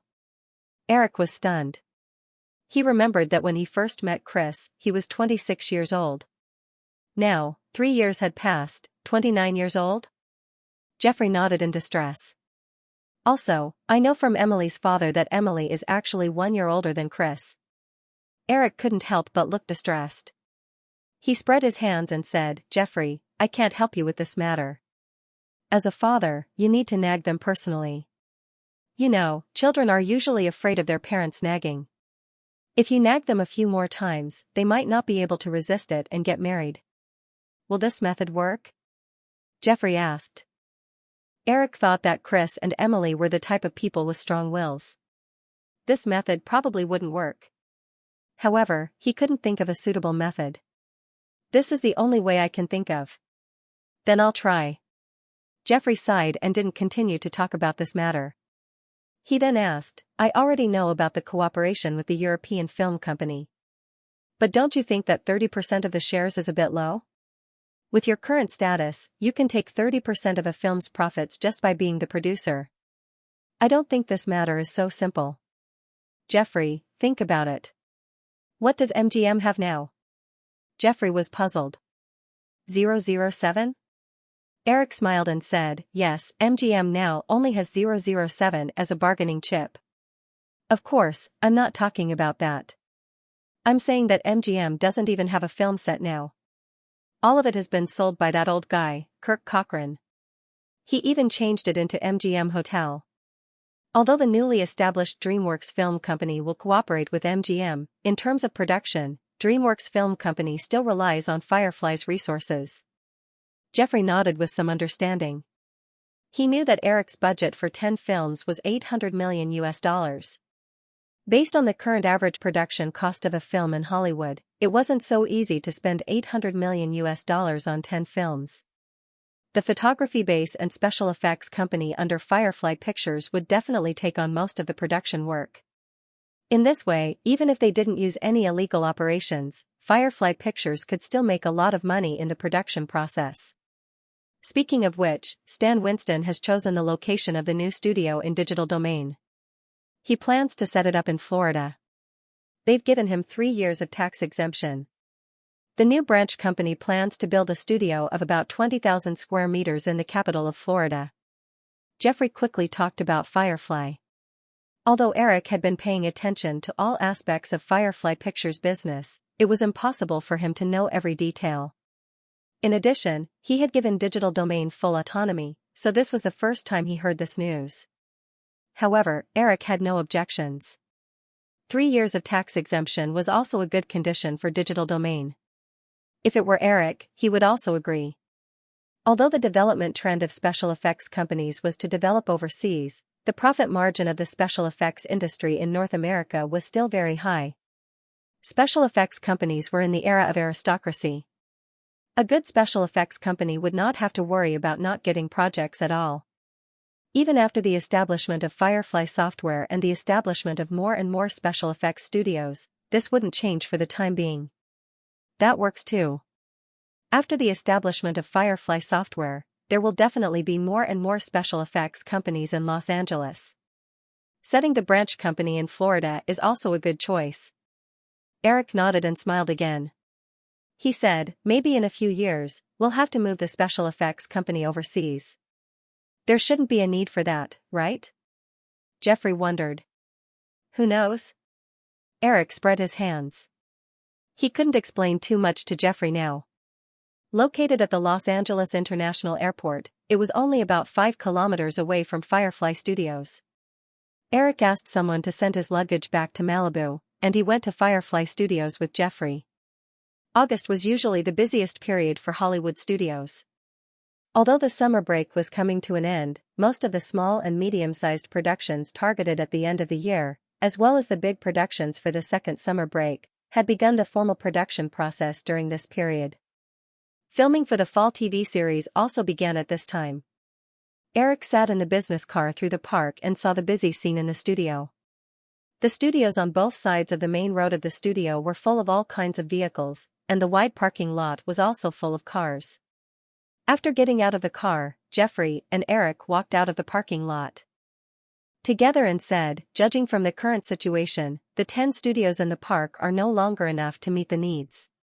We discussed this issue at the regular meeting last week. We think that the expansion of the park to the west requires at least 5 more studios. The final plan will be out in a few days. You can come back and make the decision. Well, we'll talk about it when the time comes. Eric nodded. He remembered that there were more than 20 studios on the Warner Burbank set. Although they were of different sizes, in terms of numbers, Firefly Studios were indeed a little small. However, Eric did not immediately express his opinion. It was best to wait until he saw the final expansion plan. After all, his personal ideas could not be better than the plans drawn up by Firefly's professional strategic development department. As for the management of Firefly, Eric usually only gave a negative opinion when the company's plan was not in line with the development trend of the film and television industry in his memory. Eric usually did not intervene in the details that he was not clear about and did not worry about affecting the overall situation. It was impossible for no mistakes to be made in the development process of any company. After passing through the cement corridor outside the parking lot, they came to the small square bordering the studio and the Digital Domain office area. Jeffrey said, recently, Night Visit the Vampire has been filming here. Do you want to go and take a look? Eric glanced at the crowded studio area and shook his head. Not for the time being. I'll take some time to check the samples that have been shot. According to the plan, Firefly would release 3 films at the end of the year: Interview with the Vampire, Detective 2, and Pulp Fiction. Unless he was particularly interested in the successful commercial films in his previous life, Eric would usually shoot them according to the original version in his memory. As for films that he did not personally direct, Eric mainly controlled the script and post-production editing. At the same time, he would also look for the main creator who had a similar style to the original film. During the shooting process, unless the producer and director went crazy at the same time and acted recklessly, Eric would generally not interfere. This was something that Eric had never encountered before. Judging from the box office results of a series of films such as Island Horror a few years ago and Mr. and Mrs. Smith in cooperation with Sony, Eric's plan was very effective. Moreover, in Hollywood, where the industrialization process was very complete, because the division of labor at each stage was very clear, there was not much resistance to this plan. There were very few directors in Hollywood who were strong enough to take all the control of the film. For someone like James Cameron, who had the strength to take control, Eric would be very assured to hand over the entire project to him. Compared to the hustle and bustle of the studio area, the digital domain was very orderly. Eric and Jeffrey chatted as they walked to the administrative building. From time to time, they would greet the employees they knew and did not know. Soon, they arrived at Eric's exclusive office in the studio. Because it had been empty for a long time, although it was still clean and tidy, the empty office was obviously less lively. Eric's assistant team office was located at the headquarters in Burbank, so there was no permanent secretary here. However, the general manager in charge of the park management quickly sent his secretary to help Eric and Jeffrey with some miscellaneous tasks such as making coffee. Sitting down in the office, Eric's mobile phone began to ring from time to time. Most of the calls were from the senior management of Firefly. A small number of calls were from various channels that Eric had returned to Los Angeles. However, everyone also knew that Eric had just finished a long flight, so they did not intend to disturb him. Jeffrey watched Eric sit down in the leather chair and skillfully turn on the computer on the desk. After drinking a cup of coffee brought by the secretary and chatting casually for a while, Jeffrey got up and said to Eric, "Since there's nothing else, I'll leave first. You just came back, don't be busy for too long. Go back and rest early. I'll send you off." Eric also got up and sent Jeffrey into the elevator before returning to the office. Although the internet was developing very quickly, Hotmail's online email service was still limited to the United States. This also caused Eric to be unable to use email to communicate with other parties in a timely manner after he left the United States. This was also something that Eric was very troubled about when he was in Europe and Japan. After sending Jeffrey off, Eric connected to the internet and opened the Internet Explorer browser. Yahoo's homepage quickly popped up. After the Yahoo portal was launched at the end of last year, Eric proposed many of his ideas to the Yahoo technical team based on his memories from his previous life. Based on Eric's suggestions and the current hardware and software conditions, the Yahoo team once again revised the homepage. At this time, Eric saw the new Yahoo homepage. From top to bottom, the theme box on the left was Hotmail, Yahoo News, and Yahoo Forum. On the right was the URL navigation interface, including the search function. In his previous life, Eric saw Yahoo's homepage in the computer room of his university in 1995. What left the deepest impression on Eric was the Yahoo homepage at that time. The Yahoo logo on both sides gave the impression that there were 4 mahjong tiles on the homepage. Coupled with the exaggerated design of the homepage, it was very funny when he thought about it now. Since he had the opportunity to control everything, Eric's suggestion to the team was to be concise, and more concise. To make it look more pleasing to the eye, Eric even removed the exclamation mark behind Yahoo. Yahoo News and Yahoo Forum were both launched under Eric's suggestion. In Eric's vision, Yahoo News section would become bigger and bigger. Eventually, Yahoo would transform into a news and information portal. But with the current scale of internet users, Yahoo News could not compete with print media and television media. It was still in the exploration stage. At this stage, Yahoo's main focus was on the development of the forum. In order to quickly expand the size of the forum users, Yahoo directly connected to the Hotmail user group and did not establish a separate user database. Although this was criticized by the Yahoo team, this measure was quickly implemented under the insistence of the boss, Eric. After Yahoo and Hotmail developed separately for a few years, Eric planned to integrate the two companies. After all, with Hotmail, Eric could no longer let Yahoo develop a separate email service. Although Yahoo News had just developed, through cooperation with some media, the information in Yahoo News section was much more than the few newspapers that ordinary people read every day. Although a lot of the information was a bit outdated, it was just right for Eric, who had not paid attention to domestic affairs in the United States for a long time. Opening the information section, Eric quickly found some of the information about Hollywood that he was most interested in through the search function. In addition to a lot of news about the box office of Jurassic Park, the biggest thing that happened in Hollywood in the past year was, of course, the bidding of Paramount by the two companies, Viacom and QVC. After the two parties failed to increase the price at the beginning of the year, there were several small-scale confrontations during this period. But then, in order to accumulate more power, Viacom's Xianxia turned to the largest video rental company in the United States, Blockbuster, halfway through the merger. Viacom changed its target, and Paramount temporarily put the negotiations with QVC on hold. From some recent news, Xianxia had basically completed the negotiations with Blockbuster. It was expected that the merger between the two parties would be completed by September at the latest. Once Viacom took over Blockbuster, with the huge cash flow of the video rental company and the debt financing brought by this asset mortgage, the chances of Viacom taking over Paramount would be greatly increased. As for QVC, although Barry Diller did not relax his efforts to acquire Paramount, one of the two shareholders of QVC, Telcom, had begun merger negotiations with another telecommunications giant in the United States, AT&T, and the subject of this merger was AT&T. Once AT&T completed the merger of Telcom, the support for QVC's acquisition of Paramount would be halved. Therefore, most of the media in the United States were not optimistic about Barry Diller's acquisition of Paramount. After Eric read the news, he was thinking about something else. In his memory, after Viacom completed the acquisition of Paramount with a huge investment of $10 billion USD, a few years later, because of the rise of an online rental chain called Netflix, the business and market value of Blockbuster, which Viacom had acquired with a huge sum of money, shrank sharply.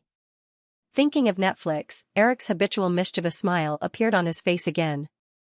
However, this matter was not urgent. To establish Netflix, he first had to implement convenient online payment channels. To achieve convenient online payment, he had to develop e-commerce.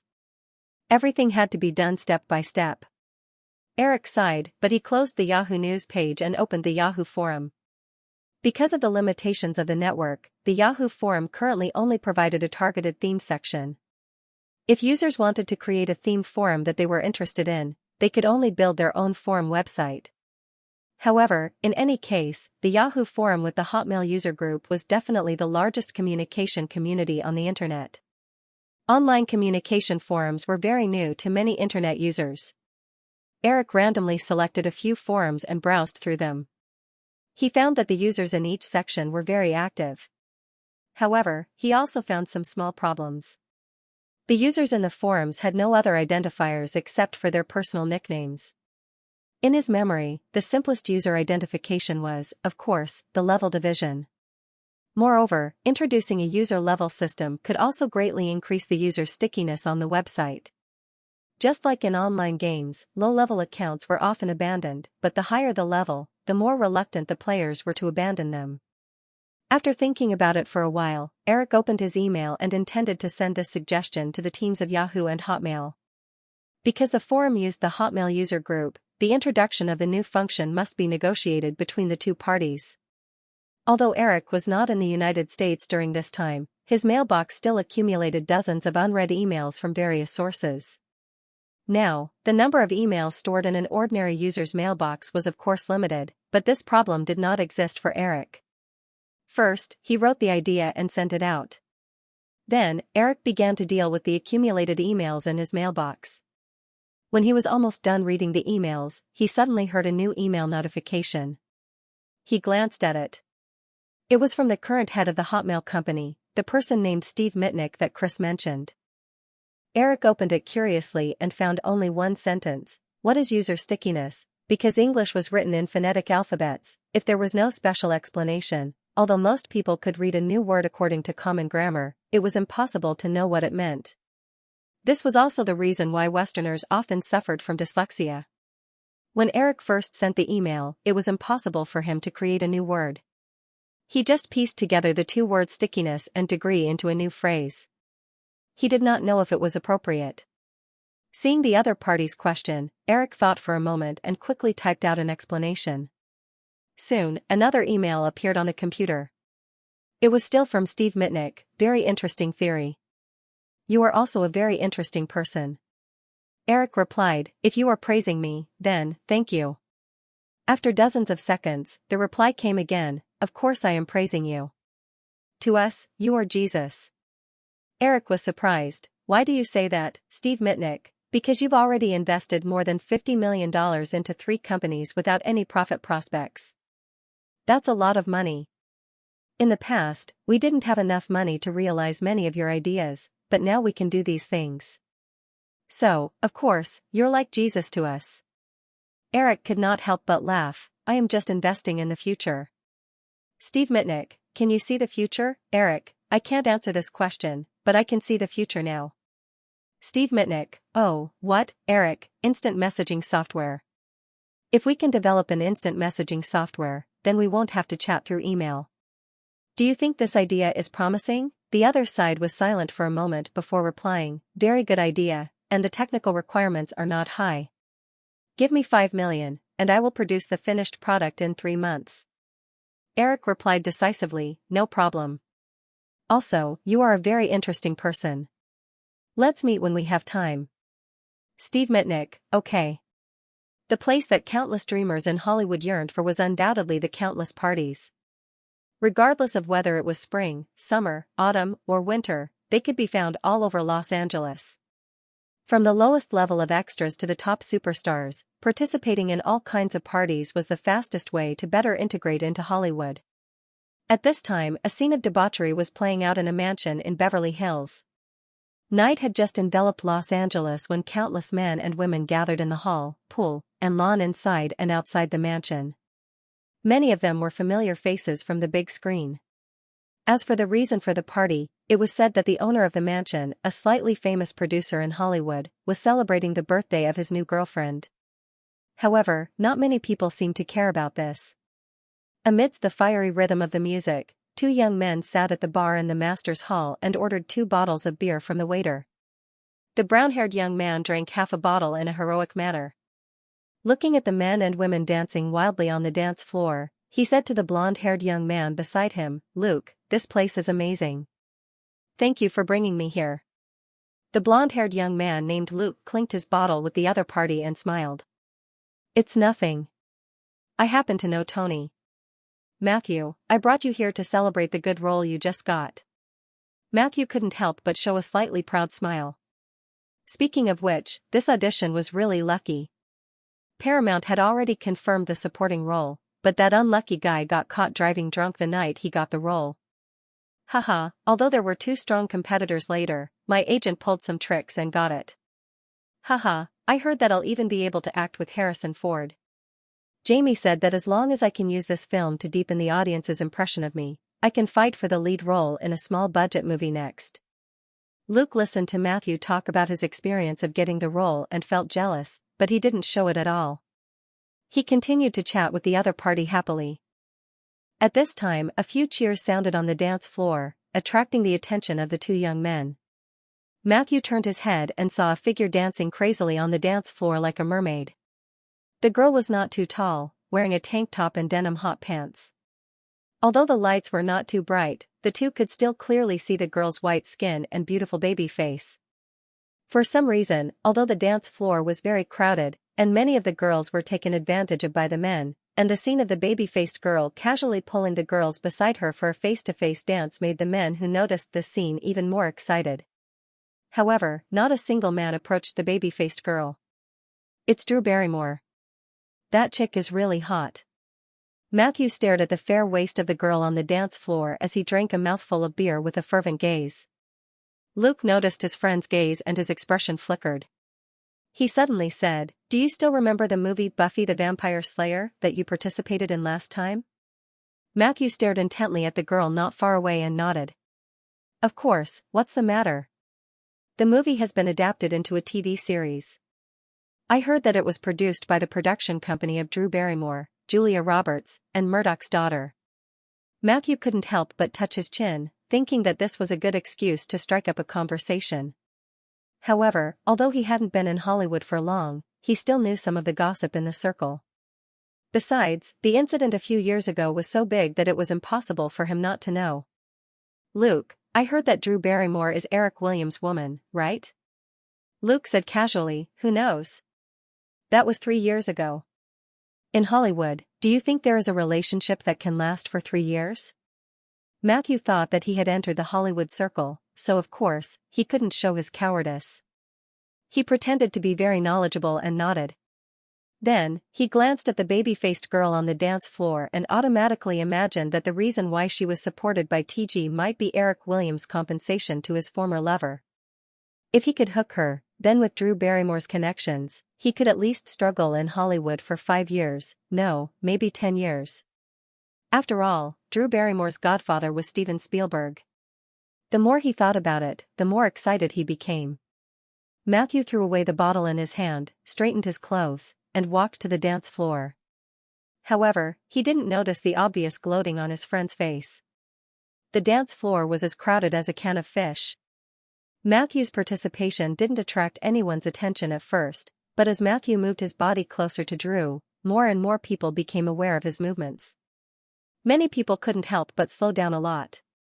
Some people even whispered to each other and quickly spread the news, as if a good show was about to begin. "Hi, Drew, my name is Matthew." Matthew finally got close to the girl and introduced himself casually.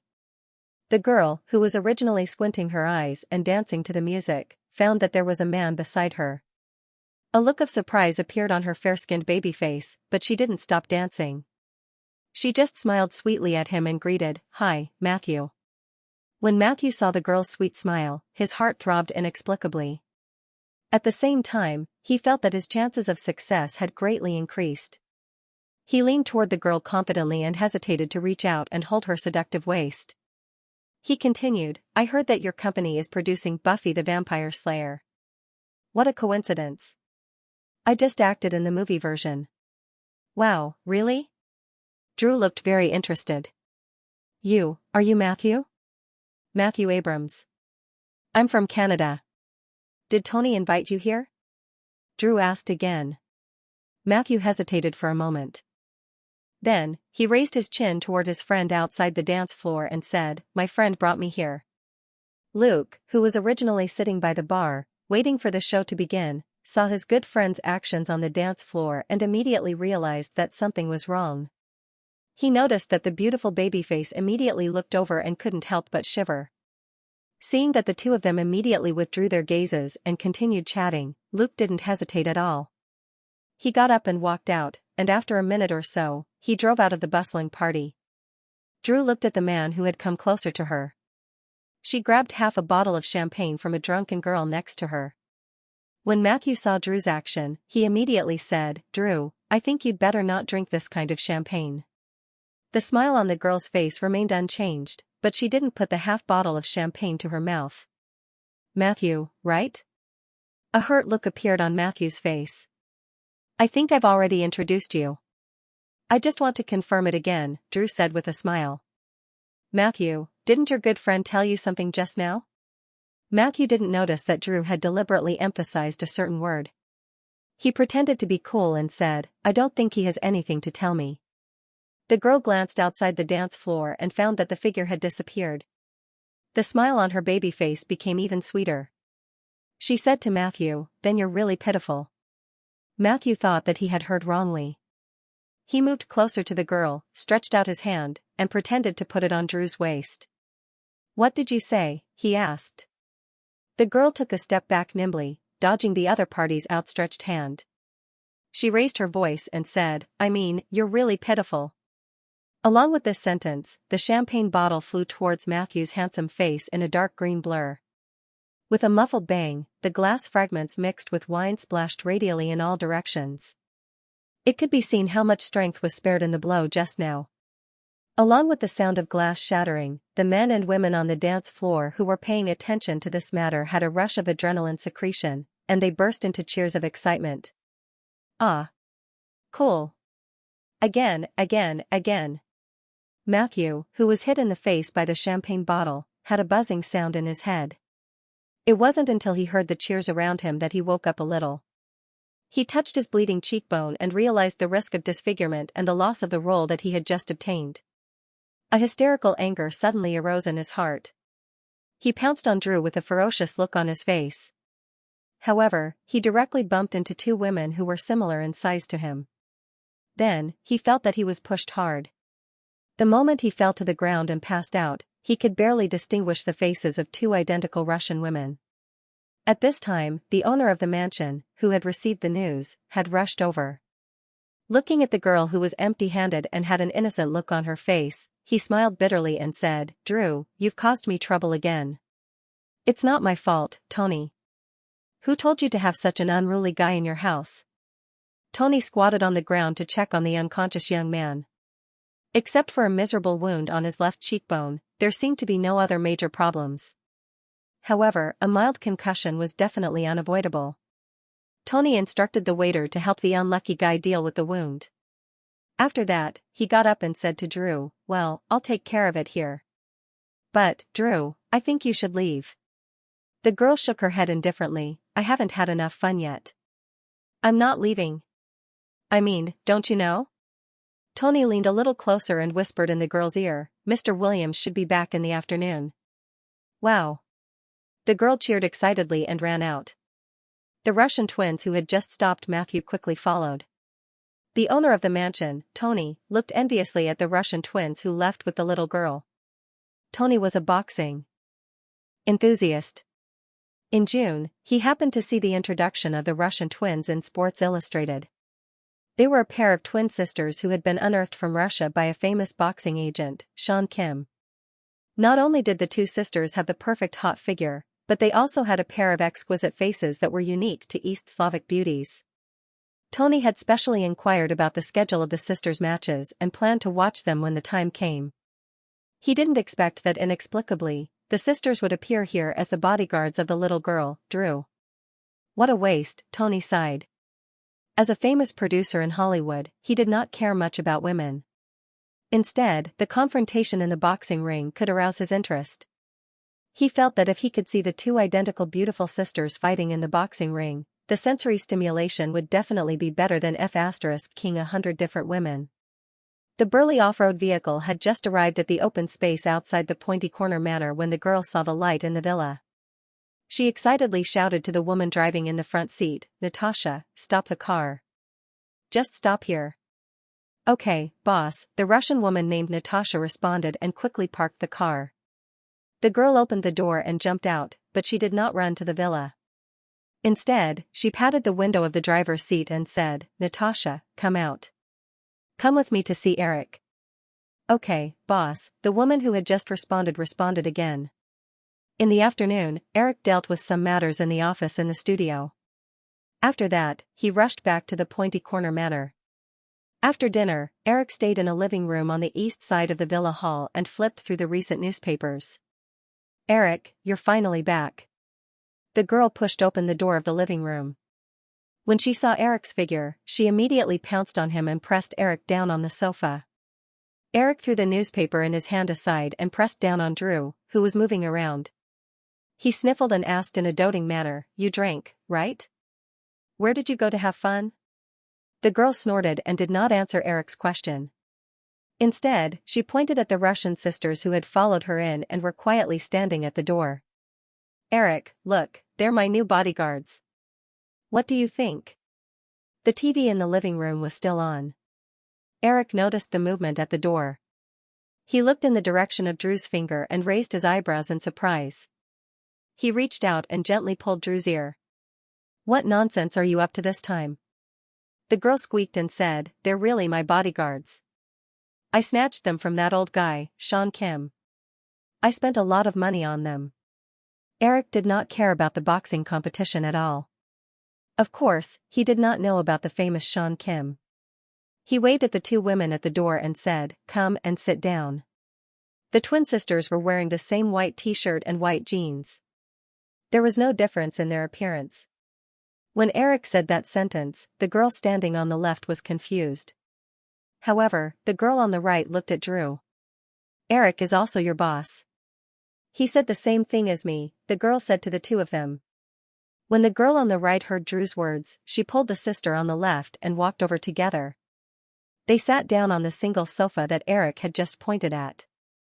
Eric looked at the two sisters, who were tall but didn't seem crowded at all on the single sofa. He asked, "Are you models?" "No, boss," the girl who had just replied said again. The girl who was still leaning on Eric smiled and said, "Eric, I snatched them from Xianxia. How can they be models?" Eric had to ask, "Who is Xianxia?" He is a famous boxing agent in the WBA. How can you not know him? Why should I know him? A boxing agent. Are they boxers? Eric looked at the twin sisters again. From their appearance, the two sisters had a somewhat cold temperament. However, they did not have the characteristics of boxers. Instead, when he suddenly saw each other's delicate faces, he would think that the two girls were models. However, Eric remembered that many famous models had the hobby of boxing in order to maintain their figures. Female boxers did not necessarily have obvious muscle lines like male boxers. Instead, their figures were more well-proportioned and hot. Seeing that Eric finally reacted, the girl nodded and said, "Yes, they are very powerful." "Oh, how powerful can they be?" Eric chuckled and shook his head. Without waiting for the girl to answer, he asked, "What are their names?" "Natasha." Eric waited for a while. Seeing that Drew did not continue, he said, "Natasha?" The girl scratched her head awkwardly and said with a smile, "Anyway, they are exactly the same. Just call them Natasha. The other name is very hard to pronounce. I can't remember it." As Drew spoke, he turned his head to look at the two girls and accurately found the girl who had just spoken. "What are your names?" "Boss, my name is Natasha Sokolov. I am the elder sister. My younger sister is Yevgenia Sokolov." Eric could almost see at this time that the elder twin sister, Natasha, knew some English, but the younger sister obviously did not. However, Natasha's English was not that fluent. Eric could barely pronounce the younger sister's name, but he really could not remember it after hearing it once. Eric was a little confused and wanted to ask Drew alone. He said, "Drew should have arranged accommodation for you. Go and rest." Natasha nodded obediently at Eric and pulled her younger sister out. "Okay, tell me. What's going on with them?" Eric asked after the two girls left. The two of them were originally discovered by Sean Kim from Moscow. I don't know the details, but I saw the two of them in a pictorial last month. I thought they were very interesting, so I asked ICM's agent to help me contact them. I agreed to help them and their families immigrate to the United States. As a condition, the two of them have to be my bodyguards. The price I offered was much more expensive than that old man Sean Kim. After the collapse of the Soviet Union, in addition to the wealth that the Soviet Union had accumulated for more than half a century being swept away, the former Soviet Union countries fell into an economic winter where basic necessities could not be guaranteed. As long as the former Soviet Union had some ability, they began to flee. Thus, a large-scale immigration wave was formed. Some countries even specially set up various departments to search for talent resources from the former Soviet Union. Eric had experienced these things in both his lives. He guessed that the sisters were part of the immigration wave. Eric looked at the little girl in his arms. He sighed in his heart. He did not know if they were lucky or unlucky to fall into the hands of this little girl. You can handle these things yourself. Don't cause trouble. Also, treat them well. They are a group of pitiful people. Eric couldn't help but sigh when he thought of the photos of the former Soviet Union residents' living conditions that were published in the newspapers 2 years ago. Of course, I spent a lot of money to buy them. The little girl giggled. Eric pinched the little girl's face. They are people, not goods. Drew rubbed her face against Eric's palm and giggled. Anyway, I bought them. Eric, you bought me too. I'm more expensive. $1 million. Perhaps it was because there were too many movies in his mind, but Eric's dreams were always a little strange. When he was about to wake up, he randomly entered Resident Evil. He didn't know who he was, and he only knew that he had entered a messy hall with his companions. He was moving forward carefully when a drop of unknown liquid fell on his face. He raised his head abruptly and saw Lord Lick's ferocious tongue attacking him in the dark. He instantly woke up in fright. At a glance, he saw Drew, who was already neatly dressed, lying next to him with a smile. It was rare for this little girl to wake up earlier than him. Eric was not surprised. After circling around the Earth for a long time, his biological clock was a bit messed up. It would probably take a while for him to recover. Thinking of the dream just now, Eric touched his cheek and asked, "Little girl, you didn't prank me by drawing something on my face, right?" Of course not, Drew showed an expression that said, "Do you think I'm still a child?" Then she gave an answer that made Eric feel a little helpless, "I just licked it a few times." Well, it's not like I'll lose a piece of meat anyway. Eric thought to himself and reached out to take the watch on the table. Drew's small body just happened to block in front of him, so he asked, "What time is it now?" Drew turned around and pressed a button next to the bed. The curtains around the bedroom silently opened, and the bright sunlight rushed in and quickly filled the spacious master bedroom.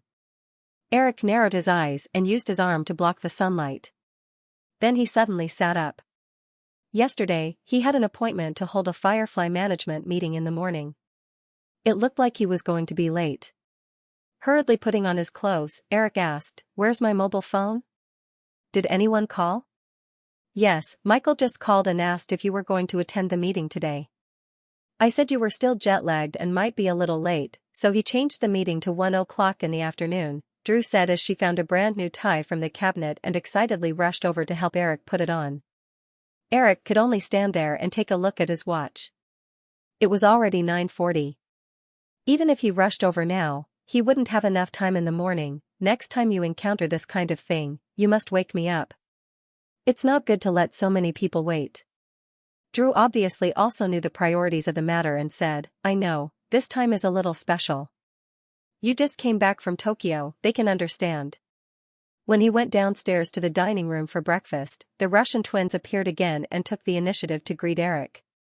After Eric sat down, they put breakfast and today's newspaper in front of Eric. They seemed to be well-trained.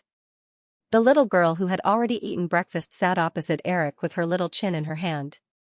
Her eyes suddenly flashed with a look that said, "Praise me quickly."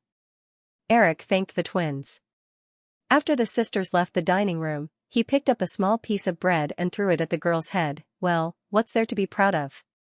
You spent so much money, it's enough to hire 100 servants."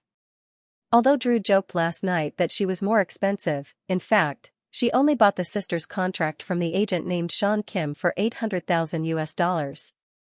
She took advantage of the loopholes in the other party's contract and promised various conditions to the two sisters. Just the cost of helping the sisters and their families emigrate was more than $800,000. "I can also let the two of them make cameo appearances in the company's movies. In the future, the two of them will be mascots in the movies of Flower Pictures. They'll be more eye-catching than your little girl holding a doll gimmick." Eric ignored the ridicule in the girl's tone and asked, "You said you'll help their family emigrate. It's not so easy to emigrate from Russia to the United States now, right? What does their family do?" "Their father was originally a very good boxing coach, but you know, Russia is so poor now that they can't even afford the hotel room when the president goes abroad for meetings. A boxing coach is even more useless. However, it's different in the Federation, and they don't have many family members. Other than the two of them, there are only their parents and a younger brother. It's not difficult." Seeing that the girl knew everything, Eric didn't ask any more questions. He took a sip of milk and flipped open a newspaper at the same time. "Eric, you always read these, what's the use?" The girl came over to find a topic. Looking for inspiration, Eric simply spat out 2 words. He saw from the Los Angeles Times that yesterday afternoon, MGM CEO Frank Marchese held a press conference and announced the plan to cooperate with Firefly Pictures to establish a DreamWorks film production company. He also revealed the production plans for Thunderbolt Girls and Resident Evil, as well as the news that Eric was about to participate in the production of the latest 007 movie. Drew didn't mind Eric's perfunctory answer. She dragged a chair over to read the press release together. When Eric was in Europe, he had already called her to tell her about the decision on the Thunderbolt Girls project. Drew already knew about it. "Eric, the press release doesn't mention the representative of Firefly Pictures. Is this a one-sided press conference held by MGM?" From the press release, not only did Firefly Pictures representative not attend the press conference, but Frank Marchese also deliberately downplayed the role of European capital in the production company in the content of the press conference. Eric thought that MGM's stock price would definitely rise recently, so he explained to Drew, "MGM needs some good news right now, so they can't wait to do this." "This is nothing," Frank Marchese must have communicated with Michael and the rest. "Firefly is not a listed company, so this news won't affect us too much. Oh, Eric, we won't lose out by giving Thunderbolt Girls to MGM, right?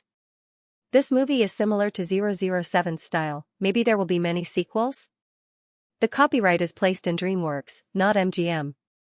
We own 30% of DreamWorks shares, so we are already the biggest shareholder.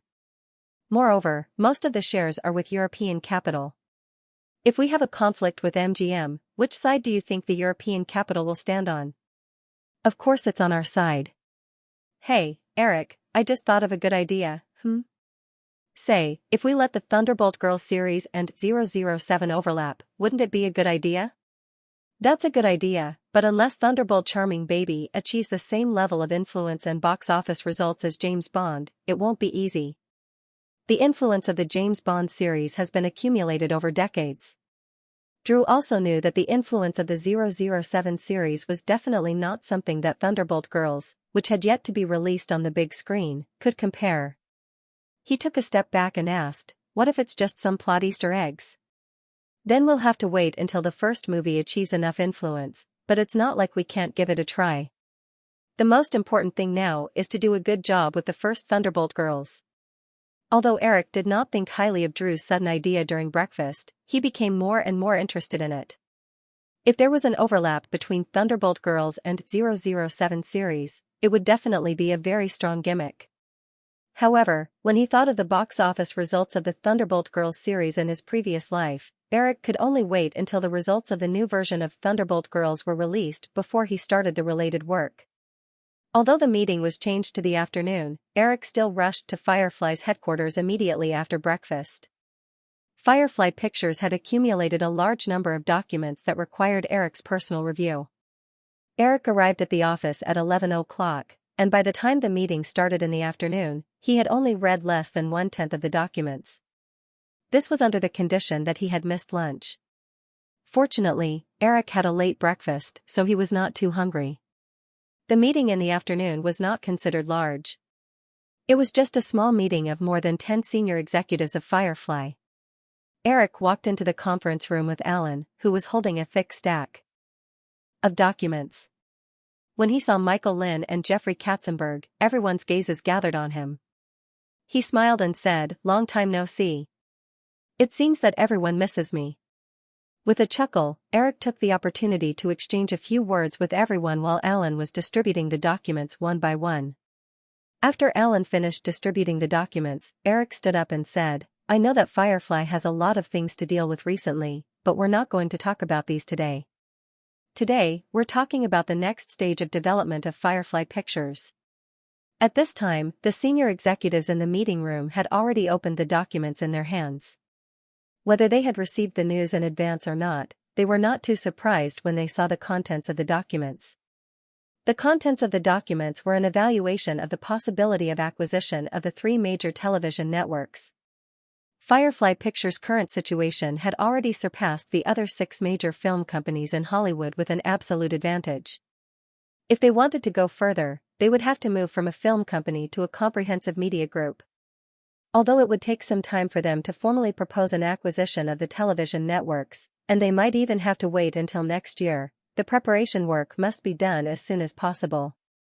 Among the 3 major television networks in North America, except for Fox, after the wave of mergers and acquisitions in the mid-1980s, ABC TV, which had been in a bad situation in the first few years, had become the one with the best overall situation at this time.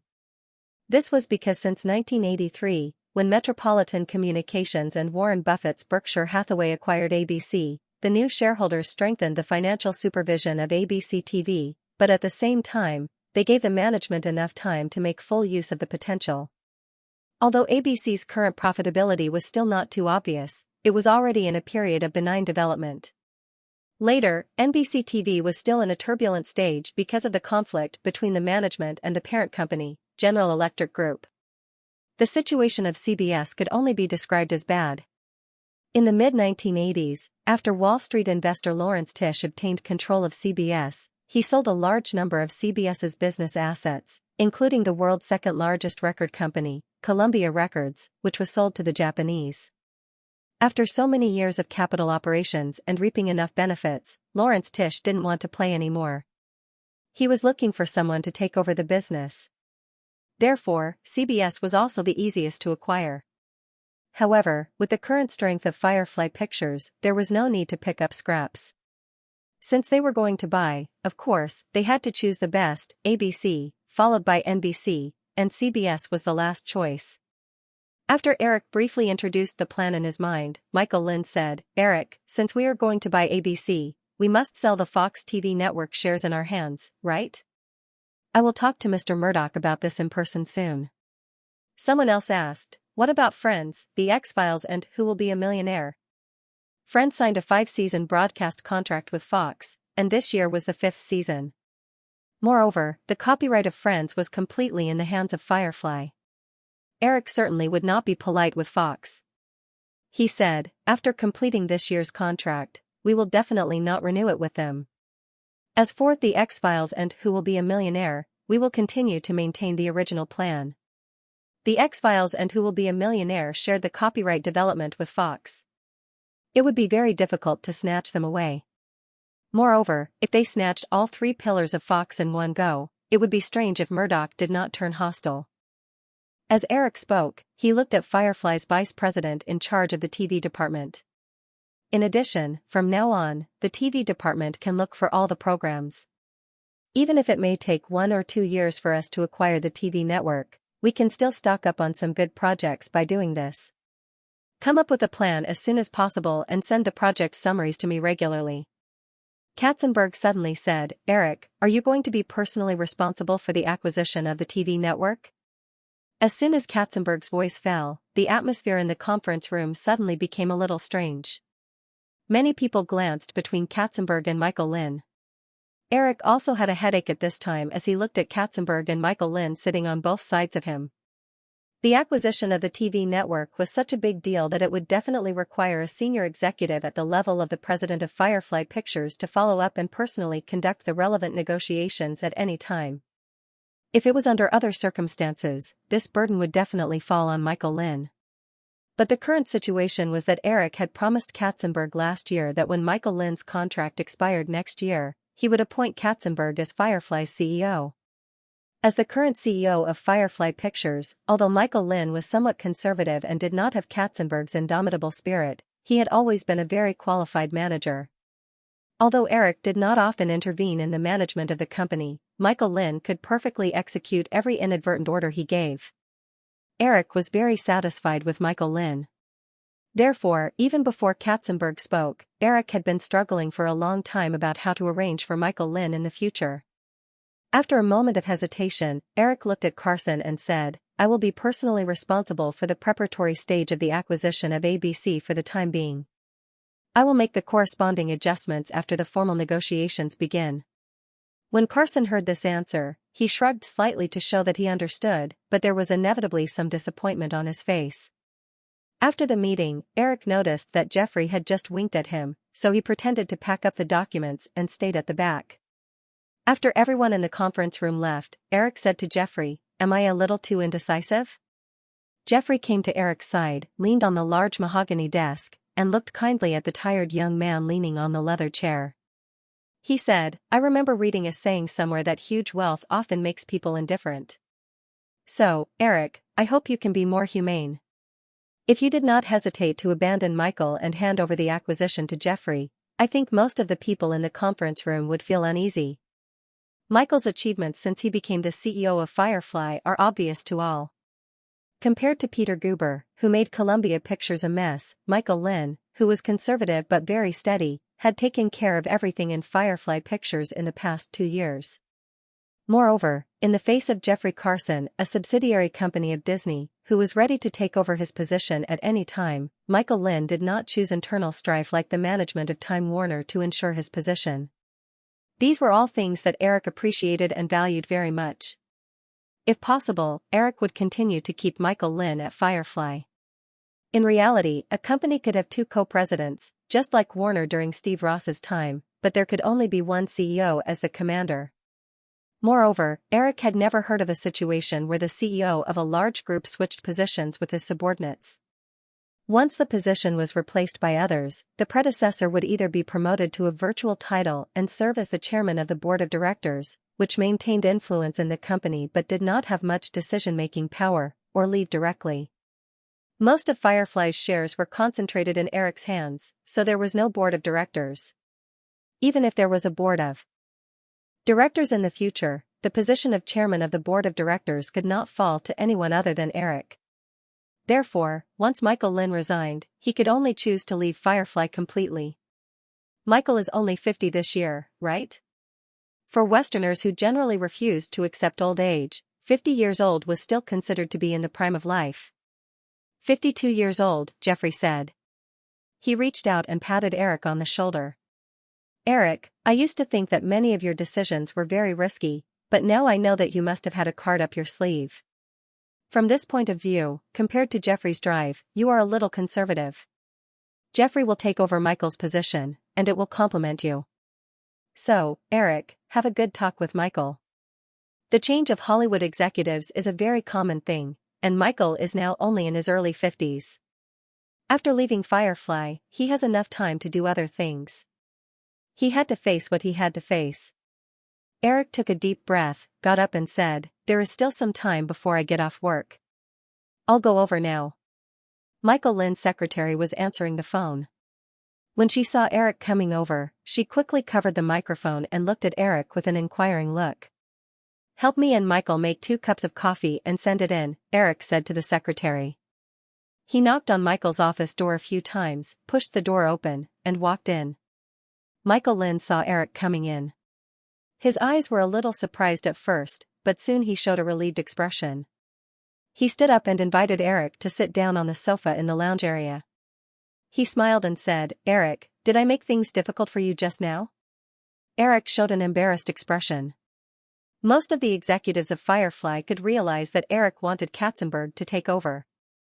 Of course, it was impossible for Michael Lin not to know. Michael Lin's secretary pushed the door in with 2 cups of coffee and quickly left. Eric sorted out his words and was about to speak when Michael Lin said, "Eric, Firefly is getting bigger and bigger. I find that I am a little powerless in many things. In fact, I have already thought about it. When my contract expires next year, I will take the initiative to resign and leave the company to do something else." This time, it was Eric's turn to be surprised. Michael Lin looked at Eric's surprised expression, smiled slightly, and continued, "My contract expires in April next year, so I will start handing over the work of Firefly at the beginning of next year. In fact, I also think that Jeffrey is more suitable for this position than me." Eric originally thought that this conversation would develop into a quarrel. He did not expect the situation to be far beyond his expectations. "Michael, then, what are you going to do after leaving Firefly?" "Maybe I will take a break first and spend more time with my family. In addition, I like red wine very much. I plan to go to Europe and find a decent winery. After the break, I will definitely return to Hollywood. You know, I have been in this industry since 1967 and have been in it for more than 20 years. It is impossible for me to leave this industry now. When the time comes, I will set up my own production company." Eric slowly recovered and said to Michael Lin, "If you need help, you can call me at any time. Of course, if possible, I also hope that you can help me pick out a script at that time." Eric felt relieved and readily agreed, "Of course, this is no problem. Speaking of which, except for the company's party, we haven't talked in private. Let's have dinner together tonight? There is a good Michelin restaurant on Amanda Street. I often go there. Let's try it tonight?" "Okay, it's my treat." Eric originally wanted to invite Michael to the Sharp Corner Manor, but since the other party personally recommended it, he did not refuse. "Of course, it's your treat." Michael Lin laughed heartily and said, "Then I will ask my secretary to make a reservation. See you tonight."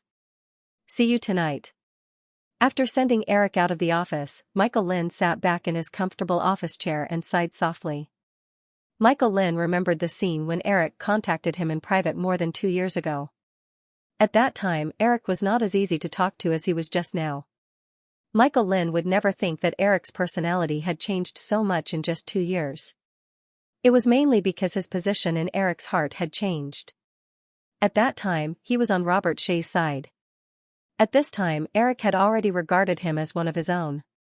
This recognition of his identity was also the reward for his 2 years of conscientious management of Firefly. Of course, Michael Lin was not unwilling to accept the position of CEO of Firefly Pictures. It was just that he knew when to advance and when to retreat more than Robert Shea. When he realized that Eric was likely to let Jeffrey Katzenberg take over after his contract expired, Michael Lin also had a period of hesitation. However, he quickly figured out some things. In a film company like Firefly Pictures, which had a simple and direct shareholding structure, if there was internal strife to protect his position, it would only lead to him being kicked out. Although outsiders had always speculated, as a person involved, Michael Lin knew very well that the 1991 Summer Rhode Island, which made Disney Pictures and Robert Shea lose hundreds of millions of dollars, was a trap thrown out by Eric. When Robert Shea was at Firefly, he had a big quarrel with Eric. After leaving, he planned to regroup. However, the film company he ran had not improved in the past 2 years. Several films that he spent a lot of money to shoot also ended in a quiet and dismal way. Many people had even forgotten Robert Shea. Among them, of course, Firefly Pictures had secretly added fuel to the fire. Including the newly established DreamWorks Productions, through various cooperation, the major film companies that Firefly Pictures could directly influence in Hollywood included Sony Columbia, 20th Century Fox, and MGM. Together with Firefly Pictures itself, the 4 major film companies accounted for most of the power in Hollywood. Under this terrifying influence, Eric did not even need to give any instructions. The other film companies that directly cooperated with Firefly Pictures would not cooperate with Robert Shea's production company. Even the other 3 major film companies would not easily contact Robert Shea in order to maintain a good relationship with Firefly Pictures. Understanding these advantages and disadvantages, Michael Lin certainly did not want to end up in the same situation as Robert Shea. Therefore, he wisely made the decision just now. By taking the initiative to withdraw, not only could he keep his shares in Firefly Pictures and get a generous bonus every year, but he could also keep the contacts he had accumulated in Firefly Pictures over the years. Not to mention Eric Williams, even his successor, Jeffrey Katzenberg, would remember his benefits. This would be a great help for him to continue to develop his career in Hollywood in the future. Eric was a little confused at first, but after calming down and thinking about it, he quickly understood Michael Lin's intention in making this decision. However, it was great that Michael Lin could figure it out. Eric would not treat him badly in the future. There was still some time before work ended. Eric returned to his office. He had just read a few documents when the phone on the desk rang. Eric picked up the phone and the secretary outside said a few words. Eric nodded and said, "Let her in." After a while, the Spanish girl looked into the office and happened to meet Eric's smiling expression. "Hi, little wildcat," Eric called out. Penelope Cruz relaxed when she heard this address. She pushed the door open and came in. The girl was wearing a black spaghetti strap dress and holding a delicate white handbag in her hand. She carefully closed the office door and walked to the opposite side of Eric's desk. She complained a little bitterly, "Eric, I thought you had forgotten about me." "How is that possible? I just came back from Tokyo yesterday. I haven't had time to call you yet," Eric said and hooked his finger at the girl. "Come here, let me kiss you." Eric's desk was very large. The computer monitor, landline, and a pile of documents on the desktop only occupied a small part of the space. Penelope gave Eric a wild smile. She pushed the desk with her small hands and jumped up. She pushed the stack of documents in front of her to the side and slowly climbed over the desk to the front of Eric. Eric smiled in surprise. He didn't mind. He gently kissed the Spanish girl's lips and asked, "What have you been doing recently?" Penelope didn't go down after the kiss. She kicked off her high heels and swung her legs lazily on Eric's desk like a little wildcat. She looked at Eric, who was reading the documents, and said, "After our training ended, Michelle said that there were changes in the plan for the Break and Charming Baby, so she let us join a short-term acting class. Well, it's never wrong to learn more now. When you become famous in the future, you won't have the time." "Eric, when will the movie start shooting?" Eric put down the documents and thought for a while. He said, "Do you know about the DreamWorks production company set up by Firefly Pictures and MGM?" Yes, I just heard about it today. This project has been transferred to DreamWorks Production Company. The specific cooperation proposal should be out this week. When the Paris side comes up with a confirmed proposal, the Break-In Charming Baby project will enter the actual production stage. The shooting should start at the end of September. This is a project that Firefly and MGM have given the green light. The production funds are very abundant, so there won't be any obstacles. After getting the information she wanted to know the most, Penelope said with satisfaction, "I'll tell those two guys later." They're still worried that the movie will be cancelled.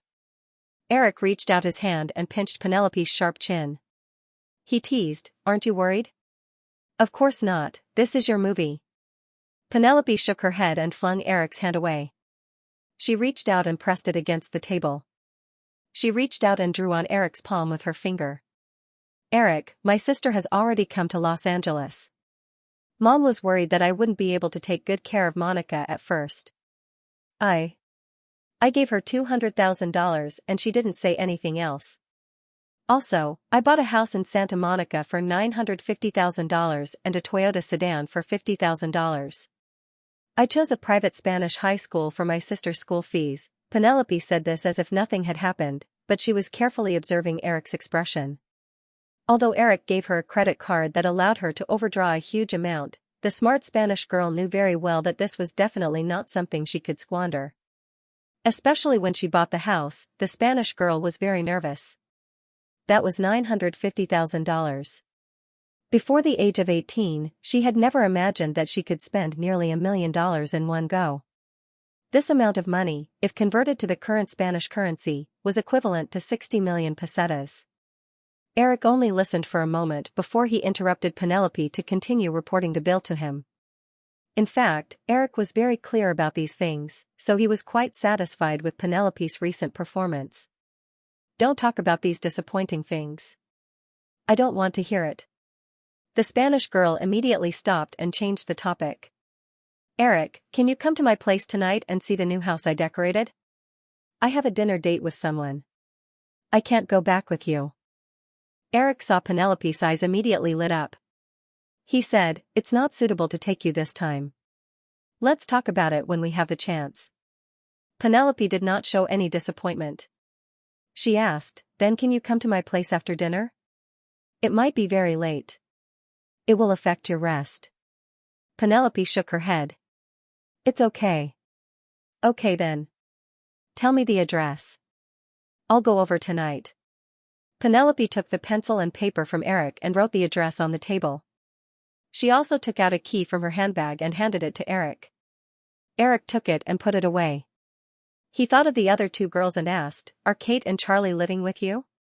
"No, they are still living in the original apartment." "Eric, do you want me to invite them to move in together?" "Oh, there's no need. I think even if you ask, they won't move in." Penelope stuck out her little tongue. Of course, she knew why Eric said that, but she did not care.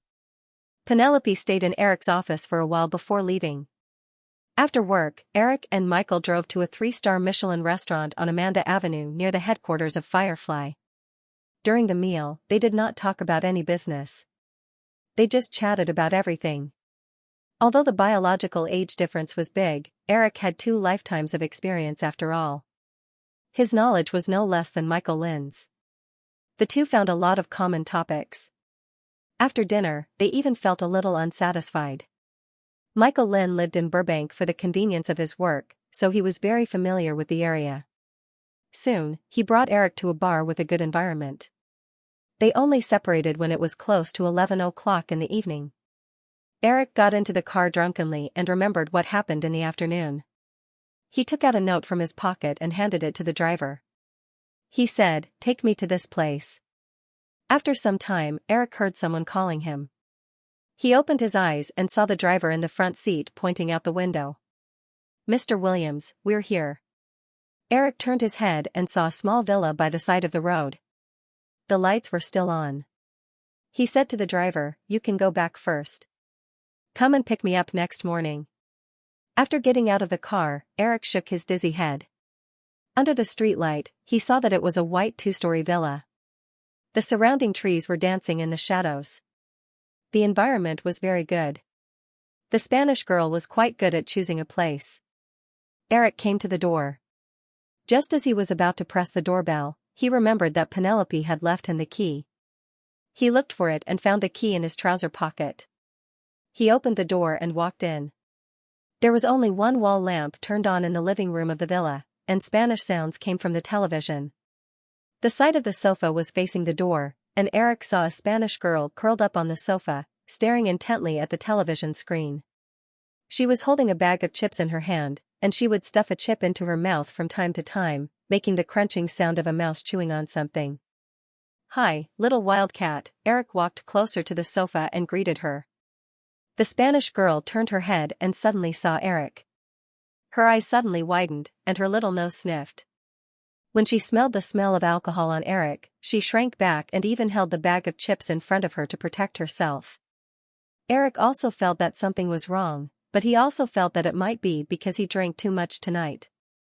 He instinctively shook his head, but it caused a wave of dizziness. He couldn't help but sit down on the sofa, reached out to hug the girl beside him, and put her on his lap with a little force. "Sorry, Penny, I accidentally drank too much." Eric pulled out the bag of chips that the girl was still holding in her hand and threw it on the coffee table. He stuck his head out and kissed the girl on the lips. The girl, who was originally in a daze, felt Eric's action, and her face immediately became abnormally hot.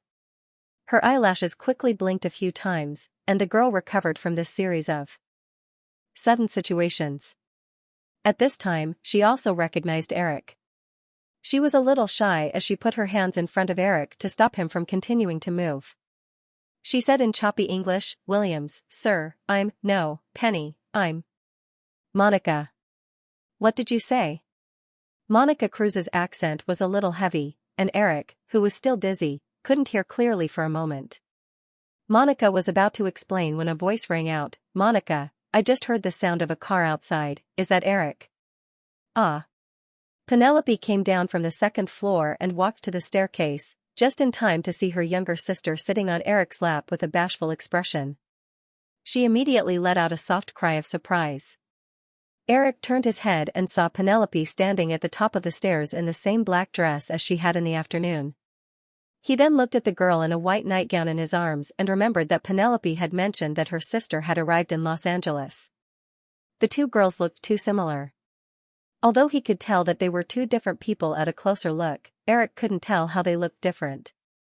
Looking at Penelope, who was surprised at first and then had a strange expression on her face, Eric subconsciously held Monica's waist and carried the girl to the side. He said, "I was wondering why I felt that she was a little light. So it's my little sister." Monica Cruz's eyes were filled with confusion, but Penelope burst out laughing. Ignoring the slightly awkward Eric, she walked to the sofa and whispered something in her sister's ear. Monica nodded shyly, stood up and said goodnight to Eric before running to the second floor. When Monica's figure disappeared, Penelope imitated her sister's behavior just now and sat on Eric's lap, hugging Eric's neck and pretending to be dissatisfied.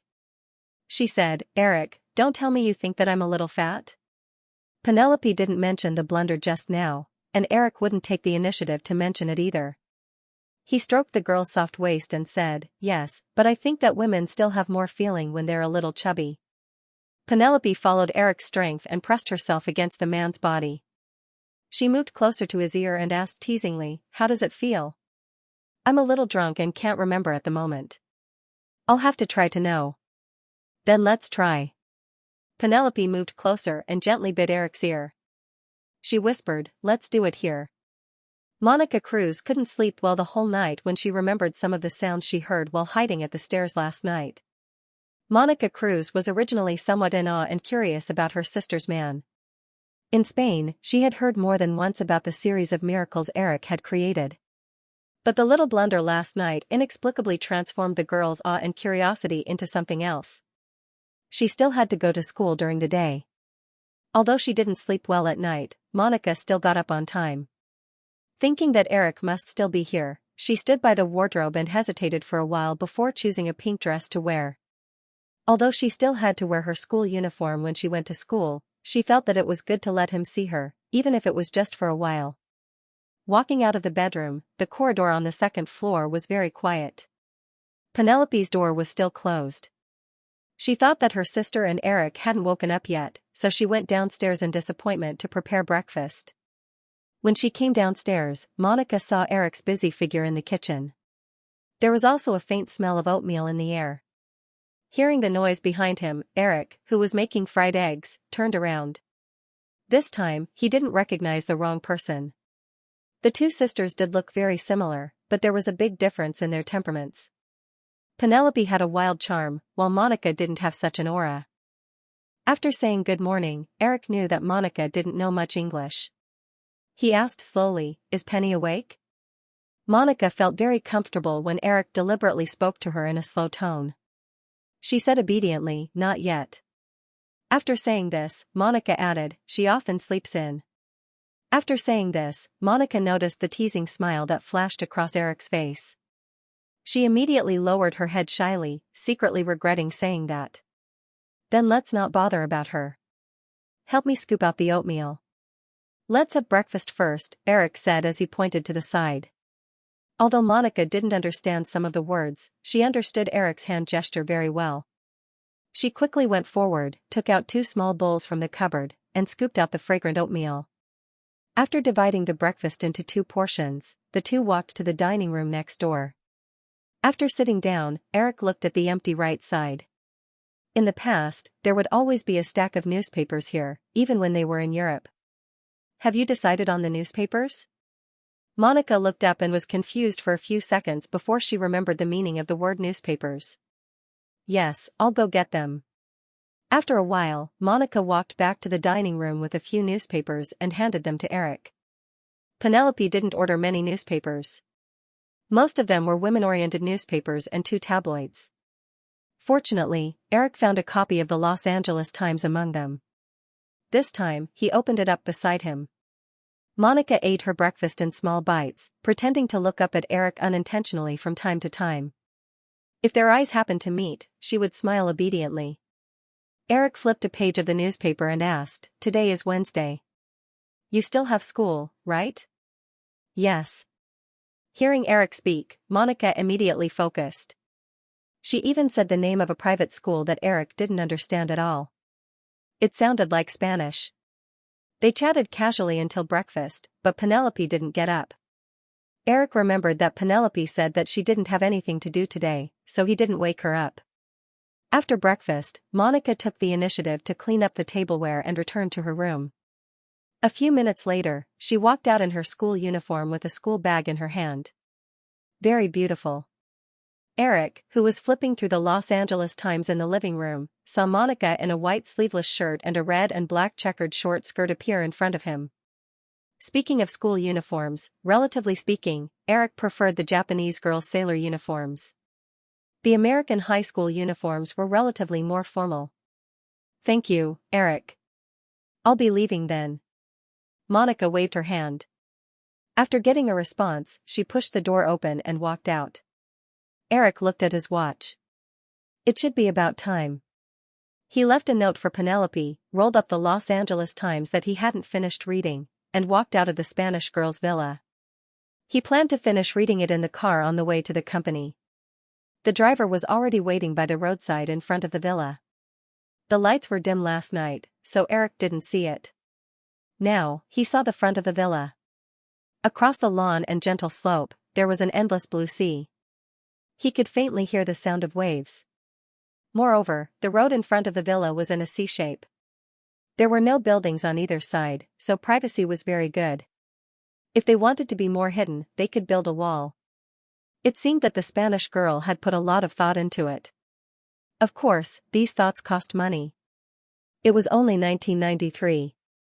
In Santa Monica, there weren't many mansions worth close to $1 million. At this time, most of the houses in Santa Monica weren't worth more than $300,000. Eric looked around. Monica's figure had disappeared. The school bus in America was very convenient. Eric didn't care how the girl would get to school. He got into his Bentley business car and ordered the driver to drive. The car drove forward a few dozen meters. After making a turn, Eric looked up and saw Monica standing quietly by the fork. He asked the driver to stop the car. Eric rolled down the window and waved at the girl. "Do you want me to send you to school?" Monica had said that the school bus would be here soon, but seeing Eric's gentle smile, the girl's heart palpitated slightly. She nodded softly. Eric opened the car door and moved in a little so that Monica could sit next to him. After asking for the school's address, the car started again. Monica's school wasn't too far away. In less than 10 minutes, the car stopped in front of a private high school. Although America was a country on wheels, a car like the Bentley was still difficult for many ordinary people to reach. Moreover, Santa Monica wasn't a rich district like Beverly Hills. Most of the students here were only from middle-class families. After the car stopped, many of the students walking towards the school gate looked at Eric's car. Some students even stopped, as if they wanted to see who would come out of the car. After all, she was just a simple-minded 16-year-old girl. Feeling the gazes from outside the car window, Monica's little vanity was greatly satisfied. She looked at Eric with a different meaning in her eyes. "Let's stop here. I won't get out of the car. I'll be recognized." Eric reached out and opened the door on the other side for the girl. Feeling Eric's arm inadvertently touching her, Monica didn't dodge this time. She thanked him shyly. After hesitating for a moment, she suddenly leaned over and kissed Eric's face.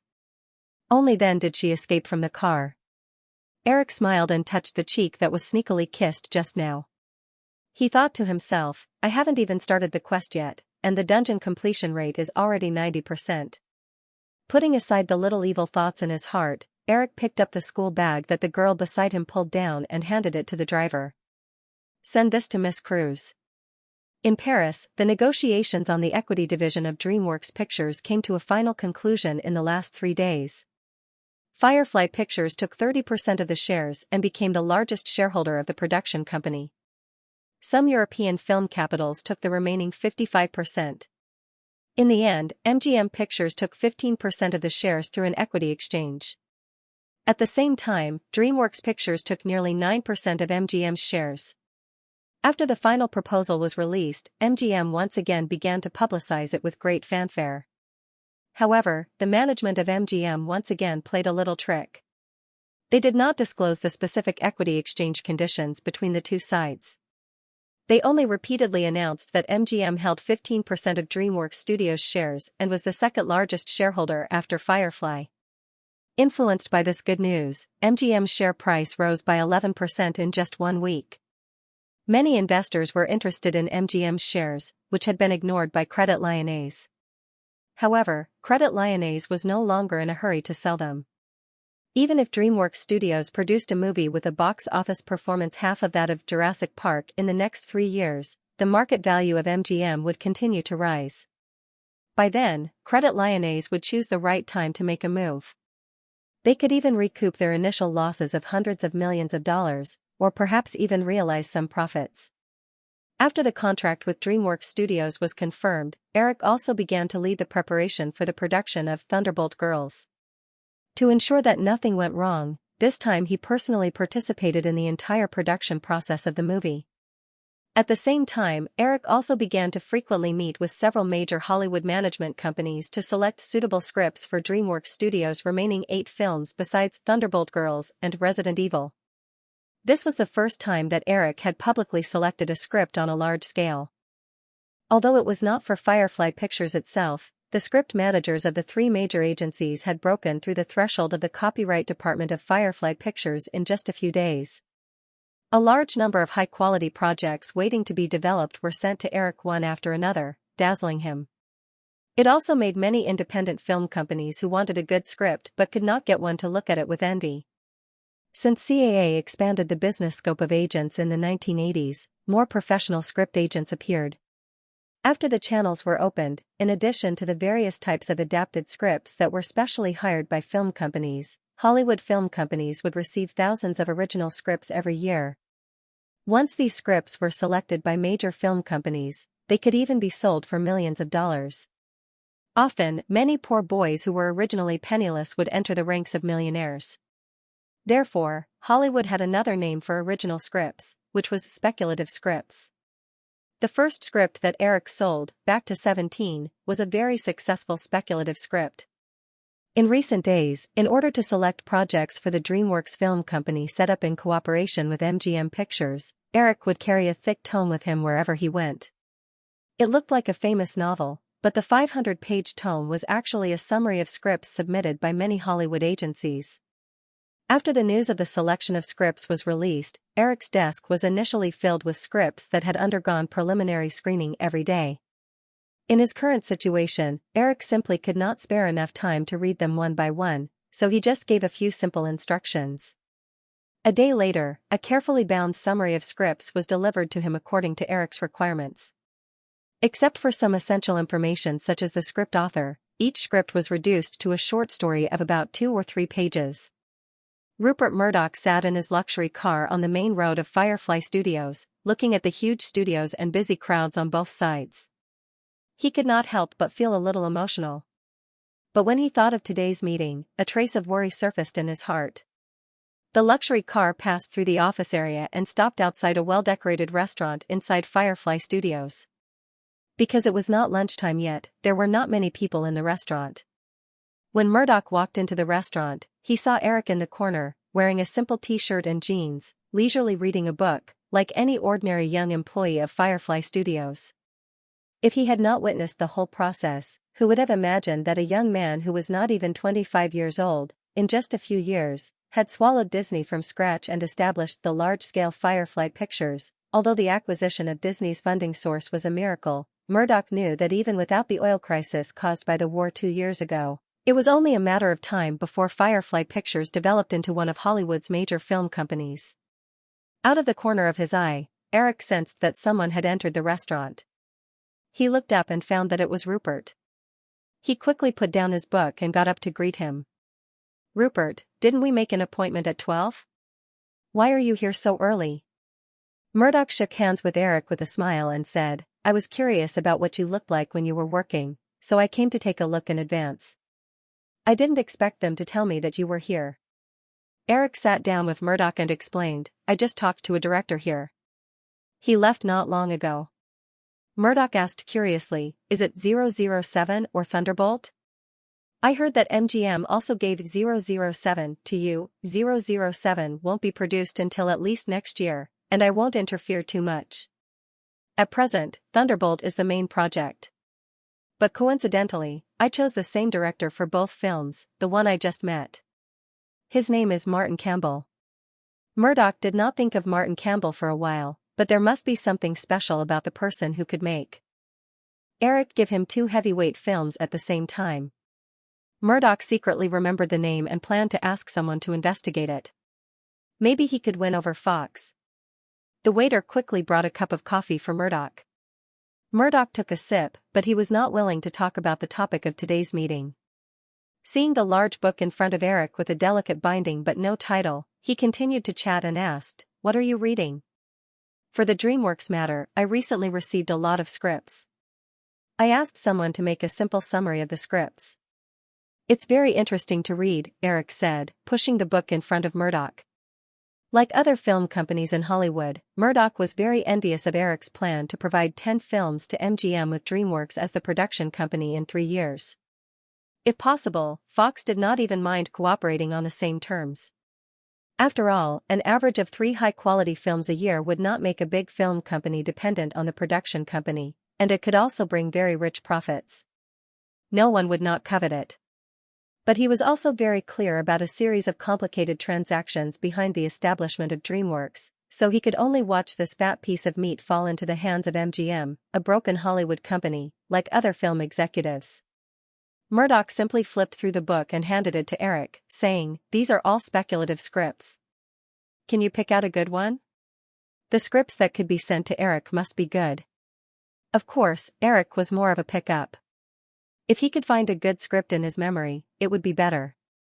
If not, he would just treat it as reading a short story collection.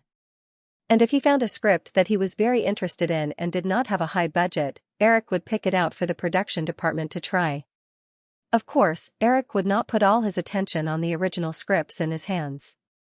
He also asked people to investigate some good films that would appear in the next few years according to his memory of his previous life.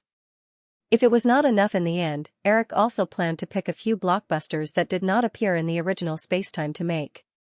As for the results, he did not care. Anyway, DreamWorks did not involve Firefly's interests too much.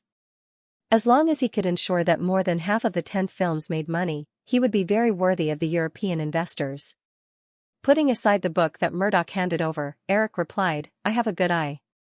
Murdoch was really envious of Eric's eye. If he could have Eric's eye, News Corporation would have already ruled the world. Of course, he could only be envious of this. Picking up the coffee and taking another sip, Murdoch said, "I thought you would write the script yourself. If I encounter something I'm interested in, of course I'll write one or two, just like Thunderbolt, but my personal energy is still limited." Eric saw that Murdoch did not seem to want to talk about the topic, so he was not in a hurry. Anyway, the withdrawal plan for Firefly Pictures' withdrawal from Fox Television Network had been submitted to Fox a few days ago. Even if Murdoch was unwilling to talk about it this time, or even if the talks between the two fell through, Firefly Pictures could still withdraw from Fox Television Network completely according to the normal business process. Of course, in this case, it would definitely drag on a little longer. Unknowingly, it was 12 o'clock and lunchtime. There was a large staff cafeteria in the studio, but there were still many staff members walking into the restaurant from time to time. Although they saw the two big Hollywood bosses sitting here, these staff members consciously did not come to the table around Eric and Murdoch, but this was no longer the time to talk about business. After ordering 2 lunches, Eric and Murdoch continued to chat. After lunch, seeing that the people in the restaurant were almost gone, Eric asked the waiter to remove the tableware and put on the coffee. Both of them were busy people. At this time, Murdoch did not mention some unimportant topics. Eric took the initiative to say, "Rupert, you should have read the withdrawal plan, right?" Murdoch nodded and took a sip of the coffee. The bitter taste made him frown. He added a few pieces of sugar to the coffee and said, "Eric, although Firefly Pictures has developed very well in the past 2 years, don't you think that you are too hasty? Since I have seen the future, of course, I have to go there early. It's better than going forward with a group of people in the future." Since this year, Viacom and QVC had bid for Paramount, and the merger of media groups had begun. There were a total of 3 large television networks in the United States. If the pace was slow, they would definitely have to compete with other groups in the future. Then, both the difficulty of acquisition and the price to pay would greatly increase. With your character, even if you choose a certain proportion of share swaps and acquisitions, you will certainly not give up too many shares. You don't plan to list Firefly Pictures, so the only way is to issue bonds. Murdoch casually told Eric's plan and said, "You should know the risks." Many companies that originally developed very well were dragged down by the huge accumulation of debt in the process of unrestrained mergers and acquisitions. Just like the current MGM, because of a large amount of debt accumulation, even if it generates some profits every year, it is often barely enough to pay the debt interest. This film company has not much value now except for the profits that shareholders repeatedly resell. If you expand blindly, Firefly Pictures is likely to fall into the same situation. At this point, Murdoch took a sip of the sweet coffee and continued to look like a kind elder. He said to Eric earnestly, "Eric, a simple calculation shows that even if Firefly Pictures issues $5 billion of long-term bonds, with an annual interest rate of 5%, the annual debt interest payment is as high as $250 million, not to mention that there is still a debt principal of $5 billion. These funds have to be repaid. The uncertainty of film investment is great, and it is impossible to maintain a high profit. Moreover, television networks are not so easy to run. Once Firefly Pictures falls into a loss, you will find that the originally enthusiastic Wall Street capital forces will immediately open their claws and try to control your company as creditors. I have personally encountered this more than once." Eric, of course, had considered these problems repeatedly and had a lot of countermeasures in mind. At this time, of course, Eric also knew that Murdoch was not really thinking for him. This old fox just did not want to lose the original cooperation with Firefly Pictures. In addition to a few television programs, the high-quality films produced by Firefly in the past 2 years were basically broadcast on the Fox television network. A large number of high-quality films with high box office not only brought more than the ratings for Fox television network, but also greatly improved the brand reputation of Fox television network. In this regard, 20th Century Fox's performance was much worse.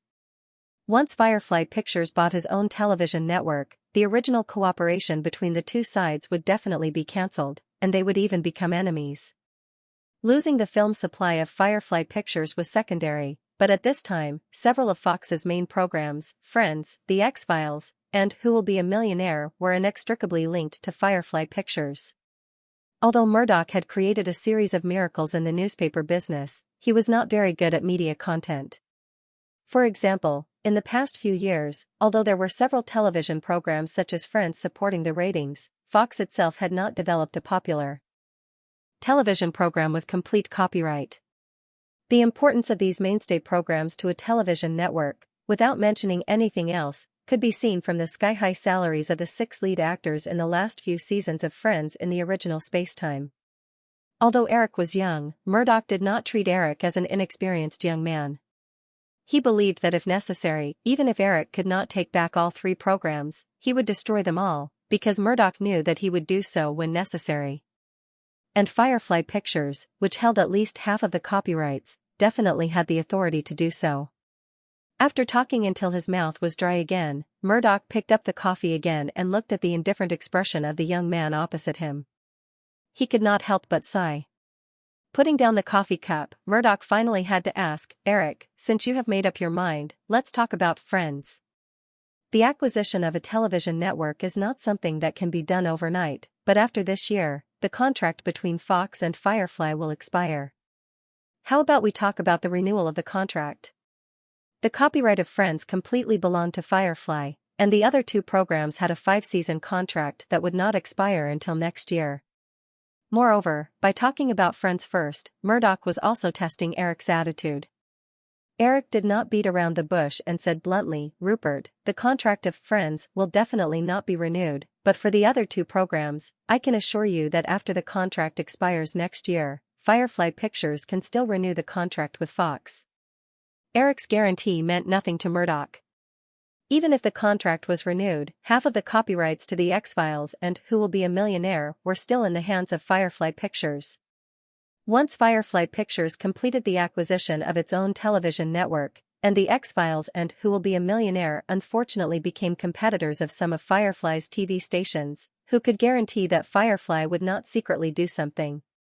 Murdoch still remembered the fiasco of Throat Island 2 years ago, and he also learned some of the inside story from his daughter. A movie not only brought a loss of more than $100 million, but it also completely destroyed the confidence of Disney Pictures shareholders in the management at that time. Otherwise, it would not have been so easy for Firefly to acquire Disney at that time. With worry in his heart, Murdoch said, "Eric, how about this? How about selling the other half of the copyrights to The X-Files and Who Will Be a Millionaire to Fox?" Eric had long expected that Murdoch would make such a request.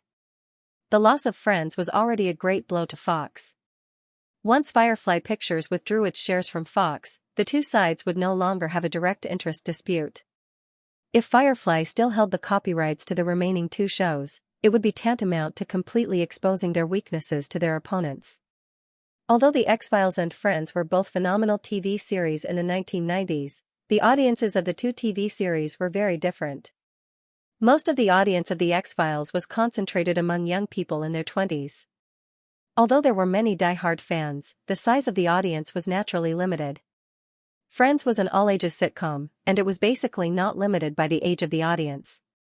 Therefore, the influence of Friends was much greater than that of The X-Files. Now that he was ready to take back the broadcasting rights of Friends, Eric was prepared to give up The X-Files. Moreover, the copyrights of The X-Files could also be used as a very important bargaining chip. As for Who Will Become a Millionaire, the format of the show was very simple. After a few years of broadcasting, the audience inevitably developed aesthetic fatigue, and the ratings of the show in North America gradually declined. However, because of the success of the reality show in the United States, many overseas television stations negotiated the licensing of the show every year. The income from this was very stable, and there was no cost at all. Moreover, if he were to sell half of the rights to Fox, the price that the other party would offer would definitely be much lower than the future profits of the program. Although Eric was in urgent need of money to acquire the network, he was not that short of money, so of course, he would not give up so easily. "Rupert, as long as the price is right, I can transfer the copyright of the X-Files to Fox, but I won't let go of the copyright of Who Will Be a Millionaire. You must know why.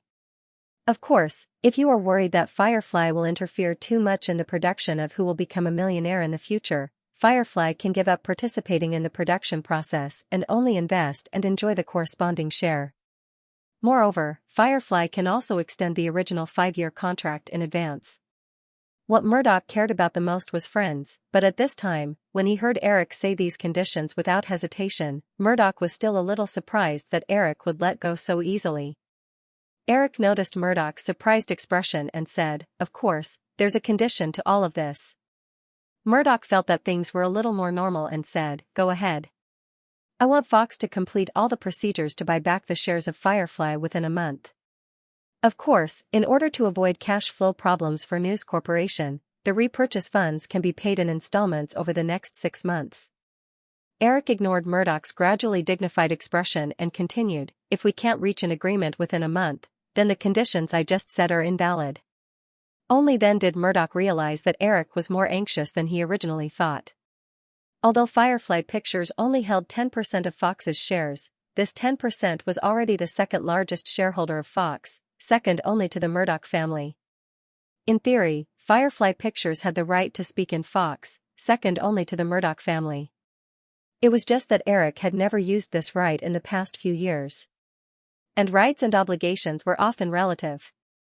According to the federal antitrust law of the United States, Firefly Pictures had such an important right to speak in the fourth largest television network in the United States, so they could not easily launch acquisitions of other national television networks. Otherwise, the acquisition was very likely to be jointly investigated by the Federal Securities and Exchange Commission and the Federal Communications Commission. If there were other forces behind the scenes intervening, there would be even more trouble. Therefore, Eric was anxious to sell the shares of Fox within a month so that Firefly Pictures would not face similar legal risks when they launched acquisitions of other television networks. Of course, this kind of issue involving monopoly was not what Murdoch was most concerned about. There was a lot of room for maneuver in the antitrust laws of the United States, which involved more of a game of interests between different forces. Moreover, monopoly restrictions in the media industry had been gradually relaxed in recent years. What Murdoch was more concerned about was limiting the negotiation period to 1 month. At this time, it seemed that Fox was not in an advantageous position. Then, regarding the issue of Firefly Pictures' offer, News Corporation would definitely not have any advantage. A few years ago, Eric personally took 10% of the shares from him for only $80 million US. Firefly Pictures' offer for withdrawal of shares at this time was $800 million US. Although this offer was not much different from the current market value of Fox, a difference of 10 times was still very difficult for Murdoch to accept. "Eric, if you want to withdraw from Fox within a month, $800 million US is definitely not enough." Murdoch thought for a moment and said, "I can only give you $600 million US at most, and the payment period of this money needs to be extended by at least 1 year. Eric smiled and said, "Rupert, you know, my character is actually not suitable for negotiations." Murdoch looked puzzled. Eric did not give up and continued, "Why don't I ask Katzenberg to negotiate with Fox on behalf of Firefly Pictures?" Katzenberg's style had always been known for being tough. Eric remembered that in the original Spacetime, Katzenberg was responsible for the negotiations between Disney and Pixar Studios. The final agreement was that the animation produced by Pixar Studios not only could not participate in the profit sharing of Disney's peripheral copyright operations, but also did not even have a share of the box office profits. Pixar could only get a fixed commission for each 3D animated film. In the end, Toy Story was a great success, but Pixar Studios did not receive much funding. In desperation, Jobs could only choose to go public when Pixar's performance had just improved. Of course, Murdoch was also very clear about what kind of person Katzenberg was. The nickname of the manic golden retriever was not for nothing. With a wry smile, Murdoch said, "Eric, you only spent $80 million when you got the shares 10 years ago. Do you think the price of $800 million is reasonable? Eric said matter-of-factly, if it weren't for the programs provided by Firefly Pictures that allowed Fox to quickly expand, perhaps the original 10% of shares would still only be worth $80 million. So, if it weren't for the market value of Fox, I actually think this price is very low. I think this price is very reasonable. Speaking of this, Eric could not help but shake his head. Rupert, actually, I think there's something wrong with the production team of the Fox network. After 4 whole years, they haven't even produced a TV show comparable to The X-Files in terms of influence. Maybe you should change the person in charge or something. Murdoch smiled bitterly in his heart. This kind of thing was not so easy. The US television industry produced tens of thousands of original TV series every year, but the proportion of series that could survive and have enough influence was terrifyingly low. Moreover, this was not just a problem for Fox. The other 3 major TV networks had similar problems. If a show with an average viewership of 20 million people was so good, no TV station would offer a sky-high price of $1 million per episode in order to retain the lead actor of the show. Eric, even if I agree to the price of $800 million, I don't think the board of directors will approve it easily. So, I think you should give in a little. Otherwise, it will be difficult to settle this matter in a month. I still have the same idea. Eric was unmoved. Everyone knew that although the Murdoch family did not have absolute control of News Corporation, no one dared to challenge Murdoch's authority for so many years. Murdoch definitely had control of News Corporation. Looking at the old fox's shrewd eyes, Eric suddenly said, Rupert, you have to know that in fact, if this matter is discussed for a long time, it may leave some impression on Firefly Pictures, but it will definitely not have as much impact as you. Firefly Pictures is not a listed company, but News Corporation is different. Murdoch was shocked. He did not expect Eric to suddenly mention this. He thought that Eric would not have thought of this at all. Eric was right. If it were not for the high-rated series provided by Firefly Pictures that allowed Fox to develop quickly, Fox would not have been able to develop so quickly in the past few years. However, at the same time, the capital market also understood the importance of Firefly Pictures as the second largest shareholder of Fox, a subsidiary of News Corporation.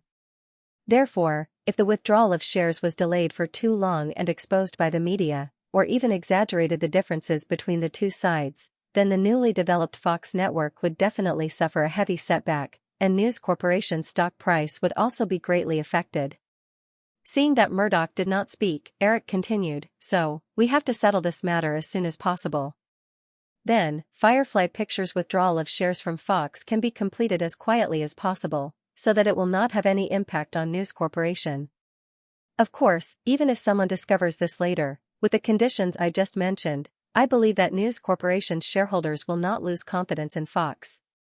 Moreover, Firefly Pictures can also cooperate with some public relations activities in the future. Murdoch fell into a short silence. Eric raised his hand and looked at his watch. It was already 2:00 in the afternoon. He took the initiative to stand up and said, Rupert, this matter is not too urgent. You can go back and think about it. I think I have to go back to work. There are still some things to do in the afternoon. When Murdoch saw that Eric did not continue to be aggressive, although his expression was not too relaxed, he also stood up with Eric. Then I'll go back first. I'll give you an answer as soon as possible. I look forward to your good news. Eric politely walked Murdoch to his luxury car and watched the other party's car leave. Then he walked back to his office in the administrative building with the large book in his hand.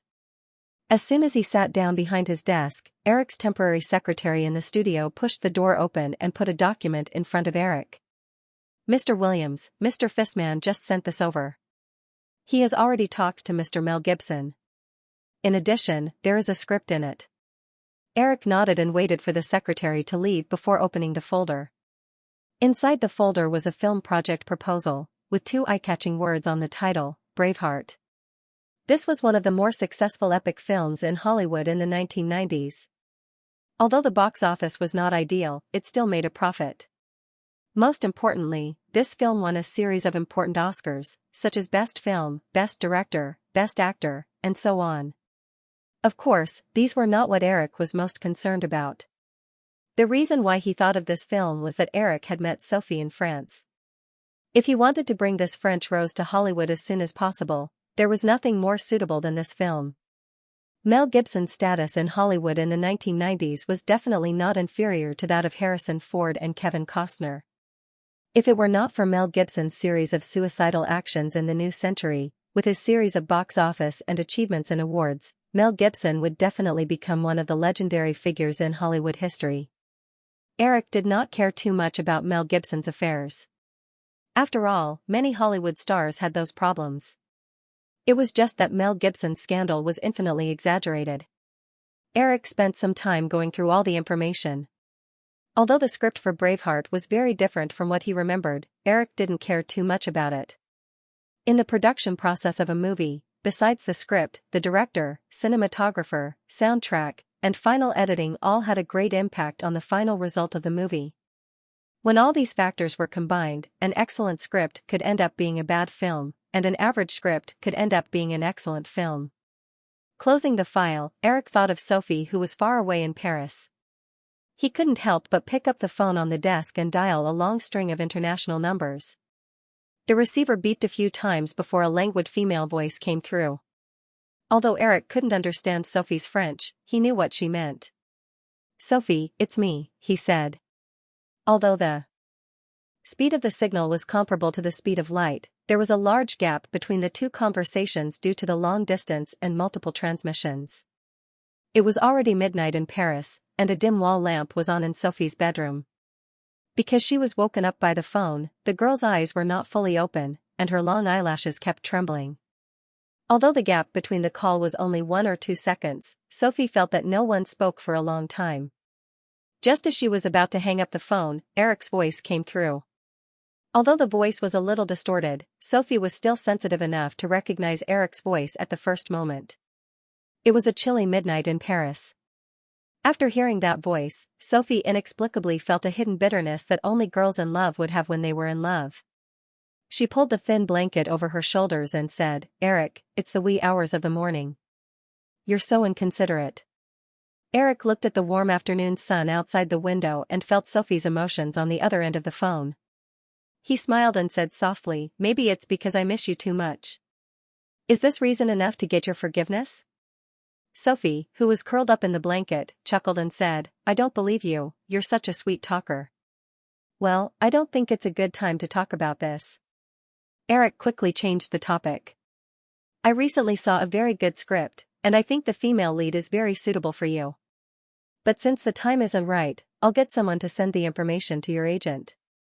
You can take a look at it tomorrow." Sensing that Eric had the intention to hang up the phone, Sophie felt a little reluctant and said, "Hey, tell me what movie it is first. If I'm not interested, I won't act in it even if you personally send the script to me. This is an epic film about William Wallace." "Do you know William Wallace?"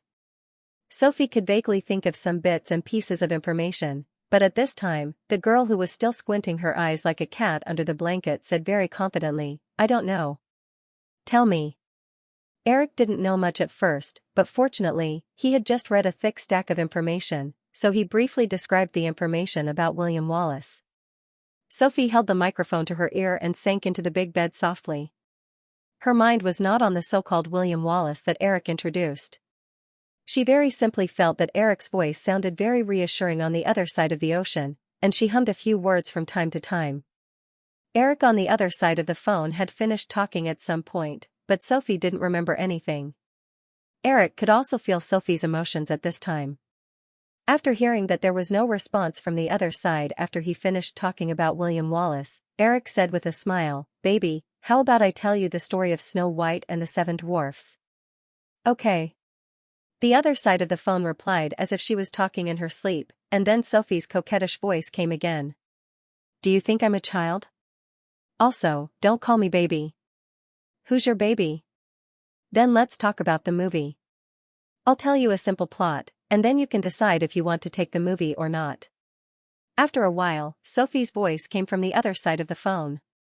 It was very low. "Okay." Eric took out the script of Braveheart from the table and slowly started talking from the beginning. After some time, Eric called out softly a few times, but there was no response. Eric made sure that the girl on the other side of the ocean was asleep before he hung up the phone. The result of this incident was that Eric happened to be staying at the Pointy Corner Manor that night. At midnight, he was naturally awakened by Sophie's phone call. Sophie very confidently said that she wanted to take revenge on Eric for waking her up last night. Eric didn't care, but the little girl in his arms at the time rolled her eyes for an entire hour during the call. The screenwriter of Braveheart, Randa Wallace, had written the script more than a year ago. After a long time in Hollywood, it fell into the hands of Mel Gibson. Mel Gibson was very interested in the script, and he was planning to develop into a director. Therefore, the first thing he did was to find Warner Pictures, which he had the best cooperation with. However, since the popularity of epic movies in the 50s and 60s, there hadn't been a successful case of this kind of movie for many years. Plus, Braveheart involved many war scenes, and the high cost of production, and Mel Gibson had never been a director before. With all these risks added up, Warner rejected the script at the first opportunity. Then, Mel Gibson began to take the project to several major film companies, but it was said that when Mel Gibson, who had never directed a movie before, asked to be the director himself, he was basically rejected at the first opportunity. Firefly Pictures received the project proposal for Braveheart in the first half of the year. However, like the other six, Firefly's copyright department evaluated the project's value very low, so it was not sent to Eric at all. When Alan personally approached Mel Gibson on behalf of Eric, Mel Gibson was very surprised, but he gladly took the time to take the initiative to talk with Alan for an entire morning. At that time, Mel Gibson was in Seattle on a promotional tour for his first movie, Faceless Man. As one of the superstars in Hollywood in recent years, Mel Gibson was surrounded by a lot of paparazzi at all times. Therefore, the next day, photos of Mel Gibson and Eric Williams' personal assistant discussing the new movie plan in secret appeared in many entertainment newspapers. Early the next morning, when Eric saw the news in the newspapers, he couldn't help but have the urge to facepalm. He was too careless. If the production department of Firefly Pictures had been in contact with Mel Gibson, they wouldn't have encountered any obstacles in getting the film that no one was optimistic about. However, the moment the photo appeared in the newspapers, everyone knew that Mel Gibson had personally taken a fancy to the project. Then, almost without thinking, they knew what would happen next. As Mel Gibson's agent, Ed Limato was very disappointed to see that his employer's first self-directed movie, The Faceless Man, only grossed a little more than $300,000 at the midnight box office. However, there was nothing he could do. Although the cost of the movie was less than $5 million, this was without taking into account Mel Gibson's personal net worth. For a Hollywood superstar who already had two blockbuster series, Crazy Mike Bruce and Lethal Weapon, Mel Gibson's salary was about $15 million.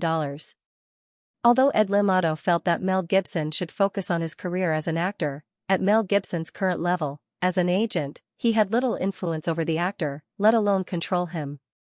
Ed Limato could only hope that the money tree in his hands would not continue to slack off. However, early this morning, when he saw the news in the entertainment section of the newspaper and received a series of calls from major film companies, Ed Limato's depression from the box office failure of The Faceless Man was suddenly swept away. After hanging up another call from a senior executive of Paramount, Ed Limato came to the door of Mel Gibson's luxury suite and hurriedly pressed the doorbell. As soon as the door opened, Ed Limato couldn't wait to enter Mel Gibson's suite. He ignored the figure of a woman who was hiding in the bedroom in a panic and raised the newspaper in his hand. "Mel, did Eric Williams' personal assistant look for you yesterday?" Mel Gibson was a little unhappy with his agent's abrupt intrusion. He frowned, took the newspaper from his agent, glanced at it, and cursed, "These damn paparazzi, they can even find out what I said in the coffee shop." Ed Limato was just about to speak when the mobile phone in his hand rang. He made an apologetic gesture to Mel Gibson, walked to the balcony of the suite, and pressed the answer button. A moment later, he returned to the living room. Ed Limato said excitedly, "Mel, guess who just called?" Mel Gibson was leaning on the sofa in the living room, reading the newspaper that Ed Limato had just brought over. Hearing Ed Limato's excited tone, he said disapprovingly, "God?" Ed Limato choked for a moment, but had no choice but to take the initiative to explain. "It's Michael Eisner, the CEO of Universal Pictures. Also, I've just received inquiries from Warner Brothers, Paramount, and Fox. They're all CEO-level executives. Hee, these guys haven't been so polite to us in a long time. Mel Gibson was not stupid. He waved the newspaper in his hand. It's about this? Yeah, Mel. Almost everyone in Hollywood knows that Eric Williams is interested in Braveheart. Didn't you receive a call? Mel Gibson shook his head and looked at the unlocked bedroom door. Every minute of the night was worth 1,000 gold. How could he let these messy things disturb him? Ed Limato made an understanding expression and stopped worrying about these things. He asked, Mel, what did Eric Williams' personal assistant talk to you about yesterday? Mel Gibson waved the newspaper in his hand again. Didn't you read it? Braveheart. The joint venture company set up by Firefly and MGM is interested in investing in this project. Yesterday, Alan Fissman came over in person and we talked about my thoughts on this movie. Ed Limato said, what about Firefly? What kind of conditions did they offer? Mel Gibson shook his head and glanced at the newspaper in his hand again.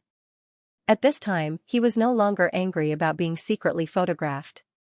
He also realized why his agent was so excited. He said, I was the one talking most of the time yesterday. Alan Fissman brought back a document when he left. Mel Gibson got up and returned to the bedroom. He quickly came out and handed the document about Braveheart to his agent. This is it. Ed Limato had already read the document about Braveheart. Some time ago, he and Mel Gibson had lobbied several major film companies. Therefore, he just picked it up and flipped through it casually. He looked up again and said, Mel, this is a good opportunity for you. But first, you have to talk to Eric Williams in person. My personal thoughts are in these documents. I don't think there's anything to talk about, Mel Gibson said, pointing to the newspaper on the coffee table. And, although it's disgusting to be secretly photographed, I think that since Eric Williams is optimistic about this project, the film companies won't refuse to invest in it. I can use this to gain more power. Although I admire Eric Williams' ability, I don't really want to cooperate with Firefly. If that's the case, I won't be able to gain too much control. Mel, this is a movie with a budget of at least $50 million, Ed Limato said solemnly.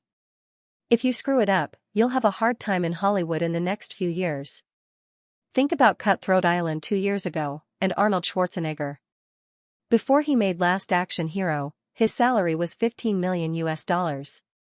But because of the box office failure of Last Action Hero, he only got $3 million from Firefly Pictures' new film.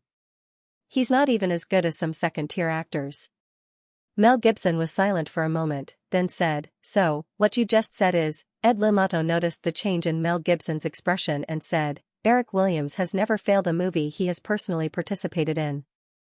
So, you should talk to Eric Williams in person and find out his specific thoughts about this movie. Then, we'll talk about the conditions. This way, even if we can't reach an agreement with Firefly, we can cooperate with other film companies to ensure that nothing goes wrong. Ed, if Eric Williams finds out that he's been fooled, what do you think he'll do? Ed Limato looked as though he was used to seeing the world. He said, Mir, what I just said is only a possibility. If Eric Williams is really optimistic about this project, I think he will definitely agree to our conditions. Even if the two sides don't reach an agreement and you use some of his ideas in the future production, I don't think it's a big deal. You're now an A-list superstar. As long as the two sides have the same interests in the future, we'll definitely continue to cooperate. Mel Gibson thought for a moment and nodded. Then you contact the meeting time. We'll go back to Los Angeles together. At about the same time, in Malibu, Los Angeles. Eric was reading today's newspaper gloomily. Drew sat opposite Eric and laughed from time to time. Eric, there's a good show to watch. You promised someone last night. Eric thought of Sophie and regretted being too eager. In his memory, although Braveheart had won a lot at the Oscars, the box office was not very good. Therefore, Eric would never fight for this project at all costs. If the competition between the major film companies led to Mel Gibson raising the price, Eric would directly give up the project. After secretly reflecting on this small mistake, Eric quickly began to think of countermeasures. After a while, Eric looked up. Drew, can you get me a pen? The little girl, who was sipping milk from a glass like a cat, didn't move from her chair. She shouted outside the restaurant, Natasha, get me a pen. A moment later, one of the Russian twins appeared in the restaurant with a sharpened pencil and handed it to Eric. Eric took it and thanked her. He didn't know if the Russian girl was older or younger, but she took away the empty cutlery next to her. He said to the little girl, "You're getting lazier." Drew didn't feel ashamed. "I'm lazy. It's too late for you to realize it now." Eric smiled and shook his head. He lowered his head and wrote something in the blank space of the newspaper. He then continued, "By the way, how's TG doing?" Drew pouted unhappily. "You only remembered after being back for so many days. I thought you had forgotten about our small company." Eric ignored Drew's small complaint. Drew had to continue. "Detective Airplane 2 is finished. Buffy the Vampire Slayer is also halfway done. There are still a few movies that will be handed over to Fox's production department. Liz will go to 20th Century Fox as the vice president. This matter has been decided." Eric remembered Murdoch's offer to TG a few months ago and asked, "What was the final offer?" Drew blinked. "Didn't you know?" "Huh?" Eric felt something was wrong and looked up. Drew also noticed something. "Liz said that you and her old man had an agreement. Fox would buy TG for $120 million and redeem the distribution rights for Firefly for $80 million. At the same time, the overseas distribution rights for TG's movies will be given to Firefly. That's what they said at the time. Although the price was reasonable, I didn't agree." Drew froze and suddenly put down the glass of milk in his hand. "Liz lied to me. I'm going to get even with her. This isn't over," the little girl said and ran out before Eric had time to stop her. There was a burst of Natasha in the hall and it quickly quieted down. Eric looked at the suddenly empty dining room and shook his head with a smile. Although he didn't agree, he didn't object either. Eric didn't think that why Elizabeth would lie to Drew. It was probably that old fox, Murdoch, who played some word games, tricking his own daughter into it.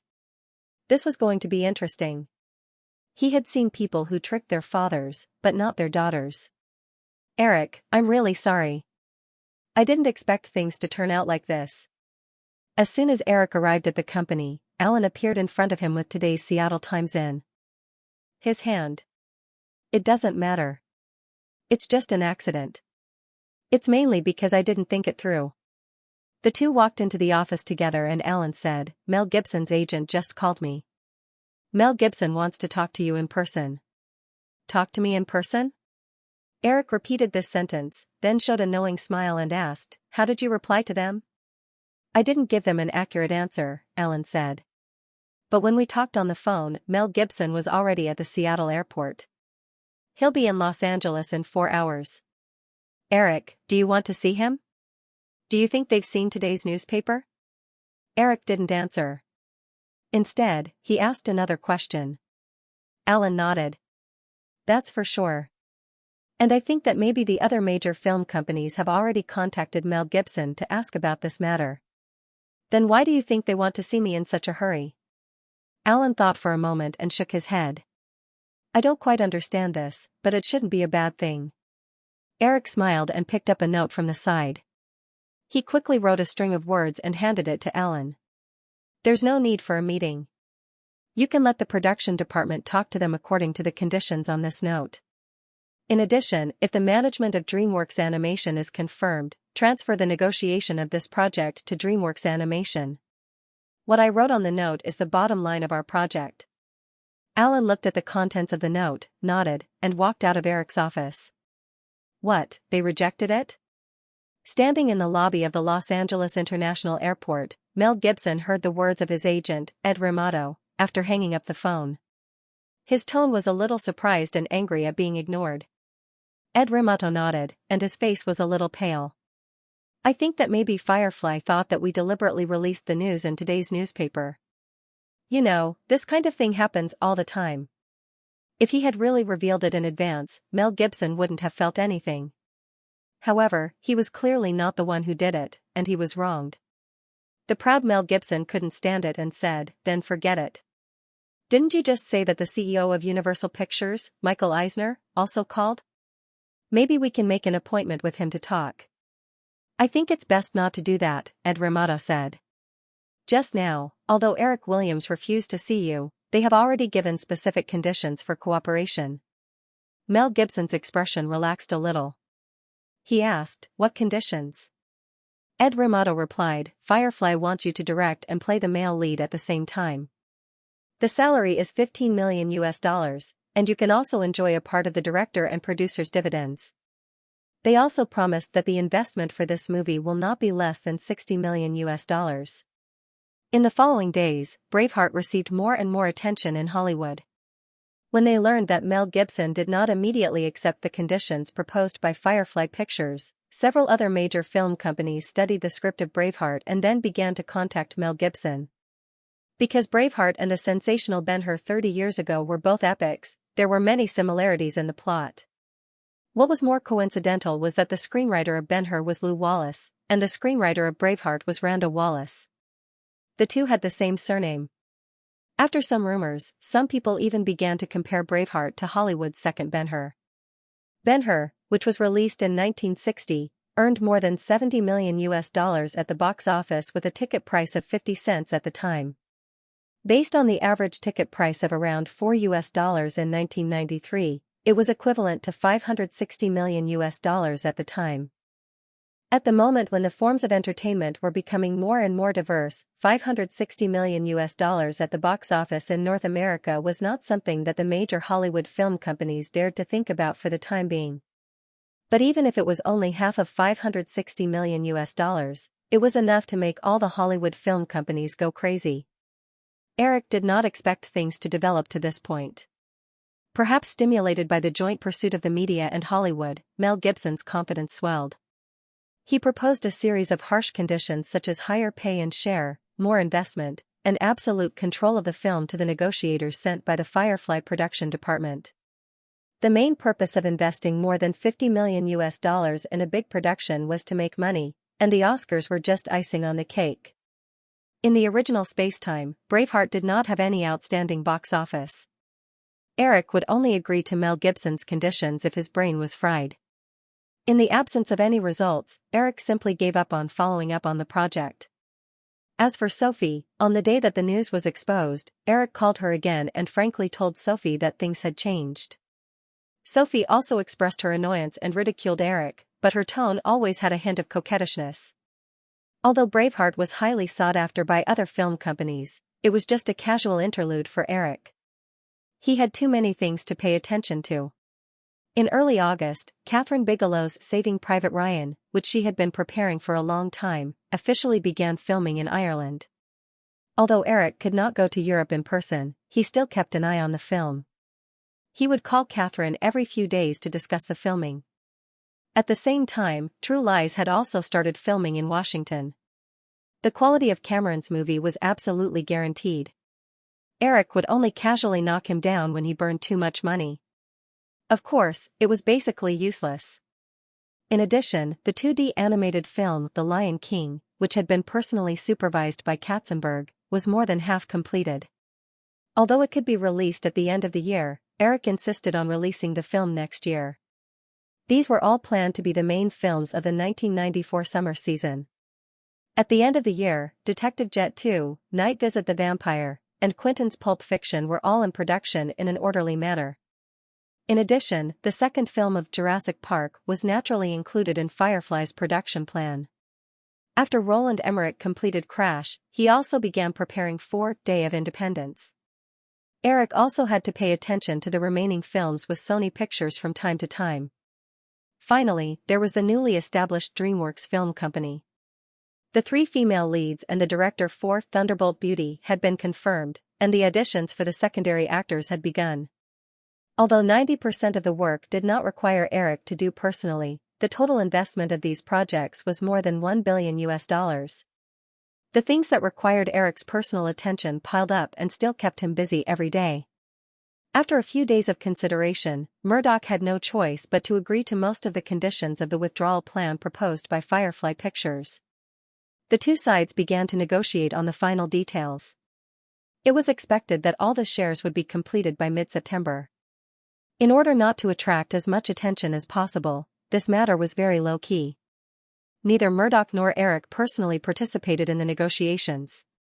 Sitting in the office of Firefly Pictures headquarters, Eric was on the phone with Chris, who was far away in Northern Europe. After a month of negotiations, the acquisition of Nokia had entered the final stage. Chris successfully obtained 51% of the shares of Nokia's mobile telecommunications division for $420 million, achieving absolute control. Although the premium was more than 20%, in Eric's view, this deal was absolutely a piece of cake. Eric was holding the microphone and talking to Chris about setting up a company in Ireland to avoid taxes. Suddenly, the office door was pushed open. Eric looked up and saw Elizabeth barging in with red eyes. At the same time, Drew was with a sullen face. Tina Fey shrunk her neck and followed behind the two women. Noticing that Eric was looking at her, Tina Fey winked at Eric, as if hinting at something. In fact, even without hinting, Eric could almost guess what had happened when he saw Elizabeth and Drew walk to his desk, one on the left and one on the right. After a few words with Chris, he hurriedly hung up the phone. Before Eric could say anything, Elizabeth pointed at Drew and said, "Eric, tell her, did you talk to my father about TG?" Just as Eric nodded, Drew said indignantly, "I know we talked about it, but Eric didn't agree to your father's conditions at that time. You lied to me." Elizabeth sniffled and suddenly looked at Eric. "You obviously agreed." After that morning, the little girl disappeared for a few days. Eric thought that the matter had been resolved, but he didn't expect that the two of them were even worse. Speaking of that phone call, Eric didn't agree or disagree, so no matter how you interpreted it, there was nothing wrong. Right now, looking at the two pairs of eyes staring at him, Eric couldn't side with either side. He could only get up and pull the two girls to sit on the sofa in the guest area. He said, "What's the situation now? Tell me first." Drew immediately looked up and confidently complained, "She refuses to admit that she lied to me." "Why do you say that I lied to you?" Eric obviously agreed. Elizabeth also became agitated. "You damn liar," Drew ridiculed again.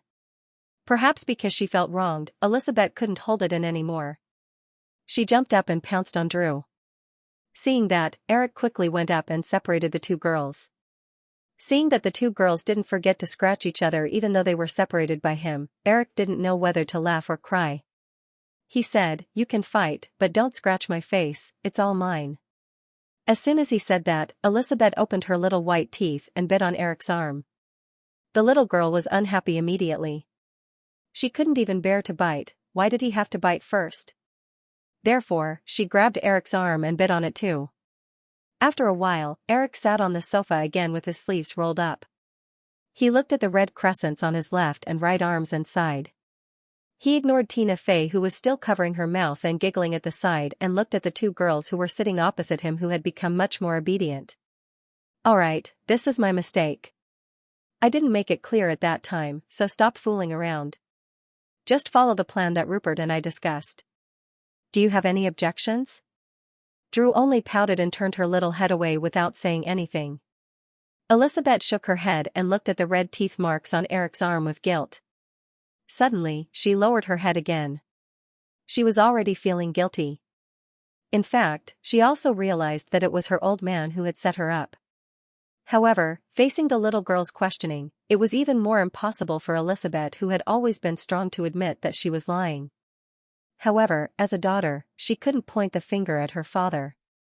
Therefore, it was a stalemate. After dragging on for a few days, she finally had to confront Eric. "Since there's no objection, that's it then. Drew, Tina, you two can go back first. I have something to discuss with Liz." The little girl snorted softly and stood up to walk out angrily.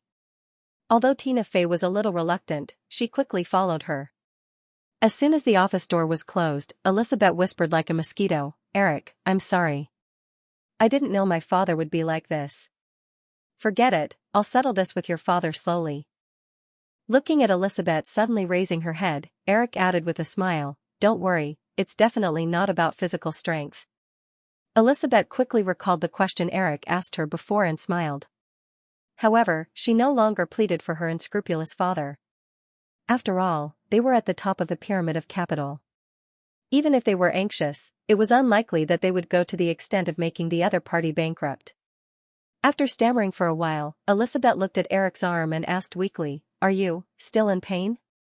Eric reached out his hand and rubbed one of the teeth marks. He smiled and said, "I'm fine now. I'll go get a rabies vaccine later." Elizabeth chuckled and wanted to find something to throw at Eric.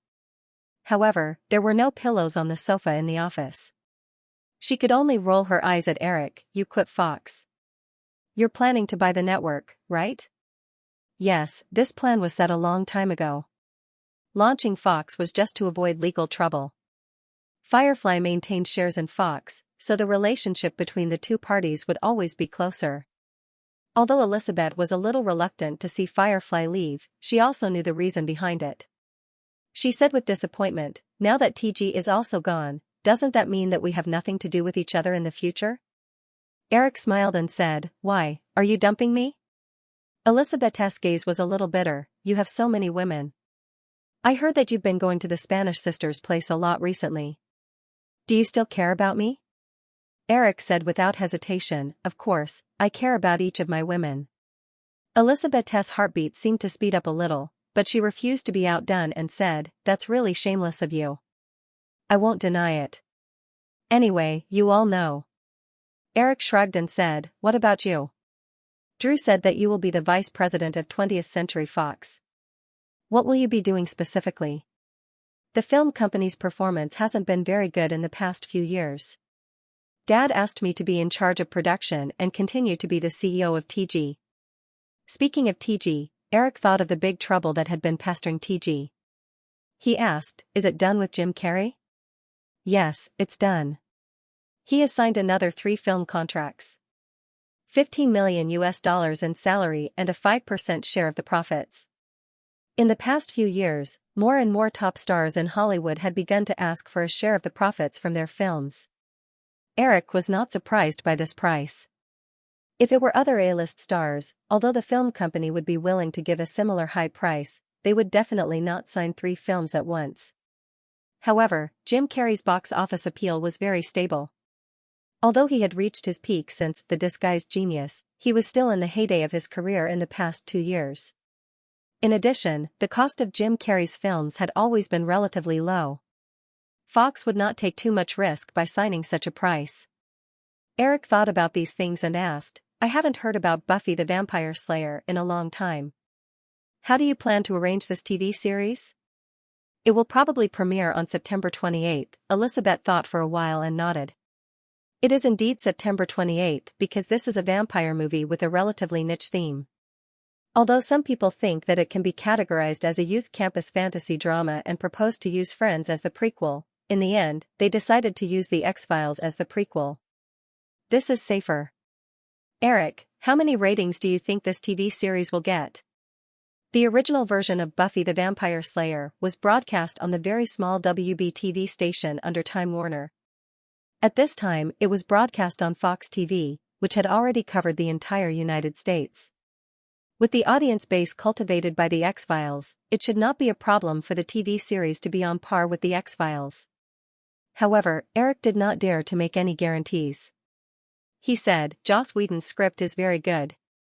If you don't make any changes during the filming process like the movie version, the ratings should be guaranteed. As for how high the ratings will be, I dare not say." Elizabeth heard the uncertainty in Eric's tone, but she did not take it to heart. After all, a TV series with high ratings did not appear that often. The 4 major TV stations broadcast 3 hours of prime time every day. Excluding some variety shows and special holiday programs, there were no less than 10 TV series per week on average. However, there were often only 1 or 2 TV series that supported the ratings. Putting aside this matter, Elizabeth asked, "You just said that you have something to talk to me about. What is it?" "Nothing, just a casual chat. I haven't been to your place in a long time. How are you tonight?" "Julia is not at home." Elizabeth had just blurted out this sentence when she immediately realized that it was inappropriate. Her face became bright red, and she did not dare to look into Eric's eyes. The phone rang for a long time before Eric opened his eyes. Elizabeth, who was in his arms, also woke up at the same time. "Is this your mobile phone?" Elizabeth said vaguely and leaned against Eric. She had no intention of getting up. Eric reached for the mobile phone on the woman's dressing table. As soon as the call connected, Murdoch's exasperated voice came through. "Eric, what the hell is going on? You promised me." Elizabeth heard her father's voice. Her face turned red, but she came over curiously. Eric wondered, "Rupert, shouldn't you tell me what happened first?" On the other end of the phone, Murdoch heard Eric's doubtful tone and could only patiently explain what had happened. While talking to Murdoch, Eric reached for the remote control and turned on the TV in the bedroom. The famous morning news program Good Morning America on ABC TV was broadcasting an interview with a guest. "Mr. Kroll, what do you think will happen if Firefly Pictures withdraws its shares from Fox?" After the camera cut, a middle-aged man with glasses said slowly, "First of all, we have to understand why Firefly Pictures withdrew its shares from Fox. From the recent series of cooperation with foreign companies, we can see that Firefly Pictures has a strong influence on Sony Columbia, 20th Century Fox, and Metro-Goldwyn-Mayer, while maintaining its own strength. This also means that Firefly's development in the film business has reached a limit. With the profitability of Firefly Pictures, Eric Williams will certainly not be willing to accept this, so entering the television industry is the inevitable path for Firefly Pictures. But in recent years, the Fox television network has developed very rapidly. News Corporation will definitely not choose to sell the Fox television network to Firefly. Therefore, the 10% shares held by Firefly Pictures have become an obstacle to their acquisition of other television networks. In order to avoid being investigated by the SEC and FCC when they enter the television industry in the future, Firefly Pictures has to sell their shares in the Fox television network. The host kept nodding. When the guest finished speaking, he asked the question again. "Will this withdrawal affect Fox and News Corporation?" "Of course, and the impact will be very big. We can see that Fox opened up with Friends 5 years ago. Then, with the TV series The X-Files and the reality show Who Will Be a Millionaire, they once again expanded the audience of Fox and increased the influence of Fox. And these 3 shows are all closely related to Firefly Pictures. It is worth mentioning that since the broadcast of Friends 5 years ago, Fox has not developed any popular TV shows with complete copyright. Once Firefly Pictures pulls out, Fox television network is likely to lose these 3 viewership mainstays. If that really happens, its influence is equivalent to a tent being stripped of its 3 highest pillars. Fox television network's overall strength will drop by a lot in an instant. This kind of blow is simply devastating. The host's tone seemed to be gloating as he asked again, "Mr. Kroll, how do you think Firefly Pictures will develop their television business? Will they establish the 5th largest television network? This possibility is very low. Eric Williams is most likely to choose between ABC, CBS, and NBC for acquisition." The host asked excitedly, "That is to say, ABC is likely to be the acquisition target?" "Of course, and I personally think that Firefly will most likely choose ABC because ABC is the one with the best indicators among the 3 major television networks. The struggle between NBC's management and its parent company, General Motors Group, will greatly affect Firefly's evaluation of it. CBS has been badly damaged in recent years, so it will definitely not be Firefly's first choice." Eric had already put on his clothes at this time. He listened to the guests from ABC on the TV who did not hesitate to attack the other competitors. He said to Murdoch, who was still online, "Rupert, you should know that taking the initiative to make a big deal out of this matter will not bring me any benefits. And after the other 3 television stations understand my personal intentions, Firefly's acquisition plan will be greatly hindered. I can't do that." Murdoch said something else, and Eric nodded. "Don't worry, I will let Michael attend the press conference in person. Myself, no, today Eric was about to find an excuse to refuse when he saw Elizabeth standing next to him shaking his arm with a pitiful expression. Eric's heart softened and he had to say, "Well, I will be there on time. 10 o'clock, Century City, I remember. Well, I will have someone investigate who leaked this matter." After hanging up the phone, Eric stood in the bedroom and patted the Motorola mobile phone in his hand. A moment later, he suddenly laughed. Elizabeth was standing quietly beside Eric, afraid to disturb his thoughts. When she saw Eric laughing, she was a little annoyed and patted Eric on the shoulder. "Are you happy?" Eric's smile did not fade. He reached out to grab Elizabeth's small hand and squeezed it. "I know who leaked this matter." Regarding the withdrawal negotiations between Firefly Pictures and Fox Television Network, only the senior executives of both sides knew about it. Even if some people abandoned their professional ethics, the losses caused by leaking the company's secrets were definitely much more serious than the profits generated by the disclosure to the media. Once the matter was exposed, in Western society, where personal credibility was highly valued, this person's career would be completely over. Other than the company's senior executives who were involved in this matter, the only person who knew about Eric's withdrawal plan was the lawless little girl, Drew. During this period of time, the girl had been living in the Sharp Corner manor. Eric often brought some documents home to deal with.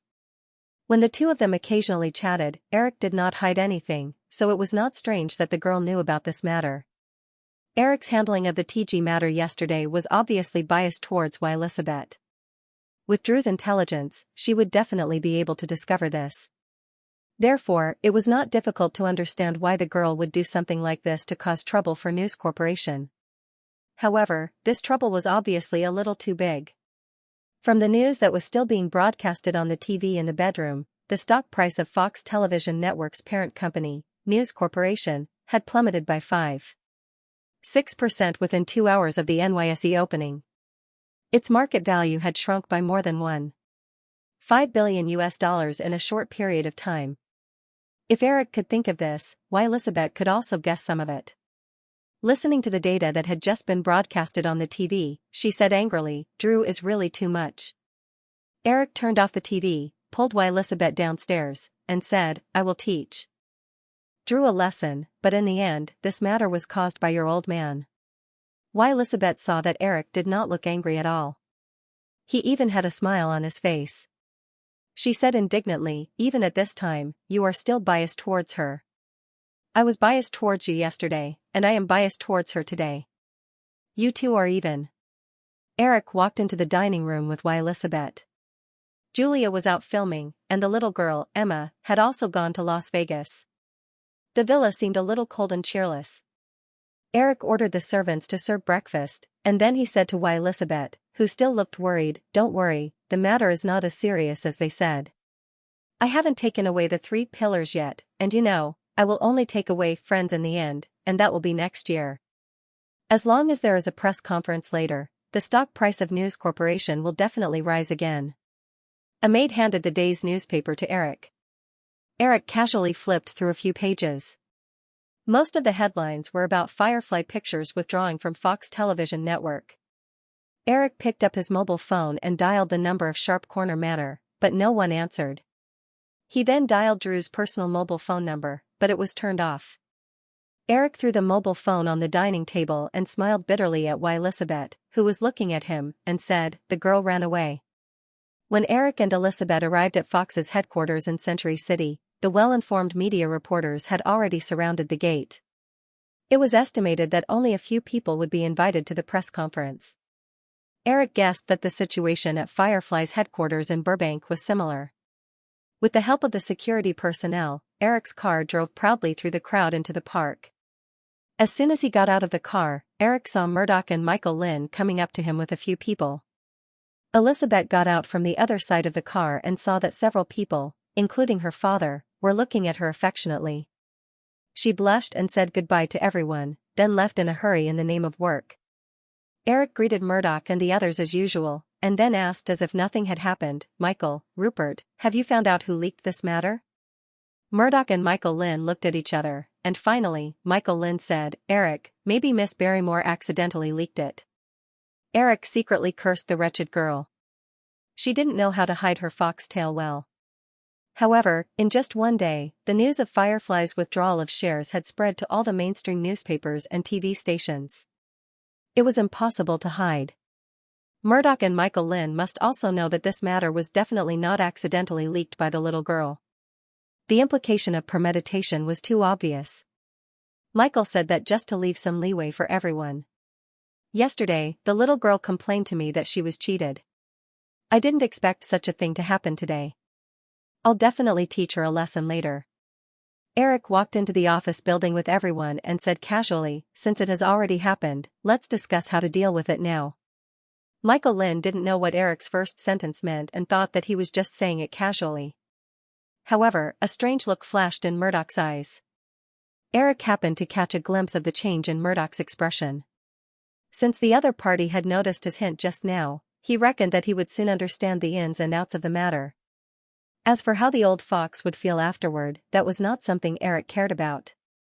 There were still more than 20 minutes before the press conference. The group of people did not go directly to the press conference hall. Instead, they went to a conference room to discuss some issues for the press conference.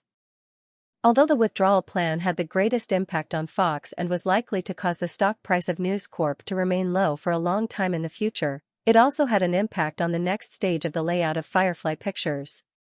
The most direct manifestation was that while the stock price of News Corp fell, the stock price of most companies involved in the television business on the New York Stock Exchange rose to varying degrees.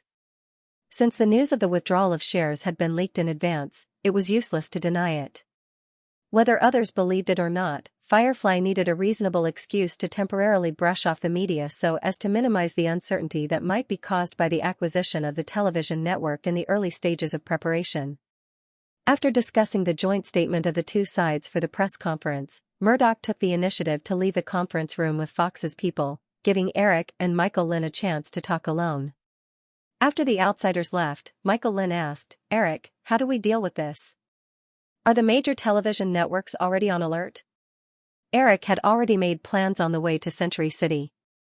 He made a phone call to understand the situation and said, I just asked. The negotiations for Viacom's acquisition of Blockbuster have reached the final stage.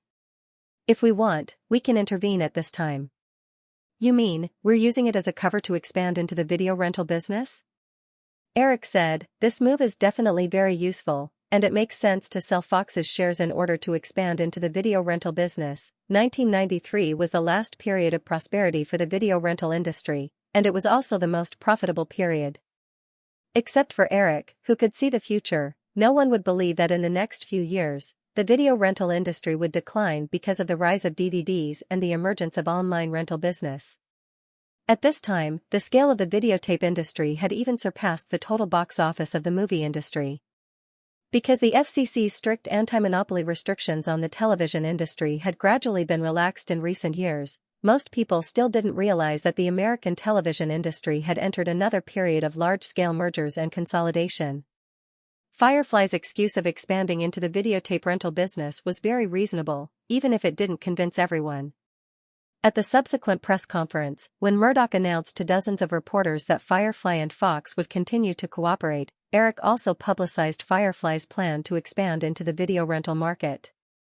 He also pointed out that Firefly's acquisition target was Blockbuster, which was about to be acquired by Viacom. As for the future, Firefly would definitely lose in the competition with Viacom, so Eric was not lying. In order to complete the act, Firefly sent a vice president to start contacting Blockbuster's executives. Viacom had already offered a sky-high price of $8 billion for Blockbuster, which had more than 3,000 video rental stores in the U.S.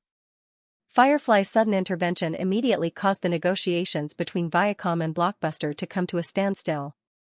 Although Blockbuster's management realized that Firefly had no intention of acquiring Blockbuster, in order to get a higher price from Viacom, Blockbuster did not mind feigning civility with Firefly.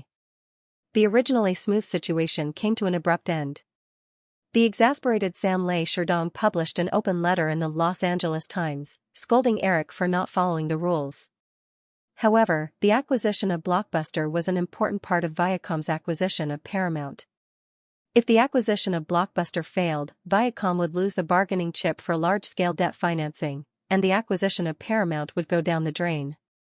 Sherdong had no choice but to raise the price again. Eric turned a deaf ear to Sherdong's provocation and continued to work and live his life step by step. After the press conference, although the rapid decline of News Corporation's stock price stopped, because the market was worried about the separation between Fox and Firefly, the stock price did not return to its previous price. Perhaps Murdoch quickly understood the reason for the matter. A few days later, 20th Century Fox successfully completed the acquisition of TG. The price was raised from the original $120 million to $140 million. Eric could guess Murdoch's thoughts.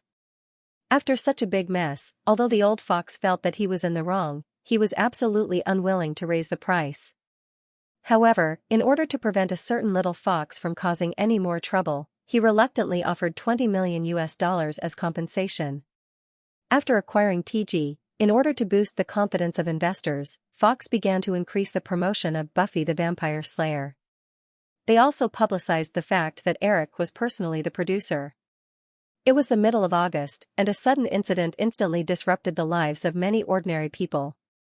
On August 18, a dentist in Los Angeles officially filed a lawsuit in federal court, accusing Michael Jackson of molesting his son, who was not even 13 years old. The Jackson case that shocked the world broke out. In the face of the lawsuit, Michael Jackson, who was in the middle of his Dangerous World tour, had to stop the concert and return to the United States to respond to the lawsuit. Eric knew that the Dangerous World tour represented the peak of Michael Jackson's career, but it also became the final peak of Michael Jackson's career. After Michael Jackson returned to the United States, hundreds of reporters quickly surrounded Jackson's house. A worldwide carnival of public opinion broke out. As for how the subject of the carnival felt, who cared, there were too many discussions about this matter in the future. Although Eric knew that Michael Jackson was innocent, at this time, Eric could only maintain a cold attitude. He had no interaction with Michael Jackson, and Eric also knew that he could do nothing at this time. Not to mention the dentist and the media that attacked Michael Jackson, even his own sister stood up to slander her brother as a pedophile. How could Jackson prove his innocence? Perhaps because of this incident, or because he was too busy. Eric's mood was inexplicably irritable and depressed recently. Many people around him noticed this. Jeffrey also brought a psychiatrist to Eric's office, but he was directly rejected by Eric. In the next few days, the number of people around Eric suddenly increased. Famke Janssen, who was originally filming the new season of The X-Files in Canada, specially rushed back to Los Angeles to stay with Eric for a few days. Jennifer Connelly followed, and Nicole, who was filming The Mummy in Morocco, also began to call back frequently. The sharp-minded Penelope became more docile in front of Eric, and everyone around them seemed to be careful. The little girl, who had caused trouble by leaking the stock withdrawal plan, directly stayed at the Sharp Corner Manor. She even called Tina Fey and Claudia Schiffer over, and secretly asked Eric if he wanted to try the twins. Joanna and Virginia also hoped more than once that Eric could stay in New York for a while to accompany the two little ones. Eric also knew why Jeffrey and the others, as well as the women around him, looked as if they were facing a great enemy. The proportion of Hollywood stars with mental illness was too high, and many people often chose to relieve their stress in extreme situations, and those extreme methods usually caused great harm to their bodies and minds. Eric was the true backbone of Firefly. If anything happened to him, Firefly would soon become a big ship out of control. In the current situation, no one wanted to see this happen. "I plan to stay in New York for a while," Eric said at the regular meeting of the executives in the new week. When the executives of Firefly heard this, they were not surprised at all. Instead, they breathed a sigh of relief and then nodded in agreement. Seeing that no one objected, Eric began to discuss the arrangements after his departure. The summer vacation was over, and the withdrawal of shares from Fox Television Network had been settled. The most important thing for Firefly Pictures now was the early layout of the acquisition of ABC Television Network, mainly including the formation of the acquisition team, the coordination of financing channels, the acquisition of shares of ABC Television Network, and other matters. Since Michael Lynn had confirmed that he would be leaving next year, Eric had no scruples and handed over the matter to Katzenberg. In terms of movies, most of the projects were proceeding in an orderly manner. Even if something happened during Eric's departure, he could just come back and make corrections. The script, lead actors, director, and the main creative team of the recent movie Thunderbolt Girls had been confirmed, and the rest of the trivial matters did not require Eric to intervene too much. "My life is monotonous. I catch chickens, and people catch me. All chickens are the same, and so are all people. Therefore, I feel a bit bored. However, if you can tame me, then my life will definitely be happy. Joanna Pakula was sitting on the beach mat, holding a thin book called The Little Prince in her hand. She was reading slowly and softly. Her calm voice had a reassuring charm. Her voice was scattered by the afternoon breeze and blended with the sound of the waves not far away. This was the private beach of a manor in East Hampton, Long Island. A beach mat was spread on the pure white sand, and a parasol was standing behind it, blocking most of the hot afternoon sun. Some snacks and drinks were placed on a small round table next to the beach mat. Eric, wearing only a pair of beach pants, was lying not far from Joanna with his arms resting on his head. His eyes were closed, and it was hard to tell if he had fallen asleep. There was a distance of more than half a meter between them, and the two cute little guys were lying on the thick blanket. Kevin, who was close to Eric, was sleeping soundly with his eyes closed and his mouth slightly open. Hawaii, who was next to Joanna, was looking at the book in her mother's hand with her clear eyes open. She only blinked when Joanna turned the page occasionally, as if she was urging something. After leaving Los Angeles for a week, Eric turned off his mobile phone and stopped reading the annoying newspapers. He also stopped thinking about the company's affairs. He only took an hour to deal with emails every day, and spent most of his remaining energy on the two little guys. It seemed that he was developing in the direction of a full-time stay-at-home dad. Joanna finished another page of the book and reached out to touch her daughter's soft blonde hair. She looked at Eric not far away with satisfaction, and then continued to read softly. Since she left the Polish National Academy of Drama in her early 20s, she had pursued fame and fortune, encountered difficulties, had small glories, and experienced big downfalls. She was like a boat lost in the ocean, drifting. At the age of 35, she finally leaned against a peaceful harbor surrounded by mountains on three sides. Although she was only 70% satisfied, she was no longer demanding. Even if her sudden disappearance after the movie Tornado caused the media to speculate, wonder, and ridicule, Xianxia was always calm and at ease, because she knew that there was a young man who would protect her and her mother well. He had indeed protected them well. After reading for a while, Joanna heard a sound coming from behind her. She turned around and saw a tall figure in a t-shirt and hot pants walking towards her on the stone steps that connected the beach and the manor. Seeing that Xianxia was looking at her, the girl waved her hand and walked down the stairs. She took off her high heels and put them aside. Stepping on the fine sand, she walked quickly to Xianxia and crouched down beside her. She put her arms around her neck and kissed her cheek intimately. Then, she bent down and kissed Kevin's little face gently. She reached out and pinched Kevin's chubby face before she stood up. Xianxia looked at her sister who was walking towards Eric after doing these things. Her eyes flashed with helplessness. "Eva, you said that you were going to participate in the fashion show. Shouldn't you be training now?" A few months ago, Eva Pakula had successfully completed her immigration with the help of her sister. Although she was 14 years younger than Xianxia, Eva Pakula, who was born from the same mother, was also a beauty. With Emily's help, Eva Pakula quickly signed a contract with a modeling agency. Recently, she had also received an invitation from Emily's fashion company to participate in the New York Fashion Week in September. "I'm here for work," Eva Pakula said. She picked up the glass on the small round table and poured herself a glass of juice. She lay down on the beach mat beside Eric and grabbed a strand of blonde hair by her ear and gently stroked Eric's face. Xianxia was a little dissatisfied and was about to stop her sister's actions when she saw Eric shaking his head and waking up. Seeing Eric open his eyes, Eva Pakula immediately let go of the hair in her hand and greeted him as if nothing had happened. "Hi, Eric." Eric touched his cheek subconsciously.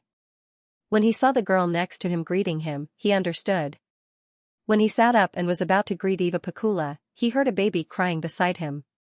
Hawaii, who was about to close his eyes and take a nap because his mother had stopped reading, also started crying when he heard his brother's cry.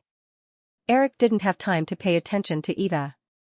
He and Xianxia hurriedly carried the two babies. Eric checked them briefly and said, "They peed, Joan. Let's go back." Eva Pakula came over guiltily and said, "Eric, do you need my help?" Eric pointed at the blanket on the beach mat and said, "Take this back. Don't worry about the rest. Let the servants come over and clean it up." Eva Pakula nodded and squatted down to fold the blanket. When she got up, Eric and Xianxia had already walked to the stone steps not far away. She hurriedly followed them. Walking to the stone steps, she put on her high heels and walked all the way to the manor through the dense shrubs. Looking at the surrounding environment covered by green trees and the luxurious villa not far away, Eva Pakula couldn't help but feel envious. In just a few months in the United States, Eva Pakula deeply realized how rich her sister's little man was. In order to protect the two women and the children as much as possible, Eric bought 6 manors of different sizes in Southampton and East Hampton.